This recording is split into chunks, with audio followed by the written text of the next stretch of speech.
Hey folks, rinimt here, and welcome to Perfect Tides Station to Station. Thank you, Stripe, here for the code for the game. Well, I have played a bit of the demo before, but that was before I played the first game. Now I play the first game, so I know a little bit more about Mara, and well, new game.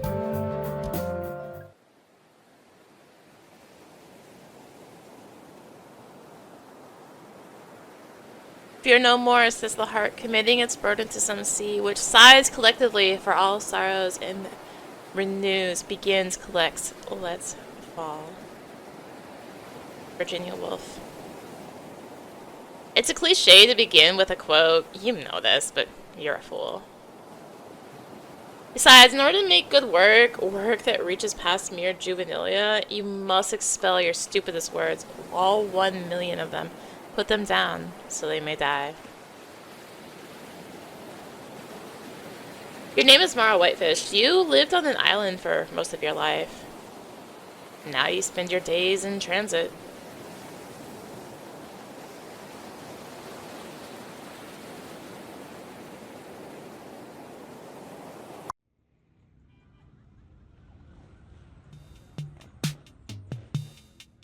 It's the year 2003. You're a freshman at the State University of Creative Studies in the city. The semester is almost over. It's a long commute to school from your mother's apartment on the mainland. Instead of riding home, you often end up sleeping at Daniel's place. No one here seems to mind. Oh, hey, forgot you crashed. Yeah, I was pretty zonked. Zonked? Where did that come from? The language evolves. Get used to it. Diner. No, I'm broke till Friday. Daniel has been your friend since high school. These days, you might even call him your best friend. In fact, it's possible you chose to attend Sucks, an effortless decision you were repeatedly assured is the biggest of your life thus far, because Daniel chose it. Daniel's instincts have rarely led you astray. You trust him to fill the gaps in your judgment, of which you fear there are many. I can make us something, though. Sure. Alright. A promotional cardboard standee for the movie Ballistic X and Sever 2002 lives behind the apartment couch. Although you've never seen the film, you know it represents a dearth of creative output in Hollywood. Its original script having been rewritten into oblivion. Not to mention a devastating $50 million loss for Franchise Pictures and Warner Brothers Entertainment. From what you understand, the standee was acquired through great hardship by one of Daniel's former roommates who smuggled it home after closing up at the theater of his employ. Having what Daniel describes as a hulking presence, he was able to walk it home under his coat in one piece. Since moving out, the standee's gargantuan owner has repeatedly promised to return for his treasure. The fact that he lives on the West Coast now does not bode well.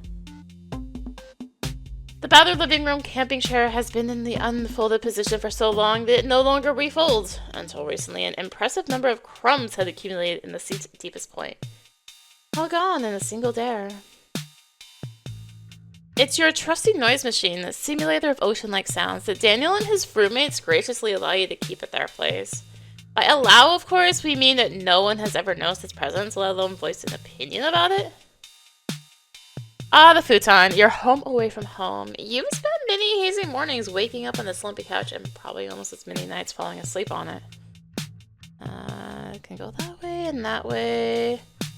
This curtain acts as a divider between a living area and an unknown number of bedrooms, each containing its unknown number of curtains, subdividing an unknown number of beds.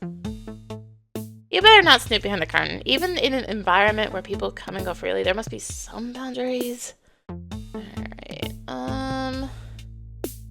Look at me. It's you, Mara Whitefish. You're 18 years old and you want to be a writer. And according to at least one emotionally high-maintenance professor, you should already be calling yourself one. You're attending university in a city. You grew up on a small, semi-remote island where you lived until about a year and a half ago. The city on the mainland from which you commute still holds such promise to you. You have not been back to Perfect Tides since you left. Can I look at this? Since the roommate with the TV moved out, Daniel and the boys relied on this errant laptop and speaker set to watch movies. The picture and sound quality are as bad as one would expect, and the whole system needs to be painstakingly restarted if its power connector is nudged. That said, you've watched a considerable number of films and TV shows on here, ones you now regret never seeing. Yeah. It is certainly an example of life finding a way. You did just offer to make breakfast for Daniel. You better at least gesture towards that promise before you leave for the day. Fine. Let's go this way. Alright, my darling. Later. Amar. Hiya. You're sheepish around Daniel's roommate, Gray. He is the most noticeably busy of the people who actually live here. Sorry, excuse me. Rosetta is in the fine arts program at Sucks, though your humanities classes occasionally overlap. She is dating Daniel's roommate, Gray. The two of you get along well, both being self-described shy girls who hated high school. Although she carries herself reservedly and occasionally possesses a look of last-moment alive terror, you think she is very pretty. Although she doesn't officially live in this apartment, Rosetta is here at least as often as you are. This only contributes to the anxious feeling that you're pestering Daniel like a girlfriend without actually dating him. You comfort yourself with the knowledge that you spend a fraction of the time Rosetta does on personal hygiene and beauty, occupying the bathroom only long enough to relieve yourself and thumb through the same 3 steam-crinkled issues of Juxtapose. Daniel Davis. You went to high school with him, but spent years in separate worlds. The summer between junior and senior year, you got up the nerve to ask him to platonically watch Spirited Away with you. You've been hanging out ever since. He's a good friend, perhaps a better one than you. He asks about your interests, even when he doesn't share them. He reads your writing and gives opinions that you trust. And he doesn't mind that you spend about half your week hanging out and crashing in his apartment. At least he doesn't seem to mind. Actually, that's the main downside to your friendship with Daniel. You're often not sure how he's feeling. On occasion, you get the sense that he doesn't want you around and just won't say so. You've fallen into more than one spiral wondering what Daniel thinks of you. The thing is, every time you've had this crisis and put some space between you, he invites you out again. So are you just crazy? The data's inconclusive. Talk to him. Oh, what are you reading? Being John Malkovich. Ah, yeah, Charlie Kaufman. You've seen it? No, I've just heard enough to know everything about it. It's not bad. Kinda meta. I've heard that. It's actually sort of perverse, the way you're transported into another mind. I've heard that too. You should see some of these things you've heard about. It's at the library. Sure, you'll get right to that when you learn how to freeze time. Daniel is shockingly adept at absorbing new and interesting works. He's seemingly able to drop everything in the pursuit of knowledge to chart endless pathways of his curiosity. You just don't have the knack for this. Your thoughts are desperately monogamous, unable to pivot until they've been painstakingly explored. I'm starving. Forgot to have dinner last night. What do you want to eat? Anything. What's in the fridge? You're pretty sure the eggs you've been keeping at Daniel's fridge are still fresh and intact. Daniel's roommates tend to leave unclaimed food alone unless it's ready-made. Let's talk to Rosetta. Hey, Rosetta. Rosetta takes a moment to realize you're speaking to her, even though you've addressed her by name. Hi Mara. Didn't I wake you walking through? No, I don't even hear you moving when I'm awake. What did you guys get up to last night? Once again, Rosetta doesn't seem to realize you're speaking to her. Bro? My friend Dinty had this gallery show in the village. We were at that, and then the after party. Then her friends left. Wow, sounds fun. You're once again jealous of Rosetta's social life, a life which seems so much richer, both culturally and materially, than your own. The small, winsome girl from the mainland, so well connected. You mentally hum a few verses of the same old song about how you've chosen the wrong major, attended the wrong classes, bought the wrong sneakers, and bathed with the wrong 2-in-1 shampoo plus conditioner. It was alright. I really wanted to be home earlier, working on my own piece. It can't all be parties, right? Yeah, those turkey sausages won't staple themselves to the walls. That's funny, Daniel. You should put that into one of your many spec scripts. It's so cool that you can paint. I suck at it. You can do it if you try. Remind me and I'll lend you some supplies. What you'd really like is an invitation to one of those loft parties without having to learn how to paint. Isn't the fact that you're a writer enough? Sure, thanks. We'll ruminate on that. You'll have to find some food if you want to cook on the stove. As helpful as you try to be around the kitchen, there is absolutely no occasion in which the garbage is your problem. Oh, wait. Growing up with Mom familiarizing you with a cabinet such as this, its function is to be half open, taking care not to let its existing contents fall out while quickly shoving in the latest object you wish to forget. You've opened this microwave once, and you shall not do so again. The outside of the fridge in Daniel's kitchen is plastered with ancient memos, outdated coupons, and long-forgotten business cards. It seems the roommate who maintained these artifacts has been gone. Oh, I was going to say, I was just my cursor over the thing has been gone for a while. Alright, what do we got in the fridge? Now where did those eggs go? The fridge is more crowded than you expected, and you'll have to look closer. Use the right mouse button or circle, because there is controller support. I am using mouse though. To inspect inside the fridge. Peering past the metropolis of Dale's pale ale cans, Rolling Rock bottles, and 3 different kinds of milk, you see the faint glimmer of an egg carton. Aha. Reach past the other contents of the fridge to retrieve your egg carton, which you soon discover is resting precariously on a bulk-sized jar of applesauce. Aha. Having found what you need from the fridge and trying hard not to let your eye fall on any other culinary atrocities, you close the door. It looks like you have an item in your inventory. Move your pointer to the top of the screen or press triangle to see it. Alright, and I can just do this now. If I right click, it goes out my... Nice. Instead of awkwardly having to scroll through all the different interaction things like I did in the first game, that's nice. Let's cook some eggs. Because I don't wanna. You crack your remaining eggs directly into the frying pan. They immediately form a giant viscous mass. Want any raw? No thanks. If I eat this early in the day, I could surely perish. That's a relief. There's really only enough for you and Daniel.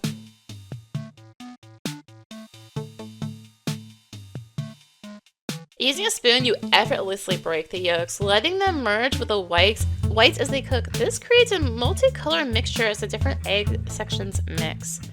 You call this the confetti eggs method because every bite is a celebration.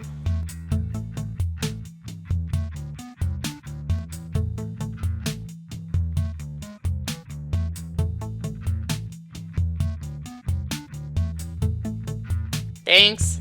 You're welcome. I call these confetti eggs because they look insane. They look like the contents of my brain, yeah. Walsh's class today. Yeah, how are you going? I might skip. I don't know. I'm not really happy with my paper yet. That would be unfortunate. You find it easier to deeply engage with the class when Daniel is there. Oh, you should come. It's more fun when you're there. It is? Yeah, dude, the whole discussion is more lively. But my paper's a mess. So is mine. Don't be a perfectionist. Alright, maybe. You'll go to class no matter what, of course. You can't be waiting around for Daniel to make up his mind. You finish your eggs as quickly as possible, trying to focus on your obligations for the day. You have to work a library shift and finish your paper before class. Alright, you want to ask Daniel about a topic Walsh brought up in class recently. What was it again? You've never had an easy time holding on to your ideas, and now that you're in college, you've resolved to start writing them down. You bought a cute, tidy little notebook just for the occasion, and ever since you lost it, along with an equally cute pen, you've been taking notes on your phone. Here's where you store all of your personal contacts. It's looking pretty bare. Certainly you know more people than this. You'll just have to add more names as you encounter them. And these are all the topics you're trying to remember. Okay, so you've only collected 1 so far.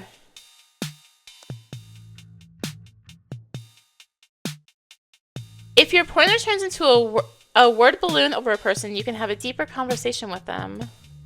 ask someone a question, press and hold the left mouse button or cross on the person until the balloon turns white. You can even ask yourself a question. Why not? We already talk so much. Now, what do you want to ask Daniel about again? The city. The city's incredible, but is it really the place I belong? Or am I just locked into the commitment I've made? Ask about the city.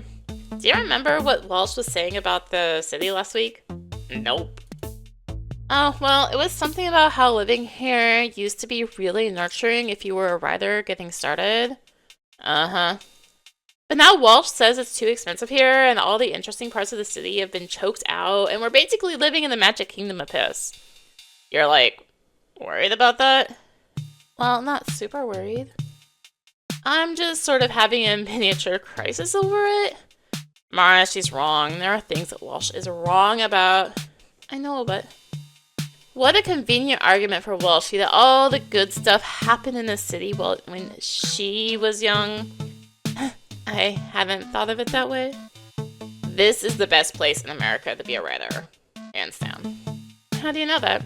Because we're here, dingus. You like your classes, don't you?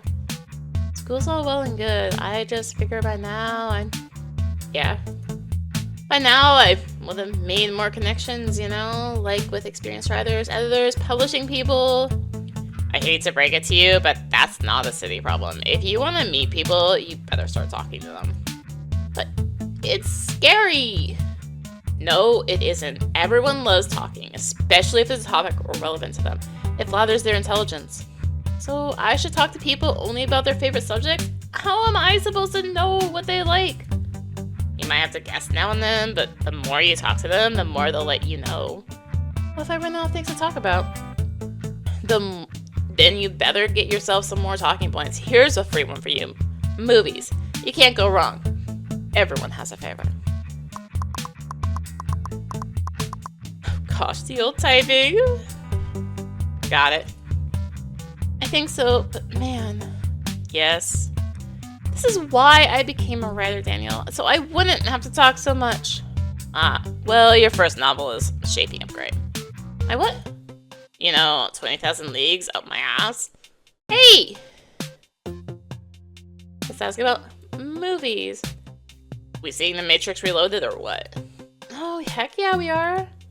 Are you worried it won't live up to its name? That by its very nature, a sequel dilutes the power of the original? Nope, you? Not at all. Don't want to bother Rosetta anymore while she gets ready for what you imagine is a much more fun and interesting day than your own. Can I ask about Rosetta? Rosetta's great. It's not to like. You can be honest, Daniel. I'll pretend I'm not here. Look, admittedly, I don't know much about girls, but... See, Ro, you're already scoffing over there. But what? But if I've learned anything from living closely with them, it's that you can be honest is a dirty lie. I like when guys are honest. Me too. You're both in cahoots. How come, when the majority of women agree on something, it's a conspiracy, Daniel? Yeah, how come? I didn't ask for this. You broads have fun. Alright. Okay, let's ask about me. You're okay. Fine. I'm leaving then. On that note, I'm leaving. It's a cool morning in the city, and you feel a moment's regret for not packing an extra layer. But you've committed to dressing for warm weather, so your decision must stand. It's not like Mama's here to see the goosebumps on your arms. You exhale contentedly at just enough time for a quick walk before work. Alright, I wanted to look, not... Weird O'Malley's is closed during the day. Besides, you're not old enough to drink, nor do you have a fake ID. The odds are stacked against you, Mara. This cavernous doorway leads underground to the transit station. From here, you can ride the regional rail to the mainland, or, if you're brave enough, take the citywide subway.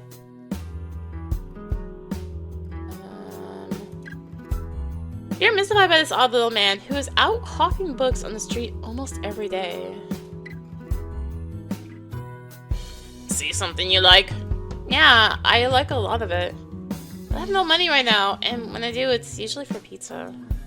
I know. I'll see you over there. Well, the books aren't here to look pretty. Come back when you want to buy.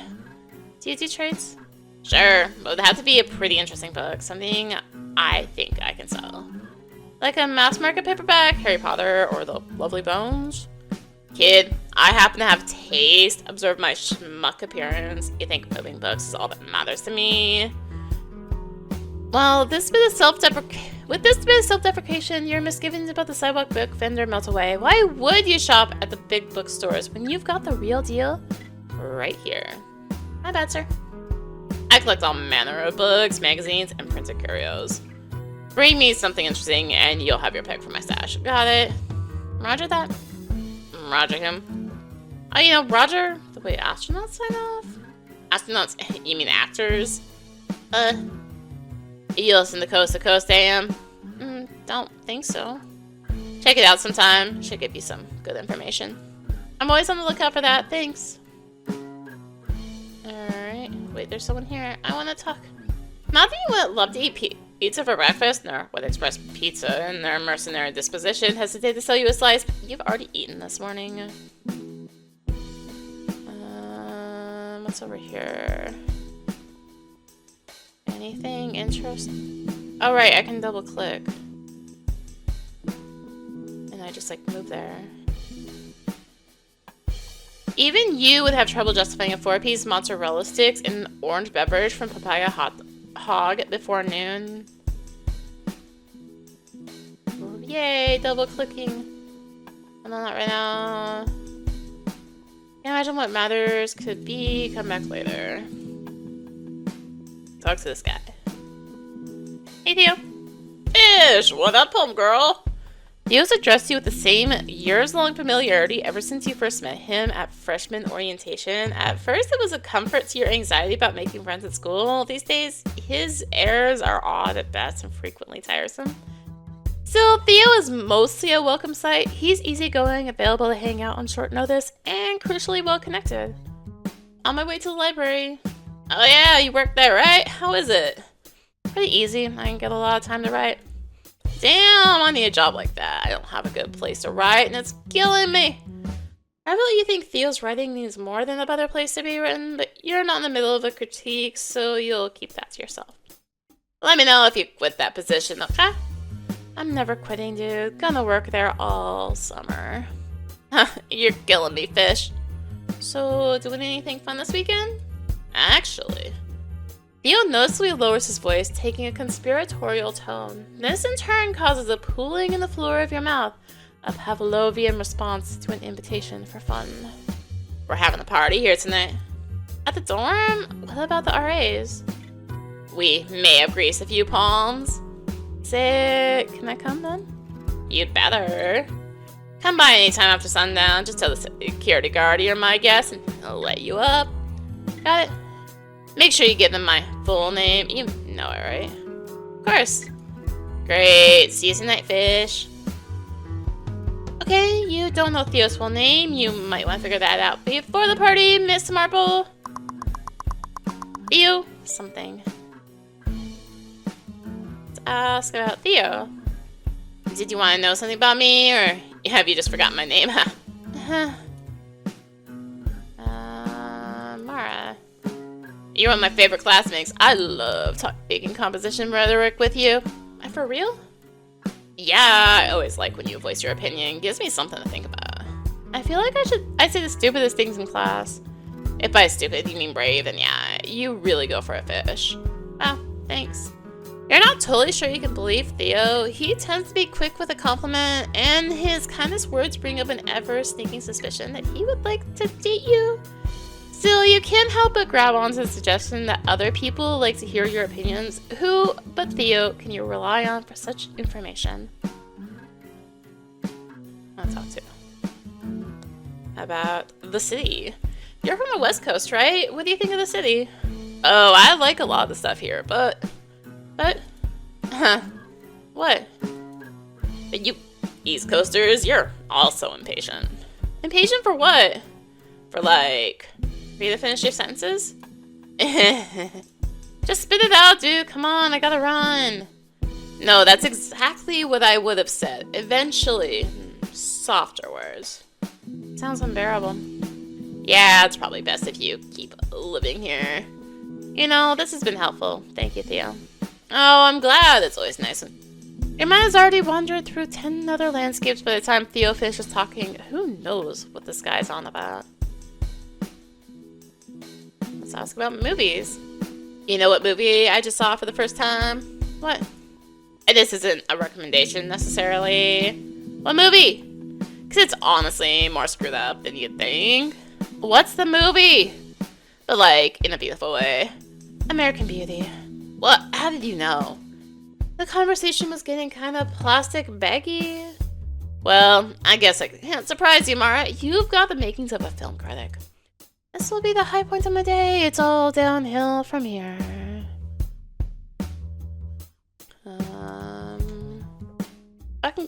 I can go in here. Nice. Hi. What do you need? Long shift, huh? What do you need? Can I use the elevator? A resident of the student dorms with a photo ID. No. Non-residents cannot enter the building unless they're on the guest list of a resident. Guest list, I see. Anything else? No, you've been very helpful. Sorry for everything. I want to talk to these kids, lest you give away that you don't actually belong here. The dorm security guard manages to be both perpetually alert and disinterested. You have rarely seen another person holding down this desk. Elevator doors for student residents and their guests. Alright. What do we got? What does this have to say for itself? It's Adam. Hi, sweetie. Hi, Adam. What's up? I'm just thinking about you. I was thinking about you. Truth, you were thinking about the paper you need to finish before work, but you thought about Adam when you saw his name on the phone screen, so it's not a total lie. You would never totally lie to him. Are you already in the city? Yeah, I had to get here early. You decided a while back it would be best if Adam didn't know about your habitual crashes at Daniel's apartment. It's just so much paperwork. Adam always wants to know where you are and who you're with, and your mostly male friends require even further clarification. This is an unfortunate consequence of the distance between you and Adam. It sometimes feels as if you spend more time explaining the beats of your day than having a real conversation. On my way to work, then class. Yeah, should we talk after class then? No, now is fine. I think I might be going to like a party thing later. Yeah, a party? Yeah, like a party thing. With who? Oh, just some school friends. Just like a few people at the dorms. Okay, what do you want to talk about then? I've got a few minutes if you want to talk now. Is there something specific? No, just want to talk. I just miss you. Miss you too. What did you do last night? Nothing. Saw the guys. Cool. Since the Adam is starting to brood. Well, I love you.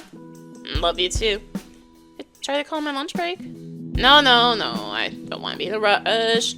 We'll talk when we can. You didn't think you were rushing Adam, but it's true that you have a busy day ahead of you. An ever-shifting schedule of school, work, and commute leave little room for the long, languid calls you used to have. I'm really sorry, Adam. It's okay. Don't worry, sweetie. I understand. Okay. Love you. Love you too. Bye. Now it's definitely time for work. You better get over to the sex building. Adam Lee. But I need to explore. Hi, Joseph. Fellow Islander, there you are. I haven't seen you in some time. You've assured Joseph more than once that being from Perfect Tides is a far cry from his island home of Grenada, some 2,000 miles south. Grenada, some 2,000 miles south across the Atlantic. Still, his search for commonality is endearing and puts you at ease. It has also moved you to pay for more than one regrettable fruit experience at a tourist price point. What would you like today? Nothing for now. I have no money. Oh, that is a problem. Certainly is, Joseph. See you another day then. Bring news from home. Sure, but there won't be much. See ya. Let's cross over. Use the crosswalk, like you should do. Movie theater? No movies playing at this early hour. You have to come back later.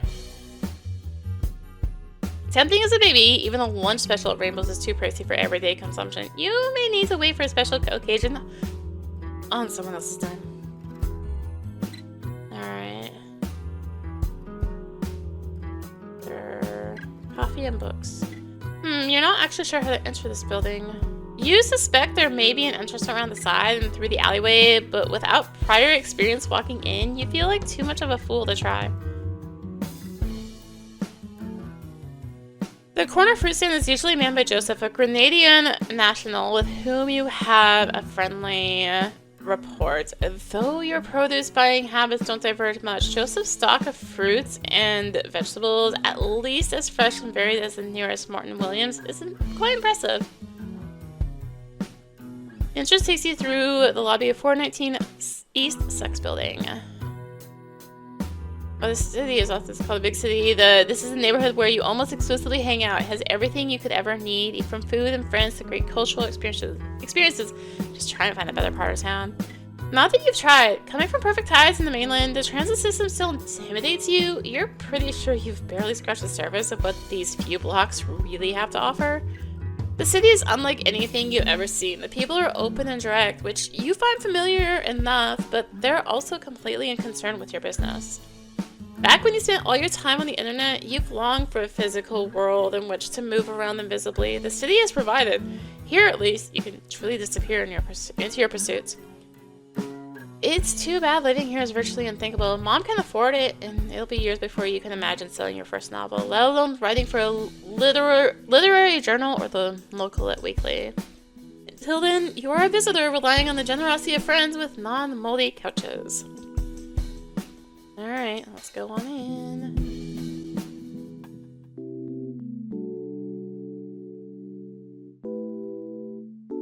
With a small hydration break. Alright. What do we got? Lost and found. There's nothing of interest in the lost and found box right now. Free! You take a look at the current offerings on the free cart. In general, these books don't tend to pique your interest. They're too boring for the library, after all. You're surprised when one particular cover catches your eye. You vaguely remember the author's name from a lecture in anthropology last fall. Not to be confused with the lecture in anthropology last fall, where you submitted a 2-page resume that named all of your written works and was bound by a creased corner. After a quick sweeping with your hand, which only serves to spread the grime onto your body, you open it and read.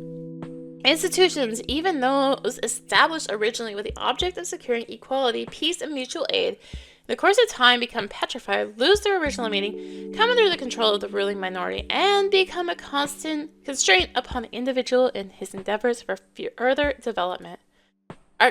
Anarchism owes its origin to the constructive, creative activity of the people by which all institutions of communal life were developed in the past, and to a protest, a revolt against the external force which had thrust itself upon these institutions. The aim of this protest being to give new scope to the creative activity of the people that it might work out the necessary institutions with fresh vigor. Well, this is surprisingly interesting. You never know what topics will grab you, especially when you're avoiding work. Unfortunately, your brief handling of the book causes it to crumble into dust, leaving with only sparse knowledge you've already collected. Oh well, you better get to work anyway. Anarchism. New topic. Looks like there's another class going on in there. It's not one of yours. Fine. You're waiting for a good opportunity to catch this guy's name before you start a conversation with him. You're so sure you'll get caught not knowing it one day, outing you to the whole staff as the coward you are. Hi, Brittany. Morning, Mara. What are you up to today? Oh, some really stimulating shelf work, I'm sure. That's true. These are exciting times at the library. Feel guilty for being sarcastic when Brittany so clearly means it. Have you checked out the free book cart by the entrance? I added a bunch of stuff this morning. Yeah, I actually found something cool in there. Awesome, which book did you find? I don't remember the title. It was interesting though, and it crumbled in my hands after I opened it. That doesn't really narrow it down. Well, I'm tasked with carrying its knowledge now. Wonderful news. Keep it safe. By the way, Mara, I'm restarting my daily book curation project soon. I know finding books can be overwhelming, so I'll be offering a fresh recommendation every day. Cool. I'm afraid my first pick isn't ready yet, but come back tomorrow if you want to see what I'm offering. Will do. You do not wish to fraternize with the patrons. You take your position here quite seriously. Besides, you're pretty sure you saw some nude photos of this girl by accident once, and those would somehow be the first words out of your idiot mouth if you ever spoke to her. If I... Better not disturb this card without talking to your boss first. Who knows why they've been set out like this? You'd rather keep the mystery of the studious patron alive. Why talk to him and spoil an image so peaceful? Do not wish to make yourself known to these students. It's better this way. Well, I talked to Jana, your boss, before you sit down at the computer. You're technically supposed to be working this morning. You've had to experience the critical mass of sociological pressures that would cause you to read Malcolm Gladwell's The Tipping Point. This journal is published by a school itself and is meant to highlight the visual, written, and performing works of its graduating class of 2002. You and the rest of the school will get around to looking at it eventually. This is a collection of popular fantasy titles. Prominently featured is Neil Gaiman's dark fantasy Coraline and Aragon by Christopher Paolini. The other was famously written when the author was still in high school. The side of this book makes you debilitatingly anxious, confirming your worst fear that your time as a writer is already come and gone. You'd prefer to pretend it didn't exist. You still haven't shaken the sting of Anthony Bourdain's words about vegetarians in Kitchen Confidential. Angels and Demons by Dan Brown is the kind of book that paralyzes your opinion. Daniel calls it a perfect pop object, while Rosetta sneers at its male-leaning commercial and dominance. This one, Sisterhood of the Traveling Pants, seems like a book you could easily trade in for a 400-page Oxford classic, which you could then trade in for a massive Russian epic, which you could then leave under a pile on your nightstand for the rest of your life. This was A Tipping Point. It's occasionally been your job to curate the featured books table at the library. The current selection, not yours, features a disproportionate amount of genre fiction. The library is clearly trying to move books. Follow the money, man. Alright. Card with precarious stack of books has been set out by one of the library employees. Alright, fine. Its chairs are new, uncomfortable, and rarely used by the library patrons. You suspect the school out of them as colorful showpiece for the campus tours. The hard fabric reminds you of perfect ties and your old friend Simon, whose home, owned by a rich and absent lover, was likely furnished in defiance of life. Hey, reference to Simon. It's your boss, Jana Schwartz. She's the senior librarian at the Suck Students Center. You report to her at the start of every workday. Jana is kind, soft-spoken, and shockingly patient. She encourages you to work on your own writing in your free time, and she has fielded more than one of your last-minute sick days with credulity and concern. This semester, you are trying hard not to disappoint her. Mara, good morning. Hi, Jana. You will be happy to know I had a good night's sleep. Thank goodness for that. You know, you need more sleep than you think. I know. How can you know that when you think you know how much you need? I'm already mentally inflating what I think I need. Well, you need more than that. That's just not possible. I'm afraid I've got quite a stack for you today. We're doing some spring cleaning on top of giving campus tours all weekend. This is bad news. The morning downtime is one of your $8 an hour job's greatest perks. You're needed so infrequently that you've grown to depend on it. You plan to finish writing your paper for Walsh's class this morning. A large cataloging job will tie you up for hours, making a seamless jump from work to the classroom impossible. Come over here. I'll show you the damage. Just the, like, defeat. Like, no. This is only the first card. I've got more in the back. When's the last time these books saw the light? Shouldn't we be getting rid of them? They are all pretty old, it's true. I pulled a lot of them for donation, but most of these books are still germane to our programming. I'll be by the entrance if you have any questions. Thanks, Mara.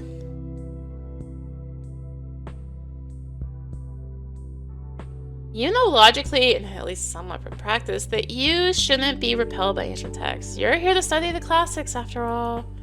Still, there is something viscerally dull about dusty old books. As objects, they stir nothing in you. They can't compete with the potency of the now.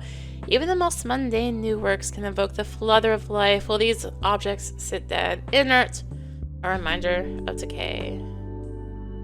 You wonder if Jana would accept any reasonable excuse to beg off from the assignment. It would have to be a pretty good one, though. Jana Schwartz. You really don't want to sort through these books. There must be some way to convince Jana they don't need to be sorted today. Well... I didn't want to leave. Cursor? Do you mind? Oh, what's up? Not much. Doing fine. Right, let me know when you're done with sorting those books. I will. If you want to avoid sorting the aforementioned books, you'll have to suggest an alternative to Jana. She'll expect you to do your job otherwise. What if I ask about the city? What do you want to know? I've lived here my whole life. How does it compare to the rest of the world? How can I possibly answer that if I've never lived anywhere else? Oh, right. That said, I'm pretty sure it's the best place on Earth. Movies. Been so busy lately, I can't remember the last movie I've seen. Let me think. Oh, I saw this one called The Family Man, Nicolas Cage. Is that the one where he wakes up and suddenly has a wife and kids? Yes, it's sweet. Did you see it? Nah, I don't really like those movies with invisible overnight magic. Invisible overnight magic? Yeah, like the magic isn't represented by an image or a practitioner of magic or world where magic is established. It's usually just some cheap sound effect in the score, like a sparkle. A sparkle? Yeah, like when Nicolas Cage goes to bed, you hear a little sparkle in the music to let you know his life has changed. I don't remember. That's probably how they did it. I hate that. Where did the magic come from? A higher moral power? God? So the audience needs to accept the existence of God to accept the premise. Yeah, I don't like that. I wouldn't say you need to accept it. Maybe just don't be overtly hostile to it. Yeah, I don't like that. There must be a lot of art you don't like then. There certainly is. Why, just yesterday. Always nice talking to you, Mara. Anarchism. So I actually had an idea. Yes. No! Oh, how exciting. I skipped the line. I double-clicked. How exciting. I'm always asking student workers to bring me their ideas, but none of them ever do. I would love to hear what you have in mind. Thank you. So how do you want the books to be cataloged? The thing is, I don't. And I got the idea straight from the library itself, from the works of Peter Kropotnik. Peter Kropotnik, the anarchist? Ah, so you've read him. It's been a long time, I'll admit, but what does this have to do with a library? Jana, let me ask you something. Say you're at a dinner party with a big group of people. Okay? When the meal is over and it's time to clean up, do you instinctively help gather up the dishes? Why, sure. Then you may already be an anarchist. It's intrinsic in all of us, you see, to contribute to society free of hierarchical bounds. Is the Dewey Decimal System a hierarchical bound? I mean, sure, it helps people find a book, but does it help them find a book? There are hundreds of fascinating works on these shelves, each collecting dust in their appointed place. Books just waiting to blow some students' mind. I agree with you there, but it's up to the librarian to guide them to the right book. Again, with the hierarchies! Students are perfectly capable of motivating themselves to learn. In the wake of this declaration, something appears to shift behind Jonna's eyes. It's as if some previously dormant sentiment, some forgotten dream, has been reignited. Well, Mara, if you have an alternative in mind, I suppose we don't need to sort those books. Great! Thanks, Jonna! I won't take up any more of your time. You'll bring me your proposal then, I trust? Huh? Your plan for restructuring the main stacks. I imagine you're looking for a self-managed approach. Yes. Great. Well, why don't you get started on that while the library is still quiet? We will have to deal with the books soon, of course. Can you present it to me tomorrow? Sure thing. Perfect. That should be plenty of time to organize what you've previously considered so thoroughly already. Should be. Great, thanks, Mara. Glad to see you taking the initiative like this. What on earth have you gotten yourself into? This is gonna be way more work than sorting those books would have been. My stomach churns with the thought of letting Jonna down with such a cheap scheme. You're gonna have to see this through somehow. Alright, topics, projects. Well, you are in school after all. It was just a matter of time before you'd get an assignment, right? All of your writing projects will appear here along with all the information you'll need to submit them. You can access this menu anytime by clicking the pen and paper in the icon bar. More on this later when it's time to write. For now, it'll be pushed to the jumble at the back of your mind where all non-urgent matters go. Anyways, it seems you have the morning free. You can finally get online and prepare your schoolwork in no particular order. Oh hey, there's like an autosave. Nice. What's this? Make yourself known. Realize these two students because they're always together, always using computers to scan their photography work. One time you indulged your curiosity and peeked on one of the students' pages. It was a series of artfully nude photos of the other student sitting mere feet away. Not a day when the other student was the one scanning. Now, although none of these people know you or the images you've seen, you try to avoid looking or speaking to any of them now, reasoning that you already unwillingly involved yourself in something.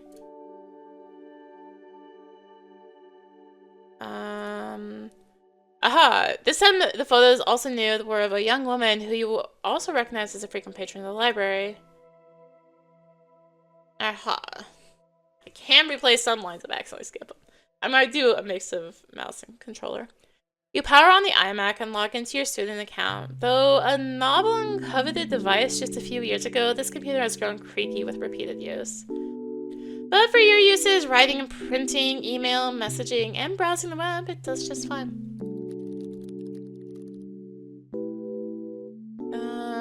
Browse.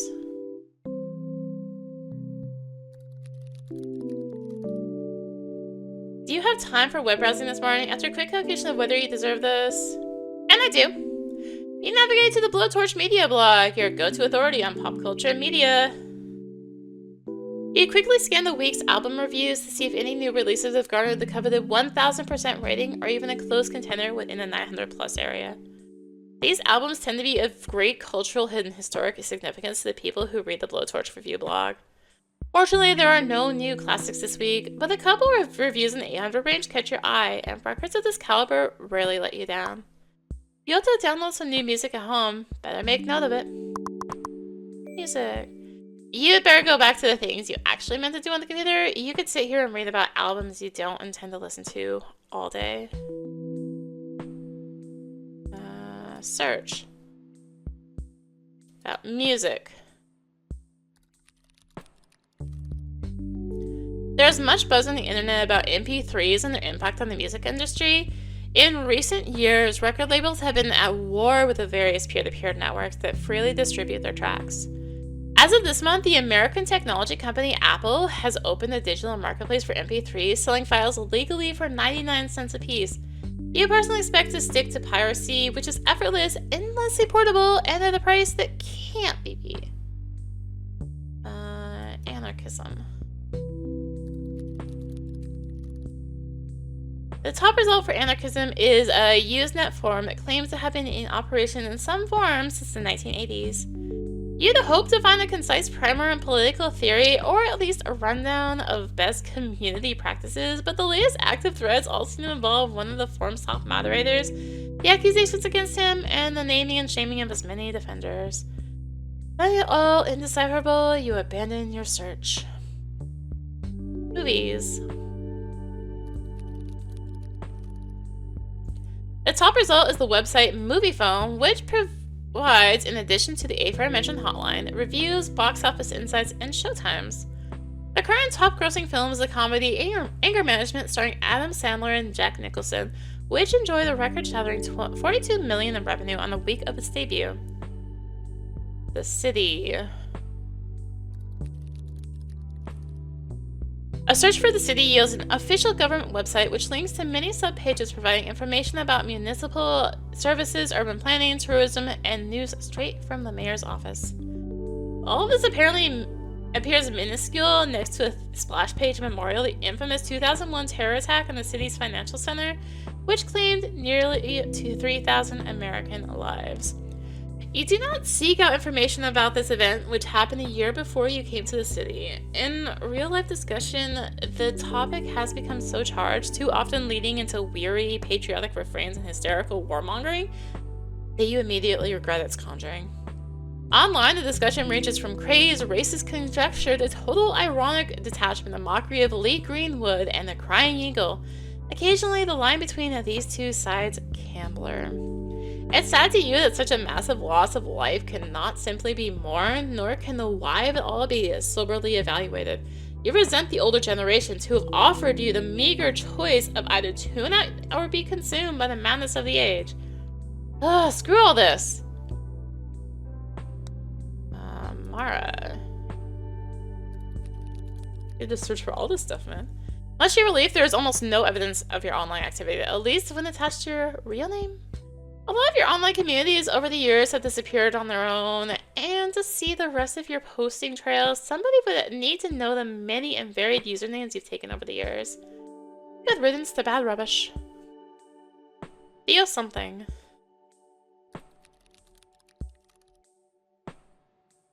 It's a shot in the dark, but why not? You type Theo sucks into the search engine. You only sort of mean that? Look at that! Theo has a web presence. He was interviewed for the Sucks website last year as part of an incoming student spotlight.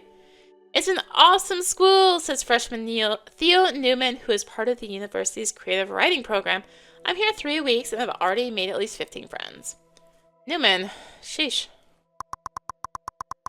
Yeah, I found his name.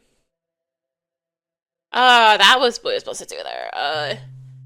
Messages. None of your top shelf chat buddies are online right now, just a bunch of secondary and non-recurring characters. At any rate, you're working on stolen time. You probably shouldn't chat the morning away. Email. No subject. You sent this email to yourself yesterday. Your paper for class is attached. Open attachment. Your paper is still a jumbled collection of ideas with no real editing, but coming back to it today, it's better than you thought it would be. This is the perfect opportunity to reorganize your thoughts. Time to start writing. Since this is your first time, let's do it together.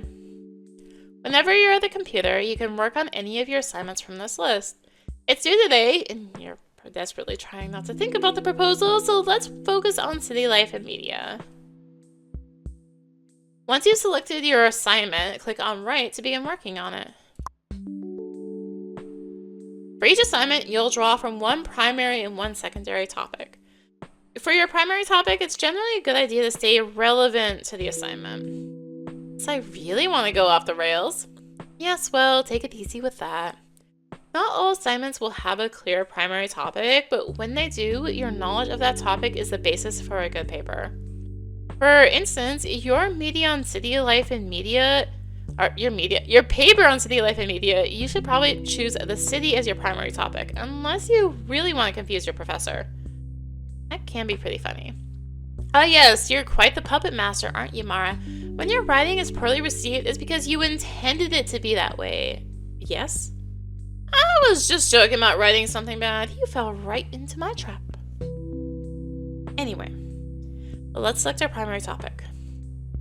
City. Hey, what's this rotating shape?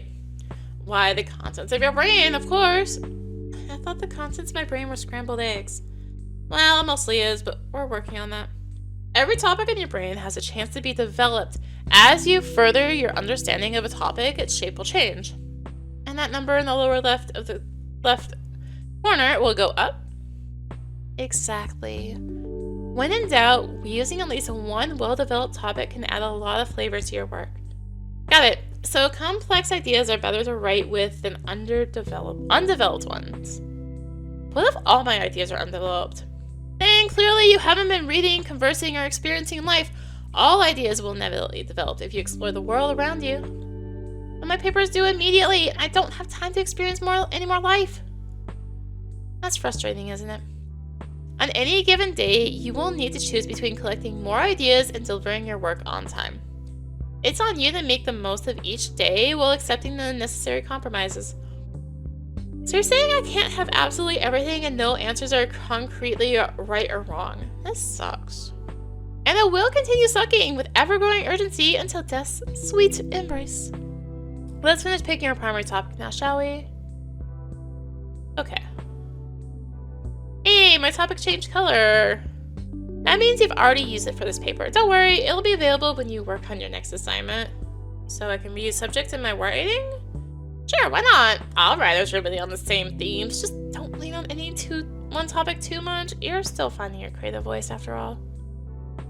Okay, now that you have your primary writing topic, the fun begins. It's time to combine it with a secondary topic of your choosing. This can be anything you'd like. Anything? I'm on a deadline here. You can always take the safe route and stay relevant. For city life and media, that would mean selecting a media-related topic. Do you see anything like that here? Movies and music. We'll say movies. Movies. Good choice. You have plenty to say about movies, and there's no shortage of city-related film topics to pull from. Alright, let's finish this paper.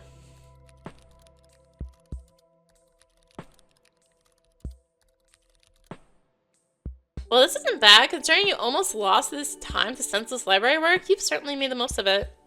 After a quick read-through, you're satisfied with the paper. You are now ready to print. You send your file to the library printer. Once it comes out, you staple it together and take it with you.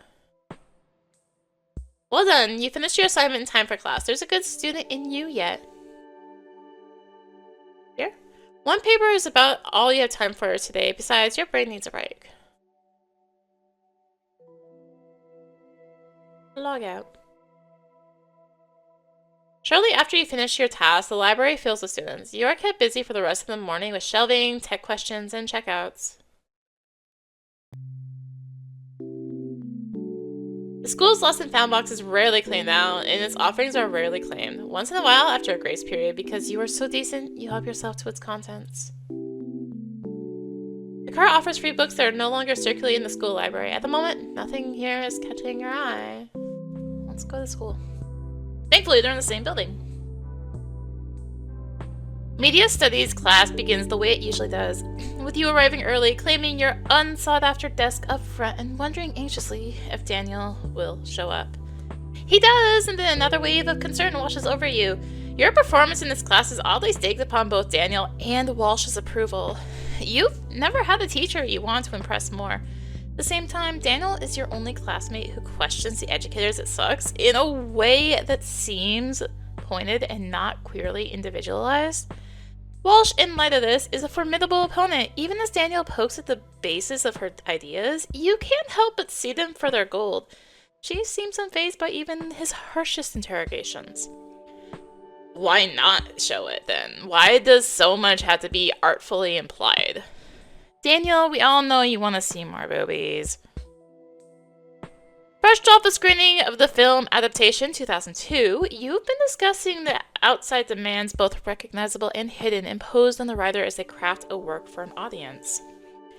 Now, wait, Daniel, it may have a point. Why indeed? Whether it's books, TV, film, when the sex begins, the scene ends. We skip ahead to the aftermath. Why? Content restrictions? Well, sure, the media channel provides the budget and the distribution in turn may fit their standards. But what about authors and directors who make this choice, commit this act of self-censorship, regardless of their constraints? I'm talking about films and novels for adults. Don't these two shy away from graphic or even artful depiction? And what about students? Free as they are to express such things, they often write very conservatively. We just don't want to give you our best material, Walsh. Clearly not.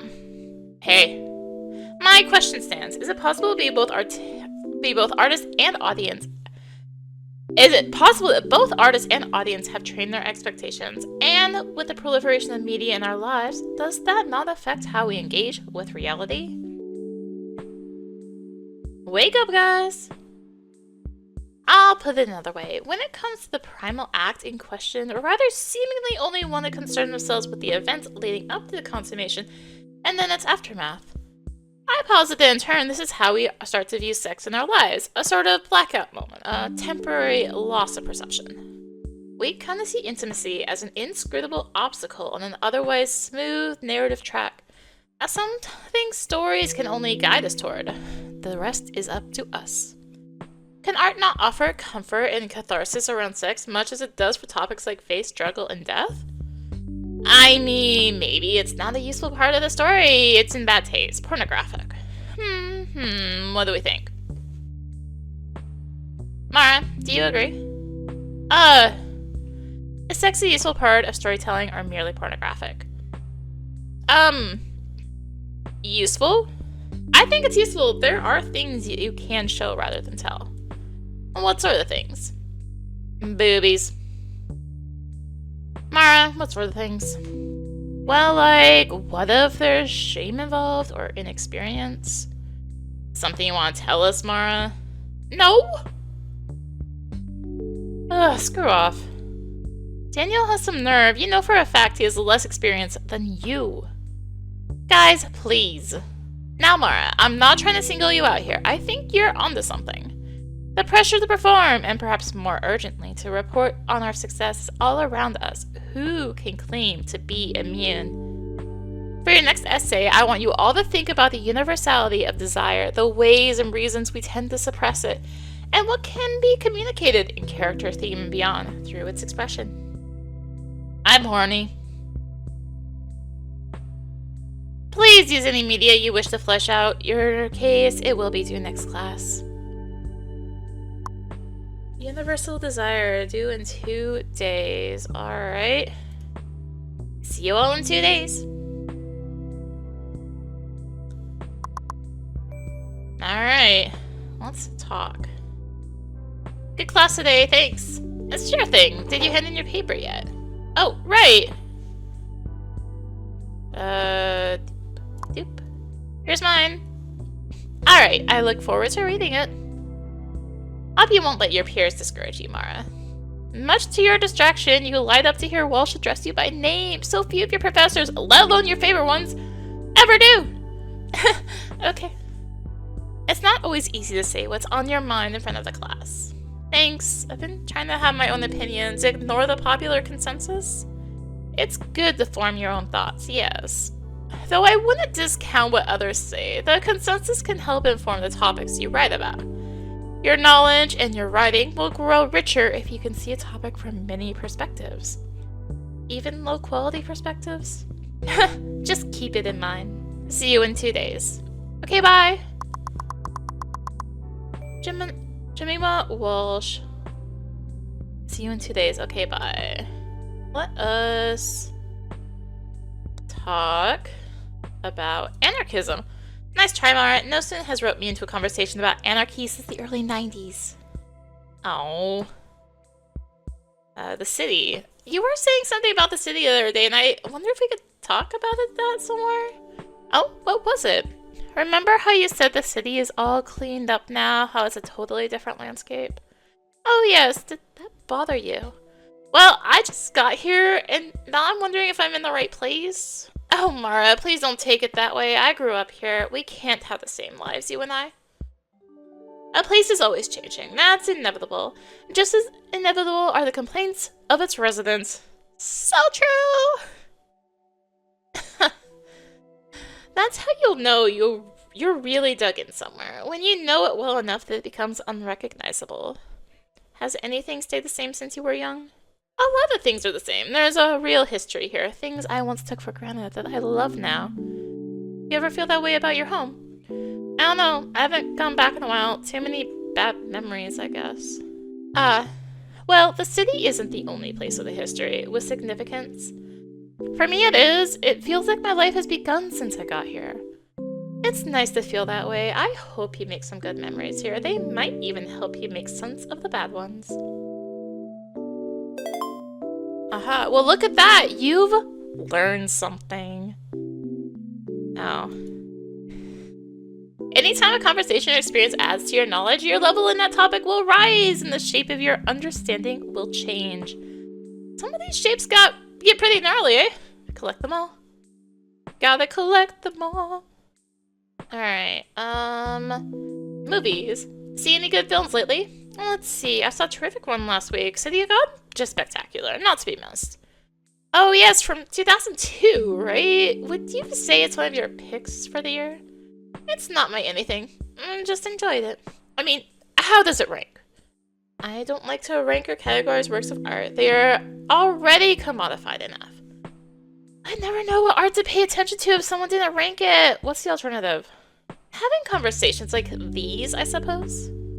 Conversation trails off after this. You both seem to be similarly exhausted by it. Music. I bet you think I'm only into oldies. You'd be dead wrong. Yeah? What new music do you like? Have you heard of Alicia Keys? That woman has talent. Yeah, the album came out like 2 years ago. Huh. Well, in my defense, 2 years is not that long ago when you're my age. Just trying to keep you honest, Walsh. Sex. How deep into the topic of sex am I supposed to get for this paper? I'm gonna get terribly personal, if that's what you mean. You can paint in broad strokes. That's sort of a problem for me. I tend to get terribly personal. The truth about my life always comes out. Details about your life don't always reflect the truth. At least not the truth you might have intended, so be careful with that. Righto. Alright, can I talk about, Daniel? Daniel's a brilliant student, though. I'll never let him steer the class in the direction he'd like. Yeah, I won't tell him you said that. Please, I tell him that every day. Tell him as much as you'd like. Give him a whole box of that information with a bow on top. How about Theo? Never heard of that student. But Theo said he took one of your classes over the summer? Nope, don't remember. Wow. I believe you, though. It's just unusual I forget a student so quickly. Now I think I get it. Uh-oh. Right. Okay. Can we go in the library now? Looking forward to reading that proposal. A small tablet made of sodium bicarbonate and stress bubbles in your guts. You do not want to think about proposal right now. Anyway, you have plenty of other obligations today. What are you doing chatting in the library? What if I ask about music? It's rare to listen to new music. I'm mostly just playing my old favorites. Like what? Let's see. Mendelssohn, Gershwin, some Philip Glass if I'm feeling contemporary. Oh, so like old favorites.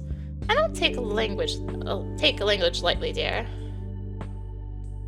Okay, I guess we're leaving. That's not where I meant to click, but that's where I went. Well, it's about time to get to that party. You should head to the dorm building. Yeah. How about I talk? Can I look at you? No.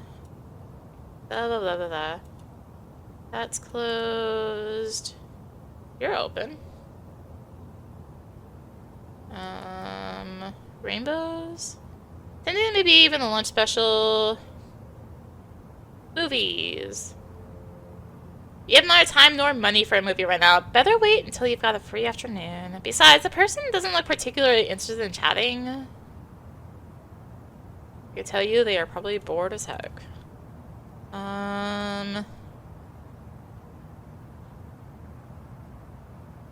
These two are probably students living at Sex Dorm building. You do not recognize them.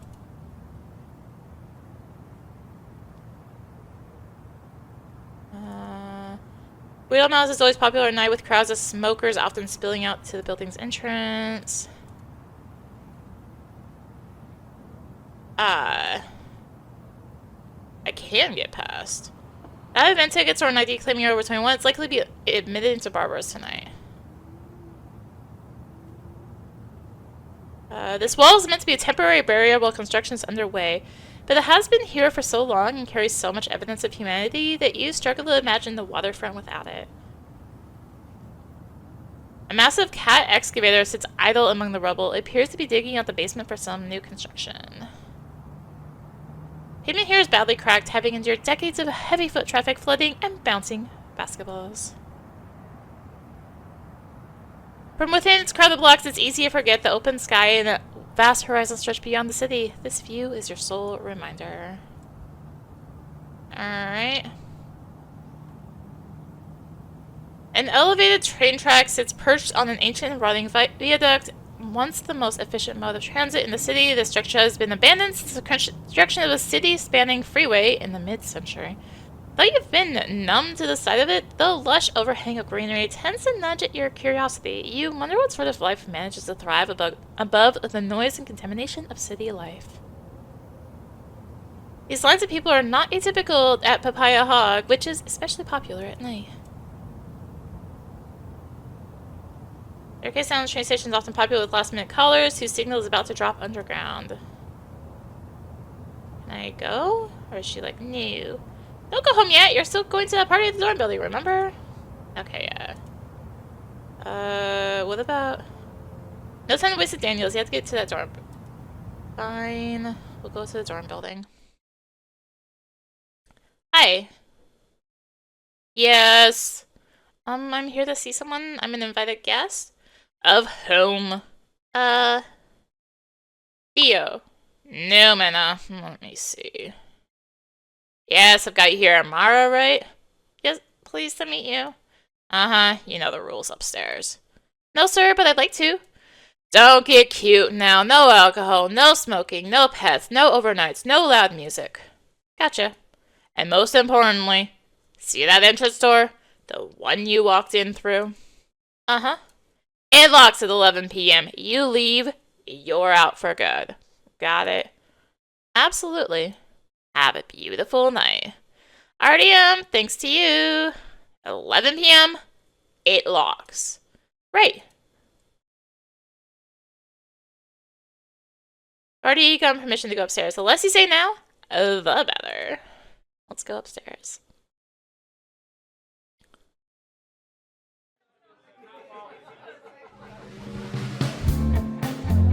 No loud music, huh?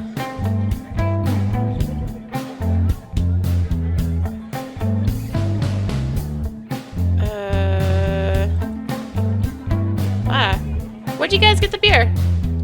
We brought it. Nice, nice. Having trouble finding beer in this city? Of course not! That would be funny, wouldn't it? No, I'm tripping over opportunities, always cruising it up with my buddies. I was just curious about that particular brand. It piqued my interest. This? Yeah, is it good? It's Coors. From their unimpressed tone and a lifetime of passive TV consumption, you reason this may in fact be the most ubiquitous beer of all time. You better deploy the parachute. I'm more of a wine person myself. That's the parachute? Oh yeah? Which variety of wine do you like? Oh, cold, mostly. But I'll take it any way, which way if there's no ice around. The group returns to its conversation. It seems you have been ejected.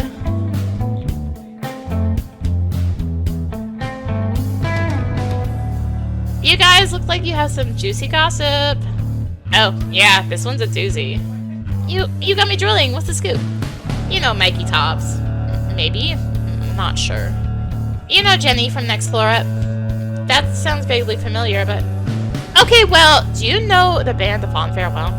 I'd probably know it if I heard it. Not sure how much you'll benefit from this gossip. Tell me, it may be useful to me later on when I know all these people. Don't worry about it. You feel vaguely as if you've just swindled yourself out of an opportunity. If only you'd better fake your insider knowledge. You'd be swimming in social gold right now. A currency that never degrades so long as it continues to flow. Ah, I went in somewhere. Hello. You attempt to catch the eye of whichever person seems the friendliest, but neither of them do, and you quickly feel self-conscious about approaching them. To cover your tracks, you crane your head to the bathroom. Looking for something? Oh, yeah, just thought I left something in there. Didn't mean to bug you guys. What'd you leave?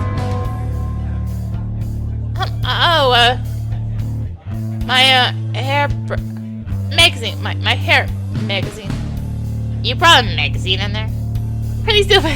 Clearly it's not in there, so I'll just go. No, I think I see it in there.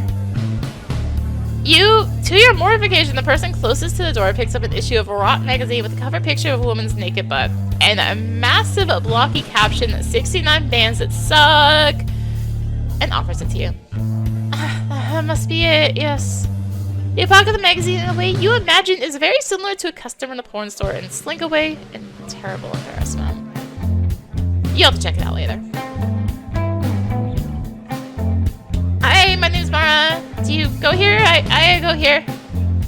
Dorms are pretty small, huh? I was so disappointed I couldn't afford it, but now that I'm seeing it, isn't much, you know?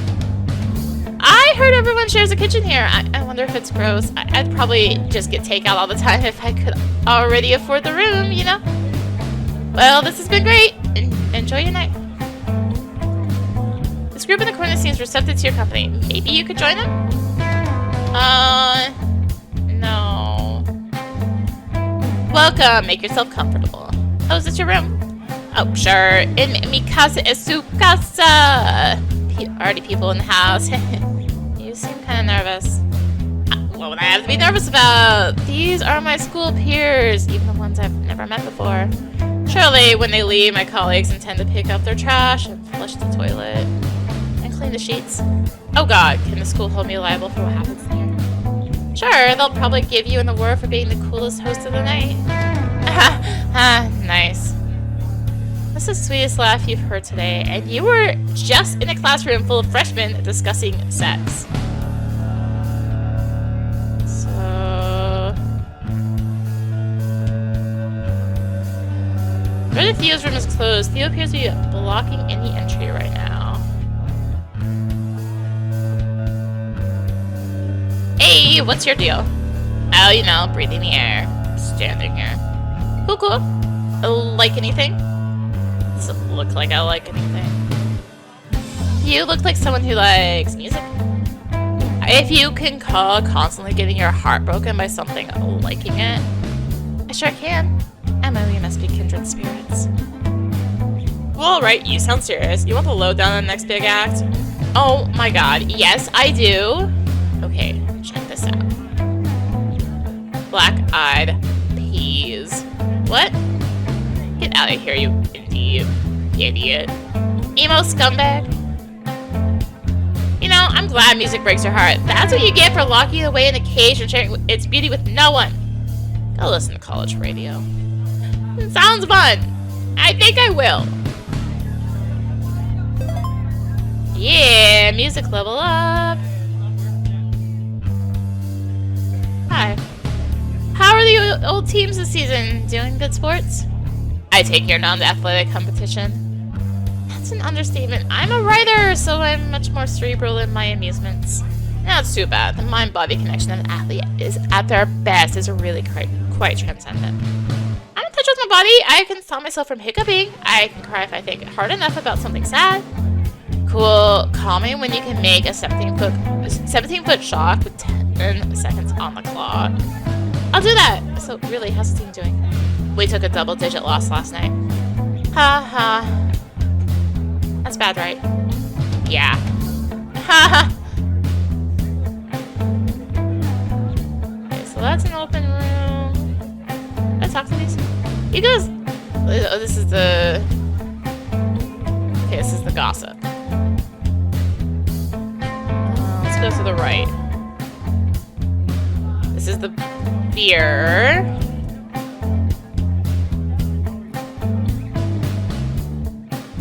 Showers. When you push on the door in the bathroom, you feel the soft but insistent pressure of another human blocking your ingress. But since you have no real reason to be in there, more frankly dreading what you find, you abandon your mission. guys live here? Nope. You go to sex? No. You know anyone at this party at all? Alright, I'll leave you to it. Okay, there's another room here. Wow, is smoking allowed in here? Am I gonna report me? Absolutely not! That's the furthest thing from mine. I actually think your defiance of building policy is cool, so... You a freshman? I am! How could you tell?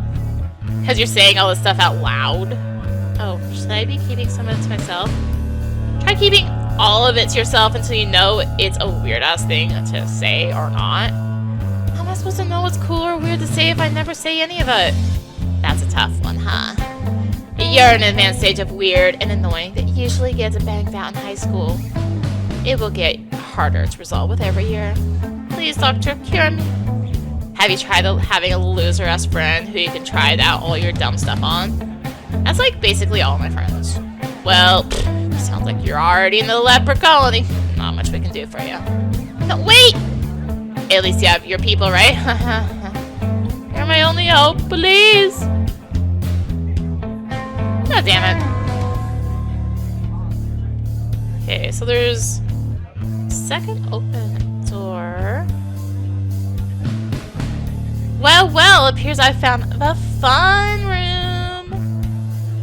The stoner kid's reactions range from a nervous, but thoroughly overgenerous chuckle to outright sneers. Sorry, I wasn't trying to, like, join you or anything. I know weed's expensive, and besides, my boyfriend won't let me. It's not that he won't let me, that's not what I mean. We're both adults here, but I know it upsets him, and why would I upset him on purpose? Of course, I don't quite understand why it upsets him. It's not like being high makes me do reckless things or want to cheat on him or something like that. It's just fun. It stimulates my brain. It makes me feel more social. It makes food taste good. You really want to do it? Okay, well, I'll leave you guys alone. Unless getting high makes you wanna slide it up on your boyfriend, or no? No! Wow. Screw you guys. You don't even know me. No thanks. You've already thoroughly embarrassed yourself in front of the highest people at this party. Literally. Alright, so... you go to the other side. It would appear... because that door... oh yeah, it is him. Fish! You made it! It's a me! Where's Daniel? Huh? I don't know. Where you come together, you guys are inseparable. What? No, we're not. I'm just yanking your chain, Fish. So, is this your room? Yep, I've got a fire escape window just fashioned a gravity bong from a naked food juice bottle. Cool. Yeah, I invite you in, but well, my guy Vince just went in there, and I don't want to bug him. I think he's with a girl. Oh. You think they're... not sure. Friend is banging a girl in your room? More of an acquaintance than a friend, really. And you don't want to bug him. I just want everyone to have a good time, you know? Confidentially, Vince is my hookup right now. Is that so? Yeah, so if you ever want to smoke the good stuff, well, let me know. You are very interested in smoking the good stuff. You haven't gotten high since winter break. We were offered, also by Theo, a heart-stopping pull from a bubbler shaped like Mr. Peanut. I will certainly do that, my friend. Drugs.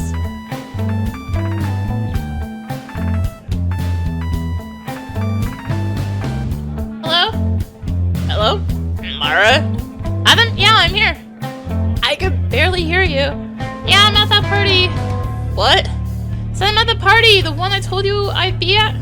Jesus, I can't hear you at all. There's a lot of people here. It's a party. Can you go somewhere quieter? Let me see. Scan the hallway for any possible refuge from the noise. Each location looks busier and noisier than the last. Hello? I can't really go anywhere. It's just as loud than this whole floor. Can you go to a different floor? I really need to talk to you. Something wrong? What's going on? Adam, what is it? Can't talk to you while you're in there. It's too loud. Hey, well, should I call you later then? Is it doing? What's wrong, Adam? Can you go outside? The hour has grown too late. If you leave the dorm building now, you won't be able to re-enter. Can you please go outside? I really need to talk to you, sweetie. Okay, I'll call you back in a minute. Let's go tell Theo we have to go. I can find him. Well, thanks for inviting me. Aw, you're going, but you just got here. Yeah, gotta catch a train. You and your jet-setting life, Mara. Excitement around every corner. Yeah, too bad it feels like crap. Huh?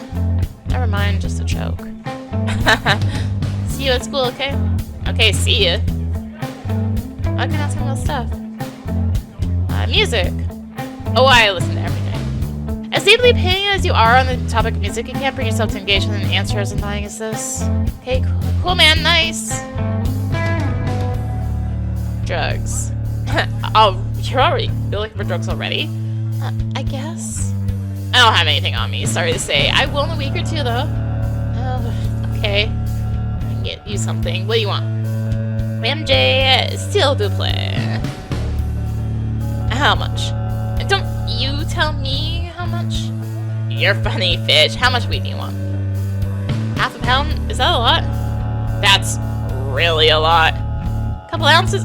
How much is that? Like a takeout container's worth? $300. Oh, those 20 bucks, give me. I've got you, girl. You don't have to pay to smoke with me. You never felt so desperately stupid in front of Theo. It would be best if he forgot about this exchange and you never brought it up again. Sex. They actually have sex. You'll be the first to know. I mean the second one. Obviously. Right. Anarchism. I haven't checked it out, but I hear good things. About anarchy? I think so. Should I get into it? I mean, sure. Good to keep an open mind. Cool. Always fun to explore new things. I'll let you know how I like it. Movies. You know a movie I just saw for the first time? What? And this isn't a recommendation necessarily. What movie? Oh, it's the American Beauty conversation still. Okay. If I go in here though. Well, that means leave the building. No use checking out these rooms now. Fine. Out we go. Leaving for the night. Yeah, unfortunately, there's a chance I can get back in after a phone call. There's no chance I can get back in after a phone call, is there? Afraid not. Yeah, I figured. Good night then. Get home safe.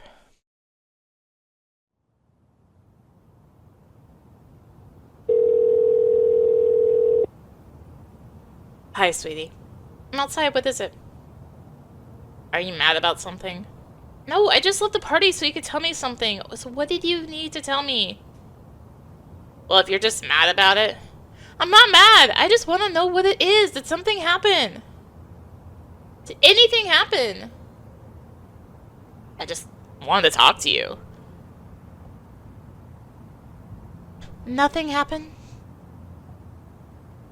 I just left the party for no reason? No reason? Talking to me is not a reason?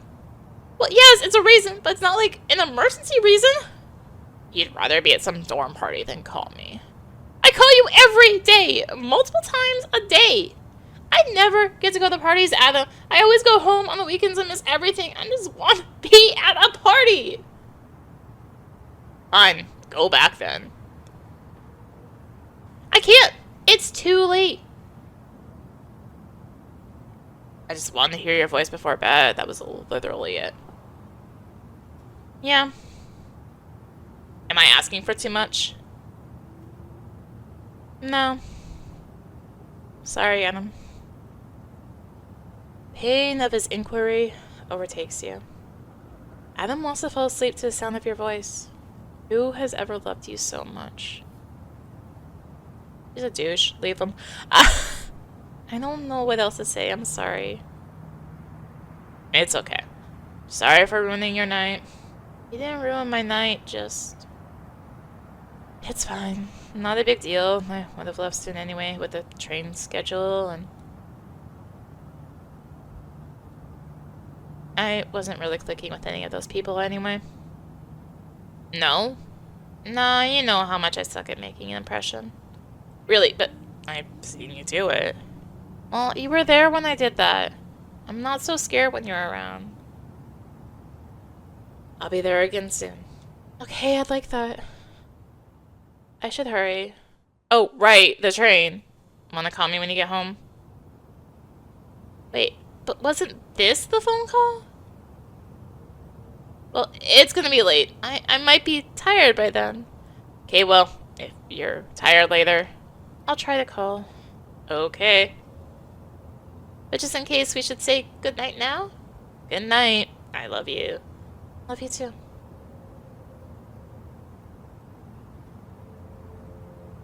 What was the point of even going? Oh yeah, you got that magazine. What a pitiful consolation. You should be more open-minded with your reading. There's possibility in any book if you only give it your time. Yeah, I guess so. Can we do one last tutorial? Jesus! Sure, whatever, go for it. Woohoo! Ahem. Now that you have books in your inventory, you can access them from the bar at the top of the screen. You'll be able to view your collection of books and read them from this menu. You can only carry 5 books at once. To keep your collection fresh, you might consider discarding or trading them. Books are a great way to prompt conversations and absorb knowledge for your writing.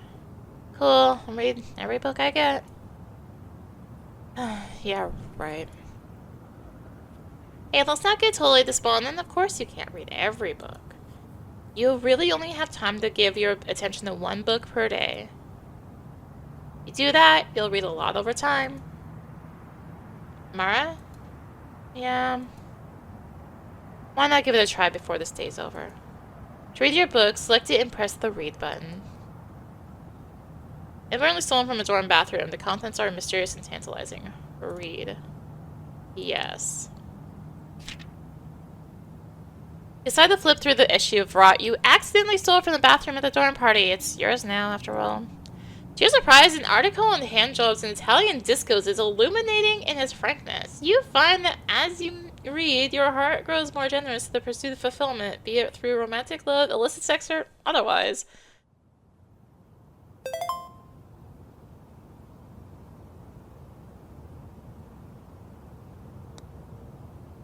A record of everything you've read, along with your writing projects, will be kept in your log. Okay, that's a little better, right? You still need to pick up your laundry from Daniel's place. Why does the night seem so long when you haven't even had any fun? Log, okay. Day life and media, spring, day 1, day 2, day 3. Hey. I see. Well.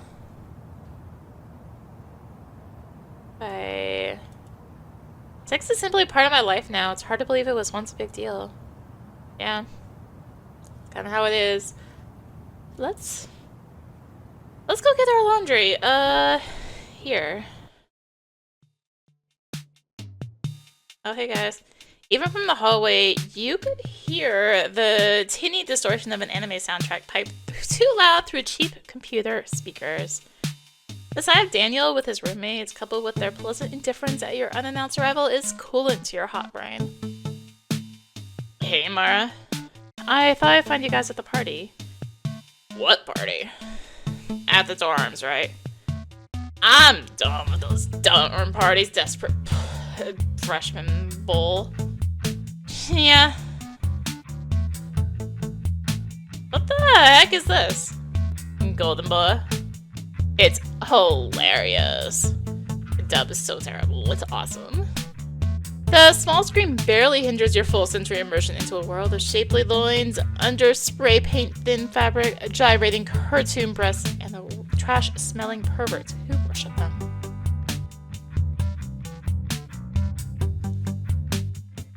Oh man, what? Good, right? You crashing tonight?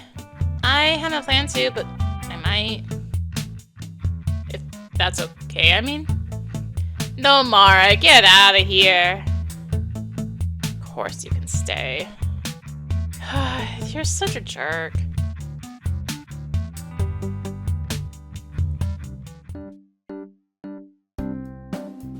Eggs over easy, but can the yolks be a little harder? Over easy, but harder. Eggs over difficult. You were sure that line was a winner. There's 3 eggs over easy, but harder. White toast, hash browns, anything for you. Could I just get a plate, please? A plate of... nothing, just a plain plate. If that isn't too much trouble. Coming up. Oh man, she hates me. Daniel shrugs. He does not share your social fixations, and his nonchalance is as maddening as it is inspirational. So the dorm party sucked? What? Nah, it was fun. Why'd you leave so early? Well... Adam kind of called and made me leave. He made you leave? No, he didn't make me. He just said he did. Well, he called and didn't want to talk while I was there. Couldn't he just call back later? He said it was important, so I left, but it wasn't really anything. I don't know. Maybe you wanted to have phone sex? No! Gross! Oh, you don't do that. You see him like once a year. I get him more than that, though. I see him more than that, enough to get what I need. So you could get on the plane, load up on your Costco bulk pack of sex. Yep. And argue over the phone the rest of the year. Dude, that isn't funny. Kidding? Kidding. Have you started writing your paper on desire yet? For Walshy? Nope, I haven't even thought about it. Probably gonna whip it up tomorrow at the last second. Really? But you had so much to say in class. It's just fun to fight with Walsh. That class would be a total snooze otherwise. Yeah. But you like the class. Why are you agreeing with Daniel? Do you think he'd be mad if you disagreed with him? I mean, I like the class. I think this stuff is interesting. I like to talk about it. Okay. Fine, Mara. Fine. I guess I just prefer actual sex over the theoretical kind. You never even... You have? Yeah? When? Who? This girl from... This woman at my internship. We went out with the whole office last week and ended up back at her place. Wow. Yeah, we're not dating or anything, but... How was it? Not quite what I'd hoped. It was kind of awkward. I didn't want her to think it was my first time. I tried to be cool about it. But for all I know, she could tell. Maybe it was obvious. Well, don't take it too hard. Your first time is pretty much always bad. When do you see her again? Tuesday at work. I don't know if it'll happen again. I bet next time you'll really like it. Did you really like it the second time? Not really, but it's harder for me. What do you mean?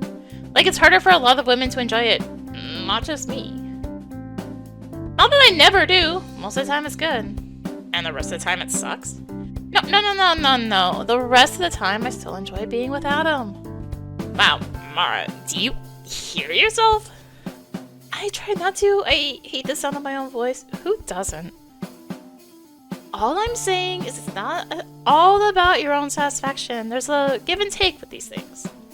So you give, and Adam takes. Dude, if you're gonna be like this... Sorry, you keep teeing me up.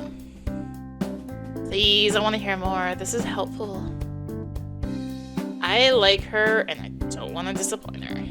That's mostly what I had to say. Sex really isn't that complicated, you know? It's a primal act. What matters is how you feel for the person, how well you get along, everything else flows from there. Yeah.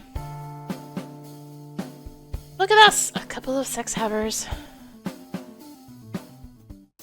As you exit the diner, you're welcomed by a familiar plume of herbal smoke. Man, are you holding? No, and even if I was, who smokes this early in the morning? I mean, you don't? Hey, the pin on that guy's bag, isn't that the Views for Use logo? It is. I think it's him. What? Andrew Stern, dude, the actual blogger, it's him. No way! Oh my god, we should talk to him. No! Why not? What if it's not him? It's not to find out. No, no! Stern! Andrew Stern! Huh, I knew it. Oh my god, I'm so sorry. We thought it was you. We're big fans of Spreading Riders. I'm Daniel, and this is Mara. Appreciate it. You scared the living daylights out of me. Sorry. You go to school around here? Yup. That's actually where we were just headed, right, Daniel? Nah, we're just killing our worthless time, students and all. Yes, I remember those days. I'm actually on my way to a D's nuts. Dude! Sorry, instinctive. You two are funny. Well, hey, if you're in the area tonight, we're doing a reading at the Kingsman, just around the corner. You should come. Heck yeah, we'd love to. I did the wrong place. Cool, it starts at 7, I think, or 8. Whenever the sun goes down and the room fills up. We'll be there. Alright, kid. Alright, later, kids. Andrew Stern. Oh my god, that was so embarrassing. I'm gonna wake up stressed out for a week. All I can say is, you're welcome. Do you want to meet professional writers? Yes. And don't you want to be in places where free ideas among creatives are exchanged? Well, yes, but then literally, what's the problem? I don't know, dude. It just feels bad. Maybe you're allergic. To actually getting the thing you want? Screw you. I've got an hour to kill. Want to go to the waterfront and chillax? What do you mean by that? Daniel only grins. No, I gotta write this paper for my boss before class. Wow, doing extracurricular stuff for your boss. Fun. Might be fun. I don't know. Ever the optimist. Are you sure you wouldn't rather go to the park? No, sorry. Gotta work. I really don't want to blow this one. My boss is counting on me. Alright, peace. See ya.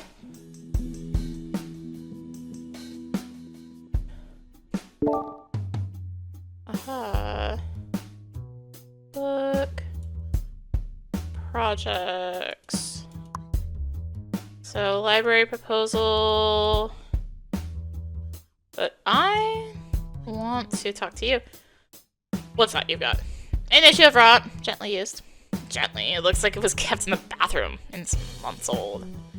These issues never go out of style. Their fashion guides, scene photography, and a gonzo style in-your-face reporting are timeless. These do tend to move, but it isn't worth much. I can only trade you for something worn out and cheap. Great! That describes everything I own. Book vendor pulls a few particularly ragged books from his inventory and sets them before you. Check out some books? Yeah? Alright, what do we got? God and the States. A seminal anarchist text from... Let's go! Trade. Yes. Nice doing business with you. Yeah, thanks. Hey, what if I decide I want my book back? You want it back already? Well, no, but I tend to doubt my choices. Well, given the level you're trading at, your books won't sell right away. You can get back for a book if you have another one to trade. That's a lack of commitment I can get behind. Thanks! Alright, so before I do this paper, do you want to read this? Since we can read a book a day, right? So, God in the State, a seminal anarchist text from 1882. Read it. From the jump, you are excited to read Bakunin. He is one of the principal figures of anarchism and a revolutionary in his own right, or so what that cover tells you. After a few pages, you find yourself briefly confounded. Bakunin seems to be arguing with his contemporaries, who he terms idealists, and does not relent for many pages. But you stubbornly persist, and soon find a more discernible rhythm. Bakunin's musings on the truth of universal experience are energizing. You begin to see how the state and the eternal principles of faith that it wields are in direct opposition to man's pursuit of liberty and reason. You have not absorbed every word, but the structure nonetheless forms in you. Yeah, anarchism, level up! Alright. Let's go... Should go check the beach. I don't want to go there, but... Anything here? No, but I want to talk with you again. When you approach Joseph, he looks past you, seemingly distracted by his own thoughts. You immediately wish to leave without being noticed. Oh, hello there. Sorry, I was just going. Didn't mean to bother you. You, of course not. You will never bother me. You are very optimistic. See you later. Let's go in here. And check. This card offers, at the moment, nothing here catches your eye. Nothing of interest in Lost and Found box right now. Your globalization class doesn't start for a while. Was there something you meant to do in the library? There was.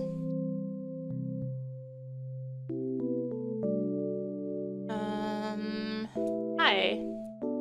Working today, Mara? No, just here's a civilian. Wow, what's it like from the other side? About the same, except I don't get paid. Are you looking for some new library books? Taking some books? Yeah.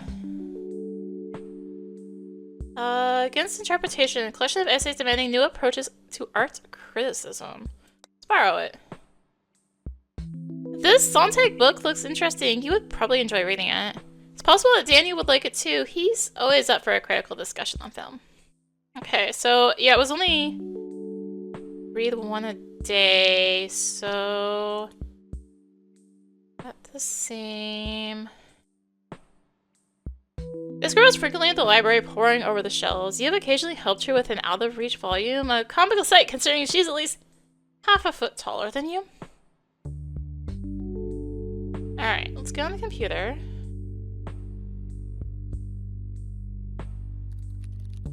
Do not use speakers. Web. What have we got today? While attempting to enter the URL of Blowtorch Media, you accidentally click on something in the browser history's recent history dropdown.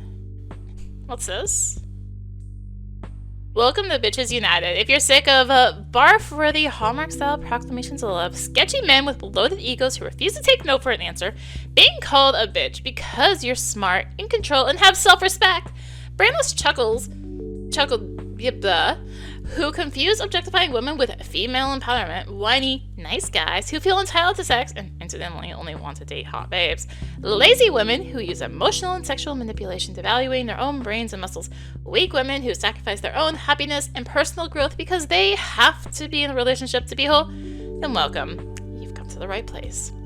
This is a feminist website. Its content is the sort of thing no one in your corner of the internet takes seriously. But most of the places you hang out are filled with men, and admittedly, the text of this website, written entirely by women, is pretty funny. You click to the About page and read the short history of the website. It was started in 1996 as a way for its founder to blow off steam between software jobs. Its popularity has grown ever since.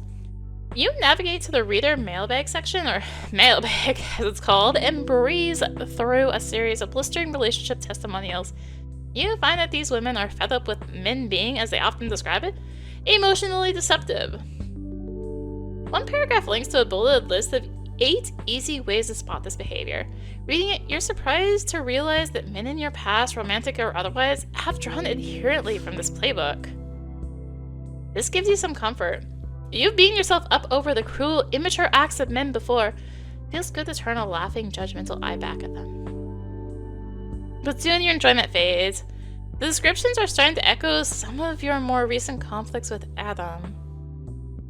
You reread each bulletin point. They resound even more strongly this time. Is this wrong? Are you disparaging Adam by lumping him in with these cartoonish male villains? Or if these appraisals are true, are you one of the weak, lazy women who enable them? Maybe Adam does some of these things, but if you talk to him about it, the thought of bringing this up to Adam exhausts you, but maybe you should if it bothers you so much. Or maybe this website is generalizing the human experience and relationships can't be reduced to a few bitter lines of HTML. We should move on. Ooh. Let's do some looking. I'm sure this results are exactly what you'd expect, you fool. You close the browser window immediately. Drugs. You find it necessary to get more specific in your search, which initially produces the websites of dozens of American pharmaceutical companies. A search for illegal drugs brings you to Earth's Eye, an online vault of information on psychoactive drugs and their connection with the human body. Topics include dosage advice and effects, as well as thousands of trip reports. While incredibly interesting, you are overwhelmed by what is being offered here. You decide to bookmark the website for future use. Ugh. You feel lucky to have stumbled on this resource. Even scratching the surface, you'll feel some of the fearful heat rising from your outlook. Your suspicion is confirmed that these substances are only as harmful as your ignorance. They are no more shameful than any other facet of human experience. Yeah, we leveled it up. Yeah, that's weird. The number didn't go up. Must be a glitch of some kind. Maybe a network is down in your brain. Well, it still feels like you've learned something. Let's move on. Music. There is much buzz on the internet about MP3s and their impact on the music industry. I think it's the same thing, right? Yeah. Okay, so it's all the same. Andrew Stern. Do that. Searching for Andrew produces his News for Yous blog and Amazon store link to his latest printed collection and an impressive number of interviews in culture blogs, city alternative press, and literary journals. On his blog, you see the reading at the King's Men listed among the author's upcoming events. And Jimmy Mo Walsh? Walsh's name shows up on both the faculty pages of the Sucks website and in numerous articles describing talks, interviews, and release events for her books. Walsh herself has a website, clearly designed by a professional, that uses Macromedia Flash to present her works in an animated clickable slideshow. It's quite user-friendly, if somewhat aesthetically generic. You'll admit that it's better than anything you could personally manage. Although a little about Walsh's website has changed lately, your sense of her and how she sees you is excruciating to ponder. You wish you didn't run the risk of seeing her around school. You don't want her to perceive you at all. And yet you still have the urge to look for her. You're still waiting for some sign that she's fond of you, that she believes in you. You're not going to find that on her website. Alright. I guess that's that. Messages. Mara, what's up? Oh, it's Lily. Mara, what's up? Well, I am from Lily Peters, your childhood best friend. Since her family left the island around the same time as your own family, Lily has been attending university out of state. She's a long car ride away, and you haven't seen her in close to a year. Truthfully, you don't talk online much either. Yo! I was just thinking about you.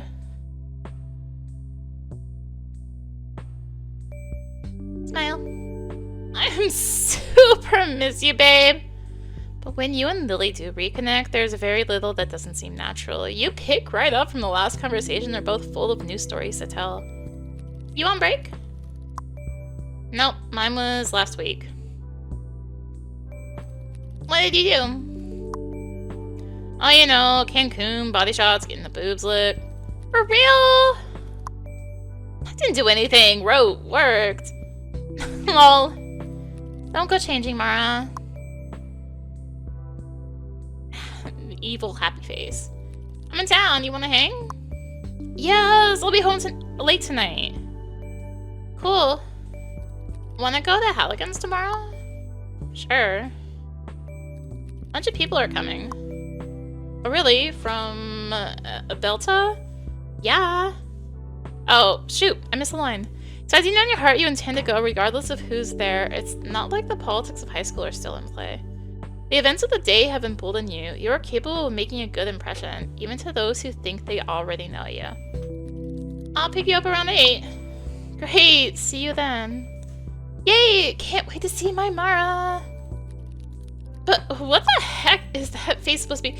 Oh, it's like happy eyes in the mouth. It's cute. It's like an anime character. Happy face. Yeah, there you go. That's even cuter. It needs a nose. Noses are less cute. Crying because her nose is ugly. Uh-huh. Bang. Okay, bye-bye. Bye. Lily Peters. New person added. Now what if I search her? Lily Peters. Lily would find it hilarious that you'd even try this. She has no interest in adding to the greater sum of the online world. Hey, you know what? May as well. Email. Nothing. Paper. Alright. Not universal desire. Library proposal. Let's write on it. Your boss, Jana, has asked you to submit a proposal for anarchist-themed reimagining of the library stacks. This is entirely your fault. Primary topic, anarchism. Secondary topic, the city. You've already chosen one. Wait, you already chosen this as your primary topic. You need to pick another one. I'm choosing... Oh, okay, the hitbox is just a little weird. Let's do the city. Primary topic is anarchism, your second topic is the city. Is that what you want? Yes. This is gonna go horribly. Really, really horribly. You're glad to have taken the time to deepen your understanding of anarchism and its origins. It's enough of a struggle to write about even when you've done your homework. Writing about the city is an interesting choice. You find you have much to say about the surprising ways people organize themselves in a crowded urban environment. Let's print it up. Send your file to the library printer. Once it comes out, you staple it together and take it with you.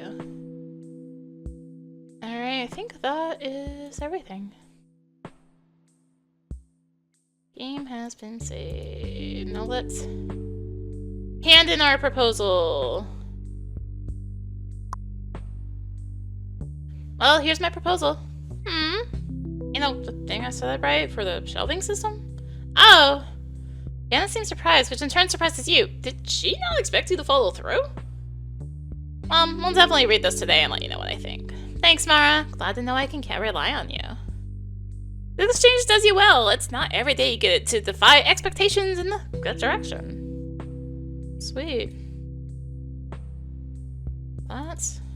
Next floor is... Don't you have class starting soon? You better not leave. Oh, fine. What does it say? A sign has been posted on the classroom door.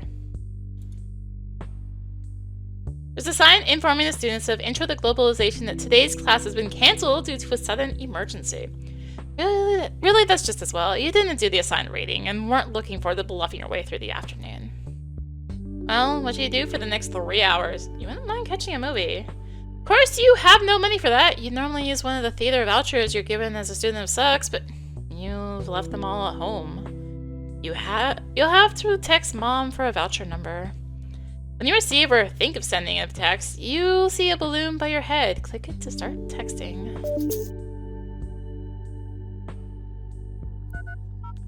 Hey, can you find my movie voucher? Takes Mom about 30 seconds to respond. She's usually home this time of day. Where? Drawer by my bed.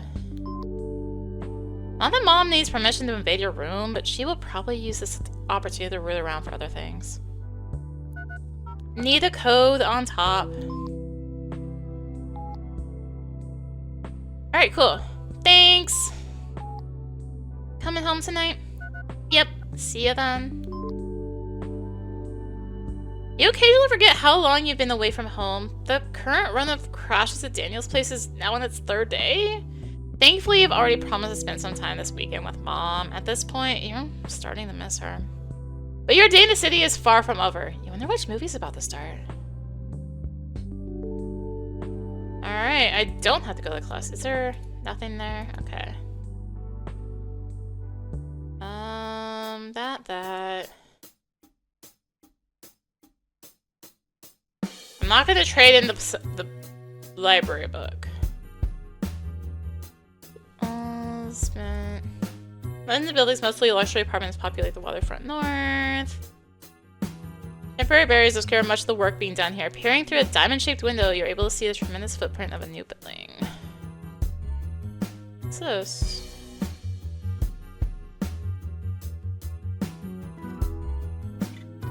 There's like a log there. Sure. Alright. Nothing. I'm double clicking. Thank you. That. I guess I'll go to a movie? Available movies you're most interested in phone booth. The single location concept is enticing, even if Daniel finds it corny. One for phone booth, please? What was it? Phone booth? Why are you mumbling the title of the movie like that? Mumbling? Whatever you say, $12. Can I use a voucher instead? Sure, just read me the code.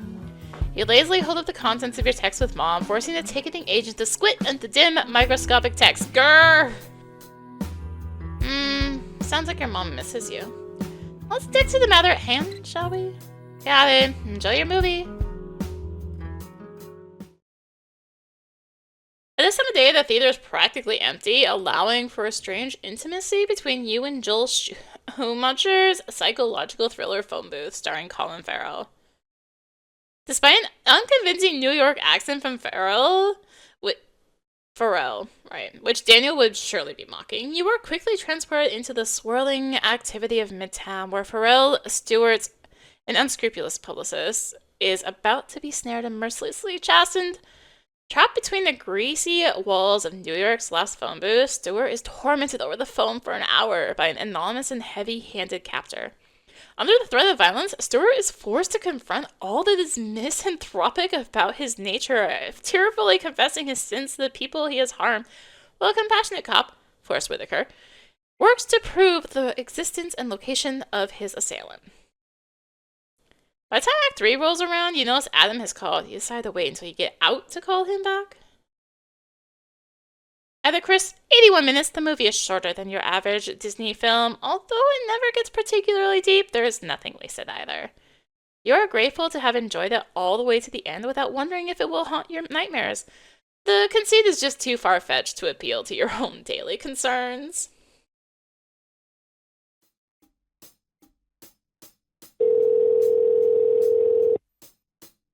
Hey, sweetie. Hiya. Are you done with class? Yep, done for the day. You figured there's no sense in mentioning to Adam that class was canceled. He'll just wonder why you didn't call him sooner, and you haven't prepared an answer for that. Cool. Since by Adam's tone that he'd been expecting you to call earlier in the day, you decided to move on quickly.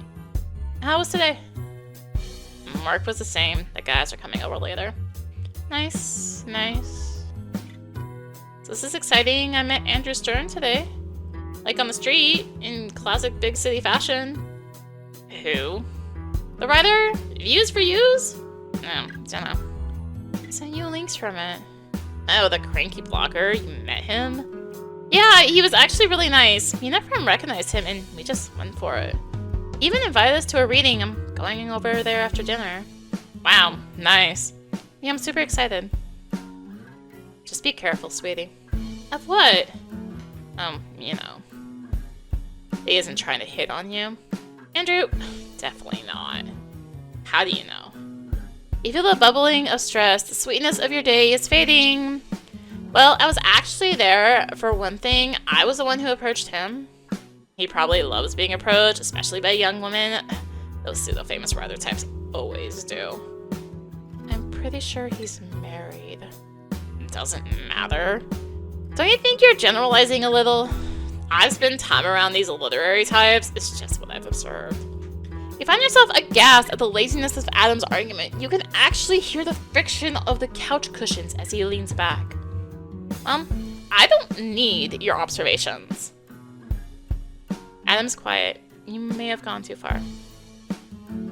You wait for him to admonish you. When he doesn't, you somehow feel worse. I mean, I appreciate your concern and all, but consider your words. The last thing you need is another night-destroying series of phone calls. You'll never forgive yourself if you missed out on this reading. When Adam continues to wait silently, a guilt sets in. You realize how little he knows about your current state. I'm sorry, Adam. I haven't written anything I've really liked lately. Really? Nothing? No, not really. I feel like I've been in school all this time and have nothing to show for it. So I'm just trying to meet people outside of school and have conversations with them, and I just feel like I suck right now, and I haven't branched out enough, and I'm mad at myself. I don't mean to take it out on you. That sounds really stressful. Well, I'm glad you're telling me. Yeah. School wearing you down? Maybe. Have you considered taking a semester off? No. I did it once. It's worth considering if you're really stressed. What would I even do with that time? Well, for one thing, we could see each other more. You could stay with me for longer, for more than just a weekend. Adam has been bringing us up more and more lately. You consider the routine you so smoothly fall into visiting Adam in his ex-urban hometown 300 miles away. The privacy and tidiness of his apartment, the ease in running errands in his passenger seat, the consistency of his social group. Could you write there in the quiet of Adam's bedroom while he's at work? Would a daily walk across the sprawl of parking lots from his apartment complex to the Wegmans and back be enough to jog your vision? If you truly had nothing else to worry about, no peripheral paths to doubt, could you write? I'd have to think about it. I have to go, Adam. Okay, call me when the thing ends, okay? Okay. And we can talk more about it, okay? I love you. Okay. I miss you so much. I love you and miss you too. Bye. There's just enough time to grab a quick dinner before the reading starts. Better hop to it. Not there.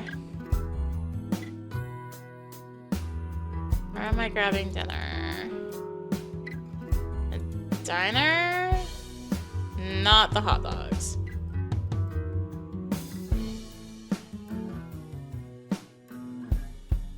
Jesus made there's a line outside Papaya Hog right now. You don't have time to wait. Diner? You already ate here for free with Daniel today. Mischief managed. Pizza!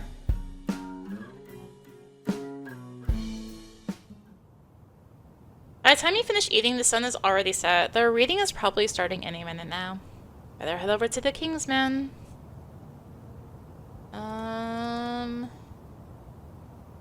What's up with you two? Can I not even look at you two? What the heck? Oh, we're here.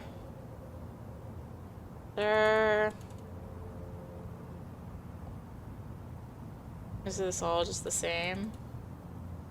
Let's go over here. Yeah, all the same, okay.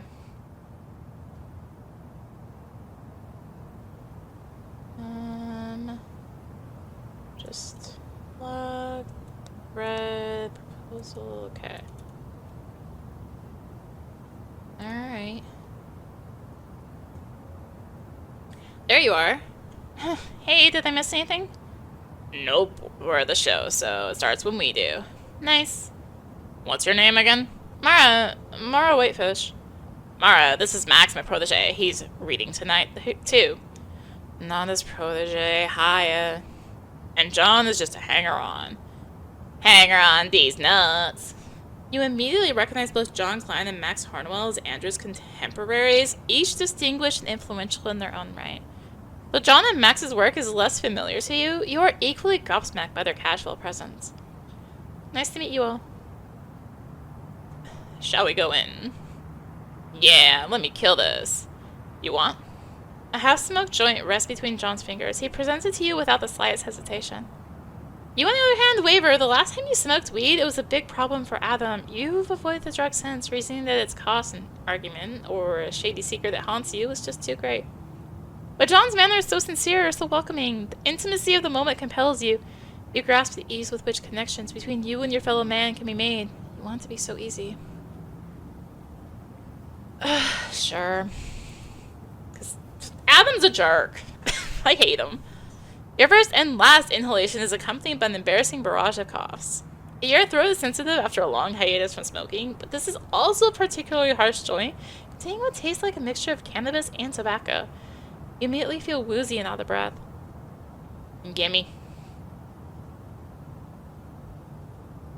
You alright? Yeah, sorry, yeah. Not your fault. Andrew keeps cutting his shit weed with lousy tobacco. My weed is great. The coughing gets you high. Higher.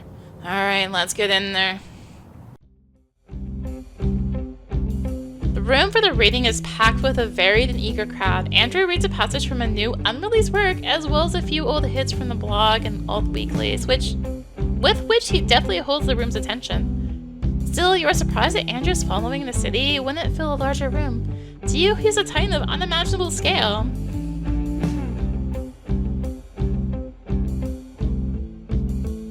Alright, the next guest needs no introduction. He's positively infamous. If you've been following these events, you're probably as excited as I am to welcome John Klein to the stage. Andrew, I'm truly honored. Thank you, everyone. Wait, gotta throw up.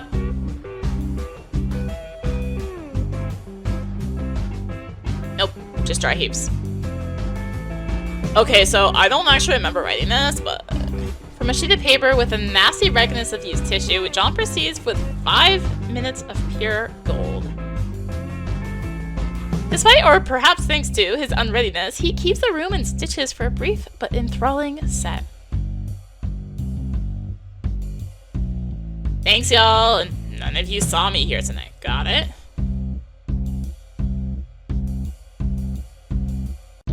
At first, the weed you smoke brings you to the calming, happy notion of locking yourself into place Lego-like in a crowded room, a place you must be alone. But after a few minutes, the path winds into darkness. You start to wonder if you've imposed yourself upon Andrew, who never would have invited you to the reading if you hadn't badgered him on the street.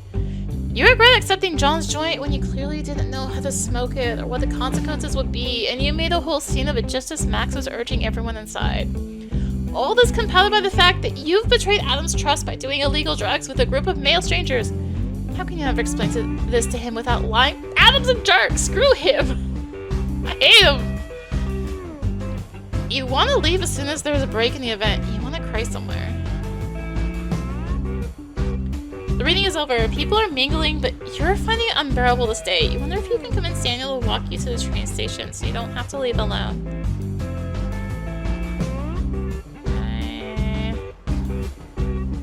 Talk to anyone else?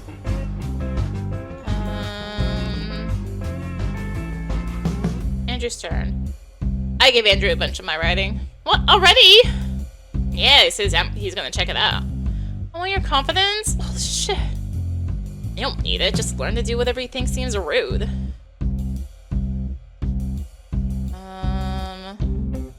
Drugs. Do you know where they get some?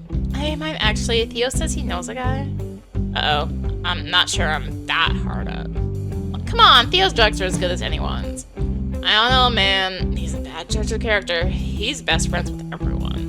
Not everyone. He sworn enemies with that guy who stole his crush at orientation. That girl wasn't his just because he liked her. You want to buy weed from a guy who covets women like Pokemon cards? This may be your most compelling argument yet. Okay. This bookstore is great, huh? Yeah, not bad. I can't afford to buy anything, though. Oh, right.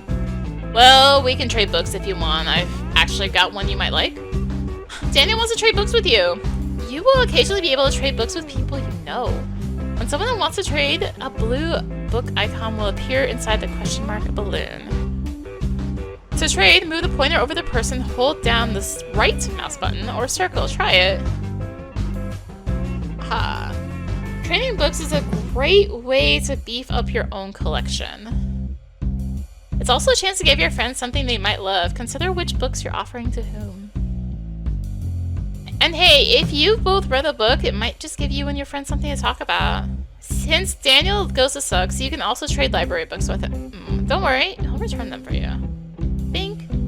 You will often have a small window of time to trade books. If you see that person later, they may no longer want to trade. Seize the moment, got it. Right, or don't, it's up to you, boss. God in a state, well, I haven't read the End's interpretation, so... work of art in the age of mechanical production. With a mouthful, book recommended by Daniel. Trade. Hey, do you want to walk me to the train? Why? You're not coming? To where? Weird O'Malley's the bar with all the guys after this. They invited you? Yeah, we're both invited. Don't go home yet. Daniel must be mistaken. You've presented nothing short of your most annoying self so far. Why would they want you tagging along? But we're not 21. It's fine. Max is only 20. He says they don't card during happy hour. Are you sure they invited us? Yeah, stay, Mara. You're far too tempted by this opportunity to say no. Your embarrassment functions are suddenly overridden. Guess I have a little time before the train. Great, then we have no time to waste. Ready to go? Sure. Weird O'Malley's is just around the block. Past the diner. Are you sure this bar doesn't card? That's what they said. Okay. What's the big deal either way? Worst case, they don't let us in. Wish I understood your brain, Daniel. Me too. Come on, let's go. Wish I could read. I can't though. Trying to read right now? You've got to be kidding me. Fine. All these. People. There they are. Hi. Thanks for sitting through that. Through what? My reading, I mean, I wasn't really right for the crowd. No way, it was great. Yeah, man, it was awesome. And we're not afraid to be honest. Well, you guys are nice. We're not just saying that. It was awesome. Thanks, I appreciate that. See y'all inside.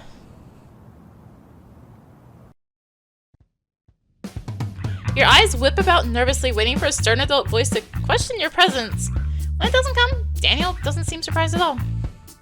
There they are. Hi. These men look dug in as if they've been drinking for hours. There's a whole history, geography, and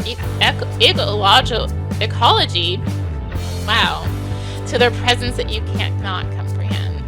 I'll learn from their ways. I'll study their lore. Mara, did you know that nearly half the people on Earth are bilingual? Have you ever considered expanding your knowledge in a way that wouldn't just serve your most immediate impulse? Like, are you gonna help me talk to these random guys or not? Hey, look out the window! That guy's juggling hacky sacks. Nice!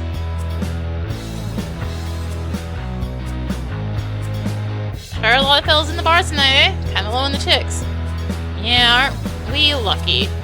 I can't quite pinpoint your sarcasm there. Are you saying you're unlucky because you want there to be more women? Are you lucky that there aren't more women as irritating as me? Or are you saying you are actually lucky because you prefer the company of gentlemen? I feel lucky to be having this conversation, that's for sure. Is that because of the great impression I'm making, or because I'm so annoying that you'll get to laugh about me when I walk away? Or are you also being sarcastic and you want me to leave? How about we don't find out?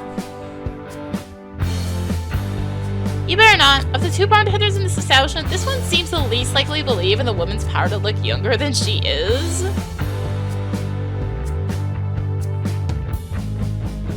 Hey, is this the bathroom line?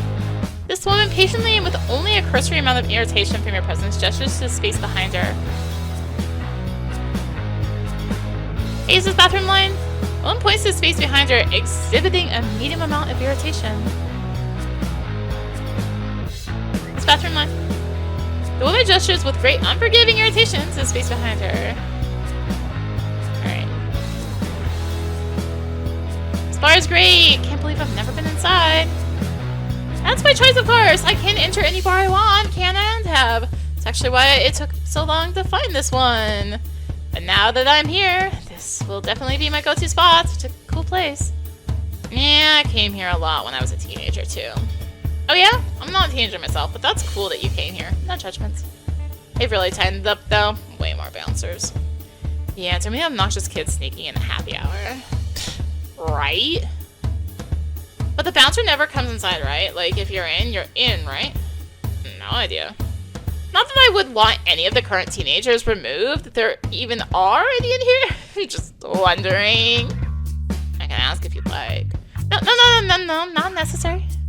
No trouble, I was about to go out for a smoke. Anyway, let's all just be cool, shall we? Talk to her. You're just really unable to tell who would be appropriate to ask for a drink right now. You better look for some familiar faces first. You attempt to notice Daniel's conversation with Max, but you find it surprisingly impenetrable. Daniel does nothing to invite you in. You briefly allow yourself to be hurt by this. Alright. You made it. Yeah. Reading was great. Thanks. I was worried the crowd would kind of suck, but ended up being pretty intimate, you know? Yeah. Want a drink? I'm fine tonight. Oh, no, that's way too nice. You came out to the reading. There's 100 other ways you could have spent your night. There absolutely aren't, but... Please, I insist. You 21? You have a tolerance for a drink? Absolutely. That really isn't a lie. You've tolerated every alcoholic beverage you've had. Ooh, what do you want? Whenever's available. You're funny. There's about 30 beers on tap, and they've got an extensive liquor list. You've never been in an alcohol-related situation with choices. The pressure is just too great. Andrew is waiting patiently, but with some amusement for your answer. What are you drinking? Say, what are you drinking there? Congratulate yourself for serving up such a sly answer. A Stone IPA. Sounds good. I'll have that. You like IPA? Sure, I like them all. IPA, Budweiser, bottle beer, canned beer. Why is there something gross about it? Kind of bitter, but that's what you like. Oh, sure, that's fine. I have an idea. Can I pick something for you?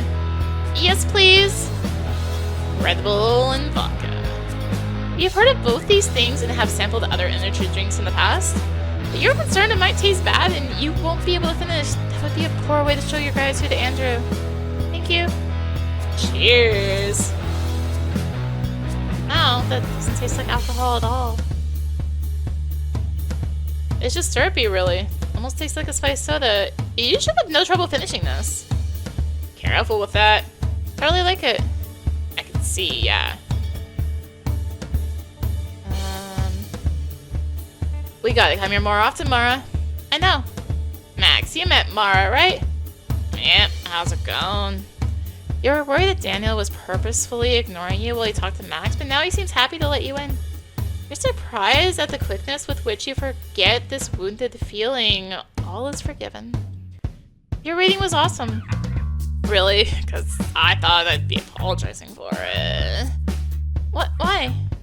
It was old material. This idiot invited me last minute and I couldn't write anything new in time. I invited you a week ago. You want me to come up with something actually good or some crap thrown together at the last minute? You guys are in school for this, right? Yep. Uh-huh. You were asked to write something for a reading like that? Would 1 week be enough time? Depends. Well, it depends. I mean, sometimes the ideas just don't come, or you've got personal stuff that week, or... Thank you. Andrew is shaking his head. Well, yeah, but none of that's a real excuse. Not when it's your job. Nope. None of what we're talking about is a job, though. I don't know. I think you should treat it all like a job. You've just got to get it done, whether you feel like it or not. So I trust you turn in every paper on time this year. A lady never tells. It depends on the deadline too. Some teachers are a little more uptight about it, and with some confusion, you realize that everyone else in the conversation has moved on. It seems the matter does not need to be resolved. You have come in now. I can ask you. I can talk to you now. Drugs. Yes, please. Do you know where to get any? Wow, on to you forward. Only on this topic? We hang out long enough, I'll tell you about my guy. But I may put you through a series of Herculean labors first. I will do whatever it takes, my lord. Smoke the multi-headed herberus, clean Niyagi and Bong in a single day. I think we'll get along.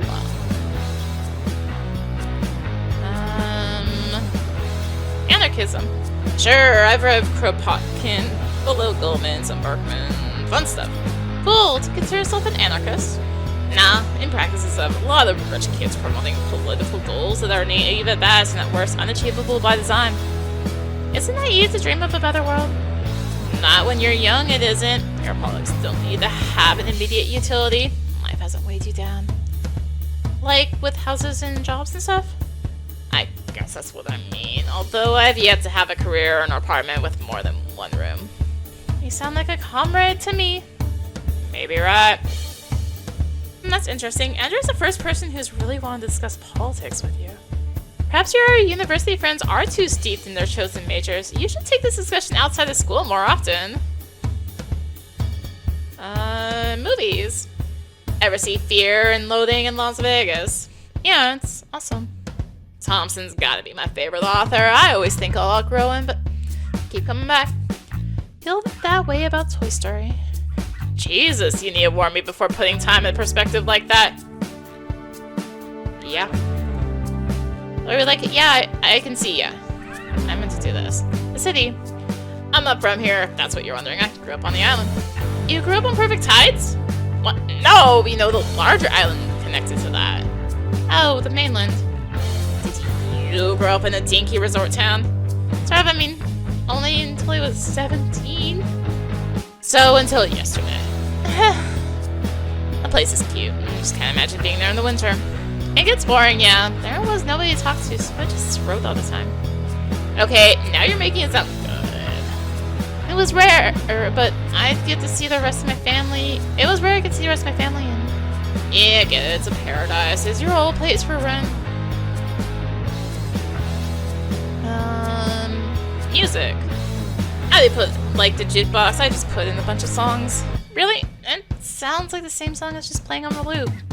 Ouch, forget I asked. Sex. I'm a rapidly aging man who's been off the market for 7 years. Not some giggling college freshman. Right, I apologize. I bow degenerate peers and I forgive you. I can talk to him now. Let's ask about Andrew. Give Andrew a bunch of my already. Yeah, it's the same thing then. Alright. As you approach John, you notice the cool night air and potent smell of cigarettes still emanating from him. What are you getting? Too many goddamn choices at this place. No, it's ridiculous. What's that you got? It's Adam. Let it ring. You let your phone ring for a full cycle. You don't want Adam to suspect you've rejected the call. That your phone? Yeah, sorry. No worries. See what you're doing there. After this excruciating long cycle of rings, the call finally goes to voicemail. Sorry, yeah, so this is Red Bull and a vodka? Yeah, that's it. You're an animal drinking like that. Really, seems like kind of a baby drink, being so sweet, but... Voicemail notifications appeared followed by multiple increasingly frantic text messages. Sorry. You're mortified. You can't bear to ignore it anymore. I gotta take it, sorry. It's okay. Hello? Is the thing still going on? What was that? The rating. Is it still going on? Oh no, it ended! Sorry, it's locked in here. Where are you? Just a place nearby?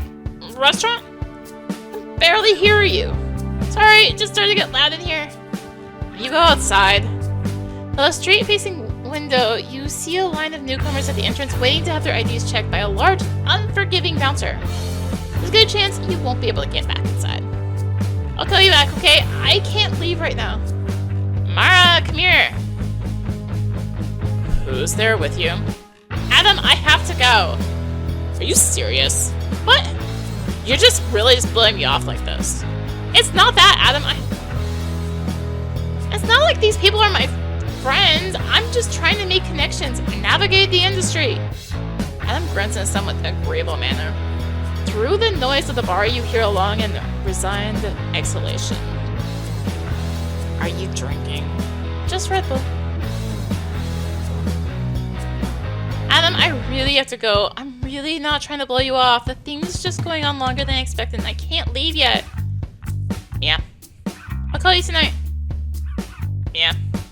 Love you. Love you too, very much. Very much for me too, bye.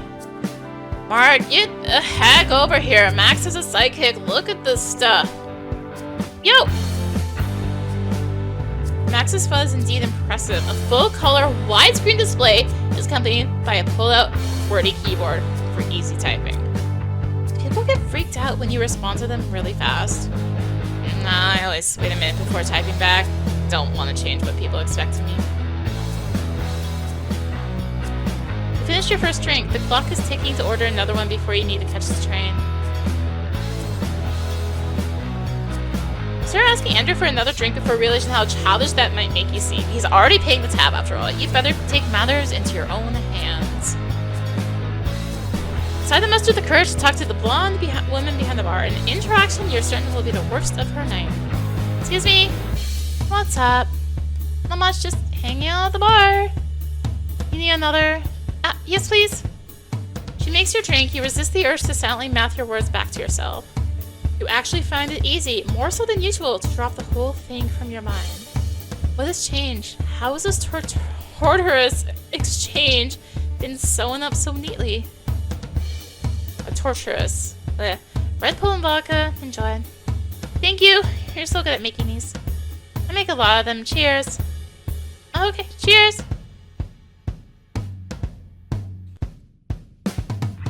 Mara. Daniel. My good chum.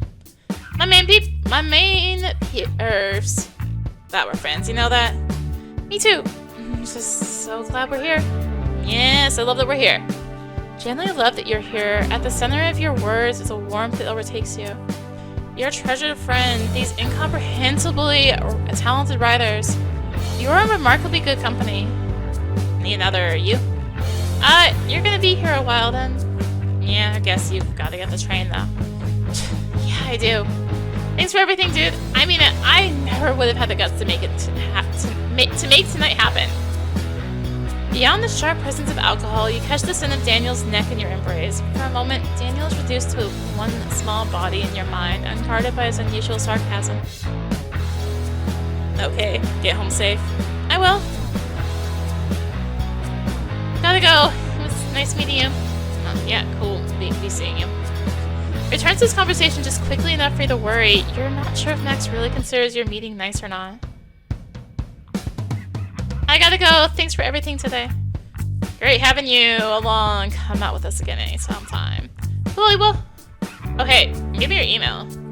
Andrew hands you a pen with a small notebook, open to a page of his own illegible scribbles. Near the bottom of the sheet is Daniel's name with his school email address. What? I mean, I'm trying to organize the reading. Oh, yes, cool! Quickly jot down your information, paying special attention to the clarity of each letter. This is surprisingly difficult after the drinks you've had, but you're sure the result cannot be misinterpreted. I'll be in touch with the guidelines. I'd love if you want to enter something.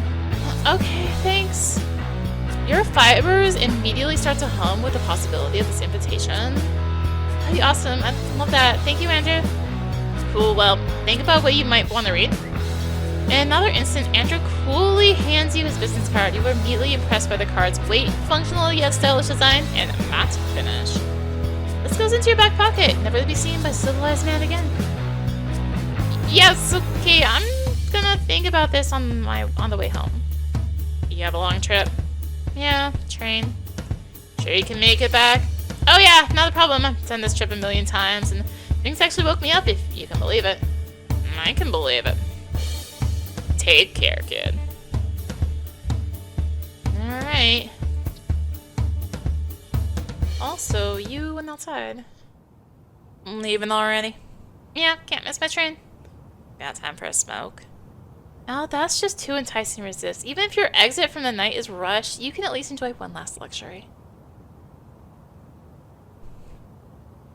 Thanks. So, you're a writer? Yes, sir. What kind of things you write about? Well, you know, I don't really write about any kind of thing, per se. No, I just mean not right now. Okay. John, I just mean... Figures I'd lose my words like this. It's alright. I just mean, I wrote a lot of crap before college, mostly fantasy or sci-fi. A lot of really derivative stuff, usually using other people's characters. They call that fan fiction, right? Yeah, fan fiction. Oh god, I can't even say that out loud anymore. It's so embarrassing. Okay, so you don't write about other people. You don't write about other people's characters anymore. No, definitely not. Instead, you write about nothing. No! I'm just kidding. Go ahead. I guess I've just been breaking my style, you know. I was on the bad path, I think. I'm just trying to study a lot of good writing right now and clear out all those bad ideas and figure out what my real style is. Style. Critics say my style is the worst part of me. What do critics know? They panned to Moby Dick in its time. Have you read Moby Dick? Not all of it, but... Guess I sort of agree with them about me. Style is just your limitations, the ones people can see, you know? Fills in the gaps between the actual substance of the thing. So I think that's wise what you're doing, Mara, breaking it all down. I wish I'd been able to study. I really just had to get going at some point. I want to do that too, John. Just get going. Get serious. You will. But why are you so impatient? You're in college. You can barely eat solid food. Not that young. Mary Shelley wrote Frankenstein when she was 19. Bret Easton Ellis had 2 best-selling novels by 23. Hunter S. Thompson, The Rum Diary? 22. Aha! Yeah, sure, that's all true, but... John is looking off distractedly. Running out of time, the world passes you by for nada. John's gaze wanders into the street. You realize self-consciously that he's bored, perhaps even annoyed, by this hill you've chosen to climb. You feel foolish, juvenile. Sorry. Nothing, just being stupid. Nah, you're not stupid. And it's good that you're impatient. You can let that drive you. Just don't worry about other people's success. Keep your head down and write. It's not like you can have someone else's life, you know? Okay, I'll keep that in mind. I've got a few galleys in my new book. You want one? For real? I could trade you for one of my books. Oh, that's nice, but I really gotta lighten my bag. Right. Love to hear what you think. You're certain John can't seriously mean this. He must get terrific feedback from his editors and true peers. Regardless, you were flattered. The book is an intimate object, coarse and unseen. I can't wait to read it. Well, it was nice to meet you, Mara. Maybe I'll see you again with Andrew and all of them. Yeah, I hope so. John Klein. Night, Mara. See you next time, and let me know what you think of the book, okay? Let's go take the subway. Last train to Vanilla Bay, now boarding on track 3. Last call for the last train, all aboard. Train's about to leave. Hurry over to the platform.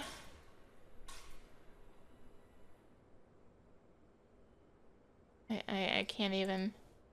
The Suffolk Street Smoothie King proudly declares itself the pioneering figure of the whole smoothie thing. And that's one way to become king, I suppose. The M is your go-to restaurant when you're in a hurry and broke at Suffolk Station, which is pretty much always. Though maybe not the healthiest food to put in your body. Your scant finances ensure you can only eat so much. entirety of the station is serviced by one mighty drinking fountain. East River's News is an expensively convenient place to find Beebus Cola, candy, travel-sized personal care items at Suffolk Station.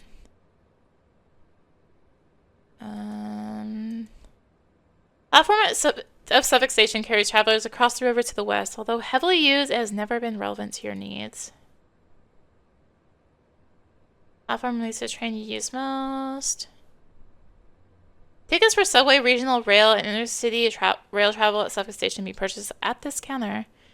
It is in these interactions with the world's most besieged counter people that you forget your last remnants of childlike shyness. With this massive flow of travelers, Suffolk Station's waiting rooms are rarely empty. You've seen more than one family sleeping here, legs propped on a teetering mound of luggage.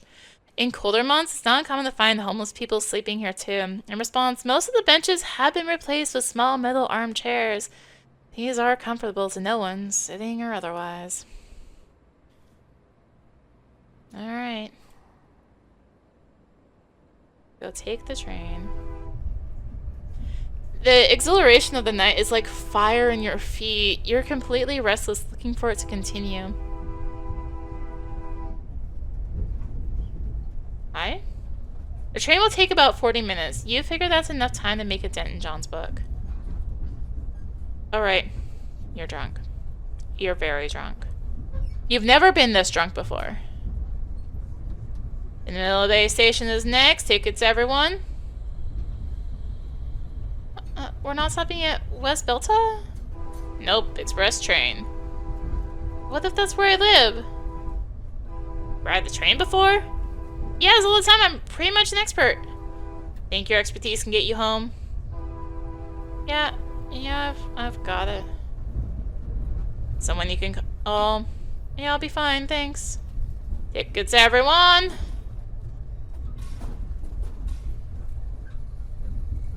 Crap. Mom might be in bed by now. Hello? Concern in Mom's voice mingles with exhaustion. Hey Mom, sorry to call so late. Where are you? On the train? Getting in soon? Okay, that's good. When I didn't hear from you, I didn't know if you were coming. Of course I'm coming! We talked about spending the day together, Mom. I didn't forget. Are you alright? Yeah, I'm fine. You sound a little... I don't know. Just tired is all. I'm actually on Express. It was the only one I could get at this hour, so... Mara. Can you pick me up? It comes in about 20 minutes. Comes in about 20 minutes. Just winding down for the day. I know, but... 20 minutes, Vanilla Bay. Yeah. Okay. Thanks, Mom. I really appreciate it. Hit a click on Mom's phone long before you finish thanking her. Mom should feel lucky. You were such a good kid in high school. You try to direct your focus to a point in front of your face as the room begins to spin. How could this have felt so good just minutes ago?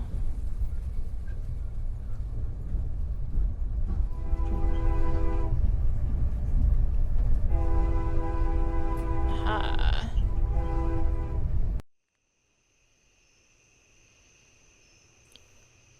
The awkward wait. Been there with waiting for an Uber. Can't remember how long you've been standing here. But the last person who was waiting for a ride had been picked up. You were the only one left. Your delay at the night's events are sinking into doubt. You were only invited to the bar because of Daniel. It's him they wanted along. Your presence is burdensome. You bring nothing of value to a conversation. You are a leech. You're not a writer to them. You're hardly even a writer to Daniel. John doesn't think you're a writer either. You're not that naive. He probably just wants to screw you. At least if he did, you'd both be worth something. You're having terrible thoughts. You just need to get home. Mom, where are you? Thank God.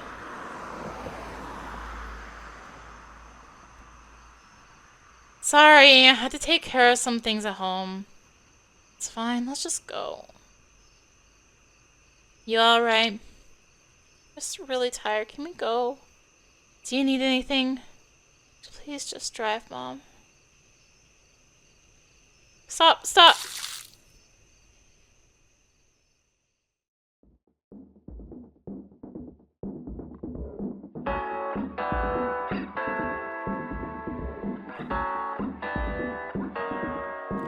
In sleep, you're battered by jackhammers, bulldozers, men shouting expletives.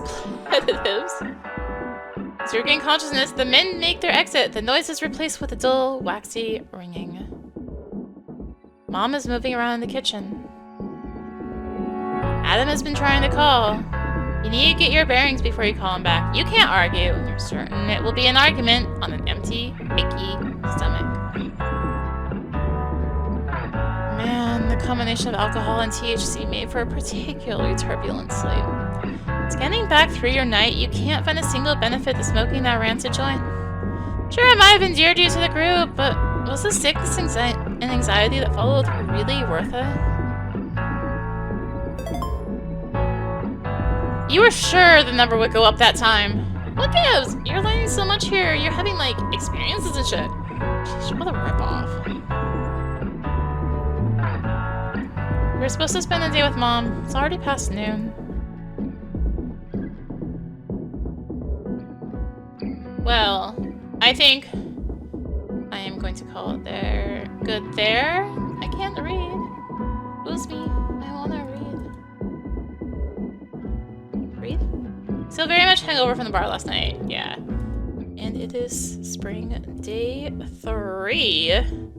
Your father's guitar has not seen much use since you left Perfect Tides. You decided to mount it on your wall so it would at very least seem unpacked in part of the room. With each passing year, the likelihood that your guitar skills will propel you into a previously unforeseen superstardom has faded. Now you simply imagine yourself as a respectable rider who, to everyone's surprise, can also play the shit out of the guitar. The book has been sitting on your nightstand for a while. You found this copy of Homer's The Odyssey while browsing a flea market with Mom. It reminded you of your favorite high school English class that you took with Lily. You figured you might need this book for school, but it has been snubbed time and time again for other classics. In this way, despite its timelessness, the book is something of an underdog in your mind. You suspect you might like it. Add to your collection? Yeah. Woohoo! I can't read, I'm still too hungover.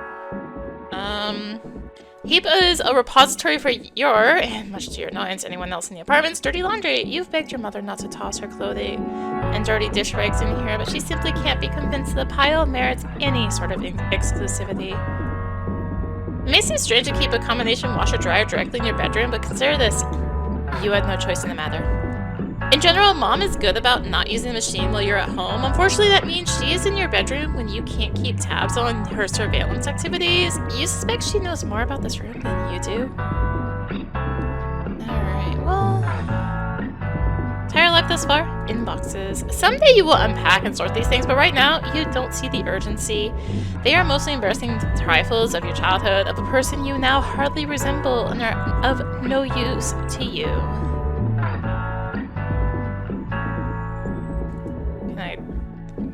Oh, that way. That's the closet. Okay. You linger outside your bedroom door for a moment, hoping Mom will turn to acknowledge you. When she doesn't, you decide she's being unreasonable. Fine then! You don't need to talk at all. Unless she wants to. Computer. Should probably talk to Mom before you get on the computer. Don't need to use the bathroom right now. Sunshine appears to be in good health, though he has undeniably changed since his move from Perfect Tides. For one thing, in the absence of wildlife, his mimicry of the local bird population has become hollow. Sure, he'll still rattle off the familiar songs of warblers and thrush, but these calls are now peppered with train whistles, backup beeps and from construction vehicles, and the voices of assholes yelling in the street. TV? No. You have no reason to your Mom's bedroom. Oh, hi dear. Didn't hear you come in. Come out. Sure, Mom, whatever.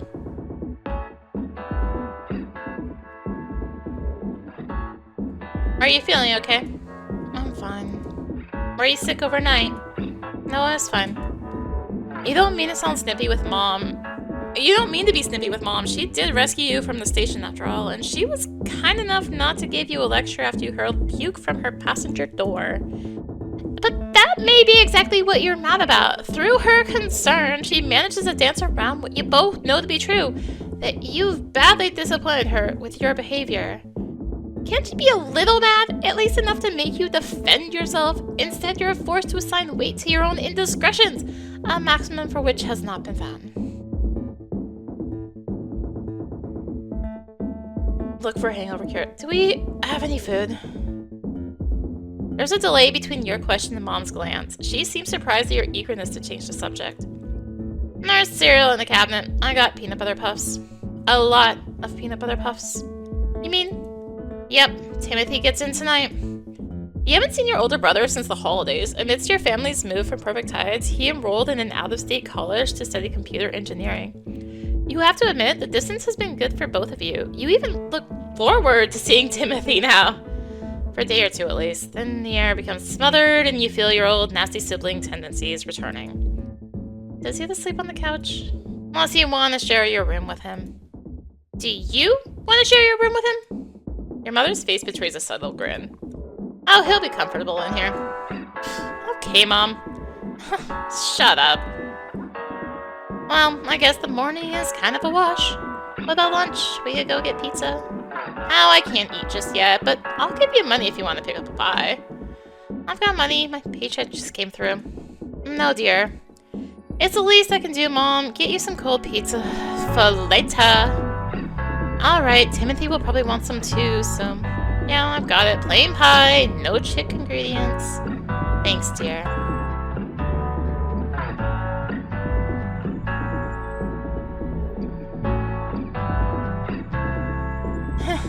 At least I barfed outside the car, right?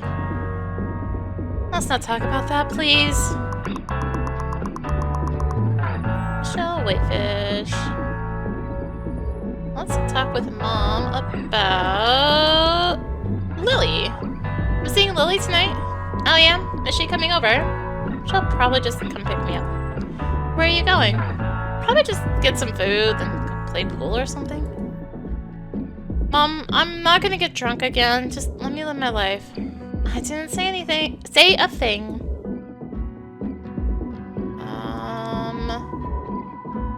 The city. You spend so much time in the city. Is the town we live in really so bad? Mom, there's so much going on in the city. Nothing happens here. That's not true. We had the street fair last weekend. There's a street fair like every 5 seconds in the city. But isn't it dirty? Sure, but so is this place. We live down the street from a plastic factory. What about creepy men? Do you ever get followed?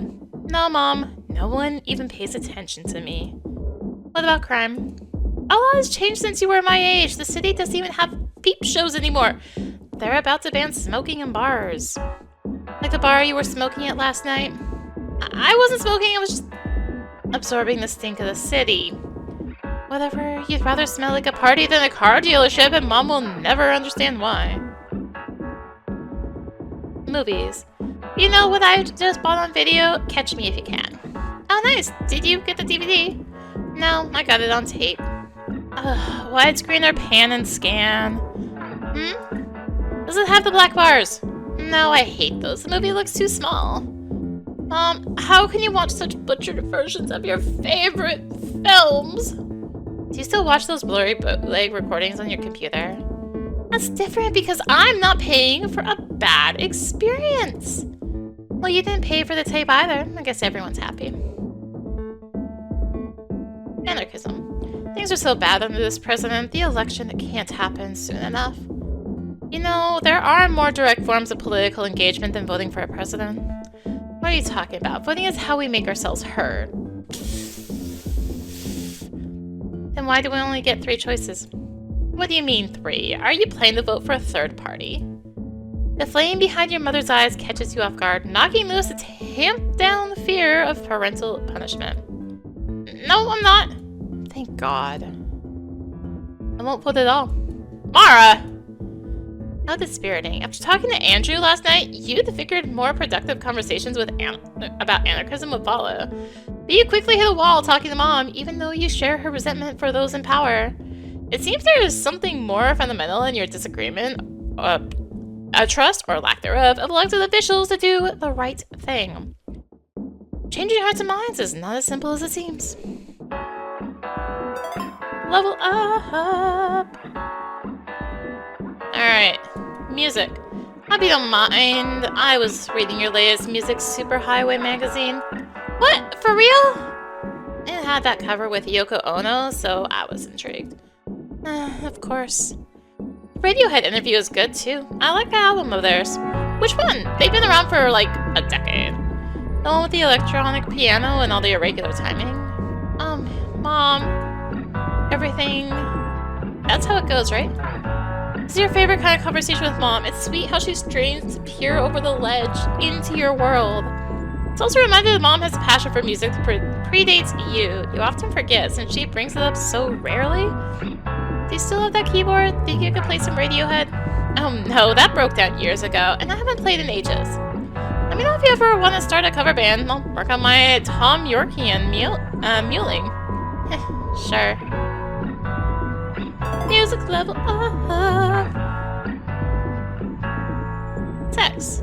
Although Mom suspects you are sexually active, it's a topic you've been avoiding for ages. Longer still than the volatile topic of Adam himself. Right. Drugs. You can't think of any good reason to bring up drugs to Mom. She doesn't even suspect you use them. You credit this to a long-held personal moratorium on smoking at home. Even lighting one up in the parking lot is far too risky. Of course, you've never had the money or connections to reliably buy weed. As Chris Rock might suggest, your discipline only reaches as far as your options. Right. So those are just, of course, band topics with Mom. Bathroom. You don't use the bathroom. No reason. You're pretty famished. Better eat before you sit down. Fine. Besides one area of discoloration in the upper right, the TV set has not changed since your days on Perfect Tides. You're both frustrated and astonished at your mother's success in raising 2 children to adulthood with a single ancient TV set, never springing for one of those picture-in-picture models, which would have allowed one sibling to enjoy the content of the show at full size with limited visibility, while the other sibling watched a tiny version of their show in the corner of the screen with no sound. You still think this would have saved you and Timothy a lot of grief. Sure, he would have made you watch the tiny no-sound version every time, but at least you'd have found comfort in his own diminished experience. A massive missed opportunity in the realm of sibling fairness. Let's go. That's the station. Where can we go? Only there. This corridor leads to city-bound train platform. The boys are hard at work below ground at what you cannot say, but almost certainly of greater consequence than anything contained in the story of Mara Whitefish. Hey! Hi! Do you have any cheese pies already made? Yeah, we have one. But would you rather have a fresh one? We're making some right now. No, I'll take the old one. That one's good. The pizza is perfectly coagulated after sitting in its own sweat for an hour or 2. Cannot imagine a more perfect food. $12.99. Bargain! Thanks! This pizza was the first lunch you and Mom had together after moving to the mainland. It was exactly what you both had needed after a miserable day of packing and unpacking. Still tastes just as perfect today. They have never failed you. How can the best pizzeria on earth exist right next to your mom's apartment? You luxuriate in the mystery. The sun on your skin is incredible. It's just some sort of a mild late spring day at the dawn of summertime that sets your mind dreaming. For your whole life, school was a prison, but in the summer, it can't touch you. You are free. Freedom. University is not nearly as oppressive as those high school days. You're allowed to dream within your academic confines. Your work has a purpose that is, for the most part, your own. Still, phantom demands tighten around your neck. They cannot be satisfied because everything you do is an implied promise for more. You suddenly feel depleted and you're not sure why. Alright, you better call Adam before this day gets busier.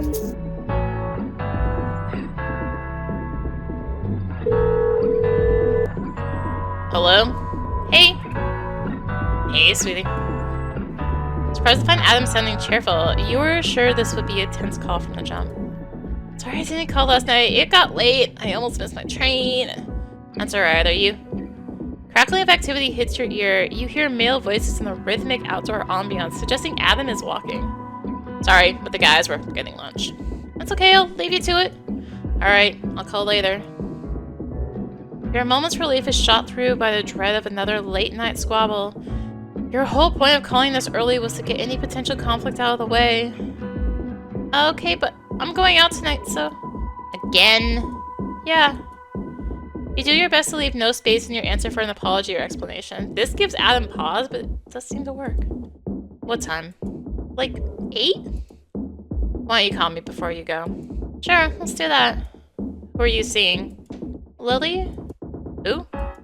You know, my bestie from back on the island? Oh yeah, just a girls' night. We might go out, but yeah, mostly just gonna see her.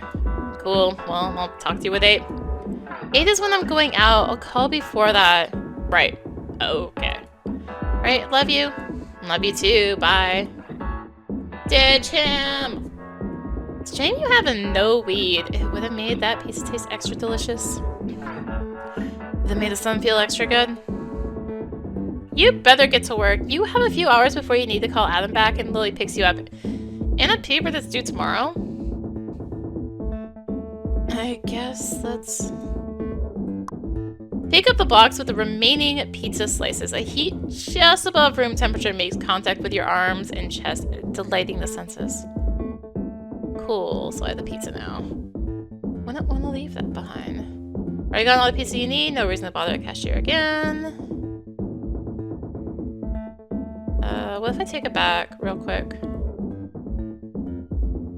Oh, hey. Were you able to get the pie, dear? Here you go. Here you go. Thank you, dear. Would you like to sit with me? I do have to get to work. Sit with Mom. Although your schoolwork is gnawing at you, you figure you owe Mom a few minutes of your time. Besides, you plan to spend the rest of the evening with Lily? Yeah, sure. Good, right? Always. So, apart from the sickness, how was the night? Your first impulse is to turn inward to avoid interrogation, but Mom seems to be asking in good humor, inviting you to respond in turn. When you actually consider your answer, you realize it was mostly a good night. Going to the reading and ending up at the bar with Andrew and his friends was something of a miracle. Really good, actually. We were at this reading and, actually, let me back up. So Daniel and I were walking to school yesterday morning. You had breakfast at his house? At the diner. Okay, good. As long as you ate. I always eat, Mom. Look how fat I am. You seem thin. So we're walking and we see this guy and I'm like, is that who I think it is? And sure enough, it's like, it's this writer we both really like. Wow, who? Andrew Stern? You probably don't know him. He's like this blogger. No. Well, trust me, it's a really big deal that we saw him. How nice. You always hear about spotting famous people in the city. Have you ever seen anyone? When your father and I were dating, we saw Linda Carter at a restaurant. Oh, okay. You know the woman from the Lens Express commercials? Oh, nice. Cool. We didn't talk to her, though. I was too embarrassed. I was too embarrassed to talk to Andrew either. But Daniel has no such restraint, as you know. He isn't shy. So we shouted out to Andrew, who turned around and we introduced ourselves, and he was really nice. Aw. And he invited us to the reading, so that's how we got there. That's where you... Never mind, the reading was good. Yeah, it was awesome, and Andrew said I could write something for the next reading. Aw. Which I'm definitely gonna do. You have time for that, on top of school and work? I'll make time, Mom. It's a really good opportunity. Okay, as long as it doesn't get in the way of your obligations. Mom, this is literally the kind of thing I want to be doing with my life. I know, dear. What am I more obliged to be doing than this? You're right. Grandma sends her love. How's her leg? Better. When you're as old as her, it takes a long time to heal. Let me know next time you're going. I want to visit. I will, dear. That would make her happy. One of the few perks of living on the mainland has been your newfound proximity to your maternal grandmother. She lives alone in an attached row house with just one train stop away. Until recently, when she started falling more, this was a wonderful arrangement for all. Now, every visit to Grandma's is tempered with the pain of her decline and the tension of exchanges between her and your mother. Grandma does not want to lose her freedom, even as it increasingly puts her life in danger. Was she wearing the life alert when she fell? No. Damn it, Grandma. She dragged herself across the floor just to get to the phone. I'm sorry, that's asinine. Her life could be so much easier if she'd just accept her age. You should really keep in touch with Grandma. May as well add her name as a reminder. Grandma B. Well, thanks for joining me. Sure, I better get to writing. What are you working on? Is this paper about, like, desire and stuff? Like sexual desire? No, Mom, non-sexual desire. I see. Kidding, Mom, of course it's about sex. Paper is a requirement. Yep. But the teacher's a woman, so... alright. Why does that make a difference? Why'd you bring up her gender like it makes a difference? Because I knew you were imagining some perverted man? Mara! Sweating over my paper, hanging on my every word. Little do you know, this broad's a total deviant, too. Enough, go write. Yeah, but first, I need to start reading my books.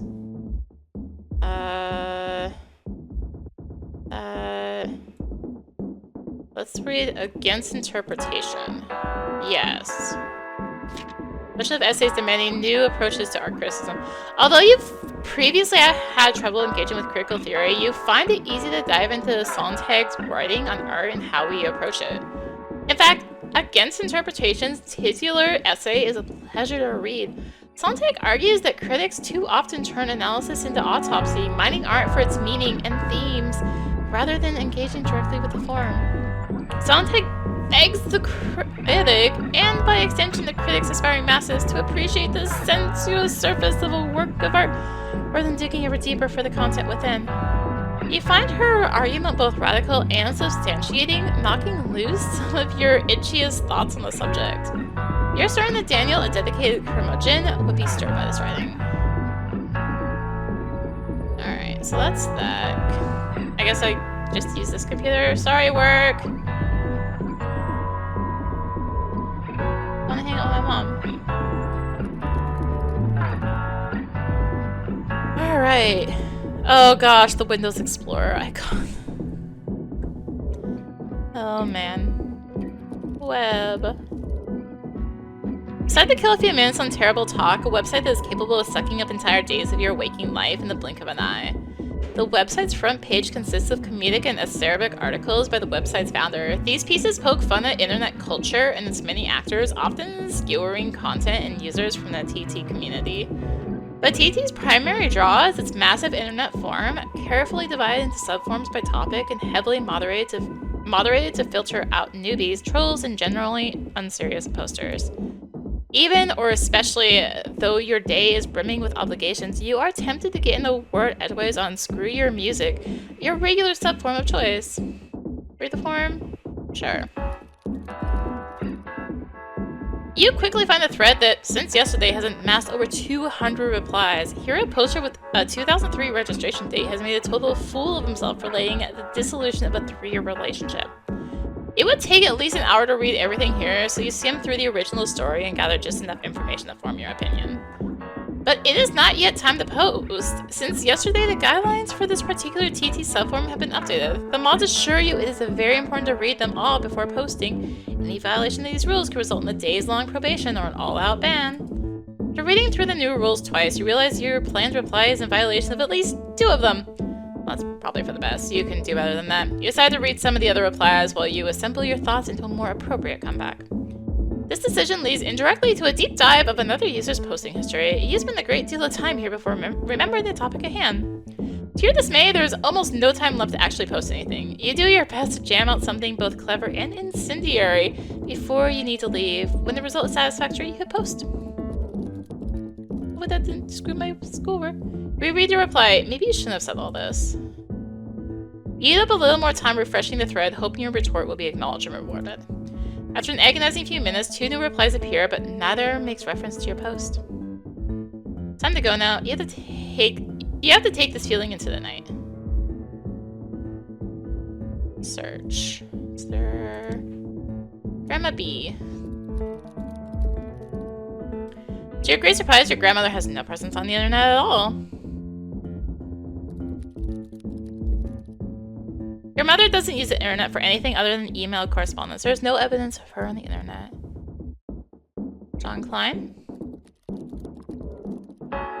John Klein's website is the first result above a predictable number of interviews and blog posts highlighting his work. You navigate to the website. The layout is noticeably without frills, leading you to believe John has coded it himself, and giving you brief, fond feelings of a simpler time online. The content of the website is also funny and self-deprecating. You can't help but admire what John has assembled with just his wits and a little code. Makes you feel as if you too could engineer a portal to your work. Alright, I think that's everyone. New. Email. Write proposal. It's from your boss, Jana. Mara, I love it. With your permission, I'll bring this to the department. Wow, she actually really liked her proposal. Not bad for an assignment born of a lie. You're surprised at how good this feeling is. It's also pretty intimidating having your ideas brought to the higher-ups. You've never imagined this would happen, but Jana thinks it's a good idea. You'll have to thank Jana next time you see her. She really has a lot of faith in you.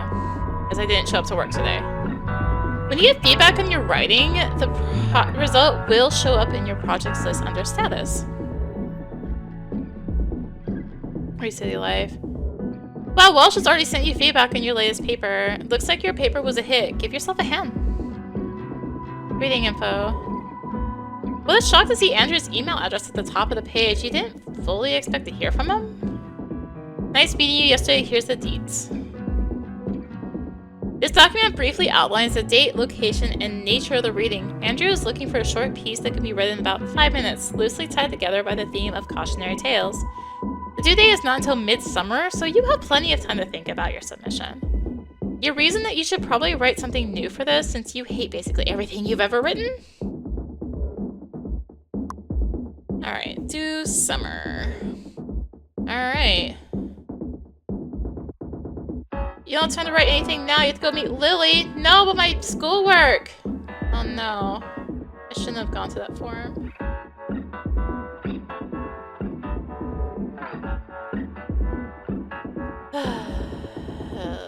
I'm like regretting that right now. Is there... Stage just melts away, the sun's already setting. Lily will be downstairs any minute to pick you up. You better not get going. There, load, autosave, yes. Okay.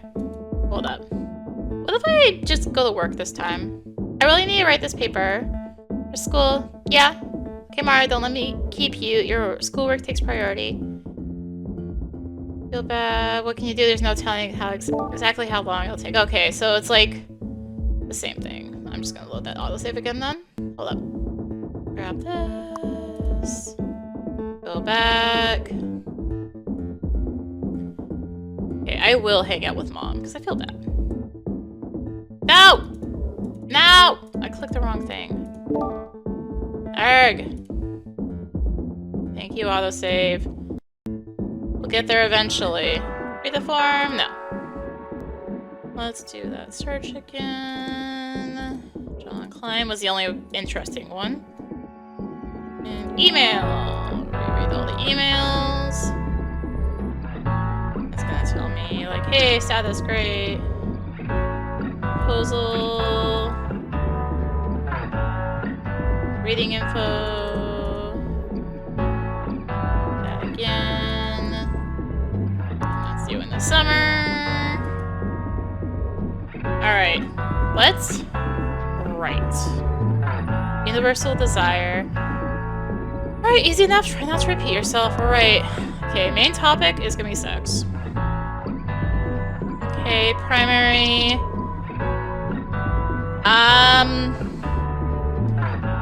Worry about the expression through desires across media. What if I do it through music? I know I have a better music score. Yes. Secondary music.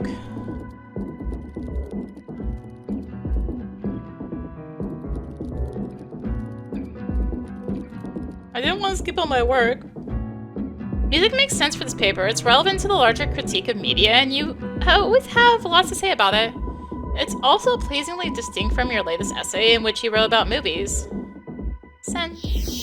For a quick proofread, you email your paper to Professor Walsh. Nice of that, and you finish just moments before Lily's scheduled to pick you up. Nothing. Check messages. Yo. Oh, it's Daniel. Your online communications have always been lopsided. You're usually the one who reaches out. Lately, you've made yourself scarce so as not to be annoying. What's up? Oh man. I got sick last night.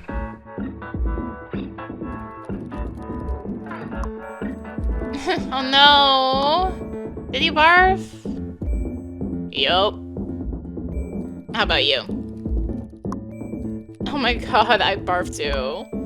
Right out of my mom's car. What? Huh? She mad? Kind of. But hey, it's my body. Yeah, Mom. Your body, your choice. Exactly. Last night was fun, so whatever. And now we're barf buddies, eh? Yeah, it's a sacred bonding ritual. Like pissing in the same spot. Ew. Really making the foam. Gross, dude! Anyway. Glad you got home okay, pal. Let's never drink again. Seriously, I have no urge to do so. Dan is calling. Later. Oh, bye. Daniel signs off. That was quick. There's no one else you'd like to talk to right now. Alright. Well, the stage has melted away. The sun is already setting. We'll be downstairs any minute to pick you up. You better get going. I'm gonna try not reload too much, but it's like, I do want to get my schoolwork done. So, like... you know. And, well... Sure. No, we'll be here to pick you up any minute. You don't have any more time for computer. Well, let's... what's it say? Just... another way to exit? Yeah. Game has been saved. Mara! Over here!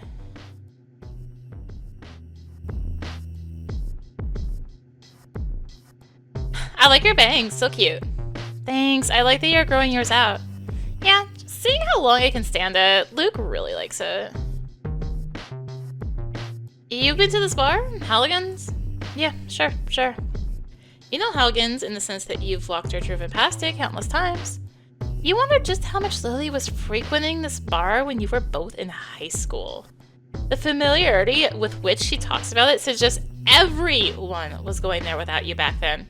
Still is. Who exactly is everyone now?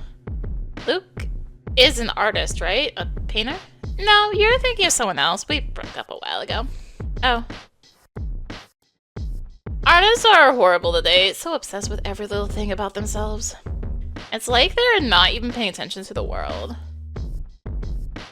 Which is ironic since isn't that like their whole job? I agree, we're terrible. Oh, I'm not talking about you, Mara. Your logical brain knows Lily is merely excluding you as a friend from her broader critique. But part of you wonders if you're the exception because you're not an artist. You are all too aware of what you lack, the stuff your heroes seem to possess in droves. Yeah, Luke is a lot more serious. He's going for his master's. And he's from upstate, and that's where all the jobs are, so we can live there. Like, over the summer. When we get married. Wait, you're getting married? Well, eventually, Mara. It's in the 5-year plan. Oh, gotcha. Yeah, I think Adam and I are moving in that direction too at this point. Have you talked about getting married? Yeah, he wants to after I'm like done with school. Something like that. And you can see yourself marrying him? Sure, Mom. Does your mom quiz you about Adam? Not really. Not anymore. But no, we have a lot in common. For starters, we're a good fit, compatibility-wise. B, the sex is good. And C, there's no way I want to be back on the dating market with the guys out there. Searching for someone with the qualities Adam has? No thanks. A lot of bad guys out there. A lot of bad guys. You and me are the lucky ones, having someone good. Yeah. 5-year plan. Wow. I barely know what I'm doing tomorrow. You really should think in longer terms, Mara. Time slips through your fingers if you're not paying attention.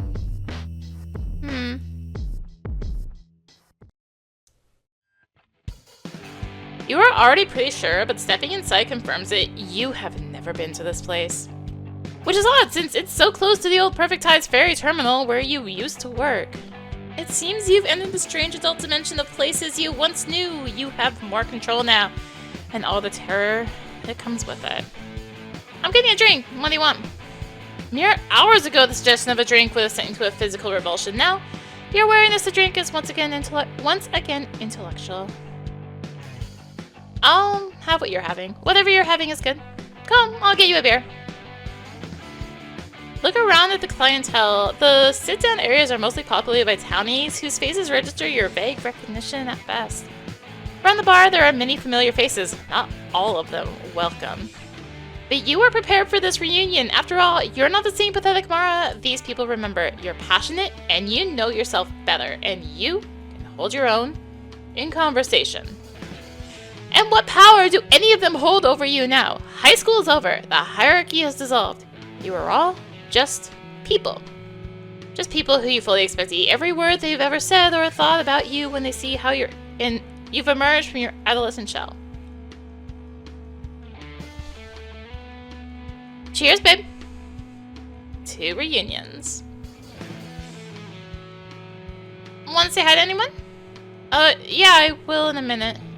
Want to hang on to me for now? Yes, please. That would be great. I'm scared. Come on.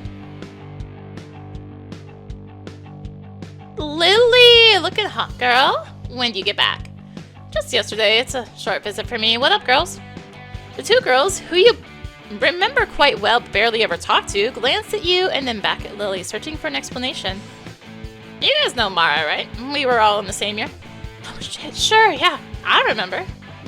It took me a minute. We weren't in any classes together. No, not really. You were actually in 9th grade homeroom in AP English with Lindsay, but what does that matter now? What's going on, Lily? Is Luke here with you? Nope, just kicking it with Mara. Well, we have the chance. The girls look at you expectantly. Clearly, there's a reason Lily keeps threatening your entry into the conversation.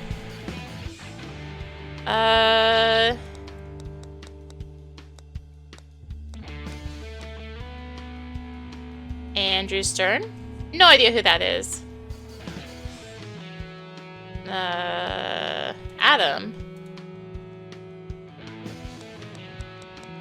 Maybe? Daniel? And Daniel always gave me free stuff from the school store. I don't think I paid for a pen through all of high school. He never gave me anything for free, even when we became friends. Guess you caught him in a bad mood? Rosetta? Oh my god, I remember her! You do? For sure, we worked at Subway together like 2 summers ago. That girl's a freak. Me and the other coworkers were afraid of her. What? Really? Yeah, total gremlin. I can't remember the details, but she quit in a huff. I remember walking past her when she was emptying her locker, and she hissed at me. Huh. You left now, but it was chilling. I thought she'd come back and shoot up the restaurant. Thank God nobody was hurt, honestly. I meant to click Theo. Nope, not Theo. Gemini Walsh. I have to just keep scrolling down, don't I? John Klein? Nope. Michelle Whitefish? Actually, I think I've seen your mom. She comes into the Walgreens where I work. What? No way. She's always buying those little glass Gerber baby food jars with a pureed banana. Hey, what's it like? Says her daughter loves them, can't keep them in stock at home. My mom is actually banned from Walgreens nationwide because of a misunderstanding that I won't get into for legal reasons, so you must be wrong. I'm also personally allergic to bananas, and even talking about them causes my symptoms to flare up. Otherwise, I surely wouldn't change the subject. Mara, that's you, right? Yep, just testing you. Yep. Funny. Grandma. Done talking. This person is thoroughly engaged in conversation with someone who, from a distance, you vaguely recognize. The girls look to you expectantly. Done talking. Unsurprisingly, these men are absorbed in the game and pay you no mind. It's just as well. Do you really want them to talk to them anyway? Up here? This couple makes no effort to let you into their space, and really, why would they? You're an odd shop peg wandering a full board. Odd shop? Odd shaped? I can go to the patio. On the patio. Why do you look familiar? Back here? Say, any chance I could bum a smoke? I'll give you one for $1. The price of cigarettes these days, that's a pretty good deal. Say you want one? No, I don't have $1, just telling you a joke. Costs $1 too. Get out of here, you deadbeat. No, it's just the same thing. Up here. You guys ever been to Perfect Tides? Nope, what's that? Island right behind us? Nothing. I always thought that was where we keep the sewage overflow. Yeah, isn't that where all the untreated wastewater ends up? What? No, it's a protected national seashore. And then where does all the piss and shit go? Into your mom's toilet after I, you know. Dude. Dude.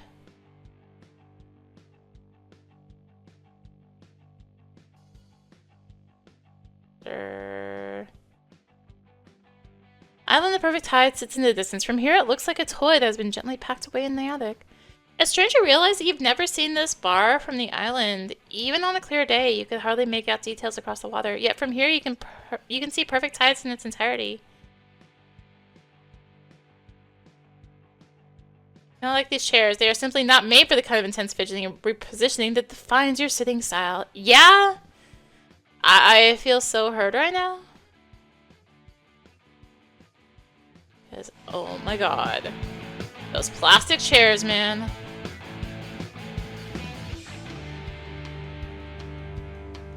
I chose everyone, right? Lily? Is her? Of course she comes back from school as hot as ever. What are you talking about, guys? I look like shit. She's also been busy expanding her mind, you know? College isn't all about looking hot. So, what? Are people ugly at your college? It's still a lot about looking hot. Lily, no it isn't. I'm kidding, mostly. That's mostly not funny. Let's agree to disagree and see how our respective skills work out for us, eh? Done talking. If you're a gal, this bathroom is apparently a place to be. Bathroom door does not mince words. This room is for the fellas. You just got here. You're not ready to leave yet. But what can I even... You don't often involve yourself in sports unless it's what could be described as a big game and your team is what could be described as winning.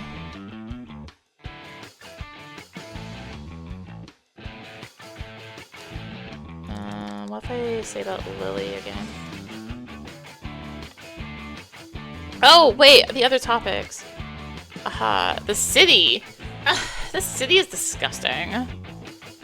What's disgusting about it? Like, literally, all of the things that are disgusting about anywhere. Piss smell, pigeon shit, cockroaches. Those things just happen in a densely populated place. You gotta toughen up. I could just live here, thanks. Movies. Have you seen How to Lose a Guy in 10 Days? Oh, that was cute. I'm not really into rom-coms. Aw, why not? Come on, Mara. I've seen a million rom-coms with you. You love them. And they're fun, but there's no real critical value. They're chick flicks. Let me guess, a man told you that? What? Yeah, that sounds like a man's opinion. God, you guys are so sexist. Why would you assume a man told me how to think? Fine, you're right. You can hate movies for and about women all on your own. Thank you. What a long way we've come. Anarchism. Anarchy? That's like graffiti and vandalism, right? No, that's not what it's about. Well, can you tell your anarchist friends that? My uncle's tired of getting dicks spray painted on his realty office. Music. What kind of music do you like? Oh, I'm kind of on an 80s kick right now. And really, 80s music is so old. Well, yeah, that's the point. It's from another decade. No, I mean, being into 80s music is so old.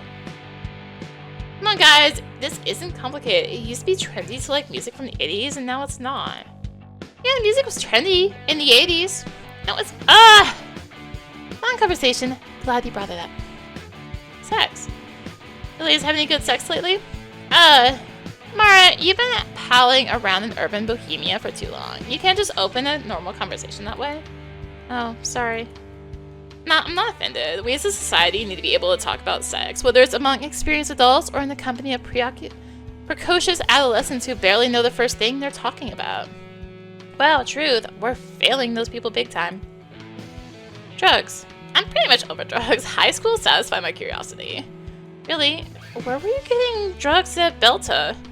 Dude, from anywhere. It was easy. How did I miss all that? It wasn't from lack of trying. Maybe you wanted it too much. Yeah, that's probably it. Is that seriously how it works? I don't get something because I wanted it too much? Sometimes. Am I going to be sabotage my education for wanting it too much? Or my career? No, it only plays the cool things that other people care about. But, you know, they don't care too much. Hate this passionately. Well, the first step is acknowledging that. Good luck. That's it. Done talking. But is that? Aha! You think, but you can't be sure. Better casually walk past. Oh no. It's Justin McLaren. Oh no! You did not expect to see him tonight. Justin and his friends used to torment you in high school. They lurked like demons in every narrow hallway in elective class. In summer between 10th and 11th grade, Justin solicited you for sex behind a convenience store. Oh no! Following refusal, you suspect Justin fed rumors about you to other classmates, somehow tarnishing further your already highly oxidized reputation. Following his inexplicable completion of high school, you didn't have to see him at all in senior year. Except occasionally from a distance when he'd park his car by the school and wait for his pre-graduate friends to emerge. Mara, no way. Well, you were thinking of your impression of Justin and allowing yourself to get angry about him all over again. It seems he's had time to recognize you, and for that reason, recognition to make the long journey from his pea-sized brain to his gaping, ugly mouth. He smiles eagerly in your direction, waiting for an acknowledgement to his greeting. Now you could pretend you didn't hear him, but that seemed implausible to you. And anyone who might be watching, the room is not large, and other people have undoubtedly heard Justin's call. Just go over there. It seems the best course of action is to just go over there. After all, this crowd isn't big enough to fully hide from Justin. You'll have to talk to him eventually. But first, what's your plan of action? After all this time and the bitter memories you've held, do you have something you want to say to him, or do you just want to do the bare minimum to satisfy the interaction? Even hell. Yes, you're gonna go over there and be friendly. But just when he thinks everything is cool, you're gonna show him and everyone in this bar just how much he disgusts you. You'll smile through your teeth and greet him. You'll listen to his greasy compliments, and when he's at ease with you, when he thinks everything is cool, you'll throw his drink in his face. Who would actually defend Justin in this scenario? No one. They all know what a dirtbag he is. Even his friends will laugh at his humiliation. Hey, Justin. Your glass is practically full. This would be an insane amount of liquid to throw at someone. Real quick now. Alright. Crazy to see you here. Well, I was in town. You look good. Haircut's cute. Oh, thanks. What are you doing now? I'm in school, working on being a writer. Of course, Mara Whitefish, the writer. You gonna sign a book for me when you're famous? Sure. For real, you always had that energy, the je ne sais quoi I saw in you. Huh. Mara, don't lose focus. You're here to humiliate him in front of everyone. Take your shot and do it quick. Getting to it! So what are you doing now? Busy. Got my own screen printing business, a few high-profile local clients. I'm making shirts for... Really? You're making clothing? I don't make the shirts. We get those from China. But I print the graphics and logos on them. It's more complicated than you think. Uh-huh. I took it over from a buddy, so I'm still kind of learning the ropes, but... Would you say you're still wet behind the ears? I don't know if I'd say that. I've got it mostly worked out. Are you sure? Because to me, you're... Hey, Justin Bear, who's this? In your surprise state, you stand there waiting for Justin to introduce you. His only change is the downcast state of his eyes. You fumble for an answer. Hey, I'm Mara. I used to go to Belta. You did? When? Same year as Justin? That's impossible. I don't recognize you. I know everyone at Belta, don't I, baby? Remember Stacy Lombardi? Her older brother Giovanni was in your graduating year. Although you never met, she was an unavoidable presence on team rosters, in student council, and at extracurricular clubs. She is still in high school. Anyway, I'm Stacy. Hey, how could we have never met? Well, I wasn't always trying to be seen. Stacy rotates her polygon mesh of your being with her eyes. She's struggling to understand. By senior year, I was barely showing up. Oh, why is that? Were you working? Yes, but that's not why. Pre-college program. No, not really. If you fear if you don't eject soon, Stacy will triangulate the coordinates of your softest target. Anyways, gotta find my friend. See ya. Okay, nice to meet you. Mara, right? Yeah. Mara what? Whitefish. Got it. Peace out, girl. Adam. Oh no. We'll have to call him back before you left. Hi, Adam. Hey. His greeting has a familiar, questioning tone, as if he's waiting for you to explain.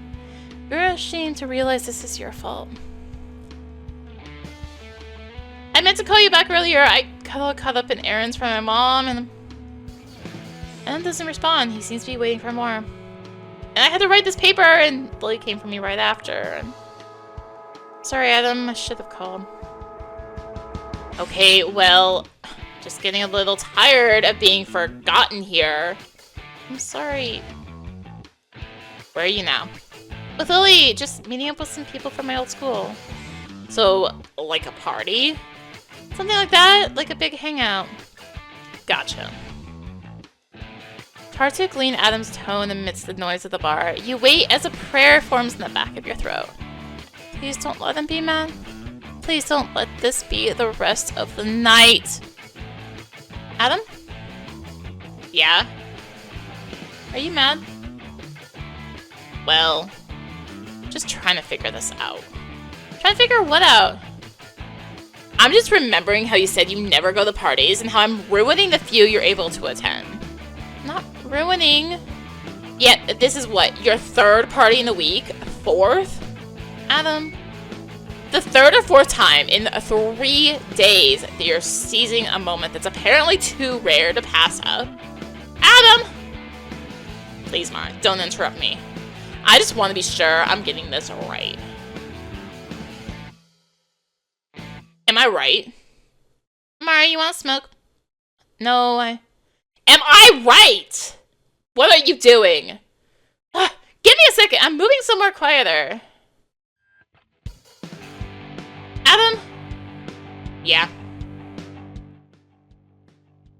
Move somewhere quieter. Truly say, I have gone out a lot this week. I'm not trying to ignore you. I'm just trying to get the most out of all of this. You know, get the college experience. Adam sneers. Mara, there's no one a college experience. Surely you know that. This rapid collection of friends and social events, this isn't universal. This is some kind of compulsion. Don't say that. This diagnosis from Adam, so distant and cold, activates your defenses. I already know what I'm like. Don't make me feel worse. You've had the same friend since grade school, Adam. It's different for me. I'm still looking for a place to belong. So mean, Adam. Why would you say something so mean? Sweetie, that wasn't my intention at all. It was, you asshole. You seem to have caught Adam at his own game. You too can wield this wounded feeling. Of course I want you to belong. You do belong. You're just a manipulative asshole. You've just found yourself in a hostile place. All these snobby students and jaded professors and cynical industry horn dogs, they're all angling for the same things. They can't know you. They can't understand. Adam has said similar things before to raise you from your deepest pits. He's assured you that the proof of your peers can never compare to true and intimate love. You want to believe it, and you want your love to be the truth. Adam? Yeah.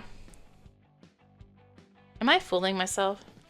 Am I just some hack wannabe and no one is telling me? Adam is silent for a long time. Do you think I'm any good, Adam? Do you think I can write? Of course I do, sweetie. I've always recognized that in you. You've got that special something, you know.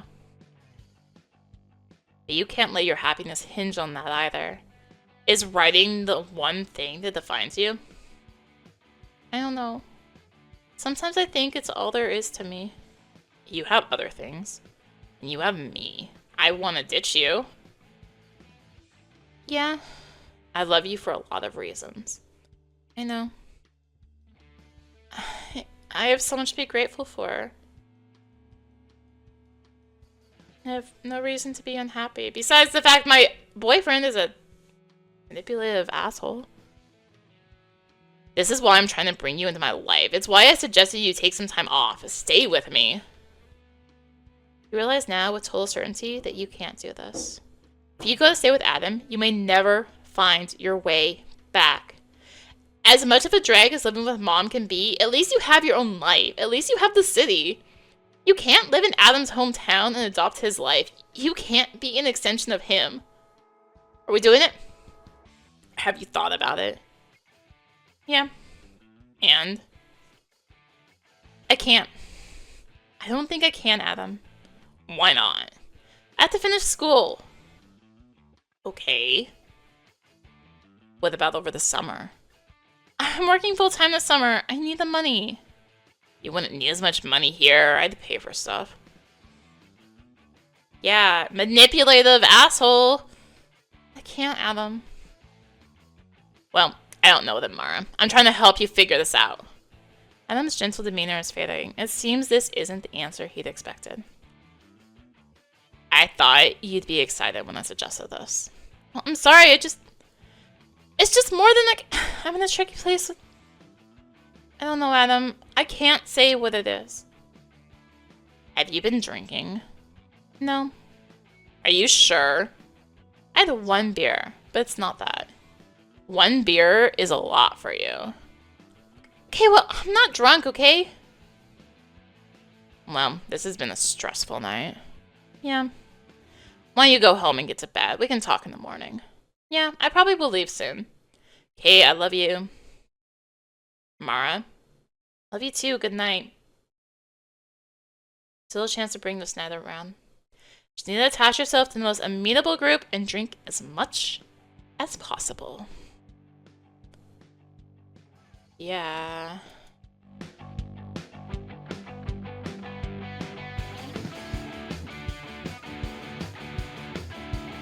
Hey, Lily. Wait, book? I haven't read these though, and I can't trade her the... I don't want to do that. Never mind, I don't have anything to trade with you. Can you believe those two? Hmm? Justin and his daughter over there? What, you mean Stacy? Sure, whatever the still wet ink on her birth certificate says. He's 2 years older than her, Mara. That's a big difference when she's still in high school. Were you the same person in high school? Well, no, it's not like illegal or anything. It actually is. Hey Mara, since when do you care about that? Isn't Adam like 8 years older than you? He's like 6 years older than me and I'm not a minor.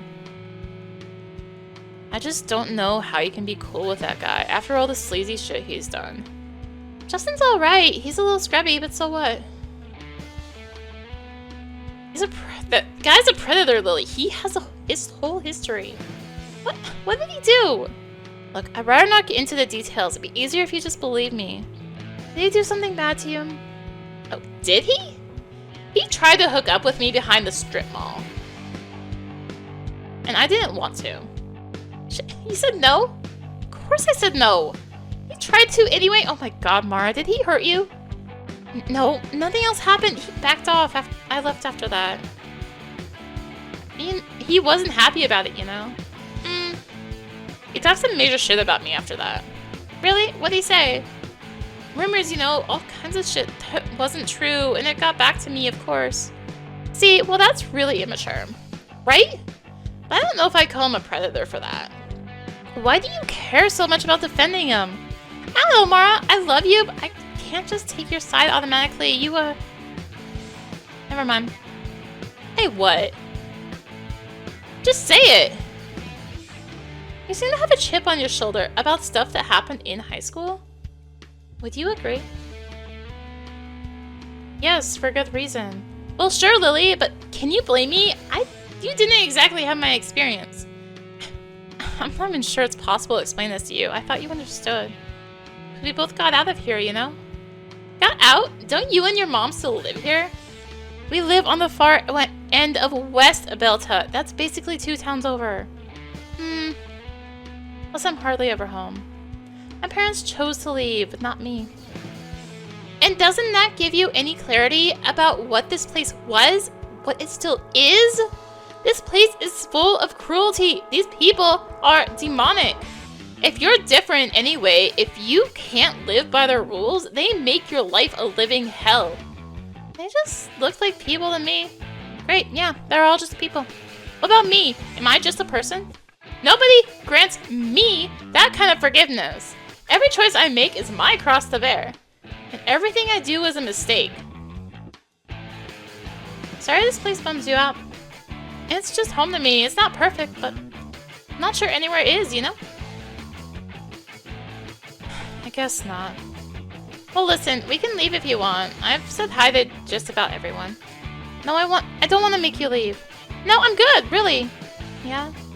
Yeah, girl, I'm only out for my Mara fix. Top me off. Not yet. Okay, let me know when you're ready. Can't bear to interact with Justin again. Justin is thoroughly engaged with Justin McLaren. Really chatting with a group Lily was with. I don't want to trade her a library book since she doesn't go to the school. Psychology and gender. What if I trade these? Trade. Yes. Fruit, huh? You like this? Yeah, it's cool. He's like the grandfather of all psychology. Is he right about why he accidentally says things like breast friends and penis butter? He writes about a lot of the subconscious things we do. I'd love to talk about it next time I see you.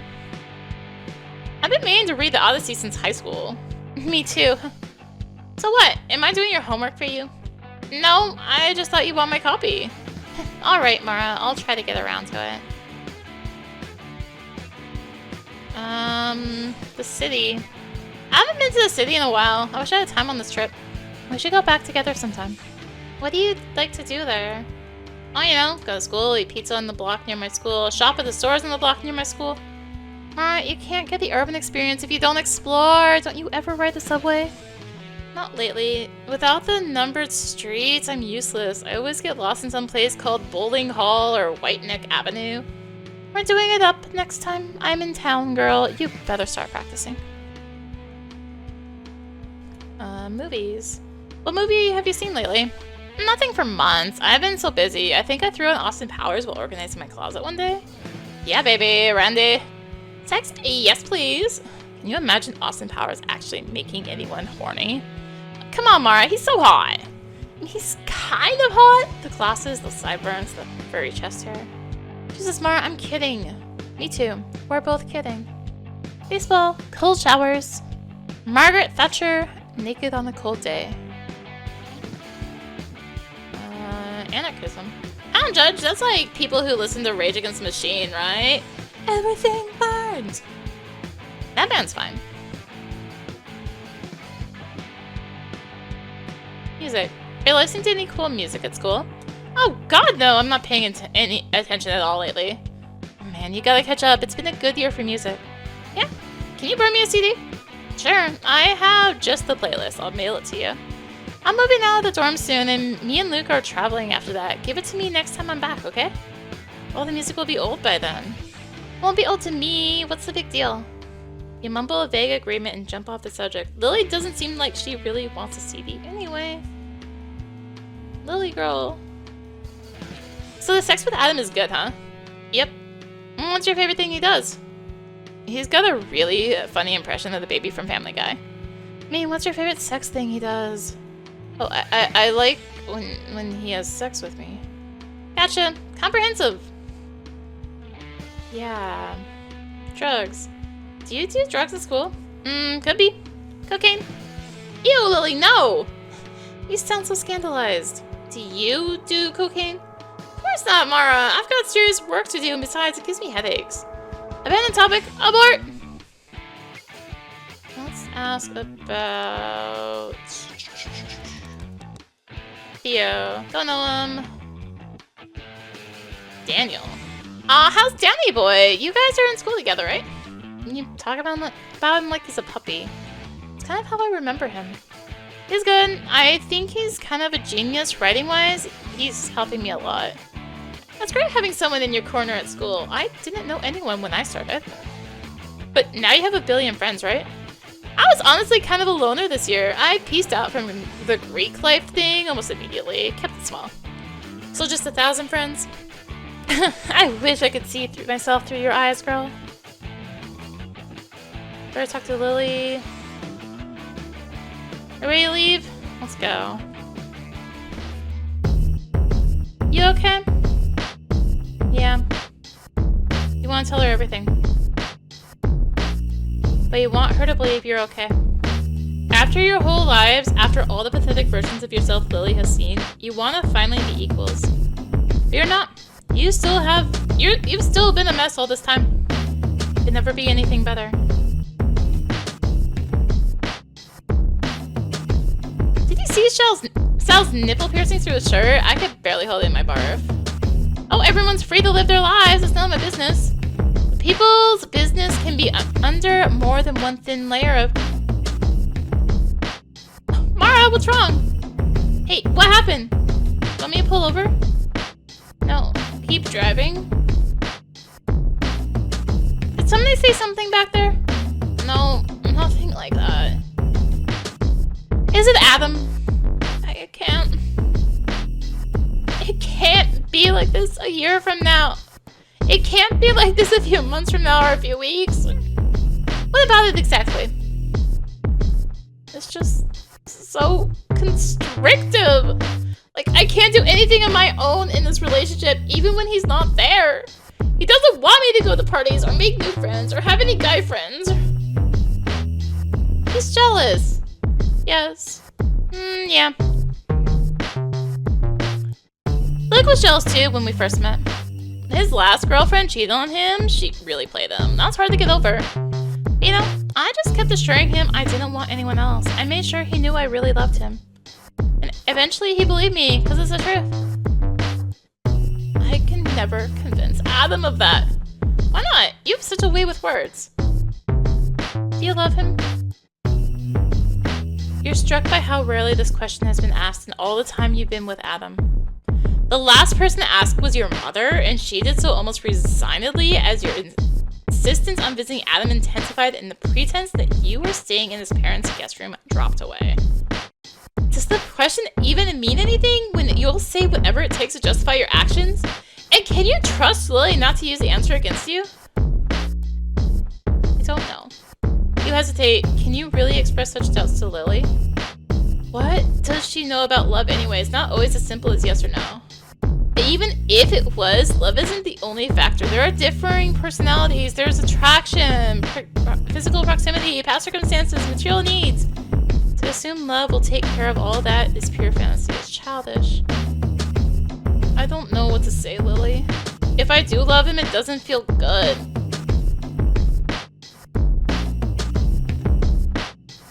Okay, can I say what I think? What? I'm not telling you what to do. This is just kind of a general statement. Uh-huh. Honestly, Mara, I just think you can't pretend to be happy for someone else. Like, maybe you can for a little while, but not forever. I think eventually it comes out. Do you think if I'm not happy for long enough, it'll come out? Yeah, girl, for sure.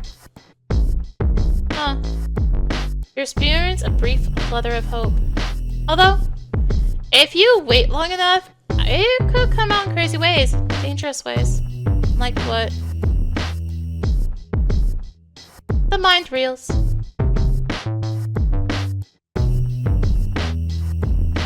You know Lily is right about one thing. You need to talk to Adam. You've tried so many times. The fact is, Adam has an answer for everything.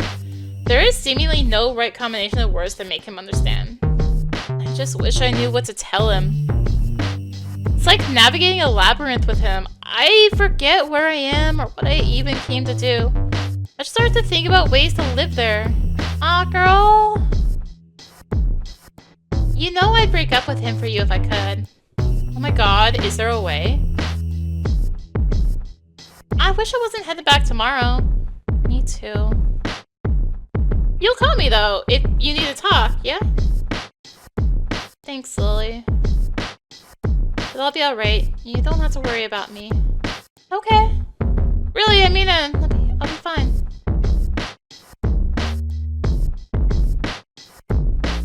By the time Lily drops you off, all conversation has been exhausted. She promises to let you know when she's back in town. Your hug goodbye is longer and tighter than usual. You hate this, her mortifying sympathy. You will miss her all the same. There's never enough time to catch up. Let's go home. Sis! Oh, God! The beard. Sis, yo! Oh, hey. I completely forgot that Timothy would be here. In your anguish, you'd hope to be alone for a while. Your brother will be a permanent installation on his couch for the whole weekend, just when the problems in your life are coming to a boil. Talk to Timothy. Holy shit, man, your hair! I'll frankly never get over it. Yeah, kind of a pain in the ass to keep up, but it looks cool. Thanks. Out with your friends? Yeah, Lily. Shit, how's she doing? In an effort to soften years of brutality, Timothy tends to overcompensate in his enthusiasm and interest for your daily life. You find yourself equal parts annoyed and captivated by his struggle. Alright, I guess. Who knows? Uh-oh. I don't know, she's got this jealous boyfriend situation. I'm not sure she's totally acknowledging it. And that's too bad. Yeah. What are you doing? I was looking through these old videos, trying to find something I taped a million years ago. Spaceballs? Nah, you can get all that on DVD now. No, I don't remember the name of it. It was on PBS. I just have these flashes of what it looked like. I don't think I could even describe it to you. Memories are so vague that way. Yeah. Ha, Mr. Rogers. Oh, man. In all your life, you've never been able to flip away from Mr. Rogers, no matter what you were actually looking for. It's as if he is your friend, speaking to you directly and changing the world, and changing the channel would hurt him. Okay, this is the wrong tape. Wait! Can we watch for a minute? Watch what? This is Mr. Rogers thing. It's funny to me. I'm kind of in the middle of looking for something. I just want to watch it. You want this kid stuff? Dude, can we just watch it? You vividly remember the sadness, the impossible sadness you felt as a child. Mr. Rogers would assure you repeatedly that you could be loved exactly as you are. You wanted to tell him that he didn't know the specific ways you were different. There were things about you he couldn't possibly understand. But you did believe that he liked you, and you dreaded the inevitable world without him, much like the death of a beloved grandparent. You almost forgot that he died earlier this year. Oh God, that was this year. You buried the news under a pile of school obligations, relationship woes, and ironic forum posts. Even now, you wince at the possibility that you've turned away from your friend. Here, to close out an episode, he says it takes courage to tell the truth. In classic form, he touches the universal through his own particularities. He asks what might happen to him, to his anger or his sadness, if he never let it out. He wonders where it would go. Could he live in doubt? Would it make him sick? But amidst the piano's searching melody, he shows that the answer is simple. We need only to find the truth in ourselves. I'm learning to know the truth. I'm learning to tell the truth. Discovering the truth will make me free.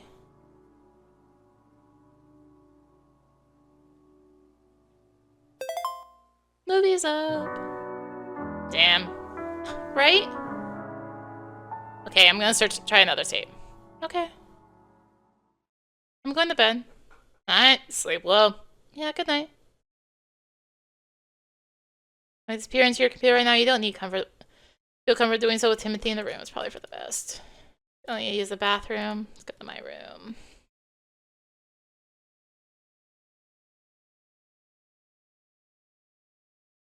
Game has been saved. Might have missed talking to him a little bit more. You are battered relentlessly by the night. Stress fades into exhaustion. You vanish into an undead sleep, only to be jolted by panic. In your hysterical dreams, you dig through the rubble for what cannot be found. A fire breathes down your neck. The clock does not move.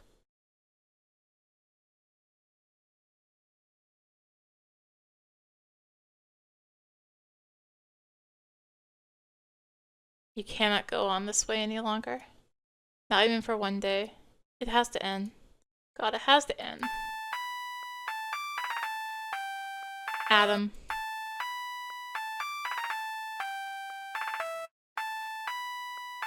Oh God. What's with the hearts? You think about what Lily said, about the sadness coming out of you one way or another. Maybe this will come out like vomit, but at least you won't be sick anymore. You think about watching TV with Timothy. He didn't hassle you. He was trying to be nice. He doesn't know how sad you are. Neither does Mom. They wouldn't want you to be so sad. Hey. Hey.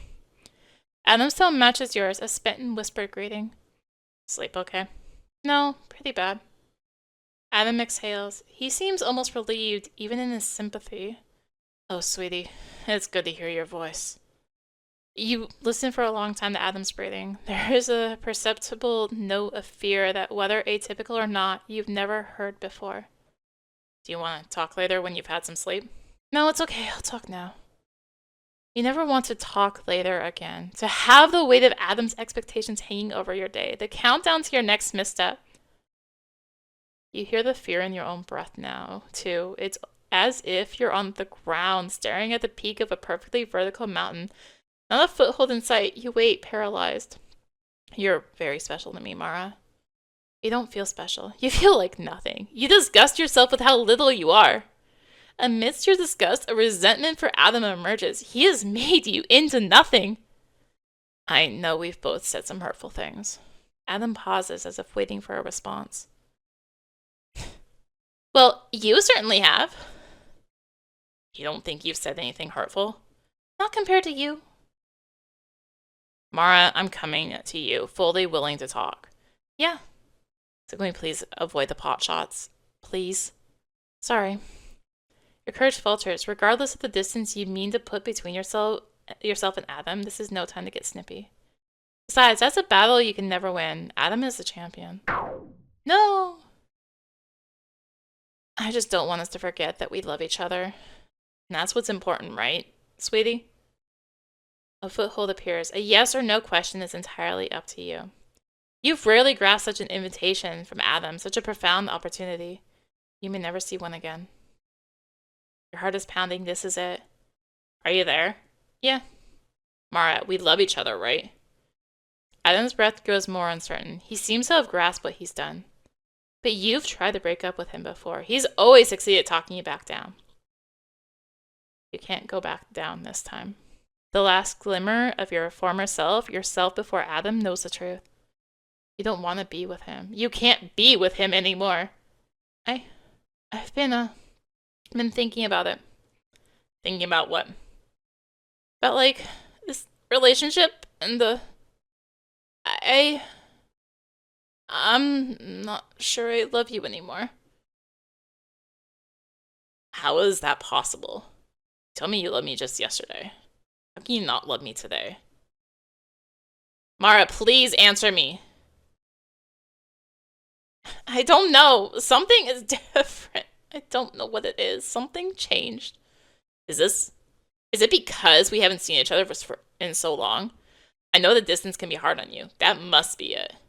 You're forgetting what it's like when we're together, where it's always so good when we're together. Manipulative asshole. I can take a few days off from work next month. You can come here. Next month? Oh, God. Or we could go somewhere. I don't know. It'll just be you and me 3 weeks from now. That'll go by like nothing. 3 weeks. No. No more of this. No more. It's too late. That wouldn't help anymore. So you don't want to see me. You just want to do this over the phone. I'm not trying to do anything. Clearly you are. You're trying to break up with me. Alright, Adam has a point there. Would it really be easier if I did it in person? I think you'd feel differently in person. You wouldn't want to do this if you could see me. Maybe it's better this way. So you admit you're doing this in a cowardly way. Manipulative asshole! Do you admit it or not? No, I'm not a coward. Oh, really? Then why won't you talk to me face to face? Because I needed to tell you all this now, and we're not in the same place, so I had to do it this way. But you just said it's better to do it this way. Well, it's preferable to waiting for months to tell you when it's on my mind right now. Wouldn't that be lying? You're not giving me a chance to work on this with you. Nah. I want to work on this with you. I know we can make it better. There's nothing to work on. I can't force myself to feel a different way anymore. So you've been lying. How long you've been lying to me?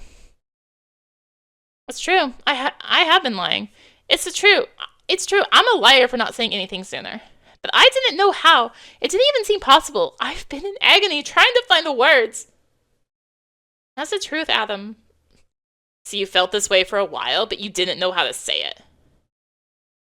Something like that, yes. To your surprise, you hear what sounds like a chuckle from Adam, his end of the line dripping with disdain. You're really a piece of work.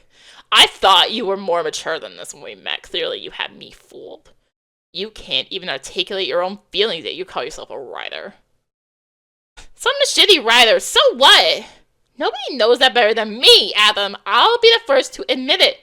So what's your point, huh? It just seemed ironic to me, that's all. Well, you don't even know how to use the word ironic correctly, so maybe don't lecture me, the world's worst writer, about stringing a sentence together. At this point, you convince Adam to hang up so you can take care of your basic needs. You brush your teeth, empty your bladder, and shovel a late breakfast worth of cereal into your face. It is now close to noon. At this rate, you may not make it back to the city for your 2 p.m. class. My phone's almost dead.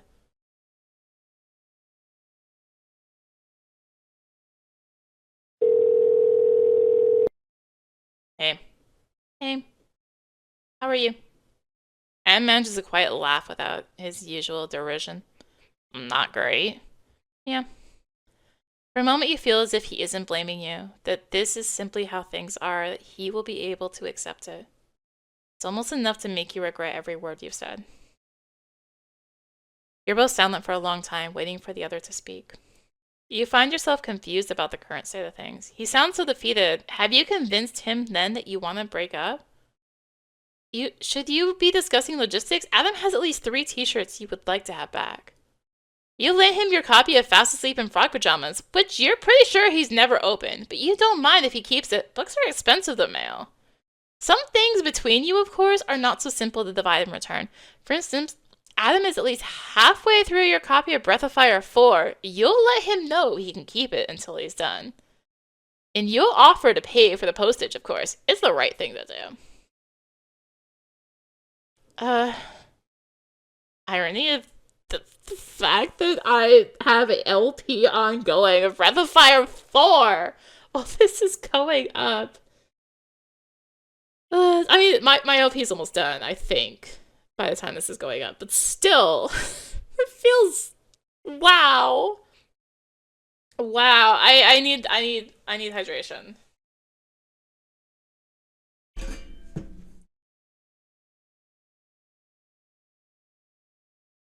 I needed hydration after that one. Tell me what you want me to do. Huh? What do you want me to do, Mara? Give me some... I just want some space. I have no room to think. It's fine. If that's what you want, that's fine. I can leave you alone. How long? Huh? How long should I wait to contact you? I don't know. I just need to see what life on my own is like. I don't know how long I need that for that. How about we just talk on the phone once a week or something until you're ready to talk regularly again? This may be the best option Adam has offered so far. A weekly check-in for a whole week's worth of freedom? Sounds tolerable. If only it had always been this way. Maybe this relationship wouldn't have deteriorated so badly if you'd had this kind of space. No, it would have, because he's a manipulative asshole. I could see that working. So, once or twice a week? I like that once a week thing you mentioned. Once a week to talk on the phone. Gotcha. Can we still text? Email? You exhale more loudly than you mean to. What? Well, I'm just already wondering if you're going to stick to this. What do you mean? You're already asking what other ways you can contact me and trying to double the amount of phone time. Said once a week or something. If you want once a week, that's fine. Just already imagine you calling more than that. Well, you can't blame me for where your imagination takes you. I would only call more than that if it was, an emergency or something. Yeah, well, what? Your definition of emergency is not always the same as mine. Well, what the hell do you want, Mara? Should I store up all my emergencies so as not to bother you during the week? If I'm in a car accident or someone in my family dies, should I not tell you? See, now your imagination is taking you places. Just trying to understand where you're getting your information. Information? 1 minute you want to talk once a week, the next you're backing out. It makes me think there's some newly formed idea I'm not hearing. You hadn't considered it before, you can't deny the possibility. New ideas have influenced your actions in the past. Despite the crudeness of Adam's question, you start to consider what the answer could be. You owe me an explanation. What do you know now that you didn't before? This is my last question, Mara. I'll leave you alone if you just tell me. What information led you to this decision?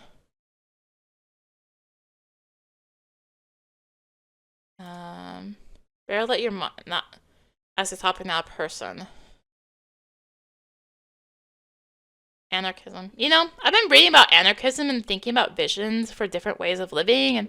Huh. What? Oh, just going to college and adopting some radical politics? You asked me, Adam. Fine. Explain anarchism to me in your own words. Oh no, you realize too late this was a trap. No matter what you say, you're going to sound ignorant. Adam is going to sneer at you. At your intelligence, your logic, your whole case for leaving. Never mind. I don't want to. Maybe this isn't a matter of what. Perhaps I should be asking who. Huh? Someone has been influencing you. I don't know if it's a friend or a family member or something else, but it's obvious. Not fair. I already answered you as best I could. Did you? Because I'm still just as confused. I don't think you tried. This isn't fair. You said that was the last question. Please, I can't take any more of this. And answer me honestly. Whose ideas have changed your mind? Lily. Well, I was out with Lily and she told you to dump me? No. I mean, we did talk about it. I told her things didn't feel right. Ah, so you told Lily that before you told me. You and I had just been arguing. Lily asked why I was upset. I didn't know what to say. Last time I checked, our relationship was none of Lily's business. But besides, our one argument doesn't give her the full story. She has no idea what we're like. You know that, right? I couldn't just tell her nothing. Tell her to mind her own business. We always talk about our lives when we hang out. How about you date Lily then? It seems you have no problem communicating with her. Look, all she said was that I should talk to you. She didn't say anything else. And she's not really the reason you came to this decision. I guess not. This is getting tedious, Mara. Who is it really?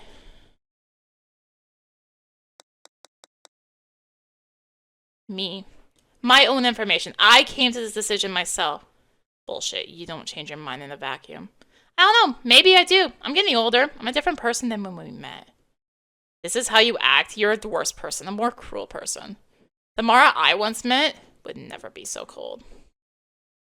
Adam, if that's what you think, then fine. You can blame me for changing my mind. You can blame me for everything. So you admit it's your fault. If that's what it takes, then yes. What it takes to what? To get me off the phone? To get rid of me? Right now, I want to get off the phone, yes. Feel the chill from your voice. It hangs in the air. No one should have to say such things, not to someone so close. How can you ever treat Adam like a stranger? You know his touch. You've woken up in his arms, and the scent of his bed. It's not the same as getting rid of you. Can you really imagine never seeing each other again? No, it's very difficult to imagine. Adam sighs as if satisfied you have to have coaxed this out of you. You're just going to have to see it. Even as you say it, you can't be certain there's anything else. You've never seen beyond the horizon of you and Adam. But if your present misery is the best you can reasonably hope for, if your best words have already been written, then there is nothing left for you. You can only hope unreasonably to continue. There has to be more. All right. Then I just have one more question. No, you don't. I've already given you too many answers. Still not being honest. You owe me. No, I don't. I don't care if I'm being honest or not. Calm down, Mara. No, I don't care anymore. I want you out of my life. Now you listen to me. No! You're making the biggest mistake of your life, and you want to know why? I don't give a fuck. Because you'll never find anyone half as good as me again. Manipulative asshole! Stop it. You're strange, and you know it. You're not easy to love. Beep, beep, I don't care. It took you this long to find someone that's committed to you. I don't care. You had real love for once in your life. You found it, and you didn't even know it. You don't love me. You just want to control my life. I thought you didn't care. If I don't love you, who does? Who's ever loved you? Who will? I don't know. Someone will. Someone you actually want. That's not your problem. Even if nobody loves me, at least you'll be gone. At least that's something. At least I respect myself. Respect is a sorry replacement for love. You'll learn that soon. Don't call me again. Don't come crawling back to me. Never call me again. You pathetic, ignorant little child. Good luck with your meandering life.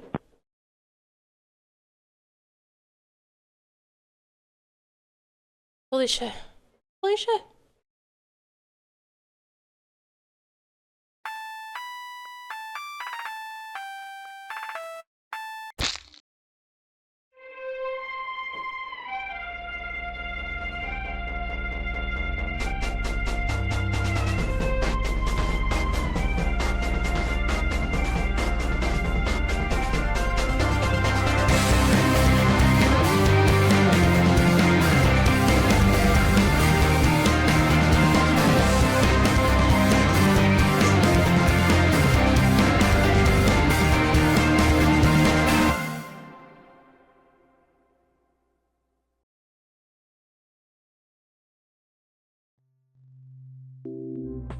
might finally have a moment. You continue to work in the library all summer, filling your unused class hours with a full-time shift. The job is easy. Apart from the occasional high-maintenance alumnus with a fear of technology, few patrons demand your attention. You spend most of your days organizing books in solitude. With no classwork, school friends, or romantic relationships to speak of, you've had time to work on your own writing. The words make their way frantically into every blank space. You do not regret breaking up with Adam. It may be the best decision you've ever made.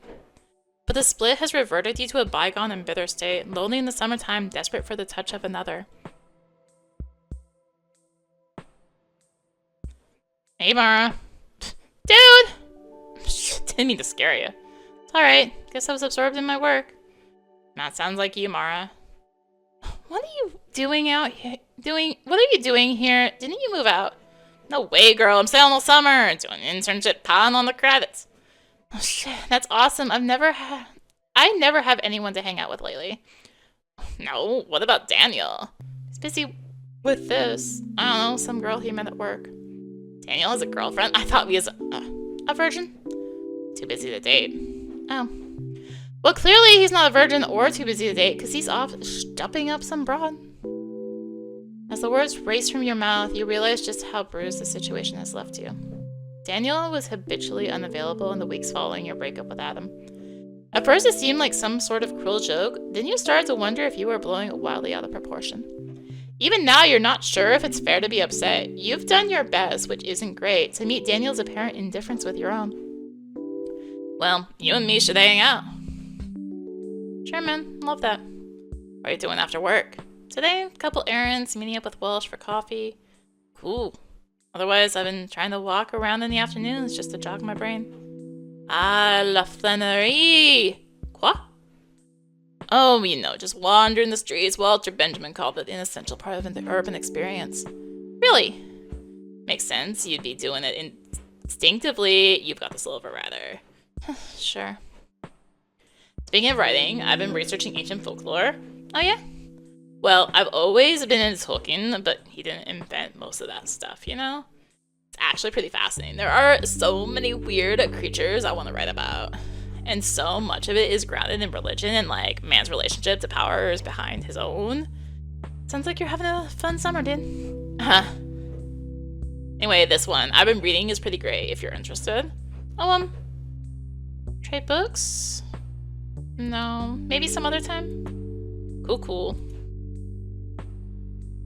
Well, when you're done with your errands and stuff, hit me up. I bought this new weed. Say no more. Anyone else coming? I think one or two others. Invite Daniel, or? Oh, sure, if you think he'll be available. Yeah, if he deigns to join us. King Daniel from on high! King Daniel, that's so funny. Okay, see you tonight. Jesus. Why are you so obnoxious around Theo? Because you know you can get away with it?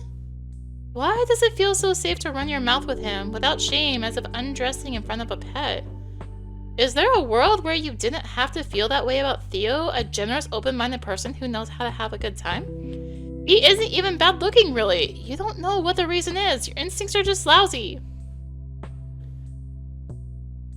The only reason you're having these thoughts is because of how hard up for attention you are. You need someone to read your writing, to go everywhere with you, to hold you in the summertime. The summertime! You haven't even seen the ocean in nearly 2 years! Ah!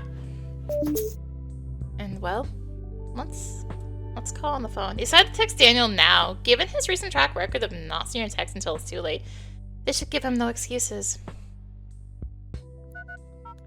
Hang tonight, Theo and maybe others. Alright, you've done your part. All you can do is wait. You promised to meet Welsh right after your shift. You better do that before getting involved with the computer. Fine. Okay, so my library books were returned automatically. Got it. Life of Pi appears to be a book about a man on a boat with a tiger. You'll be sure to read it if anyone ever tells you it's not. You've yet to experience the critical mass of sociological pressure that would cause you to read Malcolm Gladwell's The Tipping Point. This is a collection of popular fantasy titles. Okay, that's the same one. Sister of the Traveling Pants. Angels and Demons by Dan Brown is the kind of book that paralyzes your opinion. Daniel calls it perfect pop object, while Rosetta sneers at its male-leaning commercial dominance. We still haven't shaken the sting of Anthony Bourdain's kind words about vegetarians in that kitchen at Confidential. When we turn access to a large flatbed scanner, this row of computers is almost always occupied. Except right now. Hi. So you're with us all summer, Mara? Yep. Gotta get paid. I'm mainly here for the frosty air conditioning. It's ridiculous, isn't it? I keep asking a buildings manager to turn it down. Funny because you keep asking him to turn it up. The city has been blazing hot since the school year ended. Suppose we can't win them all. Guess I'm bringing a blanket tomorrow. Are you looking for some new library books? Pick out some books? Yeah. What we got? All About Love, New Visions, Examination, Culture, and Spiritual Vectors of Love in American Society. Let's borrow it. Alright. Hi. Mara, I have to tell you something. Sure. You're probably wondering if your proposal's gotten any traction with the department. Oh, yeah. Your just shrieks. You have not thought about your proposal since it left your hands. Well, I'm sorry to say they didn't go for it. I'm always surprised at how rigid people can be, even in academia. Too bad. But I did see this. I thought it might interest you. Jenna has added a note to the flyer indicating the meeting is tonight. She may not think you'd be able to piece this together yourself. Thursday. Tonight. She would be right. Cool. I didn't know this group existed. Students for lively discussions on housing, police, and social justice, both local and abroad. Tonight, room 5A at the 421 dorms. Are welcome, but if you haven't read Marks, do not come. They were pretty common in my university days. Good to see the youth are still passionate. Jenna hands you the flyer. Thanks, Jenna. So how's it going? Pretty smooth today. We've really fine-tuned the system lately. I know, it's amazing we can get done when there's no one around. Yeah. I'm about to go, actually. I'm meeting Walsh at the diner. Oh, nice. Just a social call. Something like that. I want her feedback on a thing I wrote. You're on a roll lately, huh? I see you in the lab after hours all the time. Yeah, well, I'm following a spark. Right, gotta strike when the iron's hot. I'm red hot. Well, enjoy the afternoon. I can re-look at it there. Alright. Anything? Offers free books. Summer, you have little reason to enter the classroom. Anything lost and found? Nothing interesting in the lost and found right now. Alright. It's summertime. That bike is still there. Hot enough for you? It was always my favorite time of year, but now it's not the same. It's different. I have to work. Yeah, I could do without that myself. But look, these are the finest mangoes I've seen in months. This one is perfect. For you, $2. You want to trust Joseph's authority on tropical fruit, but he is clearly biased as his vendor, and you have no way of discerning a mango's freshness on your own. Sure. You exchange your meager bills for a plump red mango. Enjoy. I think I will, thanks. But don't wait long. You see it right now, almost fully ripe. Yeah? Yes. In a day or so, it'll be ready to burst. Do not delay, my friend. It will not be sweet for long. Yeah? Do not let it go in the. Do not let it go in its prime. Do not let this beauty spoil, unravaged. Summer, what's the time?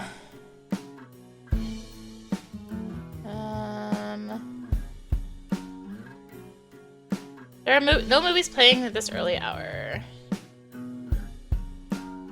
Alright. Oh, there's Walsh. Hi! He must be good for sales, eh? Where would you get that idea? More people on the street? More sunlight to rebuy?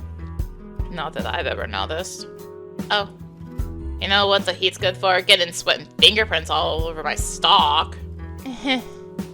Looking to trade today or what? Check out some books? Sure, what do you got? Communist Manifesto. Handle which codifies the struggle of the working class against capital. Alright, well, I haven't read these. I want to read them. Hey, Walsh. Hiya! Hi, dear. You look well. Thanks. Trying to keep it light but put together. Shall we go inside? Sure. Nice to see you. Have you been enjoying your summer? Sure. It's alright. I mean, it's mostly working, kind of uneventful, I guess. I see. Perhaps that gives you time to reflect. Yeah, I was just talking to my friend about Flannery, like walking around the city and taking it in and stuff. Sure. It's nice that there's a word for wasting time that doesn't make me feel bad. As long as the gears are turning, it's good. I've also got this reading coming up, so if I can finish the story in time... So I think this is very strong, Mara. Very compelling. Thanks! This piece is quite raw, even for you. Yeah, like I said, real life gets in there a bit. There's one thing that struck me. This character, yeah, he's quite the villain. He's the antagonist, yeah. Well, sure, but beyond that, just felt that the narrative is uncharitable to this character in particular. Well, he's the antagonist. That's very clear. What, do you mean like the writing doesn't flatter him? Well, the character needs to seem less bad? Either that or... Because I'm really not seeing how that would strengthen the story. The story is about how bad he is. I understand that, but... Does every story need to be even-handed? Can a character just be irredeemably bad? Sure, but... Maybe I'll do that next. Write a big, long World War II story focusing on Hitler's sympathetic qualities. Okay, take a minute now. Let me try this again. May I? Yeah, okay. What this does to Eleanor? What he does to Eleanor is pretty indefensible. It's your intention to show that, yes. Yeah, I want to show that because people are capable of stuff like that. And that's the truth. I know. I know it's the truth. You want to tell the truth. I do. I really do. I just wonder if it's the whole truth. What is Eleanor besides his victim? Don't sell her short. It's important to know what motivates the character. She once had a reason to love him. That's what I thought. No, she didn't. No, she was trying to escape right from the beginning. Because he was deceptive. He exploited her curiosity. By the time she ventured past the castle door, it was too late. She was in a labyrinth. She never wanted to be there, not even for a minute. She just couldn't find a way out. Let's take a walk, shall we? Feel any better? Yeah, sorry. Mara, I'm not objectively right about things. I'm certainly not your teacher anymore. There's room in this world for whatever you want to express. It doesn't need my seal of approval. No, your opinion is important to me. And you're absolutely right, the story sucks. I definitely won't be reading it tomorrow. I think I'll just delete it. Okay, slow down. This is a draft, Mara. Right? This is a draft. Rewrite your story. I think of what you've written as the base of an expanding vessel, like a bucket. Or an apple? Sure.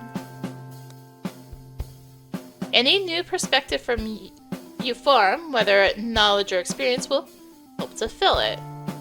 Great, I better get started. You don't have to fill it all at once. Work on it a little at a time. In fact, I recommend stepping away from it. Don't write it all for a bit. But it's the summer, dear. Just think about things. Look at the world. I can't stop writing. Even when I'm not writing, I'm writing. By all means, let your thoughts simmer. But the epiphanies aren't found on the desk. Okay, I'll let you go. Thank you, Mrs. Walsh. Just call me Jem now, you know, like Scout's big brother. Oh, Mara, if you'd like some more perspective on city life, I have a book recommendation. Sure.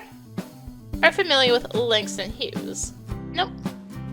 There's a great collection of poetry called The Weary Blues. I just returned it to the school library if you're interested. Alright, thanks, Jem. Well, this wasn't the reaction you'd hoped for, but it gives you a lot to think about. Since your story is no good, you'll have to come up with something else for Andrew's reading. At least it's not until tomorrow. Yeah, I can read now. All about love. I wanna read... Oh, I should read this, actually, before the thing. But I can maybe read it tomorrow?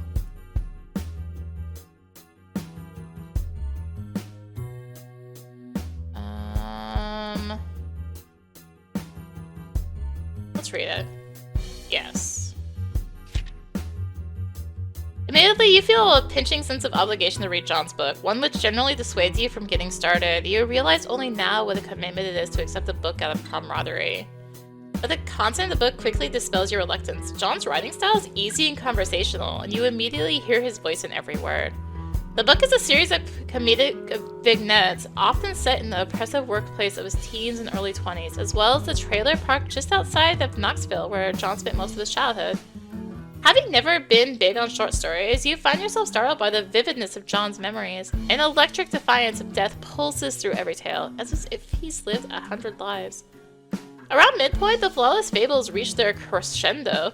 The remaining chapters are longer and more involved. Much of the initial humor is dropped away in favor of textured, intimate wanderings. You find that beyond what is wild and weird about John's memories, a foregone conclusion is being circled. John seems to believe, and effectively makes the case, that he is marked in this life. There is an inescapable sadness for all that he has made, for all that has made him. You leave the book with a sense of loss. These stories tell you all that is bright and thrilling about life while offering no consolation for the ugliness. It is possible for this world to ruin you in some way, and it often does. At the back of the book, you find the business card with John's email address and instant messenger handle. You should let him know what you think. Alright. And I should also work on a project. Okay, I haven't gotten the thing on that. We need to give this one some thought. Hi. What was the name of that book again? The Weary Blues. The school library should have it. Got it. Take care, Mara. Alright, let's... Oh. There's people. Nothing good this week. There's more to read than just sports memoirs, you know? That's not all I read. Hey, no need to be embarrassed. There was a whole summer. I read nothing but computer game novelizations I found in the box behind the grocery store. Thanks.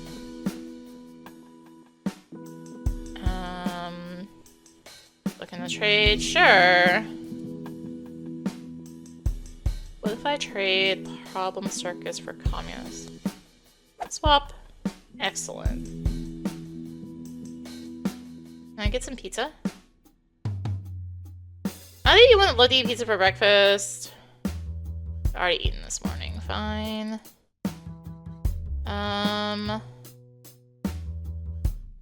I'm gonna stop by the library. Get up the computer.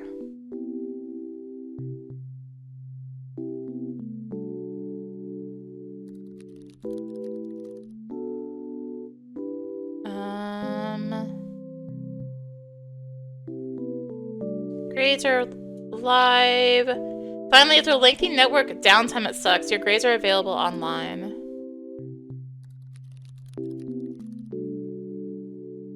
None of these are much of a surprise. You enjoyed your classes last semester and your grades reflect that. Your combined average has qualified you for the Spring 2003 Dean's List. Well done. You're making Sucks and your mother proud. Reading tomorrow. It's a message from Andrew reminding you about the reading tomorrow. It details the date, time, and location of the event. You still haven't finished your piece for the reading. You better take care of that before you run out of time. Message also lists the full schedule of readers. You almost forgot that Daniel is reading. You may be just as anxious about seeing Daniel as you are about seeing reading itself. Alright. Message. Oh, looks like John is online. You added him to your contact list after he gave you a copy of his book. Let's make this brief. Yes, we don't want to annoy him. Keep it casual, but not unprofessionally so. Exactly, you can do this. Hey, is this John? It depends on who's asking. This is Mara. We met at Andrew's reading back in the spring? Mara? Yes, I remember. What's going on? Sorry to I am out of the blue. Just wanted to say I read your book. Oh, right. Nearly forgot I gave you one. Thought I had my release dates crossed. Aw, you didn't have to read it. Well, it was incredible. Like, I don't normally get into memoirs or collections of over-the-top vignettes. Uh-huh. But the stories you're telling feel so real. I can see them coming to life before my eyes. Oh, yeah? This book is basically everything I want to do. It's just so truthful. So cool that you wrote this. Wow, Mara, that's nice. That means a lot. I mean, I'm sure you've heard all this before. Not really. Maybe from a bunch of literary pricks. But I'm more glad that you like it. Seriously. Oh, okay. Good then. You're fast approaching the end of your reason to contact John. You should wrap up this conversation before you start to bother him. So you're still working out your style? How's that been? Oh. You're mortified that John remembers your conversation outside Weird O'Malley's where you boldly proclaimed your own quest for greatness. You're hoping for a fresh start where you don't come off so arrogant. Huh, yeah. I made progress, I guess. I don't hate everything I write as much. You ever see Pattern, the lit journal?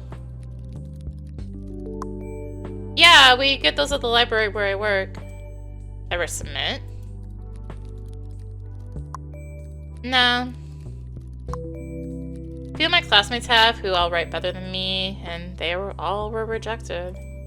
Ah, well. Should try anyway. Mark and Ellis are always looking for new, fresh stuff. Are they editors? Yep. Why don't you send me something recent as a sample? I can look it over. What? Is John seriously offering this? Oh god, what would you even send? Your work is all so bad, but maybe one of your recent assignments would do? Something that was received well? Which paper do you want to send John?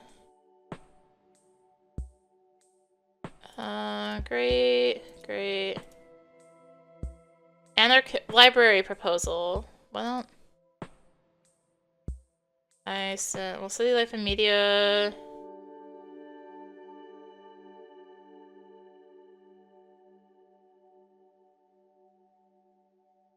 City Life and Media. You can send if you want, but the City Life paper wasn't exactly a grand display of skill. You better be sure you're showing John your best. Send? No. Universal Desire. Yes. You attach the paper to John's email address, swallow hard, and click send before any doubts can stop you. Okay, I sent something. Great. I'll take a look soon. Thank you, John. That's really nice. Of course. You suffer through way more words from me. Huh. Gotta go. Bye, Mara. Okay, later. You barely managed to send a goodbye before John signs off. Wow, will anything come of this? Is John really gonna look at your writing? Well, either way, you've sent something. It's too late to stop it from being seen. You may as well put it out of your mind. No emails. Right. Andrew's reading. Alright, so next one with a theme of cautionary tales. Each writer is encouraged to draw from their own experience.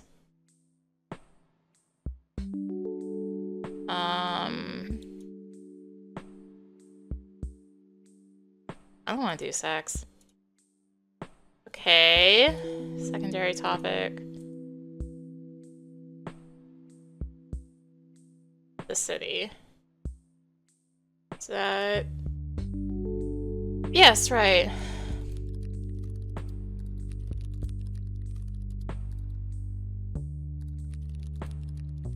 Let's do it.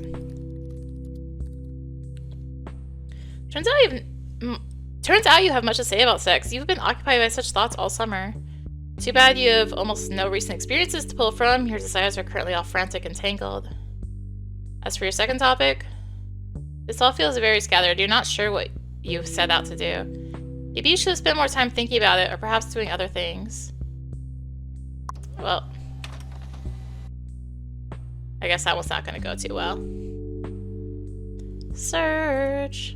Wonder against greater odds if there's a new Pickledy Higgins this week.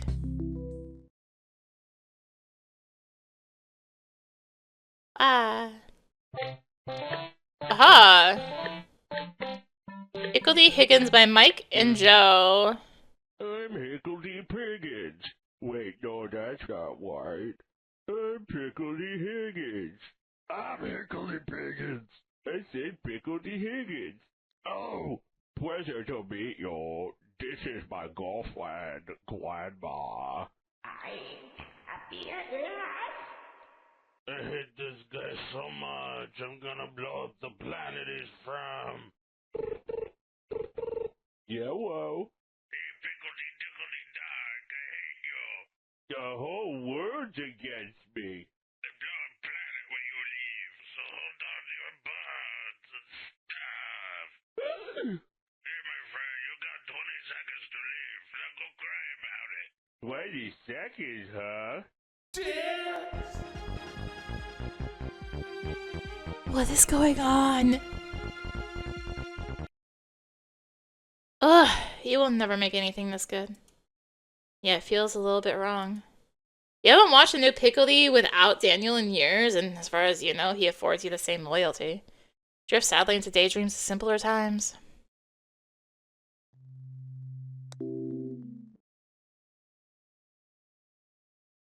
I didn't want to do it again.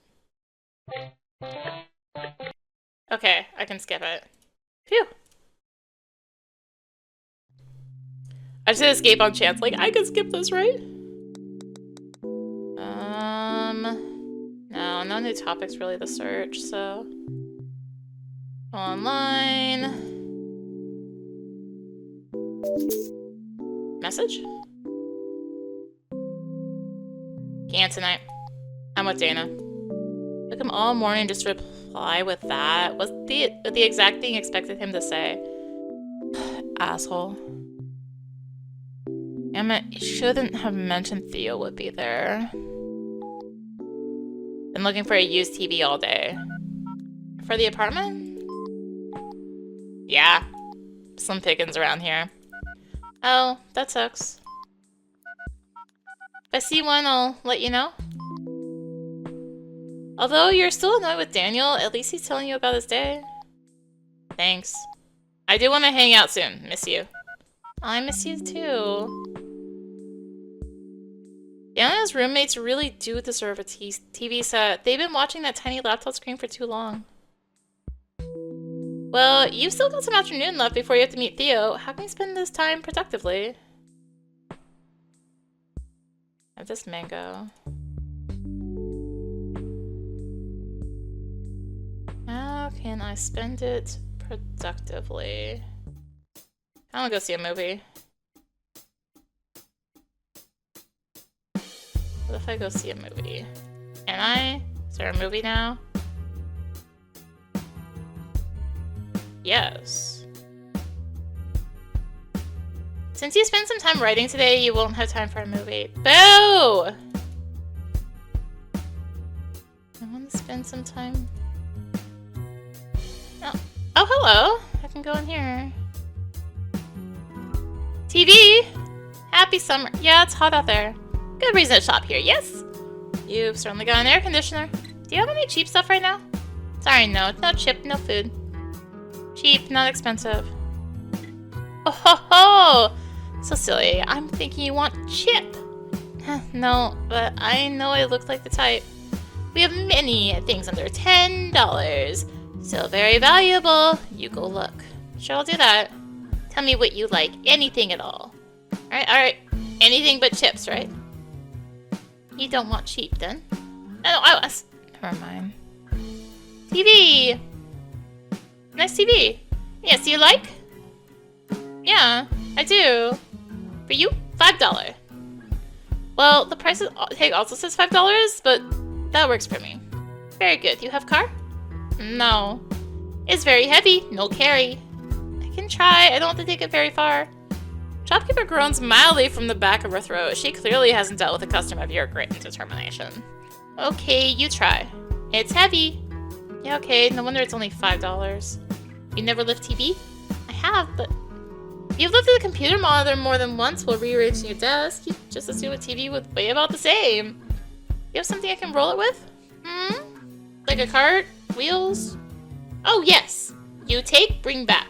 Of course. No keep. I won't keep it, I promise. Swear to God. To God, I do swear. Very good. Someone help you put inside? That's why someone told Daniels. You reason at least one person will be around eager to help the TV upstairs. They'll be watching it after all. Yep, all set. Alright, you can take now. Shopkeeper doesn't seem entirely convinced. This skepticism feels despairingly familiar lately, and you're determined to prove her wrong. Seems fine. You sure you want to do this? You could come back tomorrow. Bring men. I don't need a man to do basic retail errands. I've got it. Hey, good luck. Don't die. Yes, haha. Where'd it go?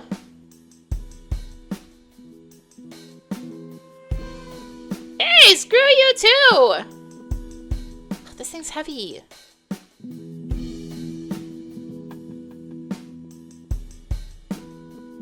Get it back.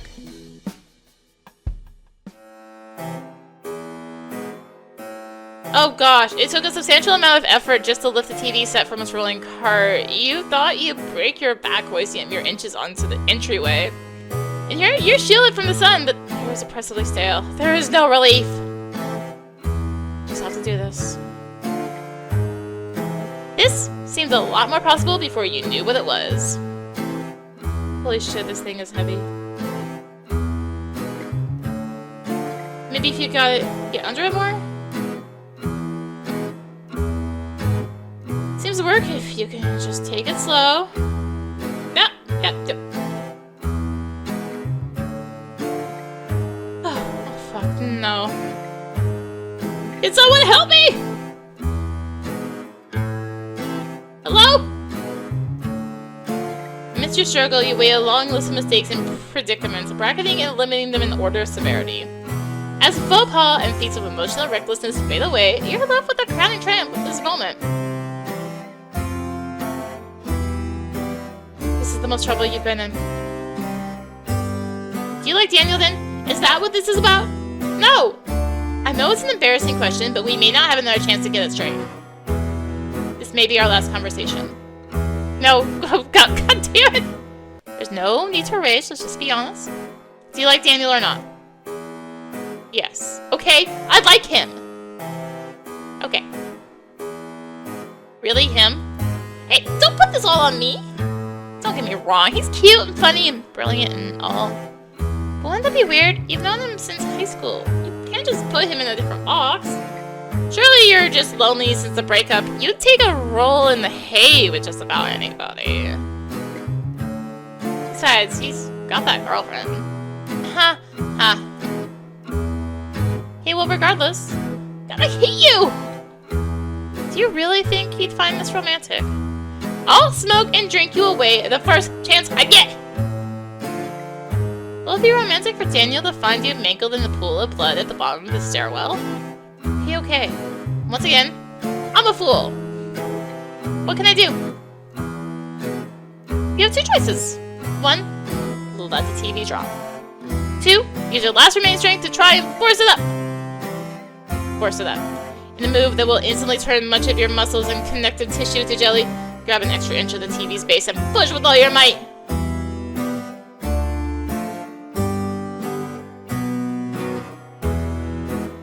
Oh, hey, nice TV. Thanks. I brought it for you guys. Ooh, now we'll be able to play some Simpsons Road Rage. Nice, I figured you might. Were you home this whole time? I was shouting for someone to help me. You know, sometimes you hear someone screaming, but it's the city, you know, so you don't really think much of it. No? Well, it happened. This is how Kitty Genovese died, you psycho. Now that you survived this day, you'd better take a serious look at it. It isn't healthy for you to fixate on Daniel. Just imagine how crazy all of this would seem to him. You don't really like him. You're just craving his attention. Maybe it has nothing to do with him at all. He just happens to be the person you miss most. He doesn't care. You wish you didn't either. And there's a text I can do. Hey, want me at the dorm? Sure, be right there. Cool beans, I'm coming down to the lobby right now. Jesus, dude, just come downstairs instead of typing cool beans into your phone. Well, we need to go to the dorm. There's one of two things we could do at the dorm. Either meet with Theo, we've already messaged him, so he's gonna be in the lobby waiting for us. Or we can go to this thing we were told about at work. So, regardless, we need to go to the dorm. So let's go to the dorm. I think that's the right one, right? It was for... Oh yeah, so, right. It's either a dorm or here at Rainbows. Right, yeah. In the 421 dorms. Is that right? This is just the only... Whatever, let's go to Theo. Let's go to Theo. Let's go to Theo. Go up. Or I could talk to Theo. Theo. Fish! How was your day? I don't click out the window. Oh my god, so stressful. I don't even want to talk about it. And then screw it. Let's have fun. Right on. We can go smoke in my room if you want. Sure, is anyone else coming? Not sure. I haven't heard back yet.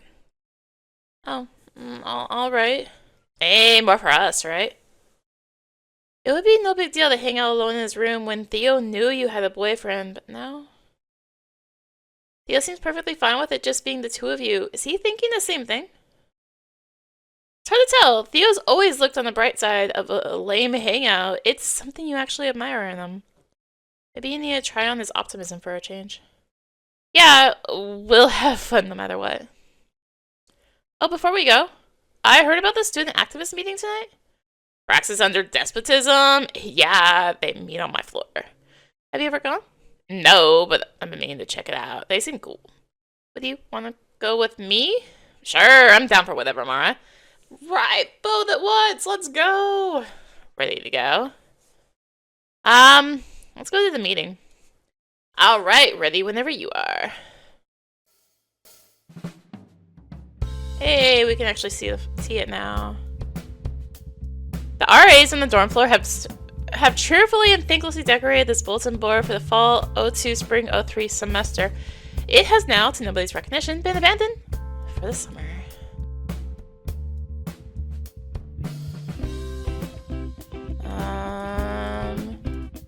Here. Hi. Evil Kid refuses to meet your glance. He's not in the mood to chat. Here? Hold it. Yes? The media sucks praxis under despotism. We're discussing anti-war efforts around campus. I'm aware of that. Are you well versed in the writings of Marx? Of course. Are you really? Yep. Shall we drill you? Hey Rand, we got a lumpin' out here. Wait, never mind, we'll go.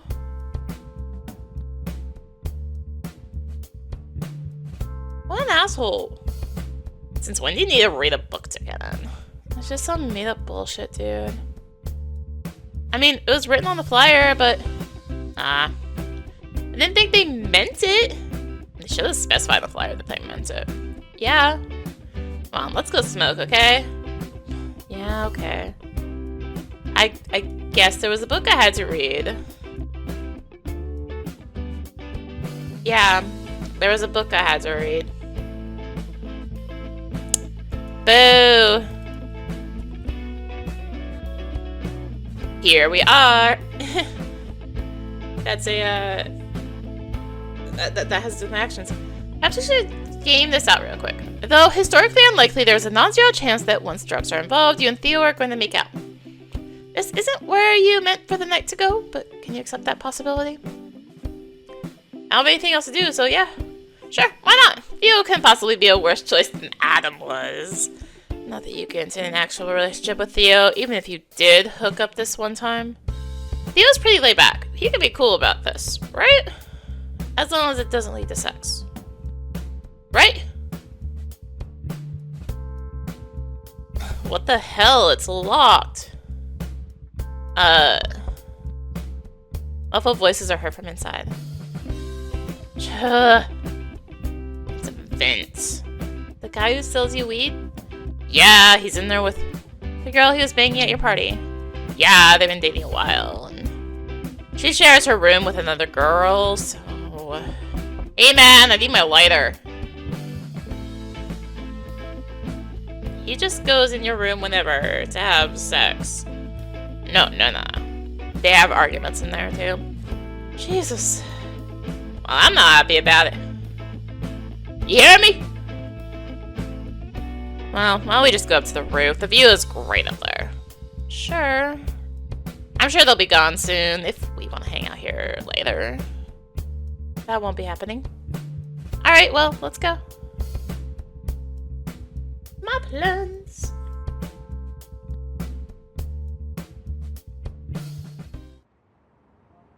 Holy shit. This is so cool. Not bad. You can see everything from here. Sounds like the island girl is coming around to the city. When did I not like the city? Just teasing, never mind. God, why is he so annoying? Whatever, this rules. No stars are visible in the night sky over the city. Through the swirling fog of pollution and light, you only see the red lights of distant helicopters. Ray smoke. Just a sec. I can ask him about... Daniel. So no Daniel, huh? Nah, I guess I should have figured. It's his loss. Whatever he's up to can't be better than this. You're suddenly thinking about what Daniel might specifically be up to, and it's giving you a headache, like most of the images a conversation with Theo provokes. Time warns that an alarm will sound as the door to the rooftop is open. The reason either the alarm has been disabled or the door has been held open long enough years, perhaps, for the alarm to run its course. You're dazzled by this water tower, which seemingly reflects every source of light in the neighborhood. It doesn't look like much from the ground. The tarred roof of the William Henry Harrison building is littered with empty cans, discarded smokables, and wires of unknown origins that may or may not be alive.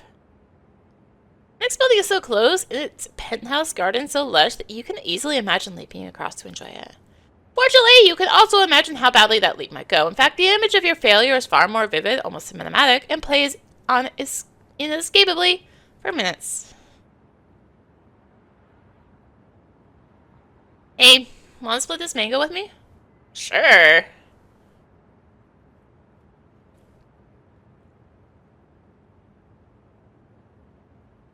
Damn, that's probably the best mango I've ever had.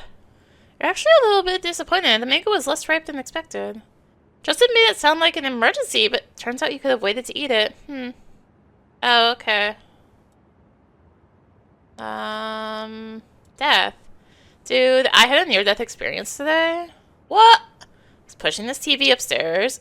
At your apartment? No, at Daniel's place. I got it as a gift for him. Uh-huh. And nearly rolled back and splatted me. Oh my god, Mara, that's so scary. Yeah. Don't ever do something like that by yourself. I know, it was dumb. Just call me out next time. I'll come right over day or night. Oh no. I could possibly do that. It's no inconvenience to me. Nah, I can handle it. You said it was a near-death experience. Did I? No, no, no. I meant mere bad inconvenience. Don't worry about it.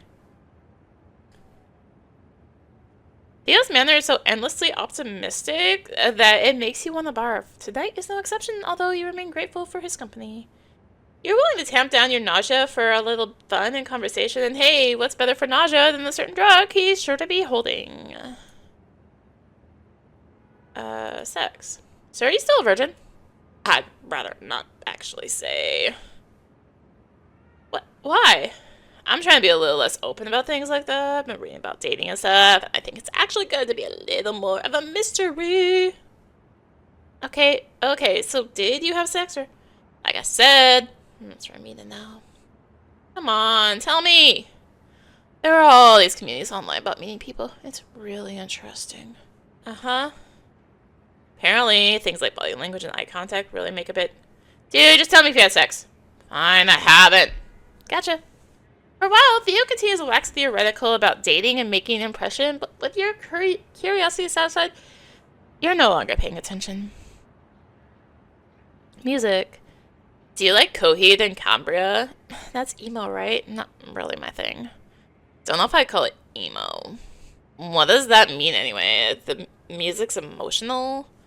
That the singer has a particular way of singing that I hate? You don't want even give a band a chance if you don't like the singer? Singing's like half of what you're hearing. I'm not gonna stick around for the instruments. Well, I think you should check them out. Truthfully, you were already curious about the band. You're not sure why you're being contrarian about it. You may just find it intolerable for Theo to feel any sense of authority. If you like something he recommended, you never hear the end of it. Anarchism. You're kind of bored with the concept of anarchism lately, and certainly with the thought of explaining it to Theo, you'd rather talk about other things. Fine. Movies. Remember when we saw Jackass, the movie? Me... How could I ever forget? God, I remember when Jackass 2 was in theaters. Anyway, so funny. God, that one where... Jackass was the first movie you saw in the city as a college student. You scored advance tickets weeks before the nationwide premiere. You pre-gamed at the apartment of some guy whose name you've forgotten. Everyone felt like your new best friend in those early, blinding days of university. Daniel was there. You sat together on the fire escape overlooking the river. It was all beginning at once. This step into the unknown. It all felt so big, but Daniel wasn't afraid. You decided you wouldn't be either. And he takes a shit in the hardware store. Yeah, amazing. The city. Could you see yourself living in the city after school? Oh, definitely. I actually might get my own place off campus. For real? Like, with a roommate? Maybe just me? Dude, my family thinks it would be good to invest in a place here. Invest? Yeah, you know, buy an apartment. What? Yeah, and then I just live there. No curfew or RAs or anything. Holy shit, you have to have me over. Of course, I'll have parties all the time. Is it gonna have, like, a balcony or anything? I don't know. That would be cool. Yeah, especially if it's up high. You should get a balcony up high by the river. Oh, and it should have a washer dryer. That'd be useful. Anything else? Nah, that's good. Got it. Great, thanks. Let me know when you move in. Ready to smoke? Sure. Yes, indeed.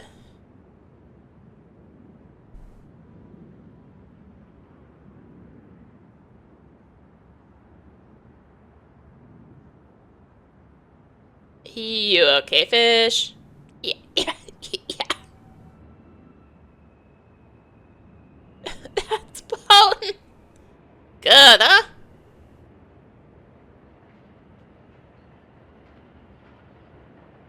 I'm good. No, wait, give me.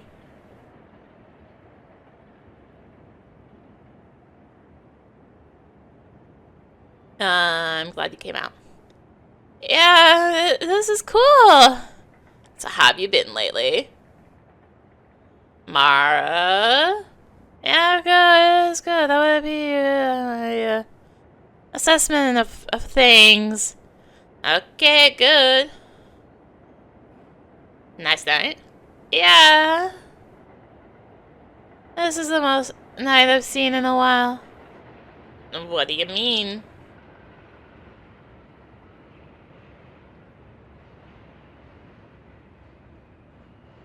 Like the sky. Like the sky and stuff, dude. Look how much there is. There's more sky than usual. How much is available, you know? Typically, it is not so available. You get a sneak preview at best. Uh-huh. They make you pay for more. The sky is a luxury item here. Right. Well, we snuck in through the back door, dude. We're getting the full show. It's a victimless crime. This guy ought to be free. Haha. You should not come with a price tag. It's screwed up that they do. No offense, Mara, but this sounds like something a high person would say. Well, I've got some news for you, buddy. Theo really knows how to have fun. Yeah, this is fun. Actually, I want to mention something to you. Or, like, tell you something, I guess. Uh-huh. I don't want to put any pressure on you, but my therapist said I should tell you what I'm telling her, so I think you're really cool, Mara. Thank you. You're cool, too. And I'd really like if you and me could go out sometime. I mean, I know we're out right now, but I've just liked you for a while, is what I mean. And I didn't say anything when you were in a relationship, and I was pretty nervous to say something even now, but you know, screw it. I had to be truthful with myself and to you. Anyway, that's what I had to say. Yeah.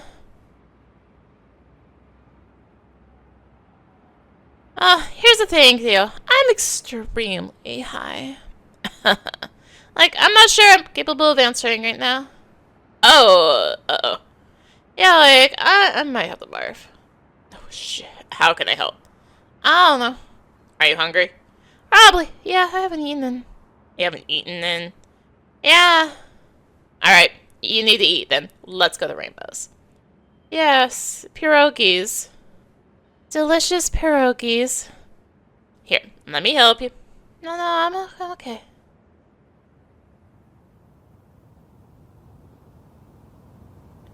Mara, wait, that's not what I looked at.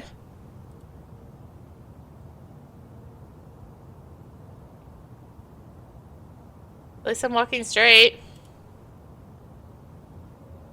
Sorta.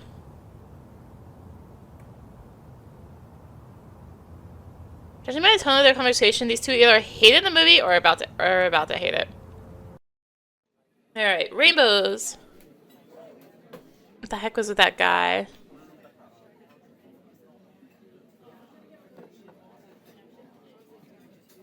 How are you feeling now? Since leaving the dorm building, the fog in your brain has calcified and expanded. You feel as if your skull is about to burst. Just need to eat, I think. Have you been here before? You're able to access this data. You have been to this restaurant twice. Once with your family during orientation week, and once with Professor Walsh, who invited you and Daniel seemingly on a whim on the last day of class. Fortunately, you find you are unable to relay this data, and the output is garbled whenever you try. I have known to be once and again. I did do it previously. Alright. Well, food is great. I can just order a bunch of beef pierogies if you want. Don't do that, cause I'm forgetting the word. Huh? I don't. With the meat. You're a vegetarian. Thank you! Yeah. Okay. No problem. Amidst your speeding thoughts, you catch a more hopeful notion that perhaps your dietary choices will be a turnoff to Theo. Should have known you were compassionate like that, fish. I respect that. Damn it. We'll get a dozen the potato and the borscht. You want borscht? No, thanks. It's really good. You can try mine if you want. You stir the speck on the table, trying with all your might not to evacuate your guts. Cup or bowl? Cup. Mara? Yeah? You alright? Sigh of Theo's concern prompts a hateful rush in you, but then you're ashamed. This isn't Theo's fault. You hate something bigger than him. He's been dragged into your hatred. He doesn't deserve to sit there, wondering what's wrong. I'm sorry, Theo. It probably isn't a fun night for you. What? I'm having a great time.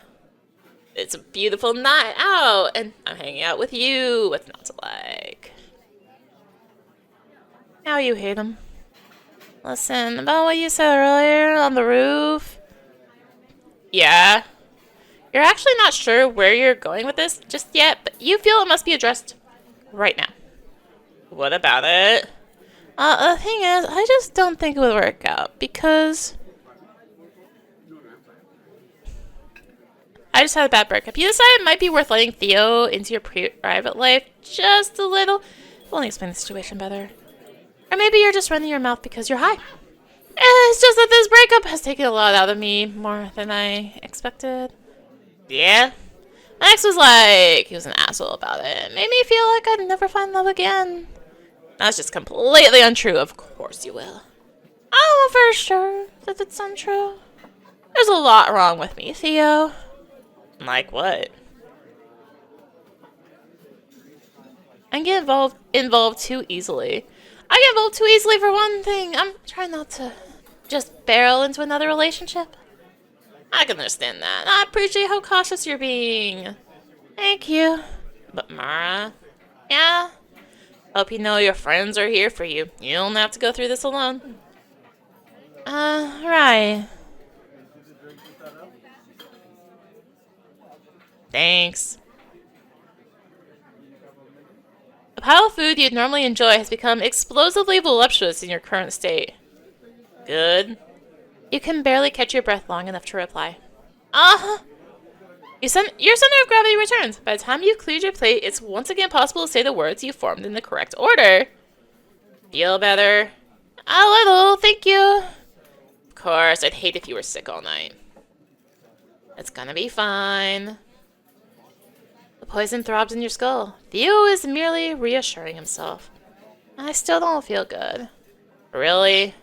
Yeah, splitting headache. Aw, no. I'm sorry, Mara. This is all from the weed, isn't it? No. I feel awful. And it's not your fault. I'm like... No, this is your fault. I'm just wrung out and exhausted. Nothing's going right. I'm just so sad about everything. I want, like, a do-over on the summer. I want to be free. Why does it never feel like I'm free? Summer's not over yet. There's always a chance of something great will happen. That's the way I'd like to see it.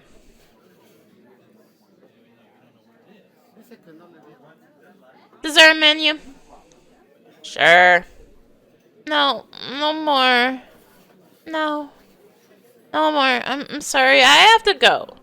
Oh. Like, right now? I think so, yeah. Okay, well, I'll walk with you. Let me just get this. No, you don't need... Thank you. Sure, it's nothing. Still feeling bad, huh? Are you sure you can ride the train? You're not sure.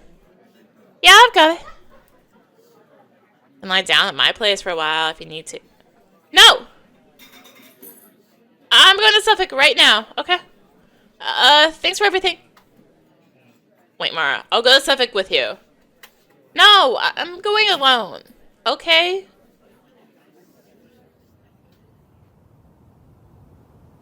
You already had dinner and are now looking to get as far away from it as possible. Door is closed. The building is closed. Can't fathom re-entering the dorms and accidentally running into Theo again. Well, if I just go to Daniels. Daniel's out with what's her name tonight. You won't be able to crash or hang out at his place. Fine. You're not old enough to drink, nor do you have a fake ID. The odds are stacked against you, Mara. Mara, can't you see the 21 plus sign in the liquor store window? Just how capable of a liar do you think you are?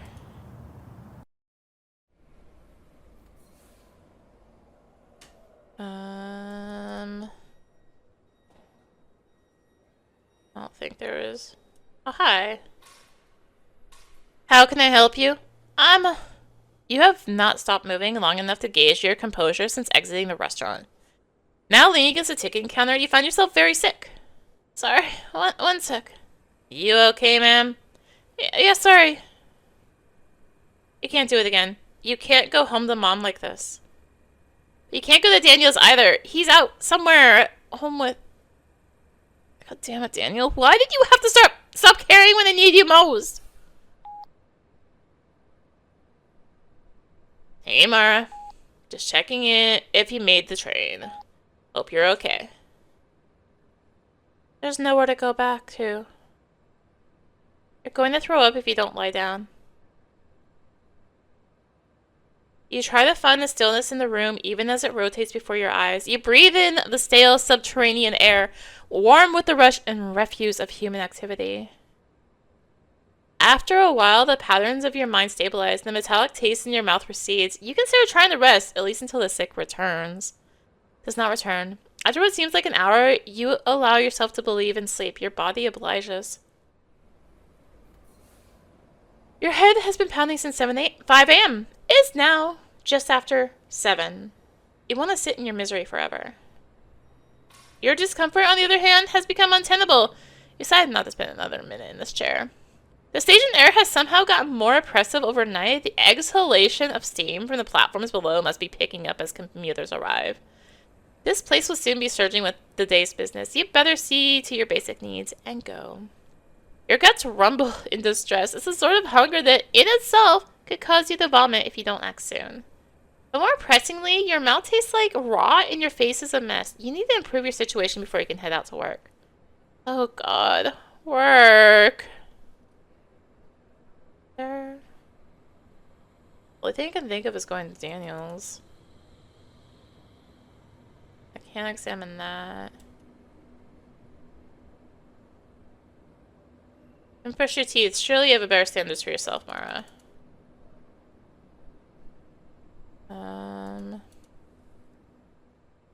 You alright? Yeah, sure. Why did you ask?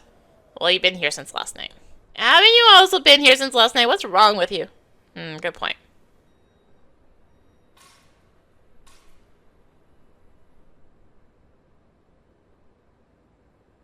There. Good morning. How can I help you? Do you sell toothbrushes? Okay, this is weird. I definitely woke up at home in my bed today, but do you have any toothbrushes? Newsstand clerk gestures to a wall of bathroom products, including at least 3 kinds of toothbrushes, tubes of toothpaste, and plastic dental picks. Oh, I guess it isn't weird. How much is each toothbrush? Clerk lethargically turns around and glances at one of the toothbrushes for a price tag. Finding none, a number nonetheless appears from the air. $4. For any brand, Crest and Colgate are the same price as adult oral choice. Yep, $4. Okay, and how much for the toothpaste? $5. Start to weigh the value of having a clean mouth for the day. How much are the mints? $3. I'm gonna stop you right there, Mara. Remember when you left high school determined to be a completely different person forevermore? Well, this is one of those things you've left behind, permanently. Regressing on this one point, even once, is enough to send you careening back to the torture pit of your adolescence. Mara. Yes. Please don't buy the mints. You accept $8 for 1 toothbrush and 1 toothpaste. What did I say those were? $4 and $5 amounting to the savings of $1. Sure. Hand over your credit card, long compressed between your sleeping body and the station waiting room chair. Now, I know there's a burning hole in your pocket where that money used to be, but I just want to say I'm very proud of... Yeah.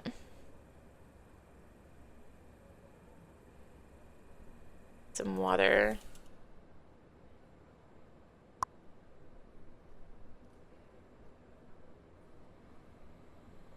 Well, that feels a million times better. Your sinuses tingle with the freshness of spearmint. Now let's shove some food in your mouth. Welcome to the M. What can I get you? Can I please have an eggs hooray? Sausage eggs hooray or eggs hooray with bacon? Just plain eggs hooray with no cheese. Just a sandwich? Wanna wow it for $1?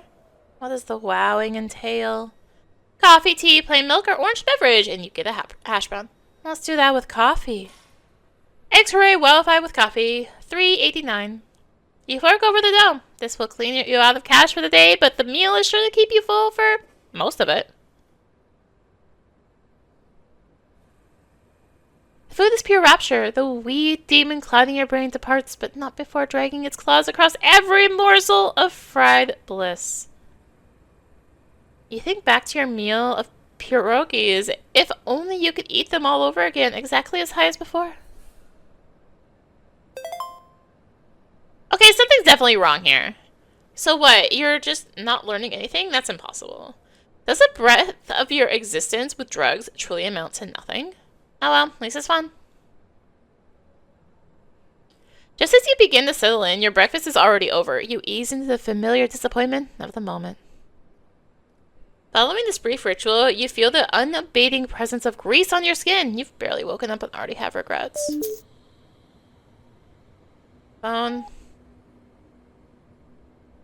Hey. It's Daniel. Ahem. What does he want? Sorry I didn't come out. Wish I had. Does he mean that? Hey, that's okay. How did it go? Can I call? Sure.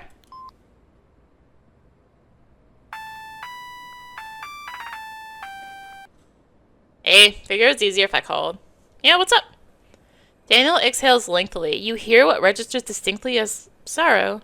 Oh god, am I seriously so screwed up over this? What happened? It's up all night. She dumped me. Oh no, I'm sorry. Did you have a fight or? Not even. At least then I would have been able to say my piece. So what happened then? I met up with her and she'd already made up her mind. She was completely unemotional. Daniel sighs hopelessly. After a moment, his breath hardens and his voice grows better. Did she just use me then? I mean, clearly she wasn't thinking about how you'd feel. No, Mara, that's the hilarious part.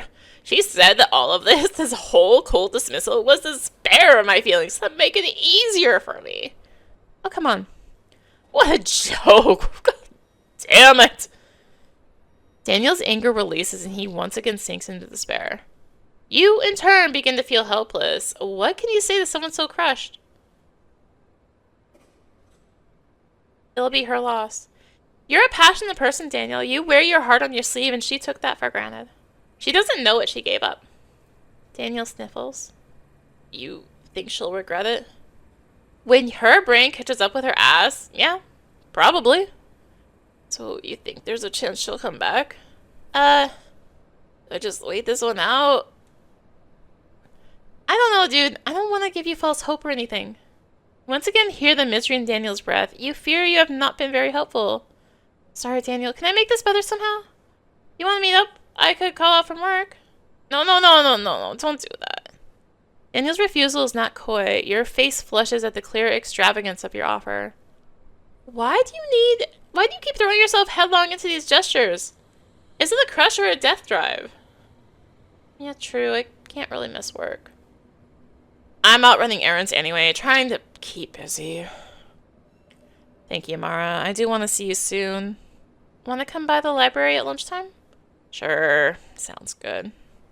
I'll treat you to the finest, my friend. Anything you want, from a side of garlic knots all the way up to a single slice of pizza with no drink. The 5's the limit. To buy Daniel lunch, you are fully prepared to cash out your checking account, which will mean a $2.50 ATM fee, half the cost of the lunch itself. This causes you only minimal stress as you imagine spending this part of the afternoon with Daniel. Thanks, pal. I'll see you then. Bye, Daniel. You catch yourself for a moment, forgetting Daniel's plight and wallowing in your own distress. Daniel doesn't always make it easy to care for him, and this conversation has wounded you far more than usual. But you can't let that stop you from being his friend. You still want to support him with or without his acknowledgement. You must be patient for him. Right, right. You have to get your day started in earnest now. And you're still looking rough. Far too regular to show up to work or meet Daniel for lunch. You would normally shower at Daniel's, but given the awkward circumstances, that option is out. The dorm building has communal showers. You might be able to take advantage of them. If I can find the way in. Alright, let's go shower.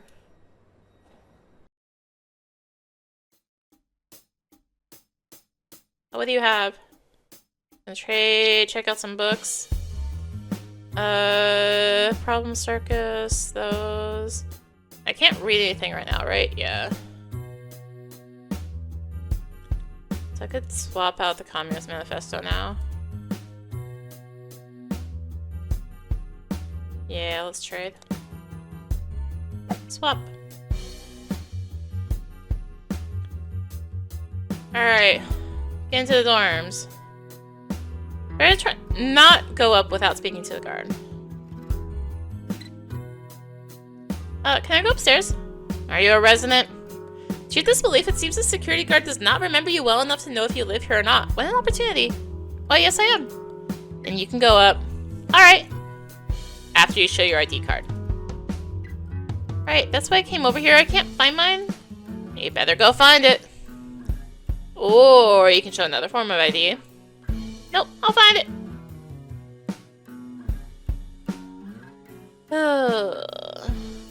Can I just not go to Daniel's, please? Daniel's not home right now and we have a lot to do before work. I just go here. Still feel like total greaseball from sleeping in the station. You need to find a way into the dorm building so you can shower.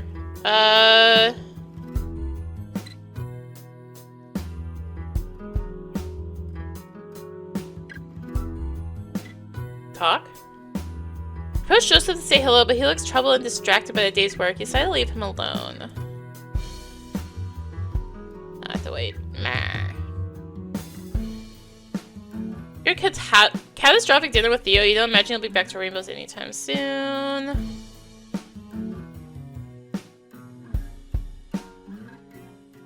Wait, can I show my paper? Maybe? I don't think he'd want that. Fine. Pizza place?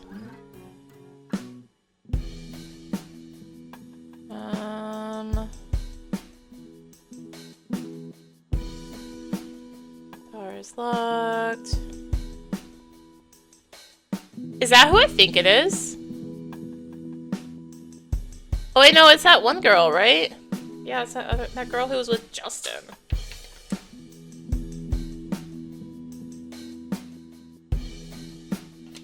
Alright.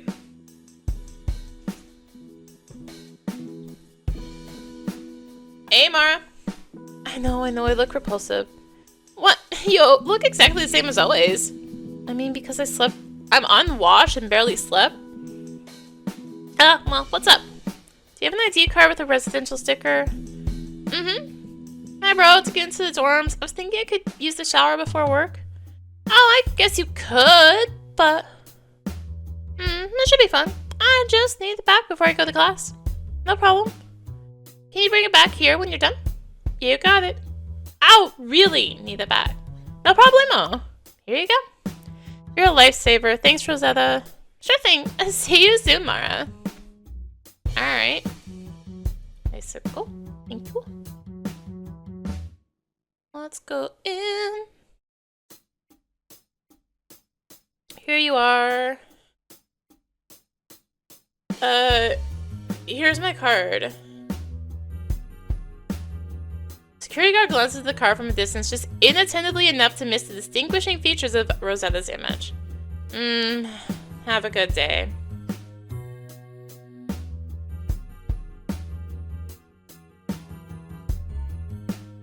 You too, thanks. The look didn't work out. The hair dye, the makeup. Oh yeah, just trying to be myself. My daughter is always doing things with makeup. 15 years old, she's gone through dozens of styles. We fight about it. I ask her what she's hiding from. So much pressure to look good. I'm sure she's just trying to fit in. It's hard being in high school. Always at the mall, always buying things. Ah, well. I tell you how you know nothing at 50. At 15 I worked, she tells me. Security guard continues in this manner for a while. You seem to realize that your own insights, regardless of their content, register only as acknowledgements for him to continue. Well, I better get up there. No respect. Yet by the weekend she needs money. I gotta go. Security guard grunts assent. He seems to be lost in the business of his thoughts.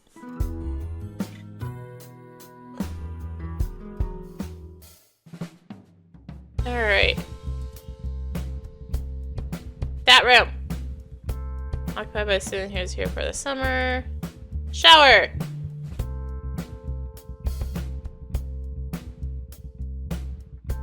You need a towel in order to use the shower. It's too bad your pockets are too shallow to carry one. Towel.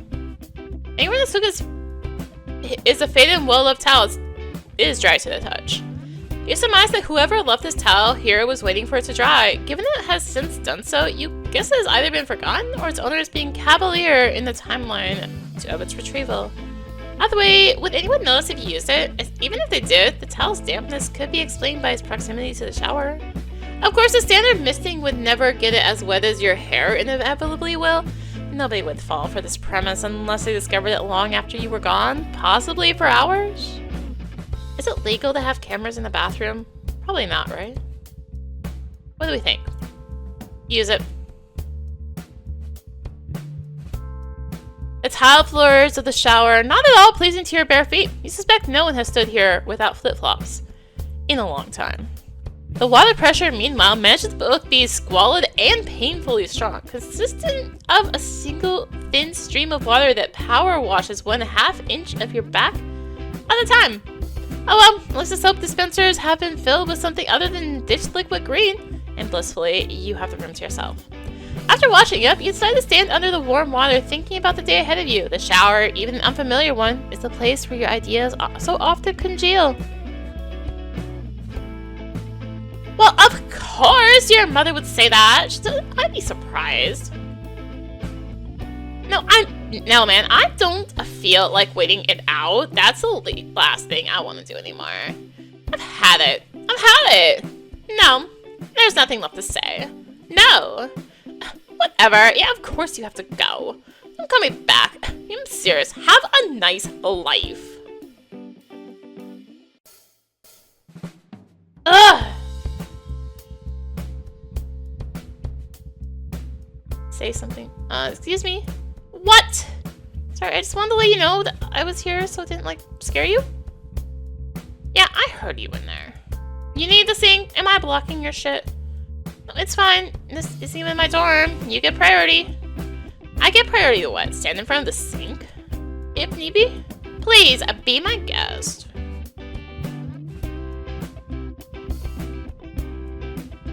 So you heard all that? I wasn't trying to. Yeah, my boyfriend's a dickhead. We've dated since, like, the beginning of high school. Oh, and you're long distance now. Yeah. I did that for a while, but it didn't end well. Yeah, he cheated on you. No. You cheat on him. It wasn't a cheating thing, was the sex bad? Yeah, it was, but that was... I didn't even know the sex with Matt was bad. Not until I screwed some of the guys around here. Oh.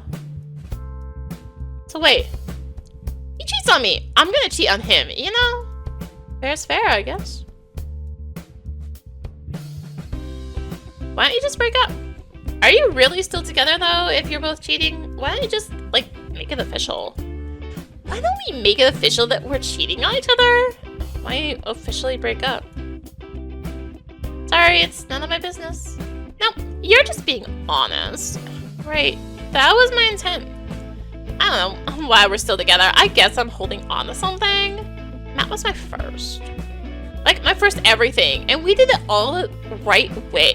We had a sweet little courtship, first date at Taco Bell. We waited for sex until we were both ready. We set, like, a calendar date for when we do it.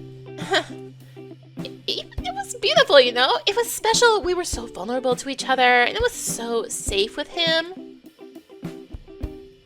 Since we went to college, it's like Everything's just gone to shit.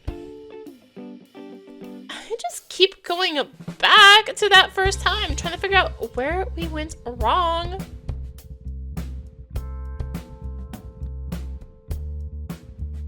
That's a shame. It sounds like you did everything right. Distances can really complicate things. Yeah. Maybe I should call him back. I mean, you don't want to go out on a bad note. I'm also going to a party at this guy's house tonight who I really want to hook up with. Oh, then maybe not. This guy's like really hot. Well, I better get going. Sorry to like bring you into those. It's fine. I'm Mara. Olivia. So you don't live here? No, I just sneak in from time to time. Uh-oh. I'll have to report you, you know. Just screwing with ya. Huh? This isn't your towel, is it? Huh? Never mind. See you around. Okay, you really need to get to the library now. You're very close to being late. Okay, but like, I want to return this ID to Rosetta. She like needs it. So I should probably do that. I skip over? Here you go. Here you go. Wow, perfect timing. I was just about to leave for class. Well, I skipped the foot scrub then. Thanks, Ro. You're the best. Projects. I can't write from here. Read. All About Love New Vision, so I want to read it. Sure. Yes.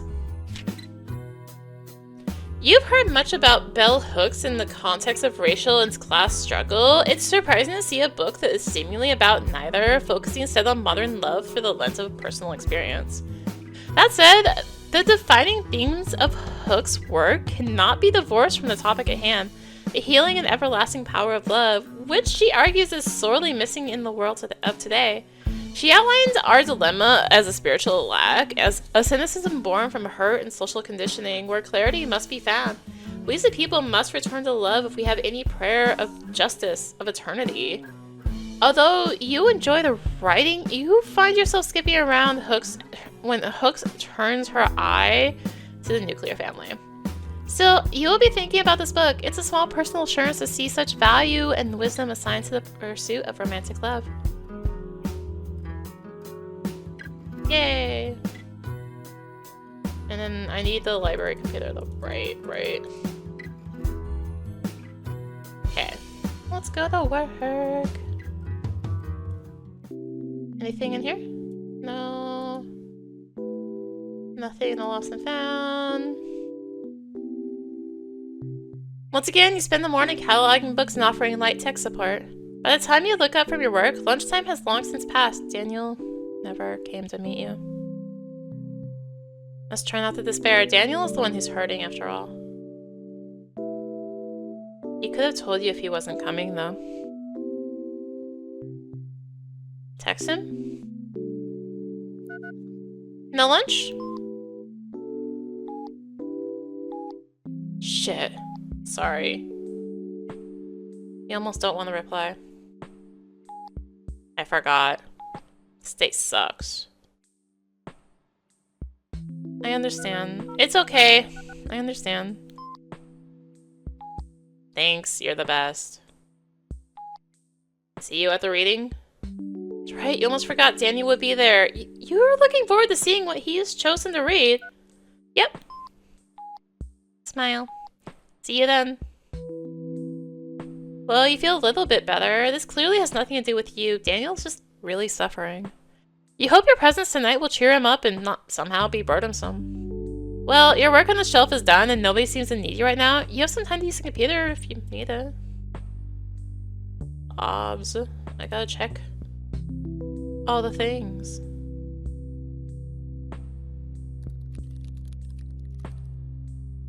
I don't think... let's check the email. Send this to 10 people to laugh for the rest of your life. Uncle Howard is at it again. You never know what to make of his increasingly deranged email change. These forwards are a reminder that people use the internet in completely different ways that rarely intersect, for better and worse. You quickly reply with an ASCII heart in the word funny before deleting it forever.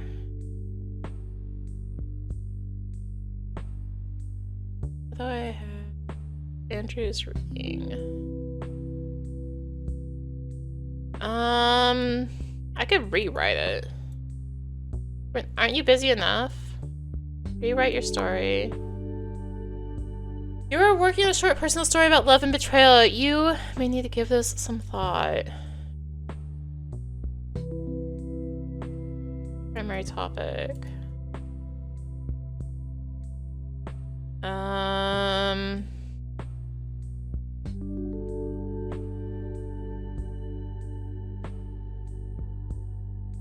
Sex plus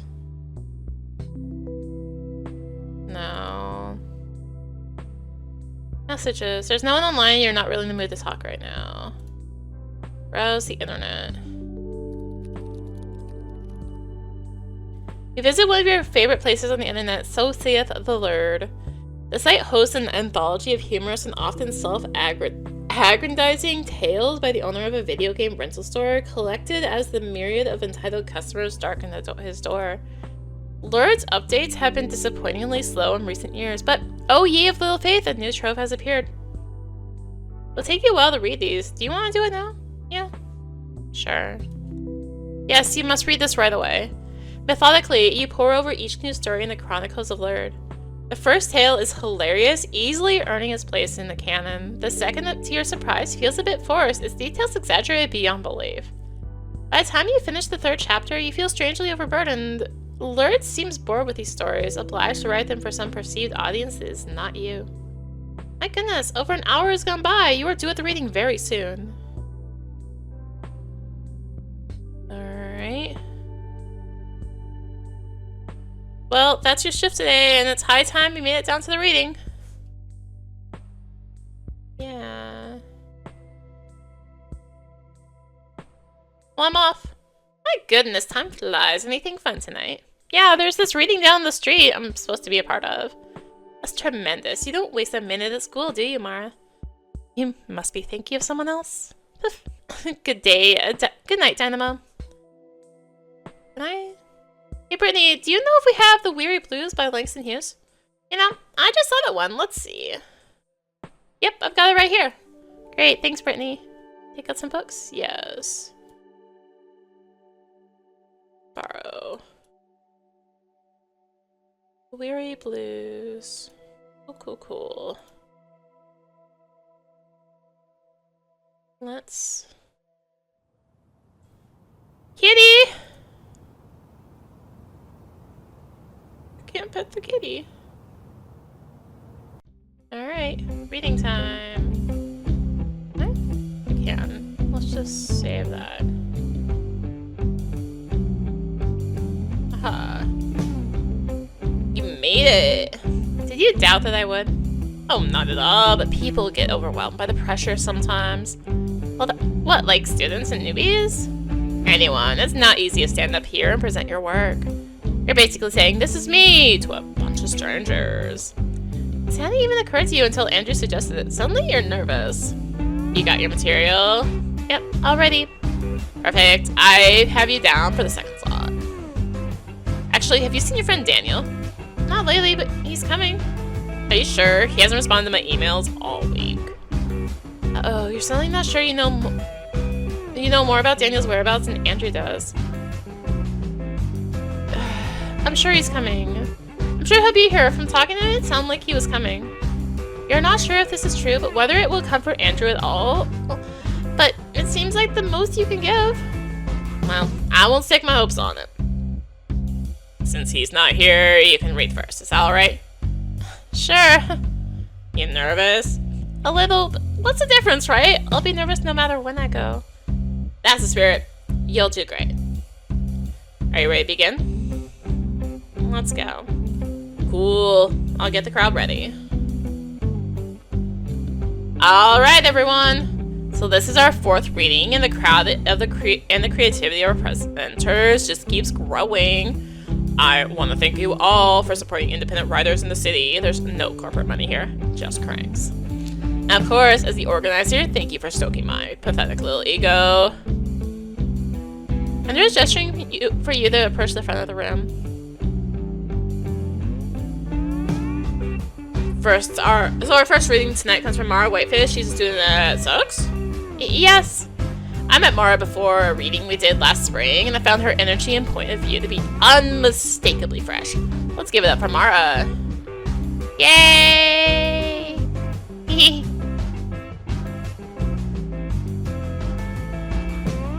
Yay! In the opening paragraphs, you flub a few words and recalibrate your delivery. The audience, to your relief, takes these mistakes in good humor. But the crowd can only be so charitable. Perhaps it's your weak delivery or the piece's broad deficiencies, but you sense their attention is wavering. By the time you read the story's climax, the room seems distant and wandering. Alright, thank you, Mara.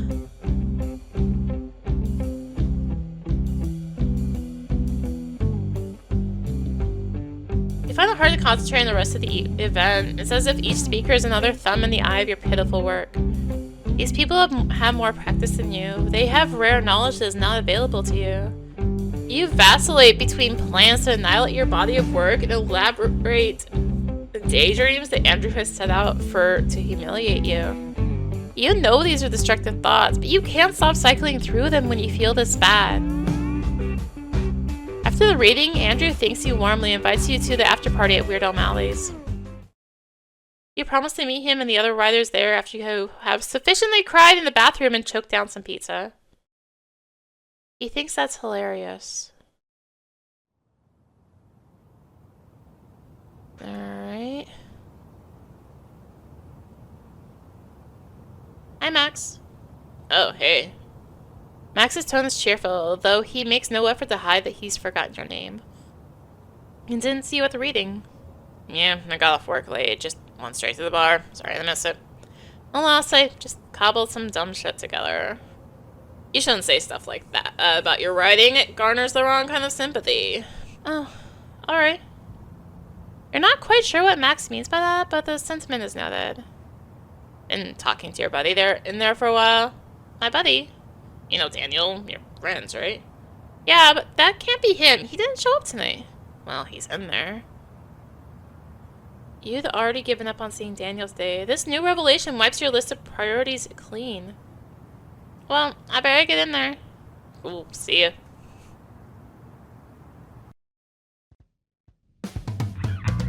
You don't mean to do it, but the moment you enter the bar, your eyes fall on Daniel. Daniel smiles, his eyes meeting yours as you approach. You decide in an instant to swallow your anger. You can forget it all. It won't hurt anymore if he can only be sweet to you. Hey, you. Mara was looking for you. You were? The library. Stopped by before coming here. You did? Want to see if you were around for dinner, but they said you left. This is somewhat maddening. Daniel didn't mention anything about having dinner together. If you'd known, you could have... But you can't just be available anytime he decides to see you. That isn't fair. Sorry I missed you. I wanted to be on time for the reading. Makes sense. It's no big deal. We can do it another night if you want. Just let me know. Sure. Whenever you want. This sucks. You're the one who stands to be the most disappointed after all. It's just another hang to Daniel. What's up? Nothing, just trying to be there for you. You were that worried about me? I don't know, dude. You sounded really sad. Well, I was. I am. Hey, come here. Damn it, you want him so much. Guess you're pretty sad about the breakup? Screw her. I drink to present company only. That's right, he's already in recovery. As much as you'd like for Daniel to put his sorrows aside, you find this exchange unsettling. He seems so callous, so unsentimental. Did she break his heart or not? Would any woman be so easy for him to dismiss? But this may all be for show. You do not know the depths of Daniel's sorrow. An aching wish to know lies scattered among these newfound feelings. Hey, you know what I just realized? What? We're like all single now. Everyone here. Well, not me. Yeah, dude, Andrew's like married? All manner of stuff. Okay, well, we're single, you and me, and the other guys here. So we're gonna have a fun summer, right? Being free of all that, right? Yeah. You're gonna sing karaoke with me, right? Yeah. Am I? Alright, let's do this! Who's singing first? Us, right here. Yeah. What'll it be then? We gotta get this whole bar going, Mara. It's gonna be a song everyone loves. Your mind begins to sift through your current favorite songs. Most of them are 6th or 7th track of an album 12 people own. I don't know. What if we do Bohemian Rhapsody? Everyone knows that, right? Sure, can we do that? Of course, a song everyone knows. Excuse me, be right back. Shit, I knew. Was sure nobody would ask for that song. My hubris! Do you all know? Hey, you're a DJ, right? I thought so. I can usually tell. Can you pull up the song Bohemian Rhapsody on your computer, phone, or physical media player? You can? That's great. Think you could play it for me? Sure! Sweet. Here's what you do. It's really simple. First, you'll get your copy of the song ready. Then you press play on the song, return to this menu. You'll have a few seconds. Then when you hear this vocalist sing fan and just fantasy, press this button that will sync your music with our singers. Oh god, hold up. I need my headphones. My ones for my phone. Alright. I'm gonna actually do this, but I'm not going to do it on the video because copyright is a thing.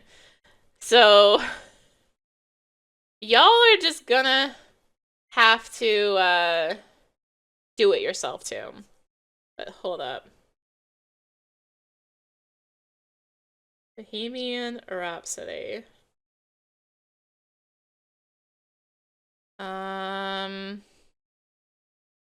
Trust me, it's easy. Except there's a problem. My internet's down. Help.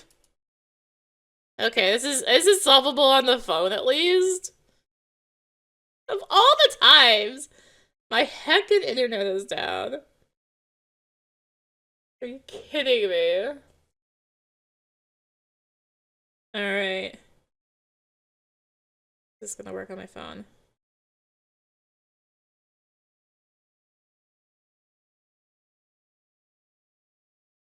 Alright, so start the song, return to this window, press fan when you see fantasy. Trust me, it's easy. Alright. But just in case it doesn't sync, you can hover up top to make some quick adjustments or just start over. And hey, if this is too much pressure, you can always save and come back later, or you can just bail entirely. It's not like the ladder is gonna ruin my DJing career or anything, but it might cost you a few gigs. Just saying. Okay, ready? Let's go. Save. Please. Save there. Alright. And press...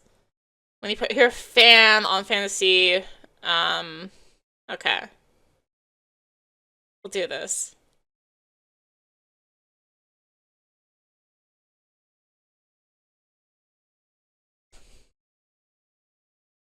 There we go.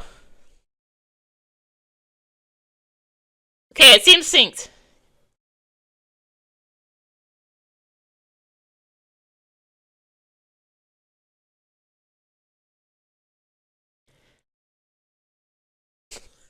This is so cute.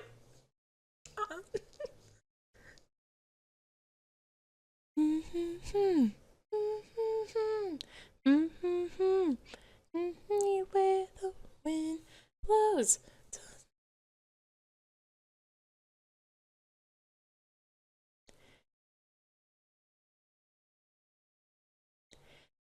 Okay, even if it's mute, you at least get this part. Mama.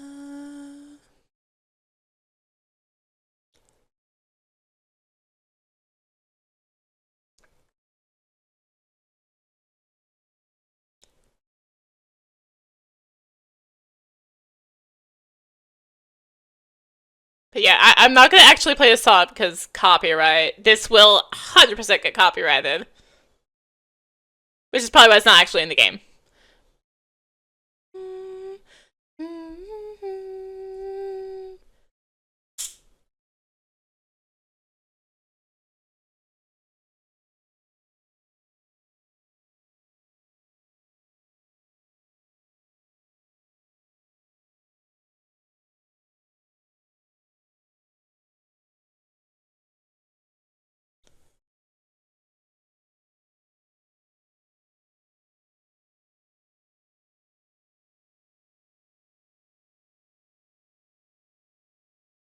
So here's the problem. For my mom's memorial, remembrance of life, our celebration of life, we had it at the theater and played this movie. So now I'm crying.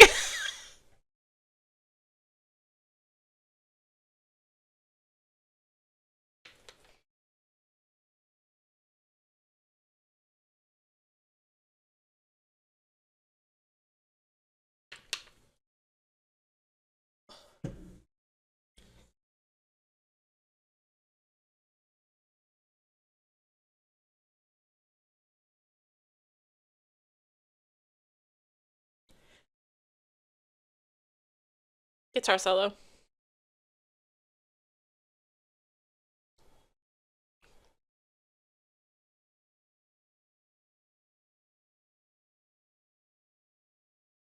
Someone's jealous.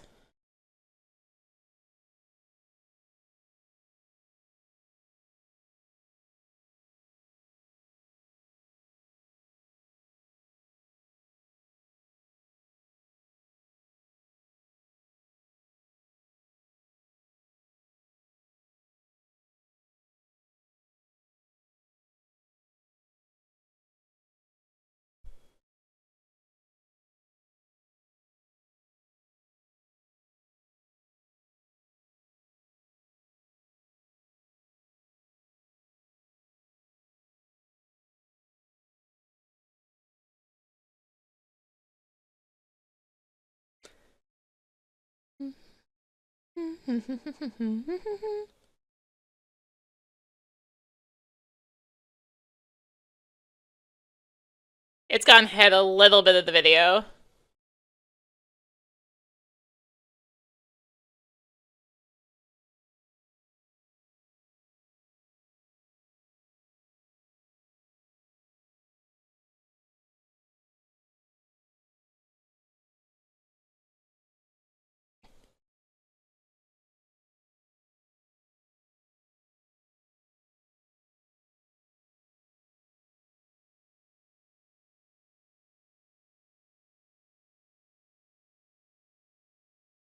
I'm not gonna rewind it, but yeah, it's like half a second ahead of the video right now.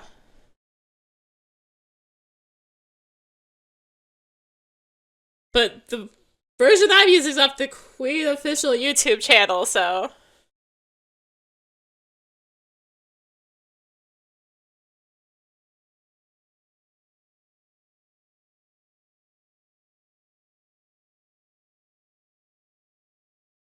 it's black.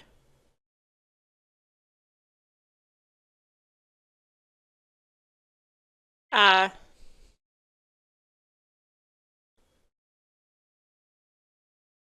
only matters anyone can see.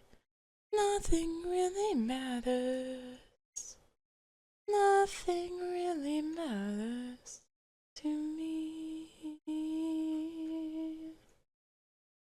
If I get copyright off that little bit, I will cry. My voice ain't Freddy's.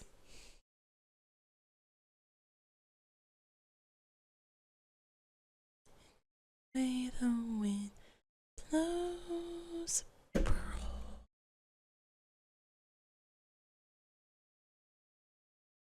So anyway, switch my audio setup to being correct. Do you ever sit so serenely, as if fixed in quiet anticipation? You and Daniel have talked for hours, effortlessly. You'd stay here all night if you could. But the last train is leaving soon. My internet's still out. Not that it matters now, but he's still joking around. Does he not see the urgency? Daniel, look at me. This couldn't be easier. Please just kiss me. I'm so weary of advocating for my desires. I want someone to speak them to me. I want their truth reflected back at me. Breathe into me. Don't make me be the brave one. Kiss me. I have to go. Right. To the train. Right, the train. I'll walk with you. I wanted to tell you something on the way.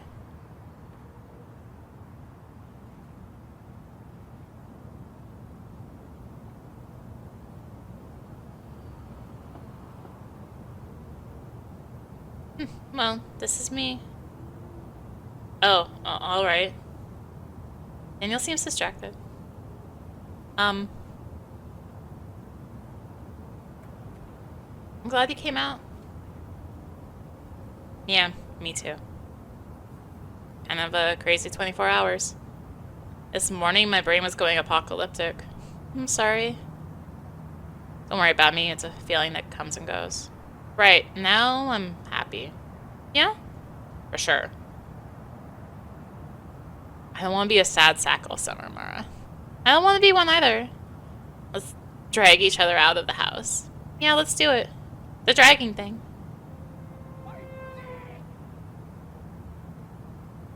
You said you wanted to tell me something? Oh, what was it? Now I can't remember. Oh, right. I've been watching the show Red vs. Blue. So funny. Have you seen it? No. What's it about? Oh man, let's see. How should I describe it? A voice echoes from the station floor below. This is the last call for the train to Vanilla Bay, making stops, and this is it then. No, this can't be how the night ends. Come on, Daniel, I'll count to 10. If you don't kiss me by then, if we're still talking about nothing, then I'll keep counting to 20 or 30, and then we'll see where we're at. Play it next time you're over. I think you'd really like it. Sounds good. Anyway, I shouldn't keep you. See ya.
The morning headline dazzles you with its bold, giant letters. Mara kisses Daniel. Mara kisses Daniel. It felt good. It was rash, and it can't be undone. But you had to do it. You had to. Daniel hasn't tried to contact you, at least not via phone. He might be online. Was it a mistake? Daniel, you wanted to kiss me, didn't you? You wonder how long he stood there at the station door.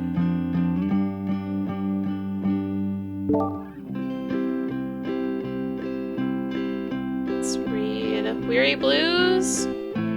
Please kill me. That's how she's probably feeling right now. Let's read the weary blues. Yes. Since the book of poetry is slim, you decide to luxuriate in its introduction, which includes a short biography of the author Langston Hughes, born in 1901. Walsh recommended this book as a fresh perspective on city life, so you're surprised to find that by the time Hughes made his mark during the city's cultural renaissance of the 1920s, he spent many restless years abroad.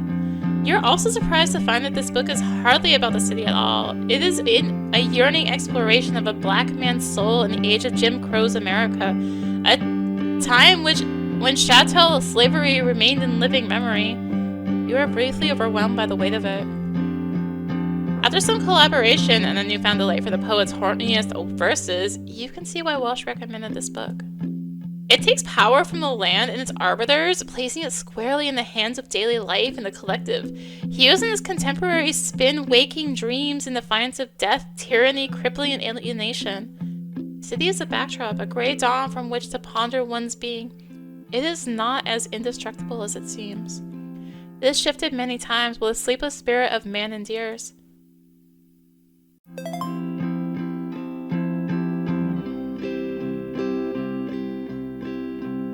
No, that's still my closet.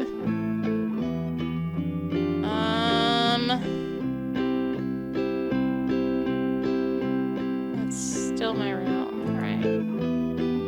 Bathroom? Don't use the bathroom. Computer.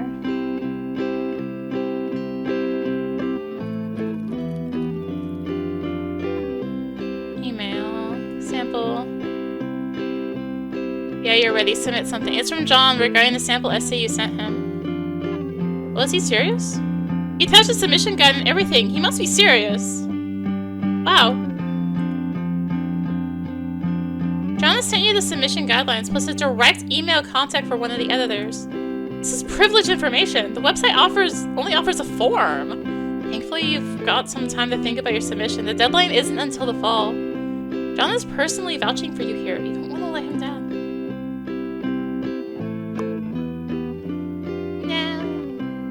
Reading like that. You can get invited to submit to the literary journal pattern. You better give them your certified best. Messages. Daniel's online. Should you? Hey. Oh, all right. Hiya. Get back okay? Yeah. Cool. So,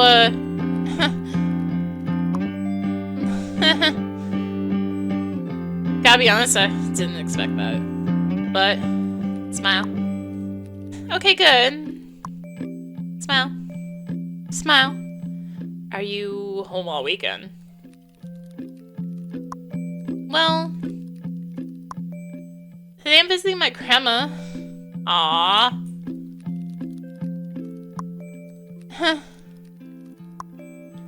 Why? What are you doing?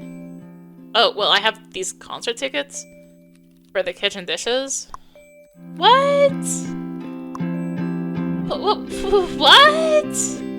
Yeah, at Patchwork Barbara's.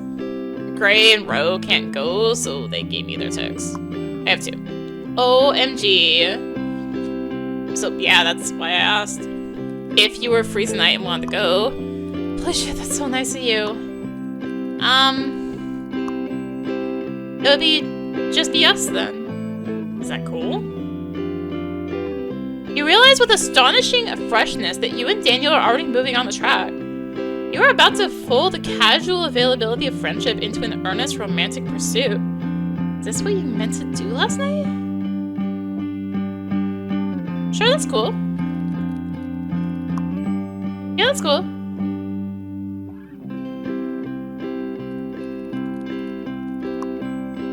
Would this be like a date, though? I don't know. Would that be a problem, or...? Well, it sounds awesome. But... how do I say this? I like you. I like you too. If that wasn't obvious. Well, I want to be careful.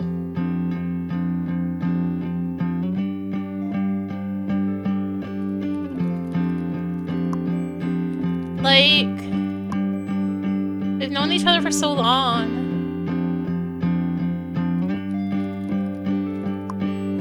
Don't want to ruin this. Or give you the wrong idea or end up letting you down. Daniel is silent for a long time. The heat in your body is concentrated into your face, hot and throbbing.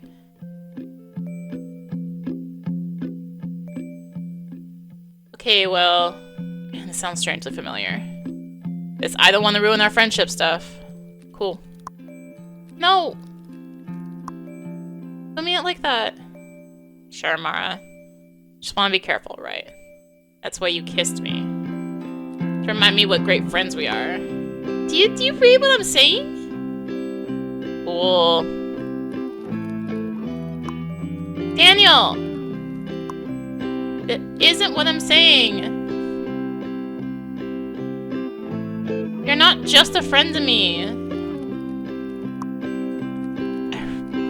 I really like you, Daniel, not just as friends. I've been thinking about it for a while. It's honestly been driving me a little mad.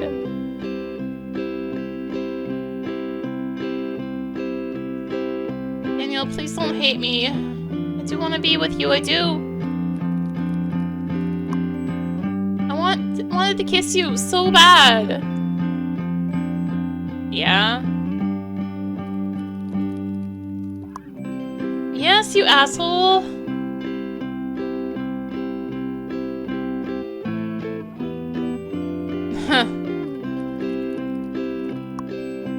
This is just happening really fast. And this concert thing sounds like a lot like a date, and I'm sorry for how all this came out. I'm not saying anything right. Okay, well that does make more sense. You just had a breakup and so did I. Yeah. I get it. Thank you. I wanted to kiss you really bad too. Why didn't you?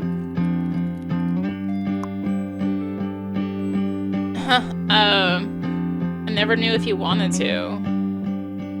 You suppose it's fair. Still, you can't help wishing he'd have taken the risk at some point, that the potential for good might have been worth it to him. Well, this doesn't have to be a date. You can just hang out if you want. No pressure.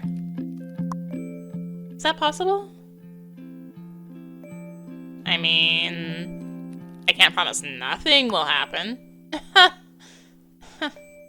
But like, you can do whatever seems right. If that's just hanging out, then cool. Like, worst case, we get to go to the show, right? Yeah. OMG, the kitchen dishes, I can't believe it! I know. So you'll come? Yeah. I'm feeling better already. Talking about this, you know? Good, me too. Doors are at 8. Great, that's when my train will get in. Great. See you soon, dude. Later, man. Alright. I don't have anything to really write. This literary journal I should hold off on, because it's not due till fall, right? So I can just browse the internet for a little bit. I checked the front page of Terrible Talk and began reading one of the latest articles by Don Farley.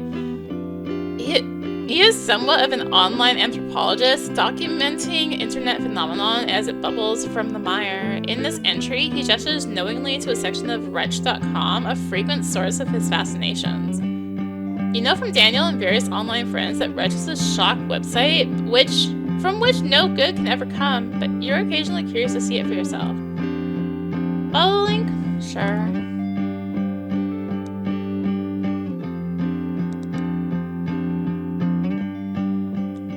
Holy shit. Your heart is pounding. What the heck?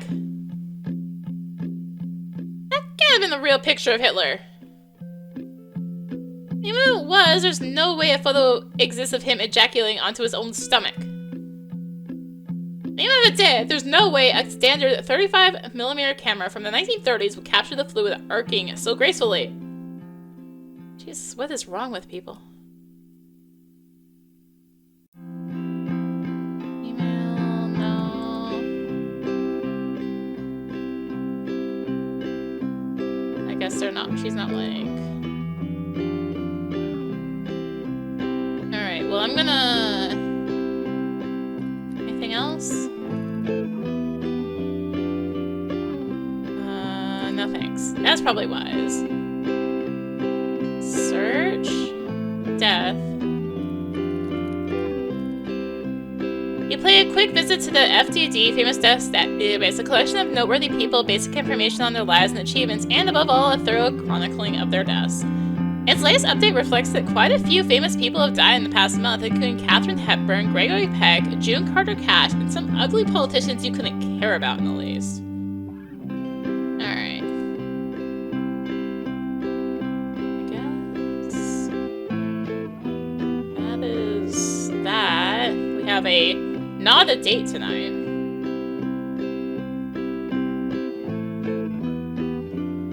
Pizza? What? Isn't that Justin's girlfriend? What was her name? Stacy. So what? That's a good point. What's the big deal? Yeah, she's a high schooler. She has no power. It's not like I'm jealous of her position. She probably doesn't even remember you. I don't know, would she? Probably. She probably remembers me. Her boyfriend just can't let the memory of me die. It probably torments her. That assumes they're even still dating. She's probably realized he's a loser by now. Either way, if she remembers you, she'll probably want to talk about Justin. You and Justin were never anything. He has nothing to do with you. Right. It would be more annoying than anything. It's not like I'm afraid of talking to her. In that case, it's probably worth some mild annoyance to be able to order breakfast. Actually, not that hungry this morning. You gotta be kidding me. I'm sure I'll get hungry later around the time her shift is over. Just go back inside. I can't take anymore.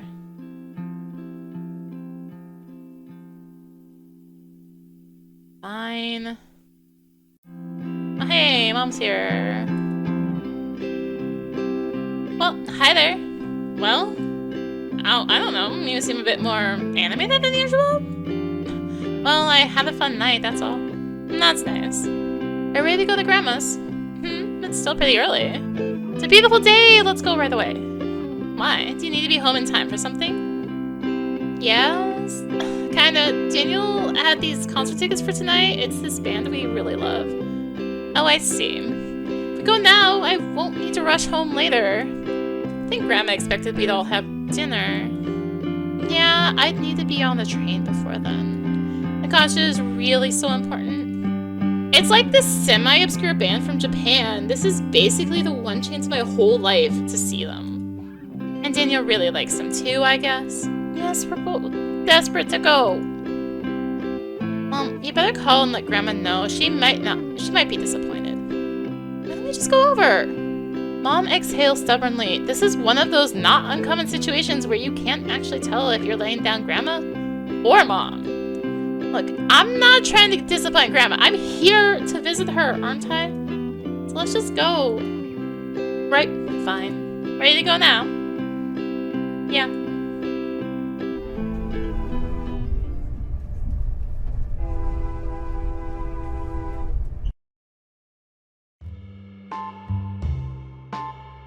Well, this is definitely a Grandma's house.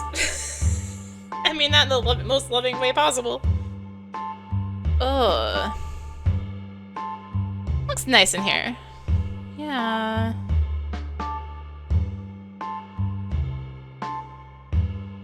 The TV set faces the couch. The center of this room has always been Papa's piano. Of course, he's not here to use it anymore. Mom, skilled as she once was, insists she's out of practice and will rarely play for the room. The piano has gradually fallen out of tune from the neglect. It isn't immediately obvious, but it upsets Mom's ears to no end. Nobody really wants to pay a technician to have it fixed. There's Grandma.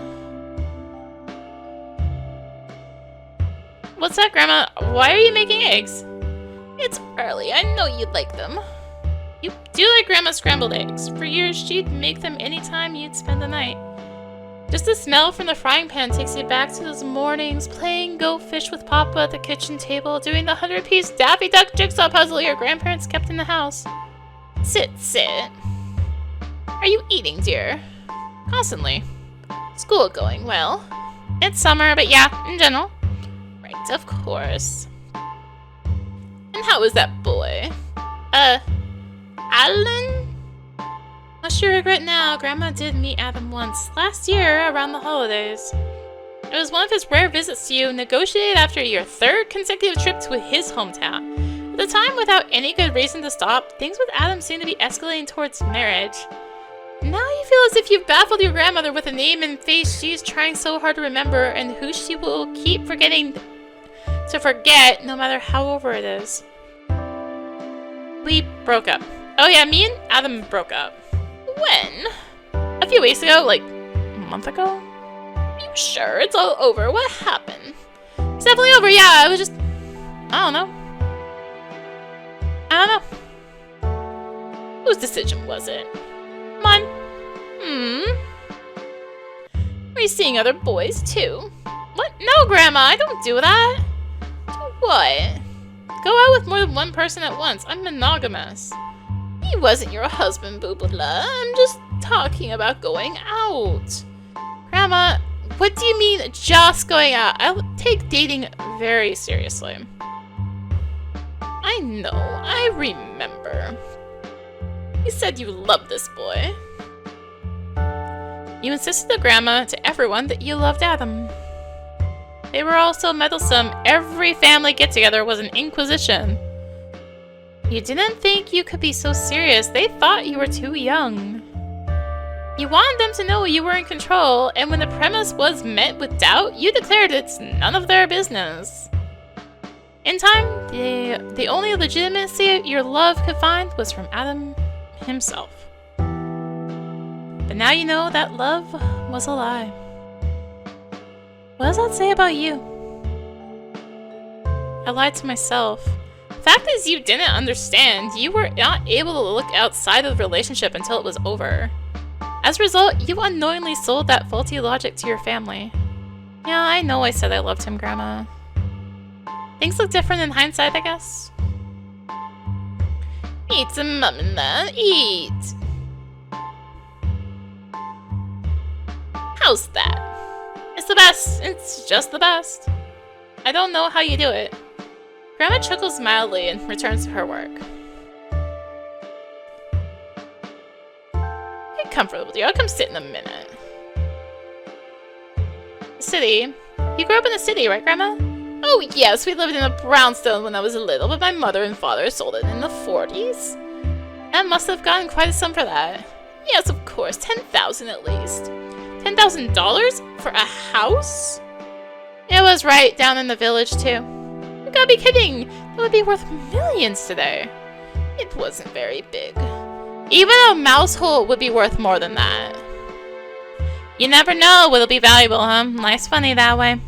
Good lord, I'm not laughing. Movies. See any good movies lately? Oh yes, All About Eve was on TNT last night. What's that about? It's very good. Betty Davis stars. It's about an actress who's getting old, who Hollywood abandons.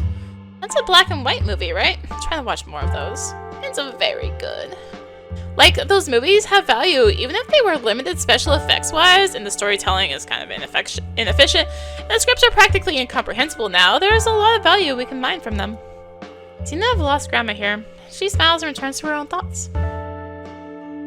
Anarchism. Grandma, what would you say if I were an anarchist? Kissed by who? Not kissed, anarchist. Who's that? Who'd he kissed? Nobody kissed anybody. It's a political theory for people who want emancipation from... the what? Never mind. Although Grandma's hearing is bad, you suspect she has the power to dial in her cognition at will. No such luck this time. Music. Your papa was an incredible talent. Always playing beautiful music, but also composing songs. Really? Do you have any sheet music? Somewhere, maybe. Not much survives. Was he ever paid to write music? No, they stole from him, in fact. What? Who stole? To say those words. They stole that one. Who? They made a movie out of it, in fact. How did they steal it? He sent it to them and they stole it. Wow, this is compelling and cavernously vague stuff. You wish Papa were alive to state his case. At least we know the truth, huh? Grandma's brooding on this topic and no longer responds. Sex. What sex? Why do you talk of sex? Oh no, I was just... Michelle, why is she talking about sex? I don't know, Mom. Very cool on this topic if you'd like to see Grandma live out the rest of her natural life.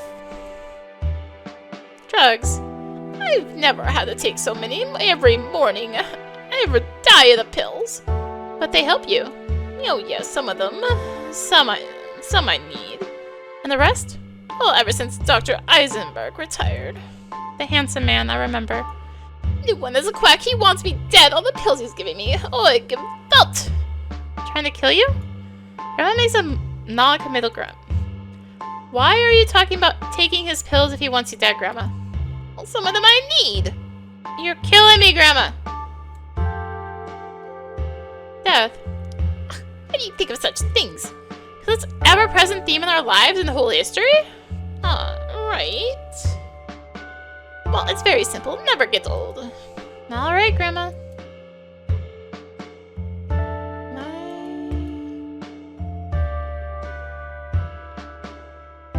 Go upstairs? Just walk. As a child, he peeked through these doors to play with Grandma's old costume jewelry. She did not mind. In fact, Grandma often encouraged your use of feminine adornments. As you grew, she seemed disappointed with your rejection of such things. Portrait of your grandfather was painted by your mother. It evokes a despairing sentimentality in you, both for its distinct likeness to Papa, Mom's endless fretting over its many flaws. Now that Papa is gone, flaws and all, it hardly makes sense to want anything more from the painting. Did I just randomly move? You spent many nights in this bedroom as a child. At first, the crib was for Timothy, then it was for you. As you and Timothy grew, your sleepovers eventually took place on the fold-out couch. Papa vowed to turn this room into a hobby space, but he grew weak soon after, and no new plans came to pass. Lie down? Yeah.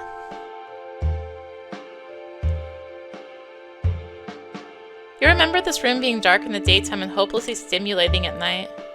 You'd lie awake while Timothy snored, watching shadows grow and stretch in the walls with each passing car. Sometimes you'd crawl out of bed to find your grandparents fast asleep, but their inert bodies were a fright to you, a reminder that someday they would be gone. Knowing they would not entertain your disruption and fearing the darkness of the house, you resigned yourself to bed again, where sleep would eventually come. When you brought Adam here, he tried to take you into this room and lock the door. It wasn't the first time he'd shown his appetite for illicit locations. You resisted, gently at first and ultimately without humor. After a tense exchange, you both returned downstairs to join the family for an episode of unsolved mysteries that would subsequently give you nightmares. You know what's cute? What? You. That's all.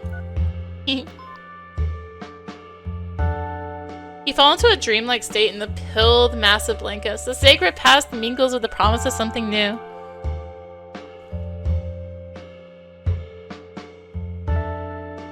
You're all done lying down for now. You wonder what Mom and Grandma are up to.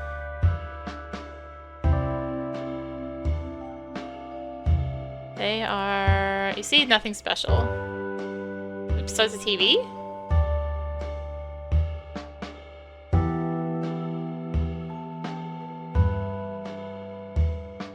Can I... sit down? I say a while, as she might say. Hi? Knife on the kitchen table.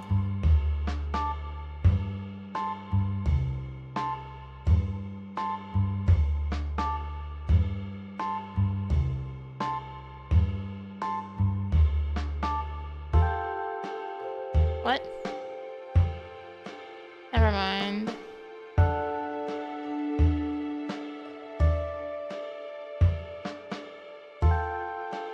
I, like, can't do anything. Why ride the chair upstairs? Mara, don't. Grandma said I could. Mom clicks her tongue. She simply can't understand such things.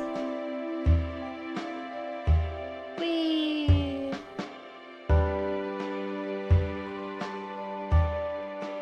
Whee!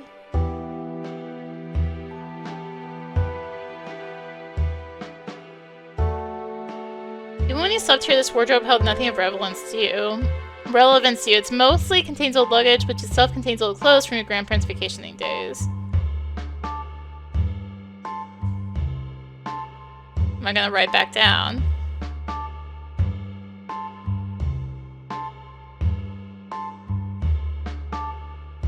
What do I do? Nothing. Oh, they love this one. Of course, but the complexity of its remote control fused an ongoing battle between Grandma and your mother, reminding you no gift of technology goes in. Thus, the addition of a VCR was purely for you and Timothy's benefit. Here you've enjoyed repeat viewings of Austin Powers International something something something. Is my mouse, like, acting up?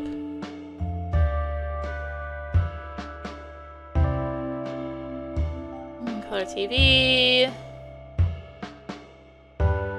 Something's funny is going on the screen. I wonder if I save and reload it.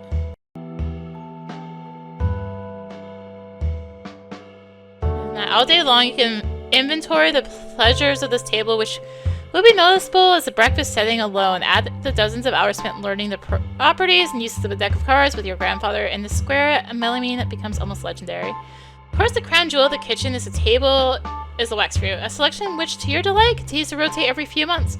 You're eagerly awaiting the return of grapes and a chance to lower them stealthily over Timothy's face. Like, can I even...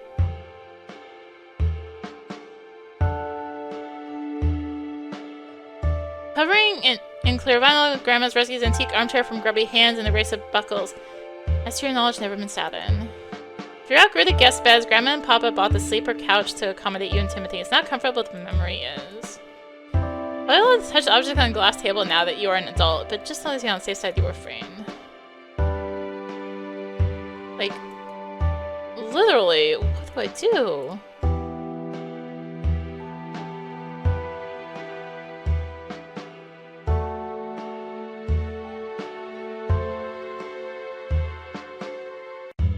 Never known Grandma's house without much floral wallpaper. Passover. Yeah, it was awesome. Parents were worried sick. They paid no mind for a week. Can't go in there. Like, nothing is interactable?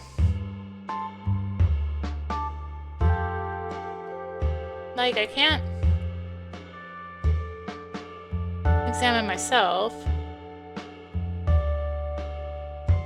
Let's walk upstairs. You wonder what Mom and Grandma are up to. Can